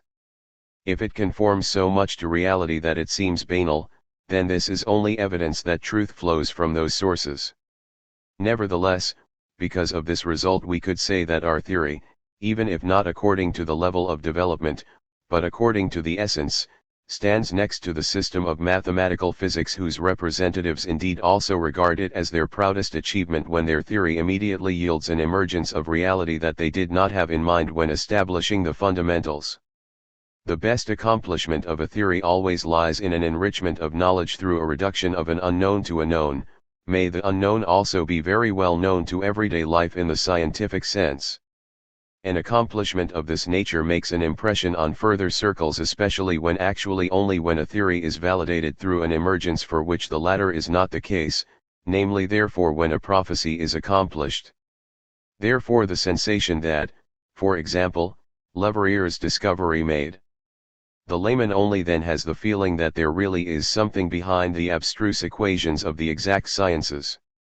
However, this moment is irrelevant in principle and for science, as well as the question whether or not a scientific theorem allows technical uses. Although our result may now only be a modest one, it is in fact of similar type as the best achievements of the exact natural sciences, and the theorist certainly has very good reason to be very happy about his. But it is then by no means self-evident, banal, or irrelevant, because it gives us, popularly speaking, the essence and the laws of motion of the money's value, and is the cornerstone of a valuable and viable theory of the first and only useful monetary theory, and therefore also an important argument for the benefit of our system of the pure economy altogether. Therefore, according to our conception, the monetary theory forms an integrating component of the system of the pure economy altogether, in the sense that one cannot separate from the remaining parts of the same. That is to say that on one hand, it emerges from the price theory. The latter is essential for its understanding, and if one wants to write a monetary theory, then one cannot avoid first presenting the entire foundations of our system, not only in the same sense, in which one likes to say that one can never understand a theorem in itself and without the coherencies in which it stands, but rather in a much more direct one. It is simply impossible to cover the monetary theory in itself. But on the other hand, the same is also essential to the understanding of the processes in a commerce economy. A very significant difference of the same compared to the isolated one lies in it. We cannot possibly completely understand it without the emergence of the indirect exchange/barter, since the processes would shape themselves in an entirely different way without it. So we do not have a choice of whether or not we want to cover the monetary theory here, rather, we must do it. This can, however, happen very briefly. Only a few basic principles are supposed to be exposed, since a more complete explanation would lead us far outside of this work's framework. We only want to state a few questions about principles and point out the foundations and outlines of the monetary theory, more to show where our monetary theory differentiates itself from the common one, and how suitable it is in letting us understand the essence of the matter and putting us in a position to pass judgment on other theories, rather than saying everything that it allows us to say. 2. We want to first glance at the current stand of the monetary theory. The chapters that tend to convey this title in systematic statements, and also the monographic works about this topic that have lately accumulated in an almost conspicuous quantity in no way offer a pleasant view, and everyone who thinks of this literature will surely be somewhat surprised when we claim that the monetary theory represents such a great achievement of the theoretical economy. We then also hurry to explain that this does not apply to the usual approach to this field, but rather only to that, which the theory could be and certainly will soon be, to that, which the economy offers, and not to that, which its representatives write. But this verdict does not hinder us in acknowledging that very many valuable accomplishments lie in the enormous literature about the monetary phenomenon. It is just that the same refer more to the solution of concrete questions of the monetary policy, etc., as we will soon see, and not to the theoretical foundations of the matter. And our criticism primarily has to do with the latter, whose brevity will hopefully not be construed as superficiality. Above all, the monetary theory, as it is stated, forms nothing less than an integral component of the price theory. In fact, it has become typical to approach it entirely by itself, and to remove the monetary veil that encases the economical processes in pure theoretical discussions. The latter is even regarded as a progress of the scientific view compared to that of the practical landlord. In fact, this approach has its advantages. Certain basic principles can actually be quite good and presented much simpler if one disregards money, and it is also true that the opposite modus procedendi lead to several mistakes.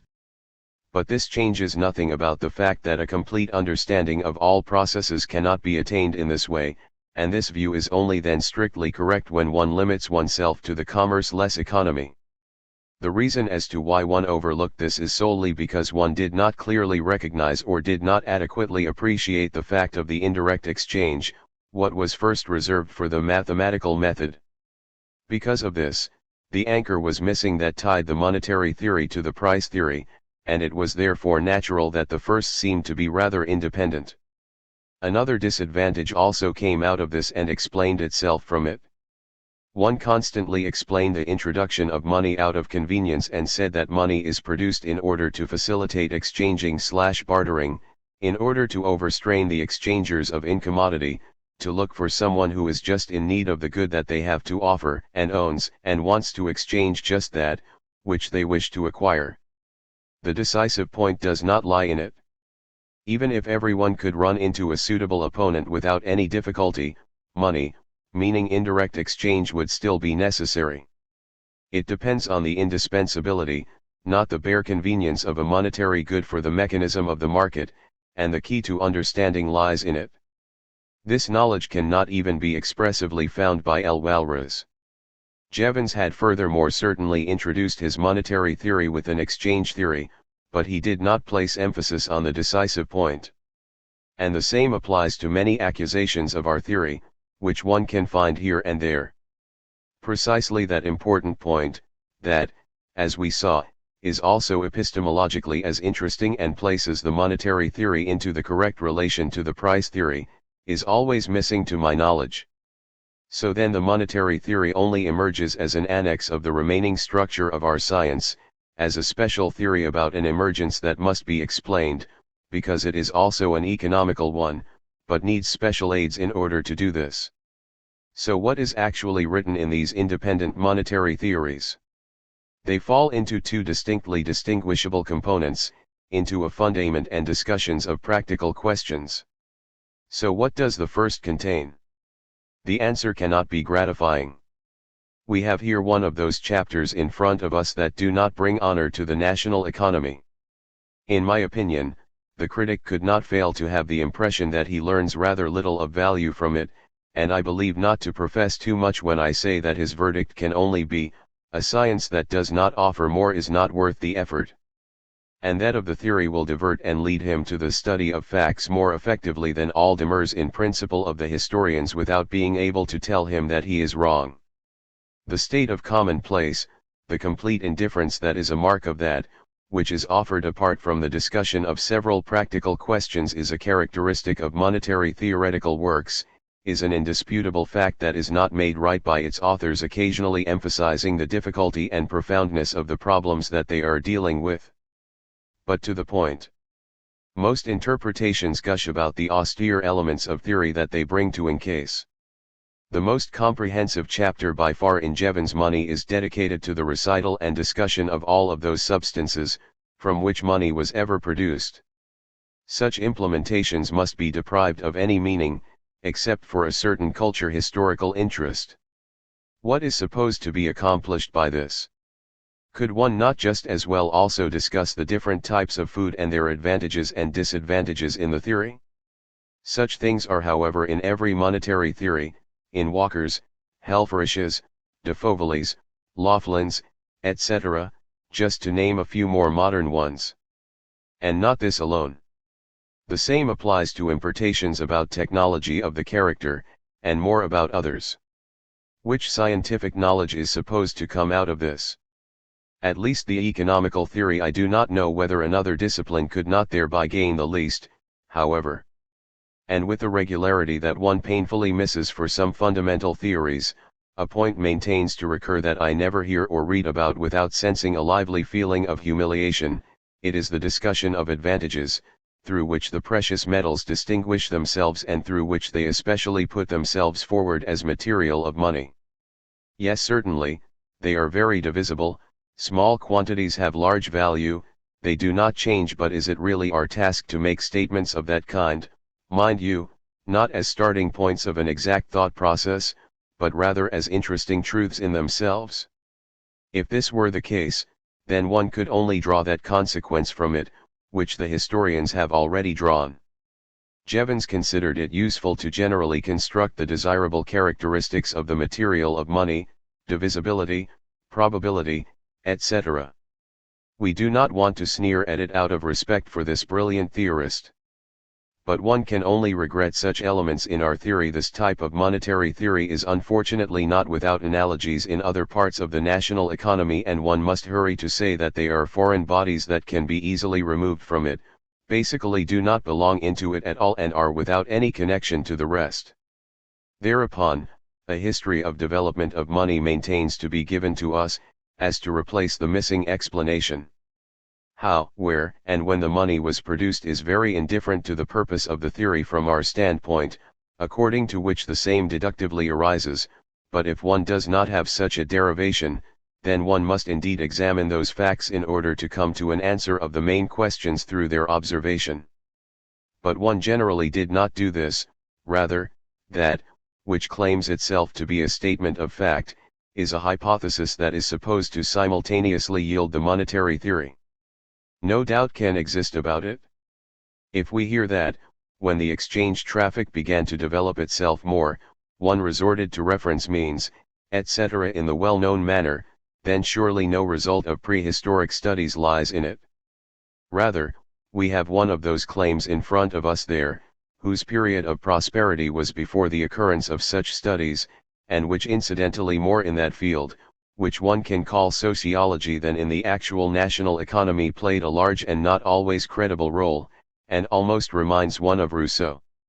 We of course are of the opinion that the criticism of such theories went way too far, namely overlooked the fact that many things, which were expressed in the language of the presentation of facts, are not to be understood as such, but certainly there is also much that is true in their demurs, and the demand of careful study of sources is not unwarranted. In any case, the meaning of such a hypothetical history of development reduces itself to an attempt to generally and convincingly define the essence and the role of money at all costs. Then these are the definitions that remain when one removes all that is foreign and all that is eliminate unsustainable from the current monetary theory.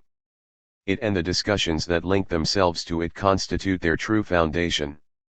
One debates the question subsequent to them of what is to be regarded as money and whether valueless money is possible, which are its role and its surrogate.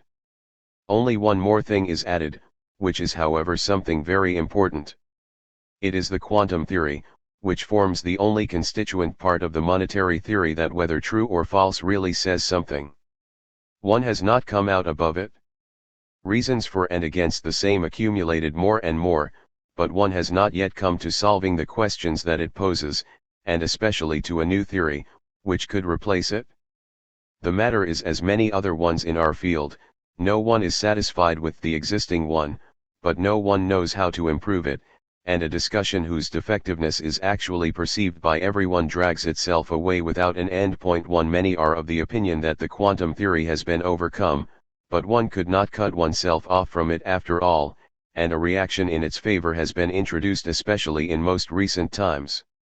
Its opponents, credit theory of money among others, and some attempts in most recent time were much less fortunate, which we do not want to go into. But be that as it may, no one has ever claimed that the quantum theory contains a complete explanation of the phenomenon of money, and one can therefore say, without having to fear much opposition, that the national economy neither commands a monetary theory, nor has it ever commanded one. 3. We only want to briefly indicate the direction in which one of such in our opinion must be sought, whereby we will also come to still speak of some of the common theories here. There are only a few fundamental statements through which, as we hope, the monetary theory can be placed onto new and viable foundations. As we said, the indirect exchange is the cornerstone of the explanation. As soon as more than two goods are supposed to be exchanged between more than two individuals, acts of exchange will take place whose purpose is the acquisition of goods for further complete or partial exchange. Every good that is a thing of such an act of exchange is in so far money, therefore fulfills a solely technical function in the service of the market's mechanism, meaning the one that is currently and since a considerable time fulfilled by money in the popular sense of the word. It is now in our option to limit the scientific content of this term to the latter, so therefore to current money that is mostly minted by the state anyway, and a discussion about it would just be a debate. This would surely not change anything about the essential connection of this government/public money with the emergence that we just spoke of, but it does recommend our terminology to us. However, to only place importance on this formal moment for the scientific explanation would obviously be so superficial that we would not have uttered a word about it, if it had not actually happened. But regardless, there is still no occasion for a special rebuttal. Rather, we will see that something can be said for this opinion from another standpoint, which of course does not justify the fact that the essential point is thereby overlooked. So we stated the first fundamental principle of the monetary theory in which the explanation of the phenomenon of money's essence lies. The laws of the value of goods that serve as money follow directly from it. The possibility of exchange altogether alters the value functions of one of every good, as was formerly presented. It does indeed represent a special use of the same from the owner's standpoint. It is also easy to see how the value functions are thereby altered. One must introduce the values of those goods that can be exchanged for the pertaining goods, and from these again those that are actually being exchanged into the value functions of the first, in the manner as we have shown. The same applies to a good that not only determines the exchange, but has rather already been acquired for this purpose to a much higher degree. The indirect exchange therefore causes a further alteration of the good's value functions, which are used for its implementation. The reader can explain to himself in what manner this is done. However, the indirect exchange also influences the values in another way, this time not only the value functions of those goods. You see, the tendency lies in it to strip the same ones from their use, which they are directly suited to serve. When there are of course many of such goods, this will occur less. However, if the practice to only use one or only a few goods for the implementation of the indirect exchange exists, then relatively large quantities can be constantly stripped from the actual use of the same, as is the current case for the precious metals and surely was the case for all goods that typically served as money. This has the consequence, as does every limitation of a good's quantity, of increasing its marginal utility. Both moments are equally important, even though only the latter cherishes to be emphasized. Both show themselves most clearly when only one single good is used as money, although they have the same effect in principle. In this case, the value functions of all goods, including the ones of its own use, are so to speak reflected in the value functions of the same, and the one that is quantity that serves as money can be distinguished from it at every given moment, although in constant interaction with the one that serves the direct use. The entire monetary theory lies in these sentences, and a simple discussion and development of the same gives us a rich harvest of knowledge of the phenomenon of money. Of course, we can only say little here. But before we do that, something else must be said, something that we can in a certain sense consider being the other cornerstone of the monetary theory. You see, we need a measurement of value in order to be able to compare variables of value. The possibility in principle of one of such was stated in the first part of this work. There, it was also said how we exactly determine our value functions, namely in the manner that we retrieve it from each of the individuals. The answers will be given to us, expressed in quantities of another good, so that the unit of this arbitrary good served us as a measure of value. The good that now serves as money is suited for this role just as well as any other. Yes, it recommends itself for obviously practical reasons in choosing the same for doing this. It is reclusively infinitely important, and I think it is important to recommend this truth warmly to the reader, in spite of its brevity in which I mention it, that both the function of a good as a means of exchange and the function as a scale for value are to be strictly separated. Both functions are completely different according to their essence, do not have anything to do with one another in principle, and are completely separable in particular. We can use money as a means of exchange, and nevertheless all goods, let us say, to value them in apples, without this having any difficulty in principle. In fact, both are occasionally separated. If a specific good has a special meaning to someone, then he will be inclined to value every other one in units of the first, even though the money good is another one. The poor father occasionally expresses his valuations in units of bread, the theater enthusiast in theater tickets. As scarce as the practical meaning of these cases may be, they do show that such a separation is possible. To me, this knowledge now seems to be of fundamental importance for the correct understanding of the phenomenon of money, and its deficiency to be the cause of some misunderstandings. One needs the term money occasionally for one, occasionally for the other of both functions, and mostly for both. It thereby happens that one uses sentences that are correct for one for the other. At any rate, a really clear conception is not possible, as long as one throws both together. We only want to get to know some of the cases where this distinction is practically important in the following. The monetary theory as a scale of value and the monetary theory as a means of exchange are two completely separate things. Here first a few sentences about the first one. The fact that a good is chosen to be a scale of value does not have, as opposed to its choice of means of exchange, the slightest influence on its value. If I, psychologically speaking, assume the enjoyment as a unit of my valuations that the consumption of an apple per day under otherwise given conditions provides me with, namely therefore for a soundly given consumption and production combination, if I, according to this, set up all goods that I own or can acquire in values of apples, then this does not change anything about the magnitude of enjoyment. The following is to be thereby considered.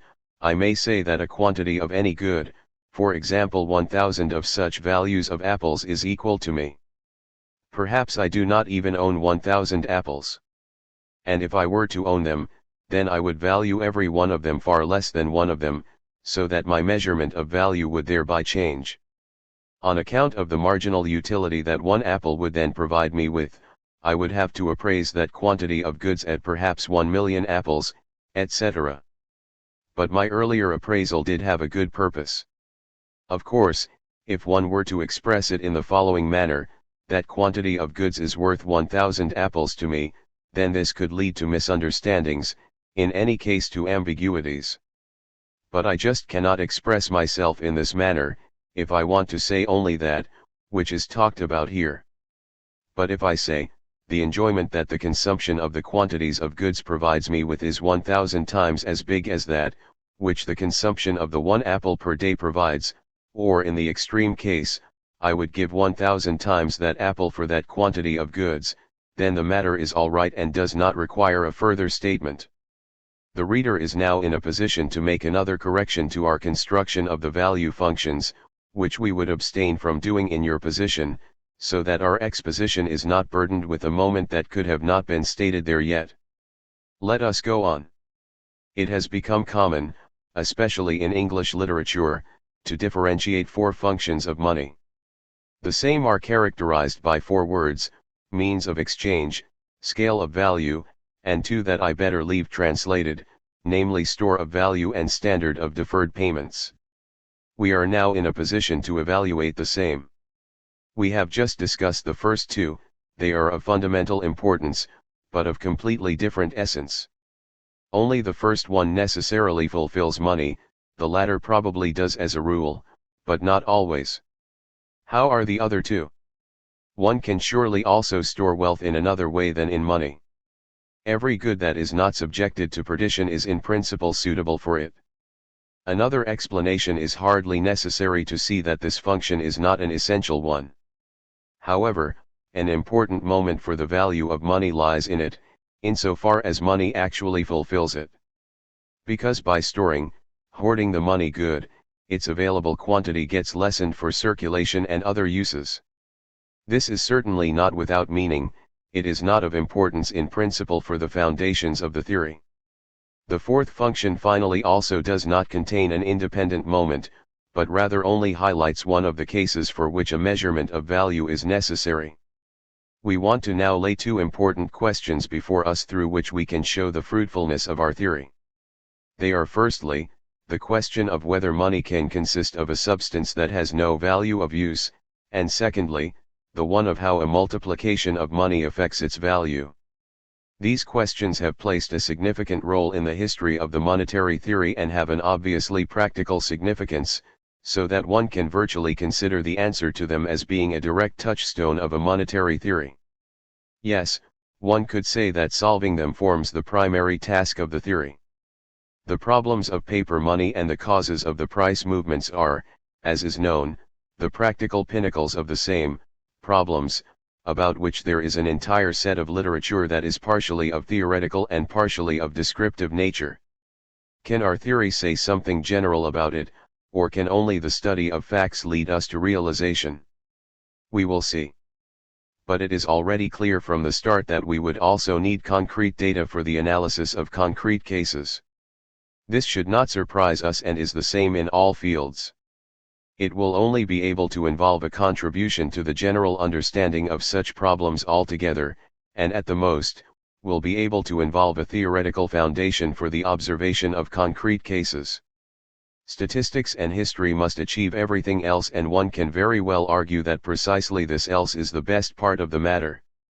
To begin with, a clear formulation of the matter due to what was said already suffices for the solving of that, which pertains to the first question. Above all, it must be emphasized that we do not speak of credit money here. A document that contains a promise of a specific sum of money can in general, if its encashment is secured, circulate just as well as money itself. We do not conceive them as money of valueless substance, but rather only as actual money, therefore things, which fulfill the role of money simultaneously through their own power and without backing up their value on other things for which they represent a payment slip. Let us clearly distinguish between money as a means of exchange and money as a scale of value again. Surely only something that has value itself can serve as a scale of value. This is almost too obvious to require an explanation. In order to be able to compare the different goods with one another, one must bring them down to a common denominator. A unit of value is necessary for it, and whatever one chooses this unit of value to be, it must always be a value. In order to remain in the psychological manner of expression, it would be possible for me to choose any feeling of value of a specific intensity for the unit of value of my goods, only if I am able to adequately hold on to the same, in order to constantly have it at present. The same would not have to be adequate for any economic good, but could have been taken from anywhere. So I can therefore also exactly measure the ordinates of my value functions somehow, without the gestalt of the latter changing because of it, because only the relationship of the ordinates to one another matters. Yes, even simple ratios could provide this for me, as we have already seen, but their unit will constantly represent a specific, although arbitrary value. So if one calls the scale of value money, then this money cannot lack a foundation of value. Now money as a means of exchange can also not do without one of such, because it could otherwise not stand in specific exchange relations to other goods. But this only means that the conception of something of value combines itself with it, but not that the substance, which it consists of and that actually circulates, must itself have value. A piece of paper with which the conception of the value of a sheep is associated can in itself, provided the necessary requirements, circulate just as well as the sheep itself if only these papers are not available in a larger amount as the real sheep. Then one will as a rule, if it concerns the use of the sheep for indirect exchange, acquire those papers instead of real sheep. And in this differentiation between value of substance of money and relation to value lies the answer to our problems. It is hereby clear that any regulatory power must watch over it, that many of such papers are not arbitrarily produced, and in this sense, one can say that money of such nature can only exist within the state. The popular question of whether paper money is money can therefore be affirmed. And now to the second problem that we want to solve: how does the multiplication of money affect its value? The distinction between measurement of value and means of exchange is even more important here. If my ownership of that good increases whose marginal utility serves me as a measurement of value, how does that affect the latter? Very simple, this marginal utility will sink, and my measurement of value will therefore become insofar smaller, the expressions of numbers of my estimates will become insofar larger, but not in every relationship that would be expected according to the quantum theory, namely proportionally to the growth that my ownership of that good experiences, but probably in another that is given by my marginal utility scale. But we can also adopt a question that leads us to the answer to the quantum theory. I can measure my ownership of goods by means of an arbitrary unit of value. Now, if I, for example, double the number of the same, what I am indeed at liberty to do, and do not change anything essential on my estimates whose purpose only exists in fixations of relationships, then my unit of value will naturally sink to half of its former size, and the expression of numbers of my estimates will double. And this is now the right core of the quantum theory. A final verdict about it readily arises, or nevertheless the principle of a final verdict other moments would still be necessary for an exhausting evaluation, which we cannot go into here.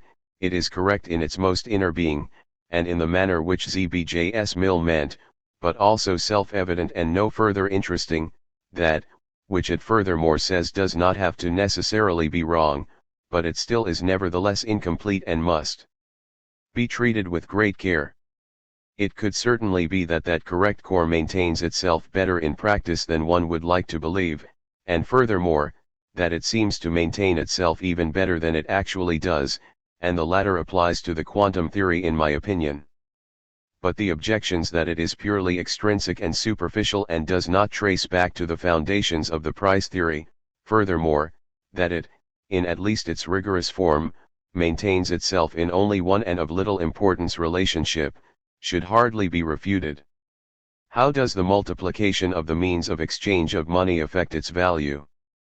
Here we must again differentiate between the increase of the goods quantity that the foundation of value of the means of exchange delivers and its potential money character without such of the good that they refer to. We have two types of effects before us in the first case. Firstly, the value and price of that good will sink, therefore, the prices that are expressed in the units of the latter increase, namely for the demand scales that exist for this good. Thus far, the change of the price niveau will be solely nominal. But secondly, another effect will still emerge. You see, if the increase occurs imbalanced, for example, only occurs for a portion of our economic subjects, which must be the most common case by far, then at least a displacement in the buying power of the same will first occur. All of those who command a steady income will at first be at a disadvantage, and production as well as consumption will seek to pursue a different path. However, a reaction against this process will soon arrive, but until this happens, such fundamental changes of the national economy's former state could already have occurred, so that a return to the same is impossible. Let us now look at another case. In order to stay with our example, new pieces of paper will be emitted, which should embody the value of individual sheep, whereas up until now, only as many were available, as there were real sheep. What will the effects be? For now, we will look at both of the ones that were mentioned, so that this emission functions insofar as an increase of the available sheep. The price of the sheep will sink. The price that determined itself for the same, as only so much units of paper money circulated as there are sheep was already smaller than that, which would have existed if there would not have been paper money, but the sheep would indeed have been means of exchange, because this function would have partially deprived them of another use. But now, after the quantity of paper money was increased even further, it will happen even less that sheep will be used as a means of exchange, wherefore the quantity that was available for other purposes of the same will increase and its value and price will therefore sink. The emission of paper money therefore diminishes the value of the good in which the same is made out, and with it, we have worked out one of the reasons of its devaluated effect on money altogether, including paper money itself.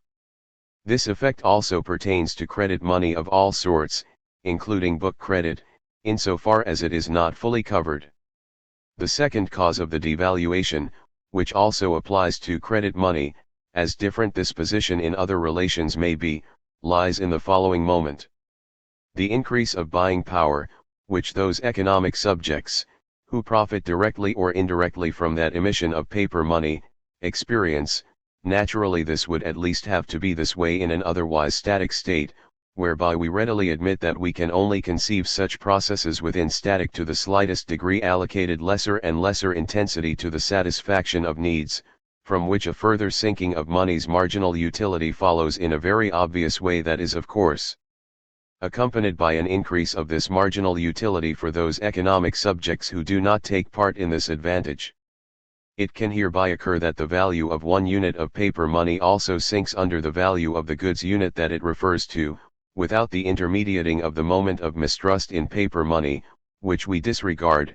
However important it may be in practice, the latter will then completely disappear from circulation and will solely be added to its other uses, but the value of paper money will be completely independent in this case. We will incidentally not be surprised if a money good has a much higher value than it would befit from the value of the substance that it is made of. In this case, the entire supply of this good will be brought into the service of circulation and the value will only be measured accordingly, a case that has probably never occurred in this form, but was able to be repeatedly observed in another use. If a gathering of further quantities of a money good from other uses was not possible, meaning by cessation of free coinage. We want to be satisfied with this. I do not believe to claim too much when I say that all necessary elements for a natural, as well as clear, solution to all problems that pertain to the phenomenon of money lie in these executions. Of course, not all difficulties in the few remarks that allowed me to make these limitations that are in this work could be eliminated.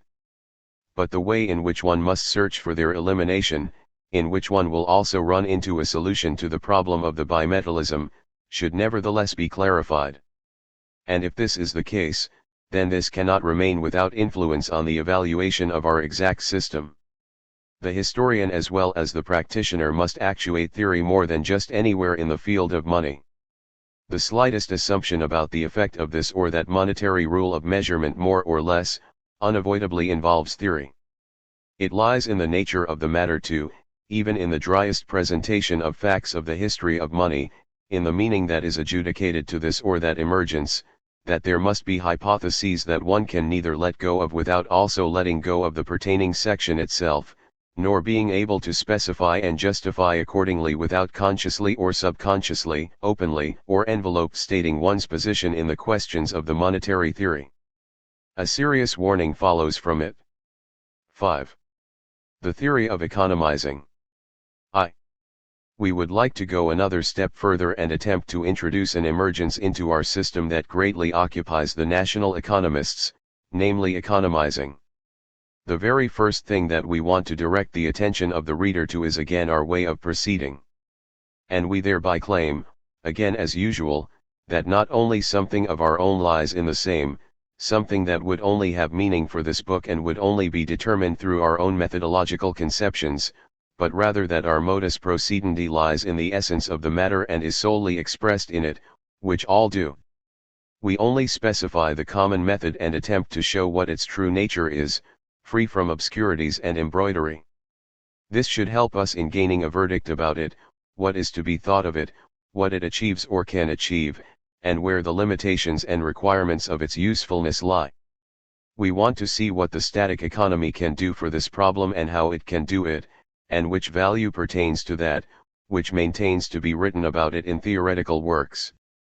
In my opinion, an interesting contribution to the epistemology of our discipline and to the understanding of its essence and its results thereby arises, yes, a contribution to the knowledge of the essence of all theory altogether.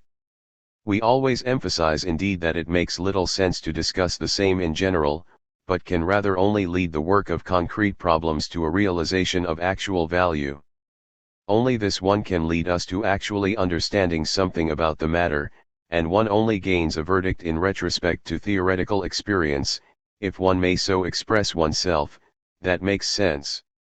The same then attunes by itself as one of the fruits of labor, and no longer requires general justifications. It is not as plain and simple as all the generally accepted ones maintain to be, and cannot be made as easily plausible to the layman, but it also otherwise outclasses them that the same only look like supplemental appearances next to it, where that, which is true and false can be seen as clearly as oil and water in a glass.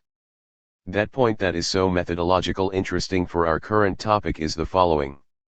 We have seen an example of a deductive and nevertheless very valuable knowledge in the monetary theory, and have therefore found it in practice and not through a priori statements, that could possibly lead to new, meaning not already contained in their assumptions, truths that are in the best position to show us a study of facts. We will now get to know an example of a theory that is in fact exact, but is also of an entirely different nature, that can be so to speak inductively introduced into our system from the outside, at least to a certain degree, due to new facts. Once it is introduced into the system, once these facts are stylized in a way that this is possible, then this type of theory does not differ from the other one at all, and the fleeting observer can easily overlook the difference between the two. This is practically also not a great misfortune, but here, where we want to thoroughly look at the theory, the same is fundamental. And in my opinion, it is a very fortunate coincidence that two instances for two entirely different accomplishments of our theory succeed one another here. What do the national economists tell us about the phenomenon of economizing? Only a few. One given actual theory of the same, we want to immediately indicate wherein the same exists. Most tell us two things. Firstly, that it is well and good to economize, and that it is recommendable for everyone not to spend his entire income. The economical meaning of economizing is great, depends on the moral characteristics of the population, and so forth. Statistical data often complete these statements, which belong to those that we imperatively would like to be eliminated in the interest of our discipline's reputation. Secondly, one tells us at least many national economists do this, that the economizing explains the formation of capital or of assets.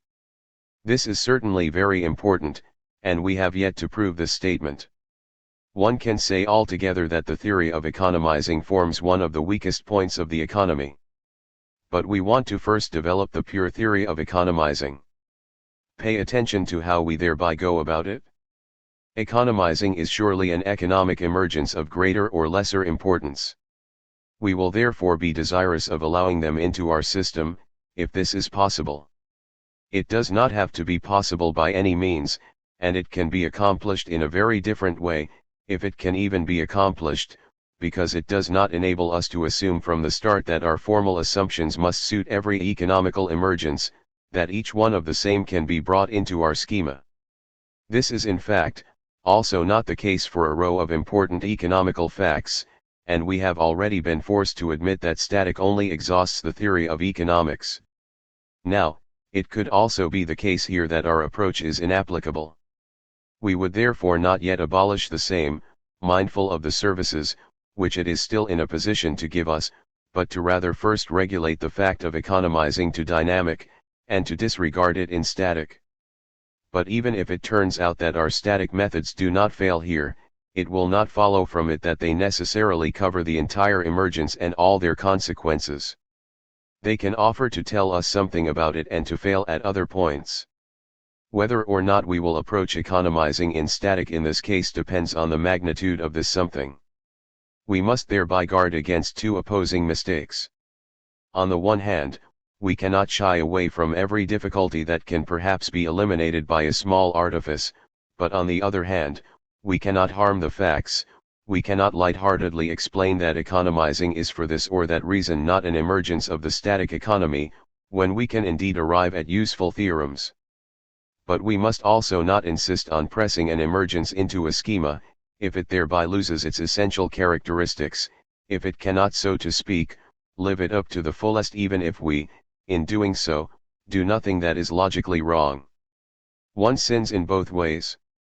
One often approaches emergence with methods whose assumptions barricade precisely the essence of the matter. We will come across an example in the theory of interest, and with which one only gains banalities or directly wrong results. And in the same manner, one probably simply explains that this or that emergence of the theory is unapproachable, whereby an attempt to use it would in fact be quite successful. There are no general rules for when one or the other is in place. This is a matter of discretion for the scientific competence. Just as the statesman must first proceed with an iron fist, then with a velvet glove, and an essential criterion of his talent lies in the right choice of one or the other proceeding, the theorist must also first safeguard his authority towards the facts, must master them to a certain degree, and must not let himself be overpowered by them, which, let us openly admit it, can never happen without any arbitrariness. No theory completely lacks arbitrariness. He then must carefully and gently take its details into account. And also in both cases, the justification for the chosen way lies in the success, not in the general rules. All that we can therefore do is attempt to see whether we can use our methods for the phenomenon of economizing and what comes out of it. So we want to do this. To use our theories means none other to use the schema of exchange. Can we do this? What is necessary for this purpose? The answer is simple: firstly, a good, and secondly, a value function of the same characteristics as all the others. Regarding the first point, we must create and assume for our purpose a new economical quantity, a new type of our system's elements, that our economic subjects also own economizing funds next to the goods that serve production and consumption, which can of course also be equal to zero just as the quantities of each of their remaining goods. These economizing funds can exist in any goods. We will suitably comprehend them as sums of money. One immediately sees that this has no difficulties, and that we can so far place these new elements next to the old ones, without being modest. But the second point, the value functions of this new type of goods, may cause a problem. The psychological national economist who bases the value functions on satisfaction of needs will have to establish an essential difference, since the economizing fund should not serve the enjoyment, which is at first revoked from it. One can therefore only explain its value by the satisfaction of current stirring of needs, if one does not want to speak of a special need of economizing. However, both ways are absolutely possible and make sense. Yet, we want to proceed in the same manner as we did for the construction of the other value functions, meaning we also want to retrieve the estimates of the individuals here for different large economizing funds, constantly proceeding from zero, and see whether the function attained in this manner also looks like all the others. It is clear that the first one is possible and the latter is the case. We do not want to bother with showing the closest one that also applies to the economizing money as a law of diminishing marginal utility, that every further increase is also estimated lower here than the one that is directly preceding and of the same magnitude, and that our individuals stop economizing at certain points under the same assumptions, which we have to make for other goods. We can therefore conceive our economizing fund for our purposes in exactly the same way as other goods, and the economizing thus appears as an economic use of the available means, just as every other acquisition of goods. From that follows how easily one sees that we also stretch our law of the marginal utility niveau to economizing, and can speak of an exact exchange relation of the economizing fund to all other goods, therefore virtually of a price of the same. This will hopefully not cause any misunderstandings. even if we deny ourselves of elaborating on it. The essential result that arises from it is the distinct determination of the economizing fund of every economic subject. The mentioned moments do in fact suffice in exactly proving that the economizing money is available in a distinctly determining quantity within the national economy under given conditions and in every point in time, and is distributed among the individual economic subjects in a distinctly determining manner, and is also in an exact interaction with the quantities of all other goods through which it is determined and which it participates with, and contains a certain normal or necessary relationship to them. That is all. The entire, pure, static theory of economizing lies in it. Is it worth something? Is it especially worth the effort? It is certainly not without meaning, and one could highlight the same through a complete representation in a much more impressive manner than we are able to do here. The realization of the distinct determination of the economizing fund, its contingency through the other elements of our system, even the possibility itself to conceive it as a good as all the others, all of this is not without scientific value. Due to our theory, we could furthermore eliminate certain laws of motion of the economizing fund that are of the same nature as the other quantities of goods.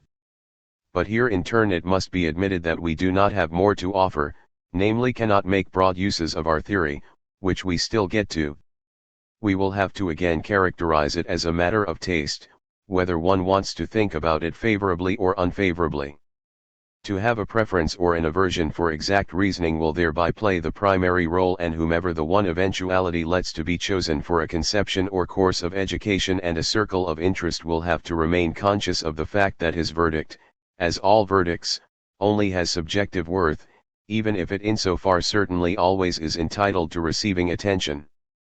We will again emphasize this in summary at the end of this book.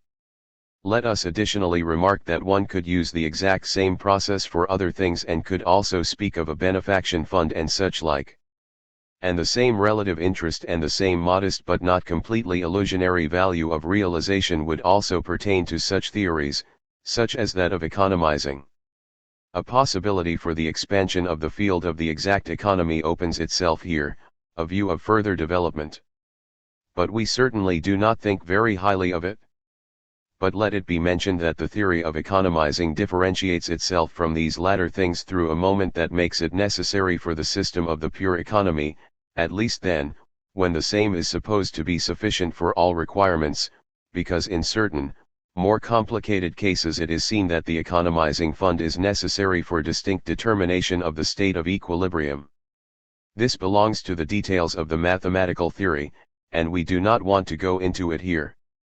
But furthermore, we occasionally need the economizing fund when we study the effects of price movements, and we'll talk about this in the fourth part of this work.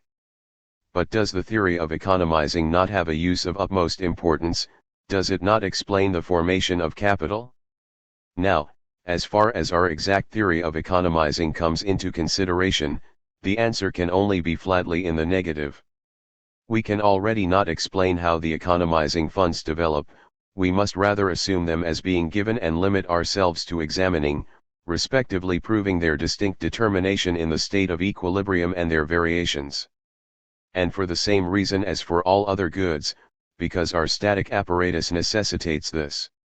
A transition from one state in which it would not be economized to one of such where this happens or where there is just a larger disposition to economizing in principle, presupposes a change in human nature, thus in all value functions, and is therefore just as unascertainable to us, as the transition to the production of goods that were unknown up to now, or to new economic methods. All of this must be certain, cannot change, as we have explained it. We cannot completely examine the uses of the economizing fund for the creation of means of production, etc. This would indeed result in a development to work towards a new cultural state in which everything is different. Our methods fail them, and even insofar as they do not, other things thereby come into the fore of interest, which are better suited for the other approaches.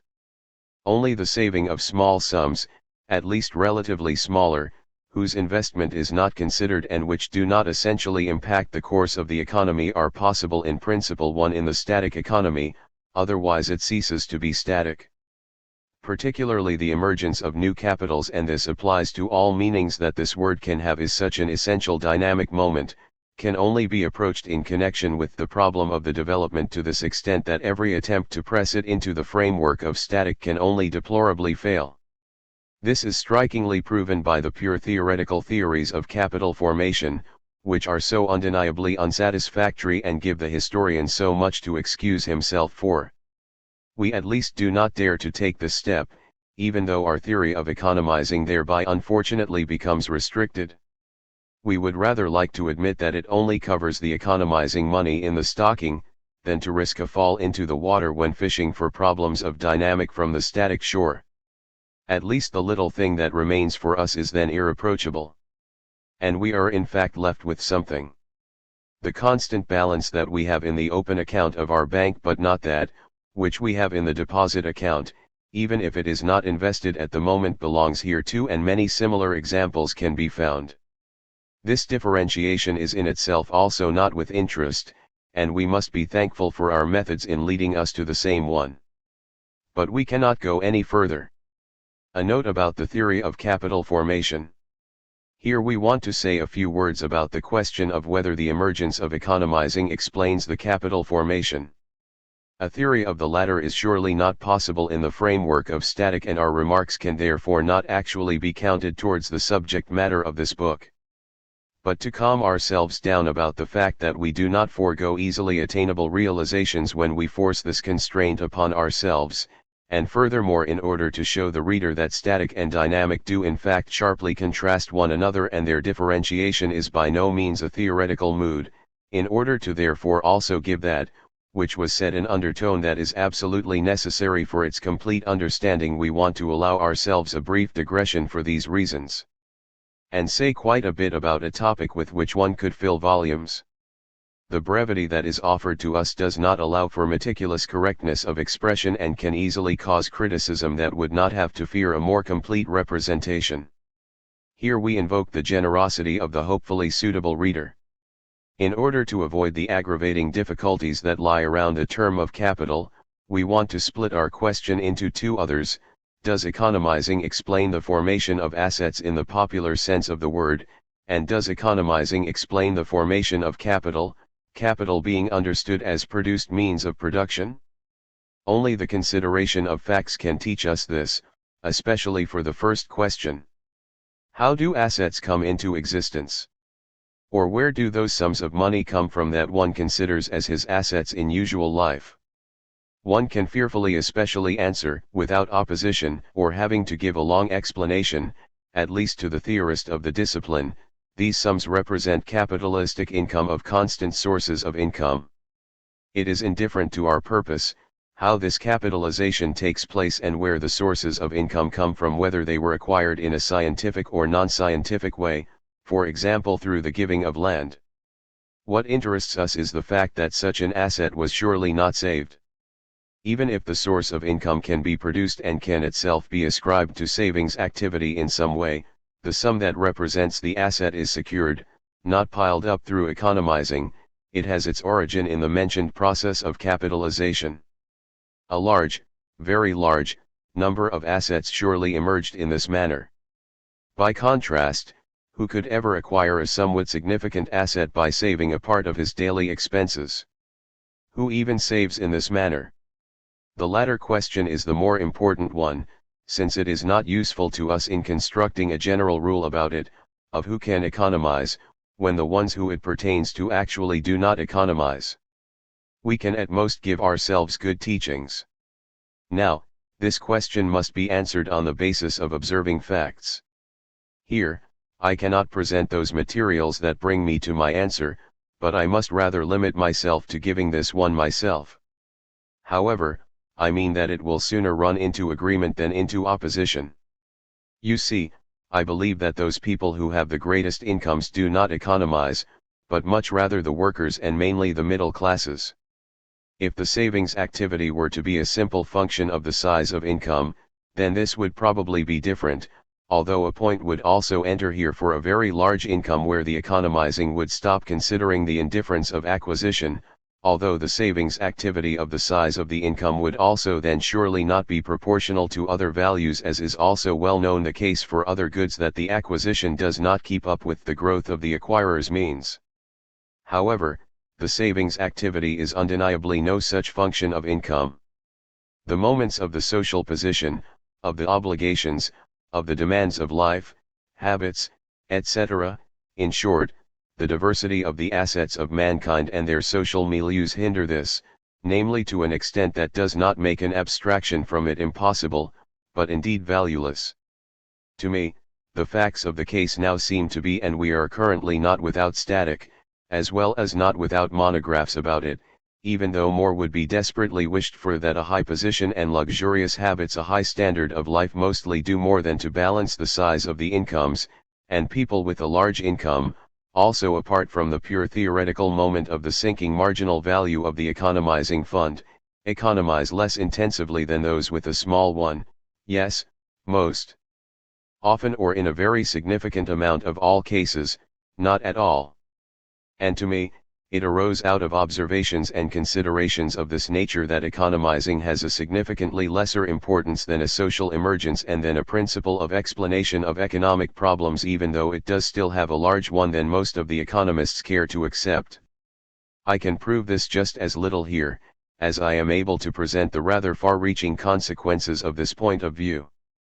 I would like to rather remark that for me, new elements for a theory of capital formation, and even beyond this, for a type of theory of the economic development, have emerged in this connection.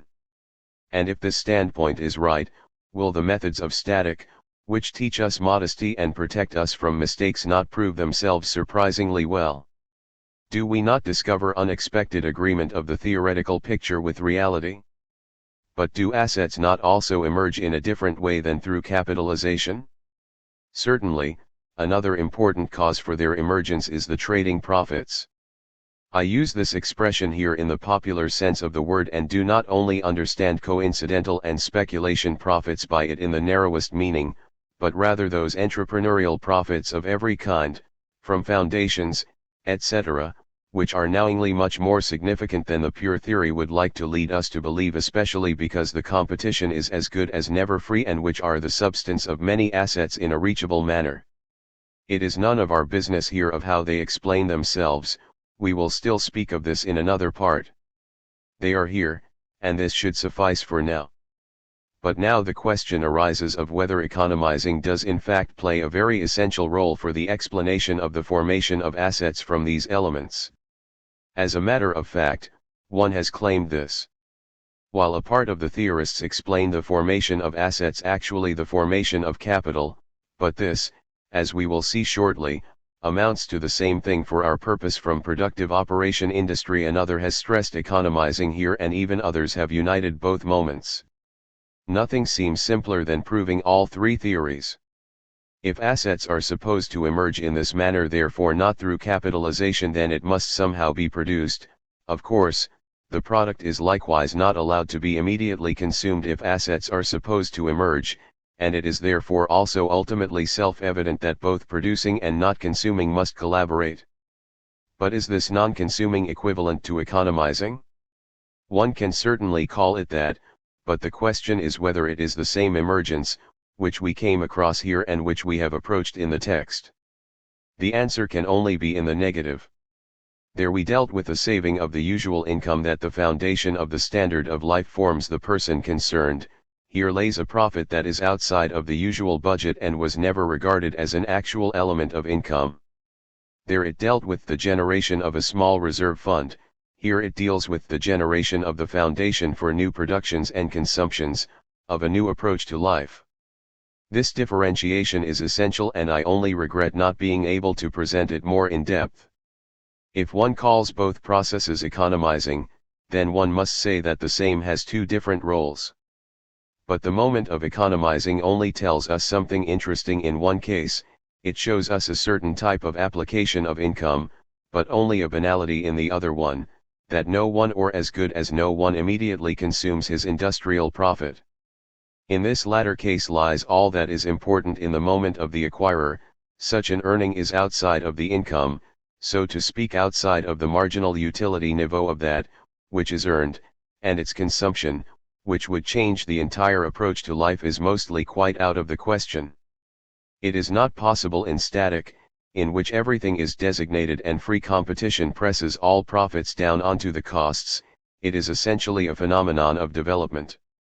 It is attained by extraordinary efforts, by an energy that wants to move forward and does not scrupulously search for a hedonistic equilibrium. We express ourselves so incorrectly because of the brevity, and which often obey other motives as an eudaimonistic egoism. It is mostly self-evident that it is not consumed. It was hardly ever acquired for this purpose. On the contrary, for the static income it is not self-evident at all that something is economized, because it is initially there for immediate satisfaction of needs. We will now immediately evaluate the first of the three mentioned theories of capital formation more favorably. It really stresses the defining moment, and in it lies a much deeper knowledge, as one should believe. The second theory, the theory of economizing of the formation of assets, is also by no means banal. But it is wrong, as we will now see. But the third theory presents itself most unfavorably. We also see, among other things, why an economizing Rothschild, whom we occasionally run across in theory, so humorously affects us. It is admittedly possible that a millionaire also develops a savings activity in our sense, namely puts something aside from that, which he considers to be his constantly secured income. But one can never explain his millions from it. I actively regret that I cannot dwell on these things any longer and must hand them over in a public form that is incomplete in so many regards. Maybe I am able to later show how important that differentiation that has never been made between those two types of economizing is, and how the said things can be used for a correct definition of income, how it is an important link of a chain from which interesting new realizations depend on, which can lead to the regenerating of some very unsatisfactory parts of the national economy. Let us come to an end. The formation of assets is not a static process and can furthermore not be explained through the moment of economizing. Entirely the same can be repeated for the generation of capital in the sense of produced means of production. The same do not emerge from economizing, that is certain. They are also acquirements of efforts that destroy our state of equilibrium and have insofar never been satisfactorily approached by the national economy, as the same has not yet thrived beyond static. And not only these efforts, but also their fruits change the entire system. But we will still deal with this later, and we therefore close here. But one sees that we certainly have reason to remain within static and can hardly gripe about the limitations that this inflicts on us. But if one does attempt to go beyond it before the weapons are forged for it, then one builds where there is no solid ground, and the historical criticism wins all too great justification. Yes, a point certainly lies here where only new facts help. Notes. 1. Especially the mathematicians, L. Walras, V. Pareto, Irving Fisher, W. Lonhart, from non-mathematicians, actually only V. Boehm-Bawerk. But the ones that are mentioned do also make some uses of the theory that we must reject. Schumpeter, 1908, pg 300. 2. And one can finally hope to gain even more statements through further data and more specific, more audacious assumptions. I share this hope, and only a consideration for space keeps me from lingering at this point that is interesting in more than one regard. Schumpeter, 1908, pg 304. Part 3. The theory of distribution. 1. The income, general things. If one were to be asked what practically useful results the pure theory provides, then one could most notably allege two things: that it particularly explains what the prices are, and that it gives certain laws of motion of the same. We have taken care of the first point in essence, we will get to the second one in the fourth part of this work. We are now dealing with the most important use of the price theory here, with the theory of income. The importance of the problem does not need to be emphasized to comprehend the essence of the scientific distribution processes has always been a primary goal of the economy. Yes, one can say that this was and is the only purpose of many systems of the economy. Here we encounter similar difficulties as by the price problems in general, only to a greater extent. The title theory of distribution already evokes an abundance of perceptions and emotions, bitter battles, sorrows and enjoyments. A part of the history of humanity seems to lie in it.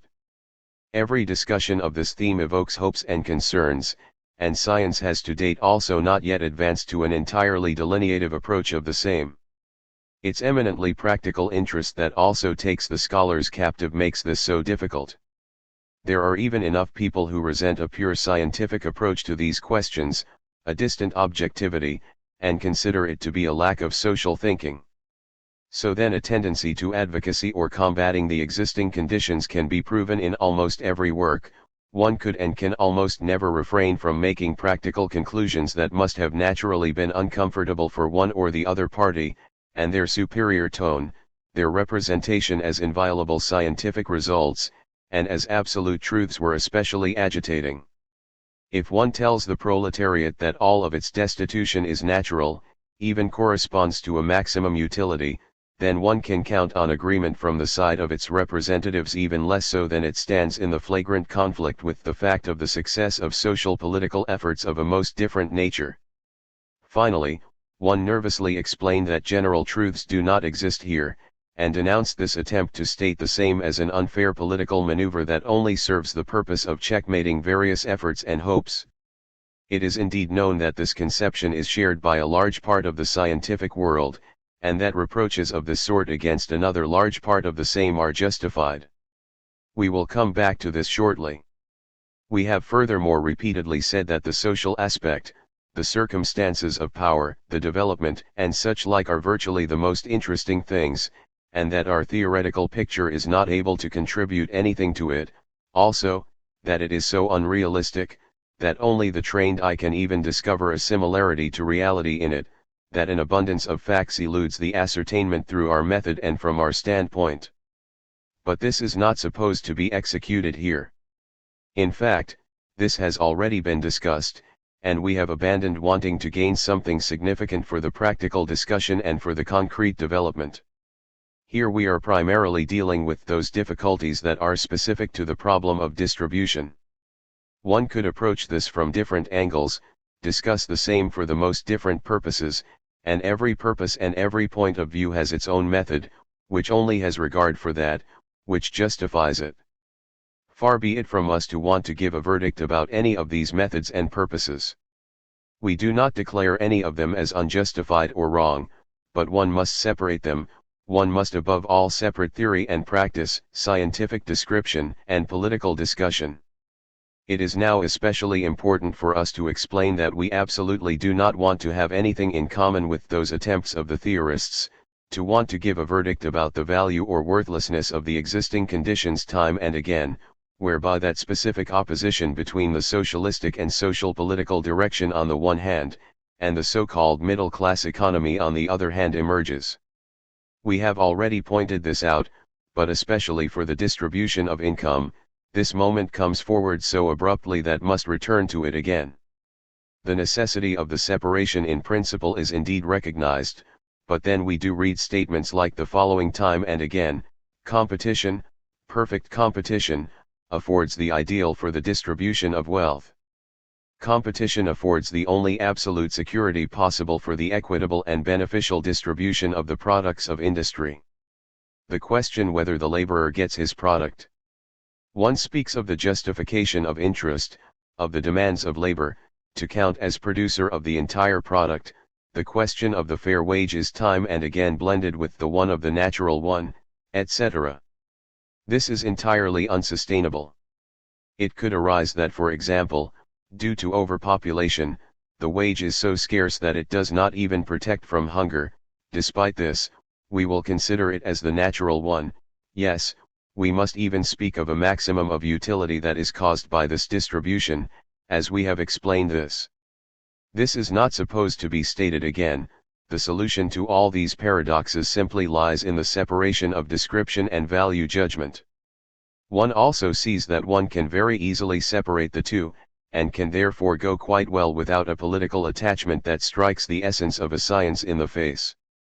We must place so much emphasis on it, because the discussion of the problem of distribution that is so lively conducted at present leads to such points time and again. The interest in theory is newly awakened. We must guard against making the former mistake again and thereby incurring the same attacks, misjudgments, and defeats for the new theory that the former has brought down.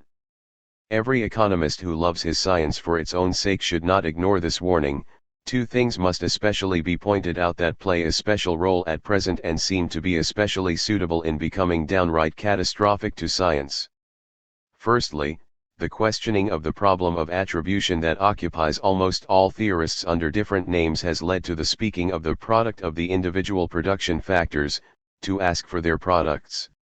Especially the American theory has adopted this manner of expression that is already unfortunate in itself, after the earlier phase of this conception, as it showed itself in older literature, seemed to have been overcome. One now constructs the phrase that there is no objection against the distribution from the moral standpoint if every production factor gets that, which it produces.